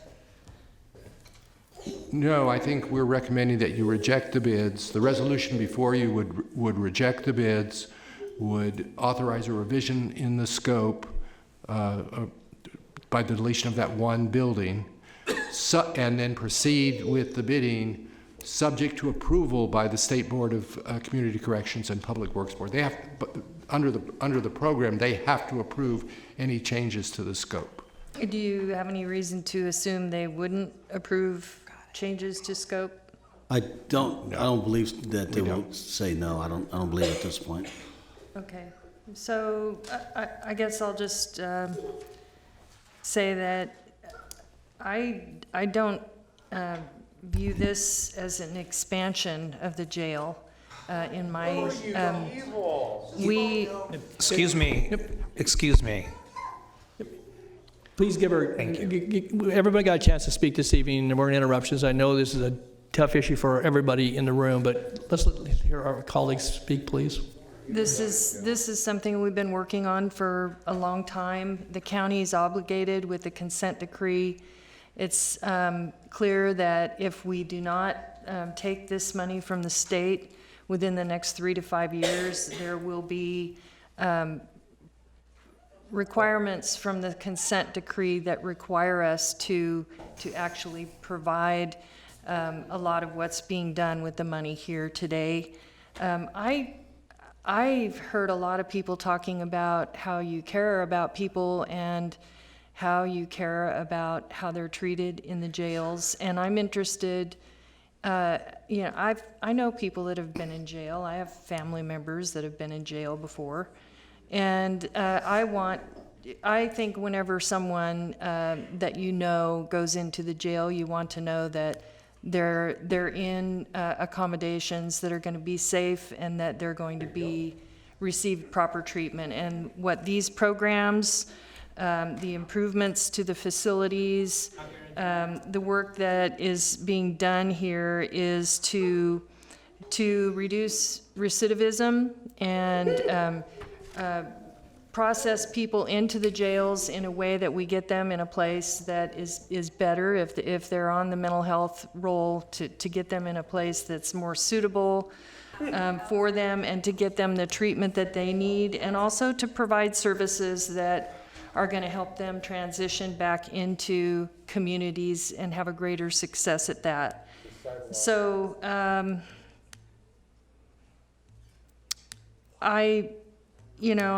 not going to support turning away the money, because we need the money. We don't just Excuse have me, the money. I'm sorry. Your turn. We need the money to update our facilities. There's two things that we are obligated to do, and one is to maintain our facilities, and the other is the consent decree, which is a lawsuit, and we do have to fulfill the agreement on the consent decree. And so this will help us accomplish those two things. And so for that reason, I'm going to support staff's recommendation. Okay, any other comments? Are you making a substitute motion, or what was your intention with that? Yes, I can make a substitute. Happy to make a substitute motion. Okay. Go ahead. I'm making a substitute motion to support the staff's recommendation. Thank you. Is there a second to the motion? Okay, motion fails for lack of a second. We do have the original motion on the floor, and so we will call the question. Let's vote.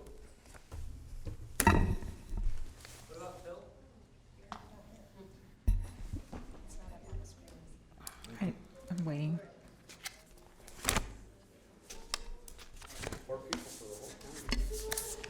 And the motion fails.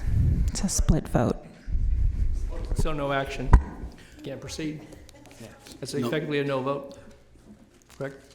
I believe so. Yeah, that is correct. Okay. What does that mean? Nothing happens. Nothing. Yeah. We turn away the money, or We don't have the money yet. what does that mean? We're not doing the staff recommendation. We're not doing the is all staff it report, means, yeah. That's all that means. Basically, it fails for lack of an action. Yeah. The staff recommendation does. Right.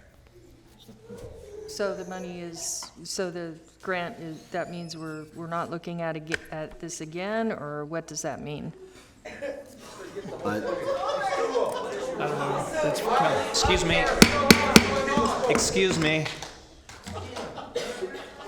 I think our In relation to this, the question regarding the bids, I can address that and possibly nothing else, but in the county standard specifications, there is a statement that the bids are valid for 30 days. It's obviously been much longer than 30 days at this point, so the contractor would have the opportunity to now withdraw, contractors withdraw their bids. The county cannot force the bidders to keep their bids open. By virtue of that section, arguably, the bids are being rejected anyway. Okay.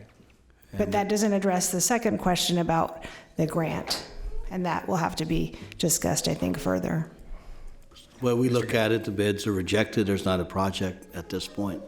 Okay. So we have to then evaluate what our options are. Okay.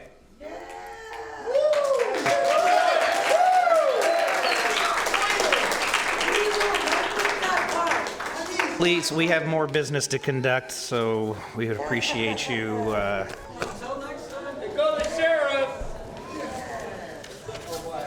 We have appointments. Yeah, item 50. If you could please keep it down, we 50, have more 50. business to conduct. Item 50? Yes. 50. Shelter now, no jail. We're dying out here. What's too fraud? Right now, we're rejecting these bids.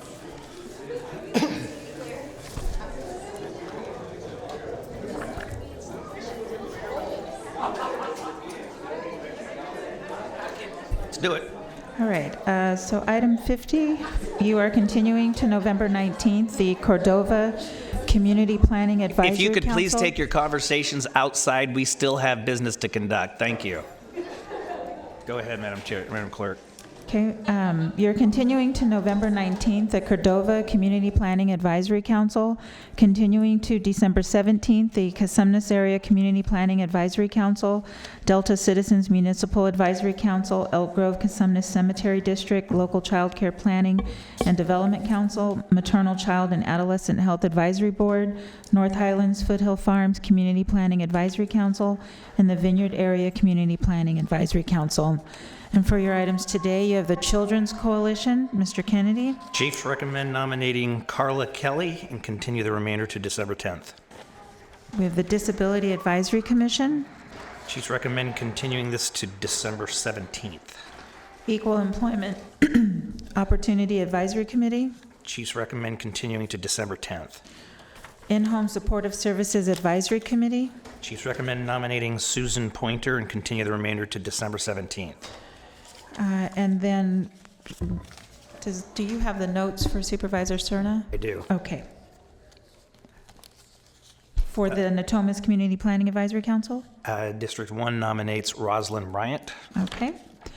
And then Sacramento County Mental Health Board, Mr. Natoli. continue to November 19th, please. And then Sacramento County Youth Commission, Ms. Peters. I'm nominating Katie Ha and continue the remainder to December 10th.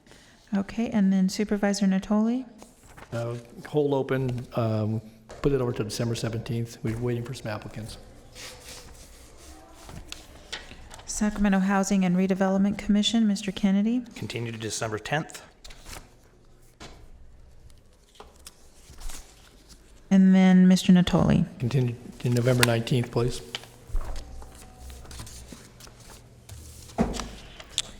Okay, and then we have the South Sacramento Area Community Planning Advisory Council, Mr. Cernas. Votes. Continue to, District 1 continues to December 17th. And Mr. Kennedy. And reappoint, hang on. Okay, reappoint, I'm working off two scripts here. Reappoint Stephanie Williams and continue the remainder to December 10th. Okay. And that concludes your nominations. All right. With that, is there any comments from the board? Mr. Gill? No comments. No comments? Then we are adjourned, and thank you all for your patience.